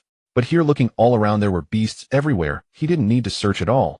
He just had to control his Taya 12 flying swords to charge through. Haha, at this rate, breaking through to the second starred level today is definitely not a difficult task. There's even a possibility of breaking through to the third starred level or the fourth starred level. Jiang Taiping laughed heartily in his heart. He continued to rampage like a bulldozer, charging wherever the beasts were plentiful. Where are the beasts plentiful? Jiang Taiping suddenly froze. Weren't there beasts all around? Why would he need to run to a place with more beasts? Looking around, Jiang Taiping suddenly realized something was amiss. The surrounding beasts were not as crowded as before. In fact, some areas had become somewhat sparse. This meant that the speed at which the heart of beasts was giving birth to new beasts had decreased. Is it unable to immediately give birth to new beasts? Or has the heart of beasts sensed the decrease in energy and is unwilling to give birth to new beasts anymore? A thought flashed through Jiang Taiping's mind. He was somewhat uncertain about this. After all, he didn't know much about the heart of beasts and had only heard of it for the first time today. After a moment's thought, Jiang Taiping looked at Qin Zhan and asked, "Minister, do you know how long it takes for the heart of beasts to give birth to level beasts?" Qin Zhan didn't know why Jiang Taiping suddenly asked this, but he answered truthfully, "It's uncertain. But based on experience, the heart of beasts will only give birth to beasts once it has finished opening up space, and given that there are so many level beasts in the newly emerged demon lair, it shows the speed at which the heart of beasts gives birth to level beasts is extremely fast." Jiang Taiping frowned. If what Qin Zhan said was true, it was likely that the heart of beasts had sensed the decrease in energy and was unwilling to give birth to new beasts. "Xiaozhang, why do you ask this?" Qin Zhan inquired. "Minister, have you noticed that the number of beasts is much lower than before?" Jiang Taiping countered. Upon hearing this, Qin Zhan was taken aback. He looked around and was astonished to find that the number of beasts was indeed much lower than before. He had just been focused on quickly slaying beasts and hadn't noticed this matter. "Minister, have there been cases in other newly appeared demon lairs where the number of beasts decreased shortly after they emerged?" Jiang Taiping asked again. Qin Zhan thought for a moment and said, "No. I've experienced 3 instances of new demon lairs emerging, and each time it was a life-or-death struggle, killing until exhausted, until a level powerhouses arrived to suppress the demon lair, which was when it finally ended. It's not that it might be so. The heart of beasts truly does not want to give birth to new beasts anymore." Jiang Taiping sighed. Although this was just his speculation based on what Qin Zhan said, he was very sure his speculation was correct. "I must seize the time to slay more beasts." Jiang Taiping's eyes flashed slightly, and he rushed toward the area with more beasts. Since the heart of beasts no longer gave birth to new beasts, every beast slain meant one less. He had to seize the time to slay beasts as much as possible to enhance his cultivation. Qin Zhan frowned. He had also thought of the heart of beasts no longer giving birth to new beasts, but what he didn't understand was why the heart of beasts stopped giving birth to new beasts. He was puzzled by this. It wasn't that he was slow-witted, but the Night Walkers had been searching for ways to reduce the energy of the heart of beasts, yet after so many years they hadn't found anything. He wouldn't think along these lines at the moment. As the slaughter continued, the number of beasts decreased at a visibly rapid rate. This further convinced Jiang Taiping that the heart of beasts had sensed the decrease in energy and was unwilling to give birth to new beasts. At this moment, Jiang Taiping felt somewhat gloomy. The heart of beasts no longer gave birth to new beasts, and with so few beasts remaining, his hopes of using this opportunity To step into the 3rd-starred level, or even the 4th-starred level, were likely dashed. He might not even be able to step into the 2nd-starred level. Looking at the few remaining beasts around, Jiang Taiping hesitated for a moment before letting out a loud roar. Don't kill anymore, let me do it. Hearing Jiang Taiping's loud shout, Qinzhan, Chaoshan, and Su Qiqi were all taken aback. They couldn't understand why Jiang Taiping told them not to kill. Su Qiqi was the first to react. She shouted, listen to him, let's not kill. She didn't know why Jiang Taiping said that, but she trusted that there must be a reason behind it. The captain is indeed the best. Jiang Taiping couldn't help but sigh inwardly. However, aside from the fact that killing the beasts could enhance his cultivation and earn him a lottery card, there was another crucial reason. That is, others killing the beasts would be of little use, or rather they could not absorb the energy of the beasts' hearts, but he could absorb that energy, thereby preventing the beasts' hearts from further expanding space and giving birth to more beasts. This was truly killing 2 birds with 1 stone. The group exchanged glances, then unanimously looked at Qinzhan, their expressions clearly waiting for him to give the command. Stop. We only block them, leave the killing to Xiao Jiang. Qinzhan said decisively. He didn't understand why Jiang Taiping said that, but since Su Qiqi also mentioned it, there must be a reason he was unaware of. However, he had a vague suspicion. Jiang Taiping must have said that because killing the beast would yield benefits, otherwise if anyone could kill, why would he want to do it himself? Moreover, Jiang Taiping was his man, and today he had accomplished a great feat. With the number of beasts decreasing, there was no need to worry about high-level beasts being born, so there was no necessity to go against Jiang Taiping's wishes and make him unhappy. Upon hearing Qinzhan's command, everyone decisively changed their strategy. They would only block the beasts and not kill them. Jiang Taiping no longer had the 12 flying swords of Tai, swirling around him. With the number of beasts reduced, this tactic could no longer maximize their killing efficiency, so he promptly changed his approach, sending the 12 flying swords scattering out to hunt the beasts. As Jiang Taiping slaughtered the beasts as if they were mere vegetables, their numbers decreased at a visibly rapid pace. Qinzhan kept his eyes fixed on Jiang Taiping, a hint of contemplation flickering in his gaze. The next moment, as if he had thought of something, he turned to Su Qiqi, come here for a moment. Su Qiqi didn't know why Qinzhan was calling her, but she hurried over immediately. Qiqi, why did you make us listen to that kid? Qinzhan asked in a low voice. Minister Jiang Taiping is not someone who speaks without reason. He must have a purpose for saying that. We just don't know it yet. But since Jiang Taiping is one of us, why not listen to him? Su Qiqi explained. Qinzhan was taken aback. He thought Su Qiqi would know the reason, but it seemed she didn't either. By the way, Qiqi, did that kid admit to the matters of the demon hunting garden? Qinzhan asked again. No. I mean, I haven't asked about it again, but it's almost certain that the person who slaughtered nearly 100 beasts that day was him, a 99.99% chance.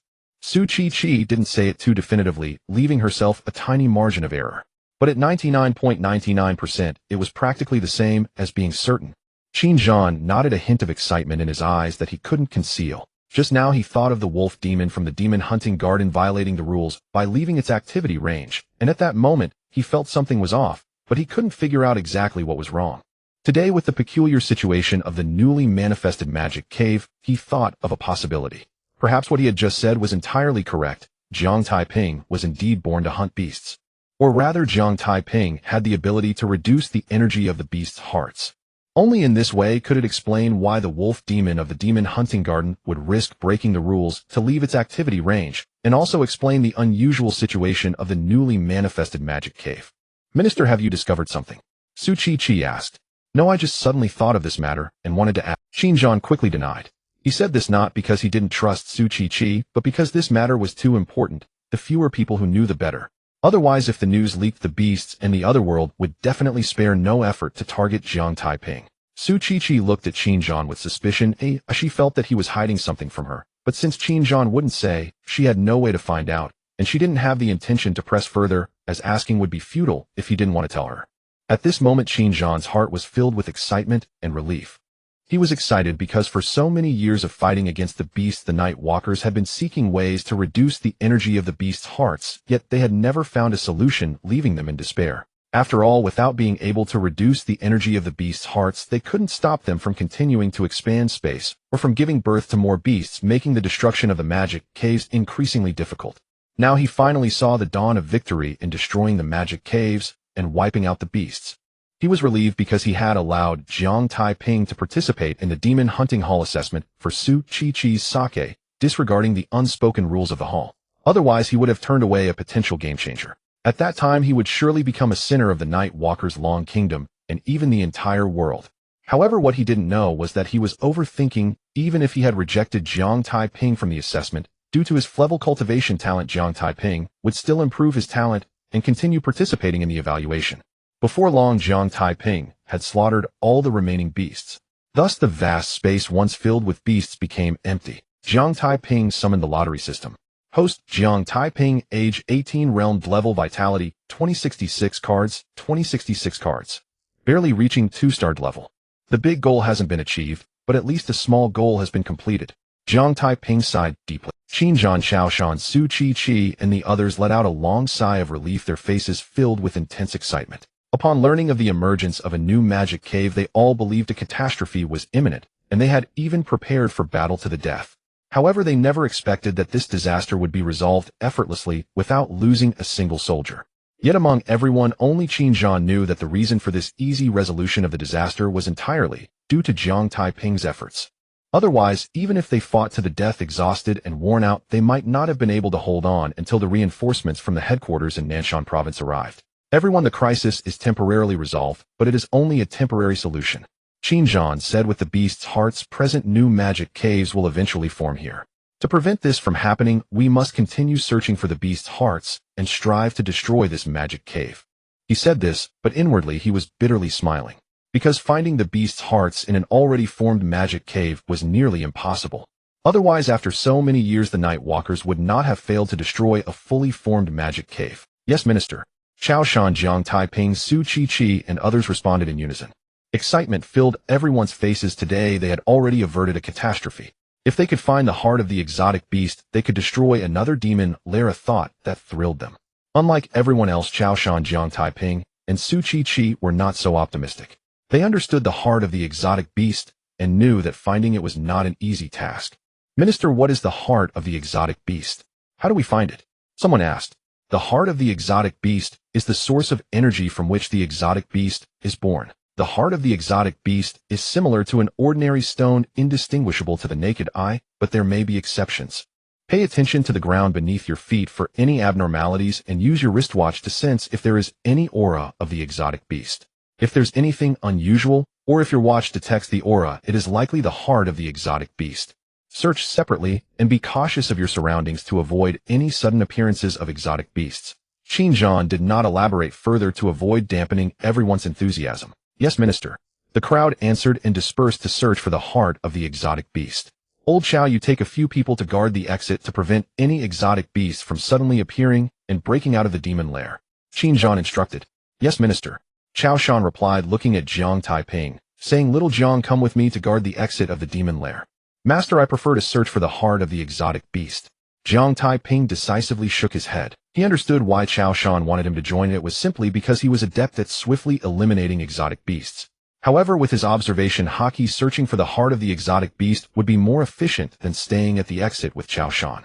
Rejected by Jiang Taiping, Xiaoshan did not press the matter.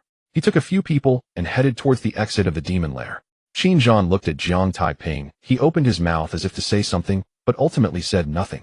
This was a demon lair, not a place for conversation. It was better to wait until they were outside. Jiang Taiping then began to observe the scene of the demon lair. Previously, he had only focused on slaying exotic beasts and had not taken a good look at this lair. Due to its recent formation, the range of this demon lair was not very large, but it was not small either. The width increased deeper inside, reaching over 1,000 meters at its widest point, while the length extended 2 to 3,000 meters. As for the height, looking up, it appeared as vast as the sky outside, and a sun hung in the air. However, this sun was not the fiery red of the outside world, but rather a dark green. It was precisely because of this dark green sun that the demon lair, situated 100 meters underground, was not dark at all. It was as bright as day, illuminated by a faint green glow all around. Minister, how can there be a sky 100 meters underground? Jiang Taiping asked. One flower, one world, a one leaf, one Bodhi. Qinzhan explained. Little Jiang, the space opened up by the heart of the exotic beast cannot strictly be called a space. It should be referred to as a world. However, this world has just formed and is not very large. If you ever have the chance to enter those ancient demon lairs, you will find that they are vast and boundless, with mountains and rivers, flowers and grassland and oceans, forests, looking no different from our world. However, the world opened by the heart of the exotic beast is not as vibrant as ours. It is a desolate expanse devoid of life, resembling the scenes within the demon hunting grounds. Jiang Taiping suddenly realized this was indeed a world. No wonder the sky was so high and there was a sun. He walked over to the nearby earthen wall, raised his hand to touch it, and was astonished to find that what appeared to be a rugged earthen wall was actually extremely smooth. He poked the earthen wall with his flying sword and was shocked to discover that it was remarkably hard to the point that his sword could not penetrate it. Little Jiang, what looks like a wall is actually not a wall, but the edge of the world opened by the heart of the exotic beast, so sturdy that even in strength powerhouse would find it difficult to scratch it. Xinjiang said. Jiang Taiping felt a bit awkward. He had previously thought the nearby earthen wall was merely soil from underground. At that moment, the black light curtain at the exit of the demon lair suddenly flickered. Immediately after, a large group of people appeared inside the demon lair. These individuals were from the Jiuan division. Seeing the tranquility within the demon lair without a single shadow of an exotic beast, they were all taken aback. Wasn't it said that the emergence of a new demon lair would be a catastrophe? Why was it so quiet? However, upon seeing the corpses of exotic beasts scattered across the ground, they quickly realized it was not that it was quiet here, but rather that all the exotic beasts had been slain, resulting in the silence. Master, what's going on? Someone could not help but ask. All the exotic beasts have been killed. Chao Shan offered a brief explanation. He informed everyone of the method to find the heart of the exotic beast, and urged them to hurry and search for it. The crowd exchanged glances, feeling they had missed out on a very exciting show. But this was not the time to dwell on that. They dispersed to search for the heart of the exotic beast. Jiang Taiping also did not delay any further and began his search. However, unlike the others' meticulous searching, he moved quickly through the demon lair. With the sensitivity of his observation haki, he only needed to walk through to determine if there was any aura of exotic beasts within a 70-meter radius, eliminating the need for the detailed searches others were conducting. After spending an hour or two, Jiang Taiping had traversed the entire demon lair, but found nothing. After a moment of thought, he began to move again. This time he did not sense for the aura of exotic beasts or any abnormalities on the ground, but instead, he sent his observation haki deep underground to sense if there were any exotic beast auras or abnormalities below. Another hour or two passed, and Jiang Taiping once again toured the entire demon lair, but still found nothing. He pondered, and then looked at Qin Zhan, asking, Minister, do the hearts of exotic beasts move? No. Qin Zhan replied, the night walkers conducted experiments by placing the heart of the exotic beast underground, setting seals around it to determine if it would move on its own, but after a long time the heart remained in its original location. Jiang Taiping frowned. He had just thought that if the heart of the exotic beast could move, finding it would be difficult since it could shift to a location he had already searched to evade detection. But since the heart of the exotic beast does not move, he had thoroughly searched the entire demon lair twice. Why could he not find it? Was the heart hidden deep underground beyond the sensing range of his observation haki? Or did the heart possess an ability to conceal its aura so effectively that it could evade the sensing of his observation haki? Regardless of the reason, it meant that finding the heart of the exotic beast would be challenging. Wait, there's one place I haven't searched. Jiang Taiping suddenly raised his head to look in the direction of Chao Shan and the others. Seeing Jiang Taiping gaze toward them, Chao Shan and the others were momentarily stunned. Why was he not rushing to search for the beast core? Why fix his eyes on them instead? Before they could even voice their questions, Jiang Taiping strode toward them. Just moments earlier, he had recalled one location he had yet to scour, the periphery of the demon cavern's exit. It wasn't that he'd forgotten it, or rather he'd assumed the beast core would never be concealed near the exit. After all, that passage served as humanity's sole gateway into the demon cavern, hardly a plausible hiding place. Yet having combed the entire cavern twice, without success, he now reasoned it wise to examine its outer perimeter as well. Perhaps the beast core defied expectation and lay precisely where logic deemed it impossible. Observing Jiang Taiping head toward the exit, Qin Zhan paused in thought, then stepped forward to follow. Su Qiqi had long held that Jiang Taiping never acted without purpose, or every gesture bore intention. Coupled with the sharpness of his recent questions, she began to suspect he might have uncovered something decisive. Chao Shan and the others exchanged bewildered glances. It was odd enough that Jiang Taiping watched them, but why was he now walking straight toward them? Chao Shan teased, have you changed your mind? Do you wish to stand guard at the exit with me? No. Jiang Taiping shook his head and activated his all-knowing aura to scan the area surrounding the exit. At that moment, tension coiled tightly within him. Should the beast core prove absent, even here, retrieving it, and thus destroying this demon cavern, would become nearly impossible. They would be forced only to watch helpless as the cavern swelled in power. Moments later, Jiang Taiping's eyes flared with sudden brilliance. Through his all-knowing aura, he sensed, 20 meters beneath the earth, a palm-sized stone indistinguishable from ordinary rock, emitting a faint, unmistakable aura of beastly origin. Only beasts, interdimensional beings, or the beast core itself, could radiate such an aura. This stone was clearly neither beast nor interdimensional entity, thus it was almost certainly the beast core. At last, I found you. A surge of elation rose within Jiang Taiping, yet his mind remained razor-sharp. After brief reflection, he turned to Qinzhan. Director, order everyone to evacuate the demon cavern immediately. He feared that removing the beast core might trigger the collapse of this entire realm, and with it the annihilation of all present. To prevent catastrophe, evacuation was imperative. Understood. Qinzhan asked no further questions and issued the command, without hesitation, cease all searches for the beast core. Evacuate the demon cavern immediately. Su Qiqi and the others were baffled. Why abandon the search and flee the cavern? They understood none, yet this was Qinzhan's order, and none delayed. One by one they hastened toward the exit and departed. Su Qiqi too prepared to obey, until she saw Jiang Taiping standing still and halted. Qiqi, what are you dawdling for? Go now, Qinzhan urged. Director, she replied firmly, if Jiang Taiping stays, I stay. Qinzhan was speechless. What did if Jiang Taiping stays, I stay even mean? Jiang Taiping had reason to remain, but what purpose could she serve here? Director, let Captain Su remain. Jiang Taiping interjected. He knew Su Qiqi well, stubborn as iron, unmoved by mere persuasion. Moreover, they stood right at the exit. Should danger arise, escape would be instantaneous. Hearing this, Qinzhan ceased urging Su Qiqi to leave. Once all had departed, only Jiang Taiping, Su Qiqi, Qinzhan, and Chao Shan remained inside the cavern. Lao Chao, go outside and oversee the younger cultivators, Qinzhan instructed. Chao Shan sighed inwardly, disappointed. He sensed Jiang Taiping had indeed located the beast core and longed to witness what followed. Yet Qinzhan's reasoning was sound. Those young cultivators outside possessed scant cultivation. Someone had to safeguard them. Understood, Director. Chao Shan grumbled, then exited the cavern. Xiao Jiang, have you found the beast? Qinzhan asked.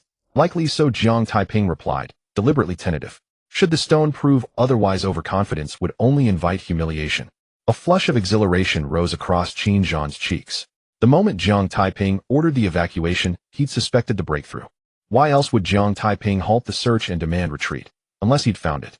And Qinzhan grasped his deeper motive, fear that extracting the beast core might shatter this realm. With a subtle shift of will, Jiang Taiping's 12 tai, flying swords erupted skyward, then plunged downward like lightning. Though the realm's edges were unnaturally dense, its soil mirrored the softness of the outer world, and the swords forged with peerless sharpness pierced it as effortlessly as a blade through tofu. In moments the swords excavated a deep shaft, reaching the vicinity of the palm-sized stone, pulsing with bestial energy, then lifted it gently upward. Jiang Taiping caught the unassuming jet-black stone midair and retracted his swords. He studied it closely. Aside from its faint bestial resonance, it revealed nothing extraordinary. He scanned the surroundings. No tremors, no omens. Director, he asked, this stone bears bestial energy. Is it the beast core? We cannot yet confirm, Qinzhan replied. But verification is simple. Take it beyond the demon cavern's back. Then let us test it outside. Jiang Taiping turned and walked toward the exit. Wait, Qinzhan called out. Xiao Jiang, if this stone proves not the beast core, all is well. But if it is, and word leaks, do you grasp the consequences? Jiang Taiping froze, then paled, a chill of dread spreading across his features. He'd been consumed solely with verification, forgetting the peril of exposure. Once known, he would become the prime target of both beasts and interdimensional entities. Xiao Jiang, this is no time for recklessness. I'll shoulder the burden. Qinzhan added. Thank you, Director. Jiang Taiping accepted without pretense, handing the obsidian stone to Qinzhan. With his slender frame and modest strength, he was ill-equipped to withstand the wrath of beasts or interdimensional foes. Better to let Qinzhan, a pillar of power, bear the weight. No thanks are needed, Xiao Jiang. I act not only for you, but for all humankind. Let us go. Qinzhan shook his head and strode outward. Jiang Taiping and Su Qiqi followed closely behind. Jiang Taiping and Su Qiqi's gazes simultaneously fell upon the pitch-black stone in Qinzhan's hand. Immediately after, they witnessed the stone erupt with a dazzling emerald-green radiance. At the same time, the pitch-black stone transformed. It was no longer a mere rock, but had become an emerald. Chao Shan and the others waited in the large cavern outside the demon lair. Seeing Qinzhan, Jiang Taiping, and Su Qiqi emerge, they instinctively wanted to inquire. But before they could speak, they were captivated by the change in the pitch-black stone in Qinzhan's hand. This truly is the heart of the abyssal beast. A surge of ecstasy spread across Qinzhan's face.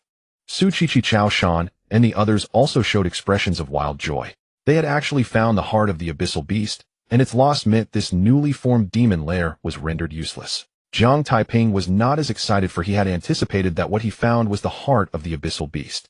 Ha ha ha. We have actually destroyed a fully formed demon lair. This is something that has never happened in the history of the Nightwalkers. We have made history, blazing a new trail. Qin Zhan laughed heartily, unable to contain his excitement. Before this, no Nightwalker had ever destroyed a fully formed demon lair, a lingering pain in the hearts of countless Nightwalkers. Now that the first lair was destroyed, could the second be far behind? At this moment, he truly saw the dawn of victory in destroying demon lairs and driving the abyssal beasts from their homeland. Su Qiqi, Chao Shan, and the others were also deeply stirred, fully aware of what destroying a demon lair signified. The next moment, Qin Zhan's gaze shifted to Jiang Taiping. But he quickly came to his senses. Jiang Taiping could not be exposed yet, so he hastily averted his eyes. At this moment, Qin Zhan's heart was filled with shock and bewilderment.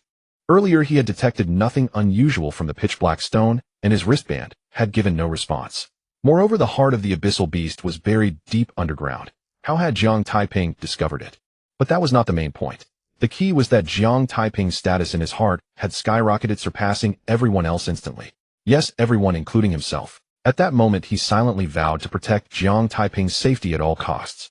For Jiang Taiping was the hope of humanity in destroying demon lairs and driving the abyssal beasts from their homeland. Everyone, this is our first time finding the heart of the abyssal beast in a fully formed demon lair. If this news gets out, it will surely alert the otherworldly beings and abyssal beasts. Qin Zhan said gravely. So keep the matter of finding the heart of the abyssal beast to yourselves. Do not reveal it to anyone, not even your family or friends. Anyone who dares to leak it will be dealt with as a traitor to the Nightwalkers. Although he had already taken the blame for finding the heart of the abyssal beast to protect Jiang Taiping, there were many suspicious points in the matter that could not withstand close scrutiny. To be safe, he cautioned everyone present and elevated the issue to the level of betraying the Nightwalkers. Yes, Minister. Everyone responded in unison, with Jiang Taiping's voice being the loudest. Chao Shan felt a twinge of oddness. Are you sure it was you who found the heart of the abyssal beast? But he quickly realized that Qin Zhan was not taking credit, but protecting Jiang Taiping. The few who had guarded the lair's entrance with Chao Shan were also puzzled. They had heard Jiang Taiping tell Qin Zhan to order everyone out, but since Qin Zhan said, so they did not dwell on it. Without further ado, Qin Zhan raised his hand and made several hand seals over the heart of the abyssal beast. The dazzling emerald green light emanating from it rapidly faded, eventually turning it back into a pitch-black stone. But it was no longer irregular in shape, it was now heart-shaped. Minister, this is the first time we've taken the heart of the abyssal beast from a fully formed demon lair. Should we go inside and see what changes occur after its removal? Chao Shan asked. I've been considering that, but it's somewhat dangerous. Qin Zhan said. If the lair collapses after the heart is taken, we might not be able to get out if we go in. Chao Shan nodded, acknowledging Qin Zhan's concern. Just then a figure rapidly descended from above the large cavern. Qin Zhan was the first to notice the newcomer. Upon recognizing the person, his expression turned peculiar. We've just resolved this demon lair, and you arrive. Your timing couldn't be more perfect, could it? Jiang Taiping also noticed the newcomer. It was an elderly man with white hair, clad in a white robe, exuding an air of ethereal grace. The next moment his eyes narrowed slightly. The newcomer was an rank cultivator. He instantly understood that this was the rank powerhouse sent by the Nanshan province headquarters to suppress the demon lair. Taiping, he is Li Tianqing, the deputy minister of Nanshan province headquarters, Su Qiqi whispered. Minister Li, Qin Zhan called out. Li Tianqing nodded. He glanced at the abyssal beast corpses before the dark light barrier, then at the surrounding crowd, and asked in confusion, Qin Zhan, why aren't you entering the demon lair to slay the beasts? What are you all standing here for? Minister Li, we have already slain all the abyssal beasts in the lair and found the heart of the abyssal beast. Qin Zhan declared proudly. What did you say? Say that again. Li Tianqing was momentarily stunned, his expression suggesting not that he hadn't heard clearly, but that he doubted his own ears. Qin Zhan said nothing, simply revealing the heart of the abyssal beast in his hand. No words were more convincing than the heart itself. Seeing the heart in Qin Zhan's hand, Li Tianqing stood frozen in shock. As the deputy minister of Nanshan province headquarters, and in a rank powerhouse, he was no fool. He instantly recognized the heart-shaped stone as the heart of the abyssal beast, and even sensed the seal upon it. How is this possible? A voice of astonishment escaped Li Tianxing's lips. The presence of abyssal beast corpses before the dark light barrier indicated the lair was fully formed, yet in the history of the Nightwalkers no one had ever found the heart in a formed lair. How had Qin Zhan done it? Minister Li, you may find it hard to believe, but you must accept it, for it is the truth. Qin Zhan said smugly. Li Tianqing shot him a glare. He knew it was the truth, but he was momentarily unable to process it. Well, Qin Zhan changed the subject. Minister Li, a very important matter now lies before us. What is it? Li Tianqing asked. This is our first time retrieving the heart of the abyssal beast from a fully formed demon lair, and we don't yet know what changes will occur inside after removing it, Qin Zhan said. Li Tianqing suddenly understood, this is indeed important. But why not just go in and see? Minister Li, that's easier said than done. Qin Zhan replied. But if the lair collapses with our limited abilities, we might not make it out alive. Li Tianqing was filled with frustration. Although Qin Zhan did not say it directly, his intention was clear. He wanted him to go in and take a look. However, he had come here in haste to suppress the demonic cave, not to serve as a forerunner for Qin Zhan. That being said, with the heart of the otherworldly beast already brought out by Qin Zhan, what was there left to suppress in the demonic cave? Moreover, Qin Zhan's reasoning held merit. If the demonic cave collapsed with Qin Zhan's strength, he might truly not make it out. You brat have some nerve daring to assign me tasks. Li Tianqing said with irritation. Minister Li, how could I dare? Qin Zhan defended himself, saying, I was just thinking that those capable should shoulder more responsibilities. You dare to threaten me, and yet you say you don't have the courage. Li Tianqing mocked. Not long ago he had called for Qin Zhan to revoke Jiang Taiping's membership in the Demon Hunting Hall, but Qin Zhan had flatly refused. Then he pressured Qin Zhan with an order only to be countered by Qin Zhan threatening to resign, forcing him to take a step back. Having been exposed by Li Tianqing, Qin Zhan did not feel embarrassed. He said, Minister Li, this is not the right time to discuss this matter. I kindly ask you to enter the demonic cave for the sake of obtaining new intelligence for the Night Walkers. Li Tianxing's forehead furrowed deeper. That rascal Qin Zhan was using the righteousness of the Night Walkers to threaten him. You wait here, they'll settle the score with you later. Li Tianqing glared at Qin Zhan, stepped towards the black light screen, and then entered it. As an A-level powerhouse, he had the confidence to explore the demonic cave and return unscathed. Qin Zhan was aware of this, which was why he had allowed Li Tianqing to enter the demonic cave, otherwise he would not have let him take such a risk. It was known that an A-level powerhouse was extremely important, and if he were to fall while obtaining intelligence, it would be a tremendous loss.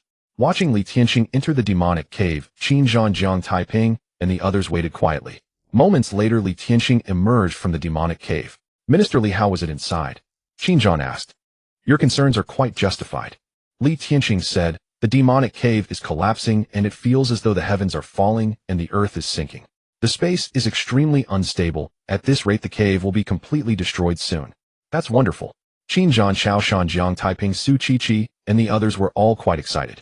Not only because they had destroyed a demonic cave, but also because they had survived a great calamity. Qin Zhan, how did you find the heart of the otherworldly beast?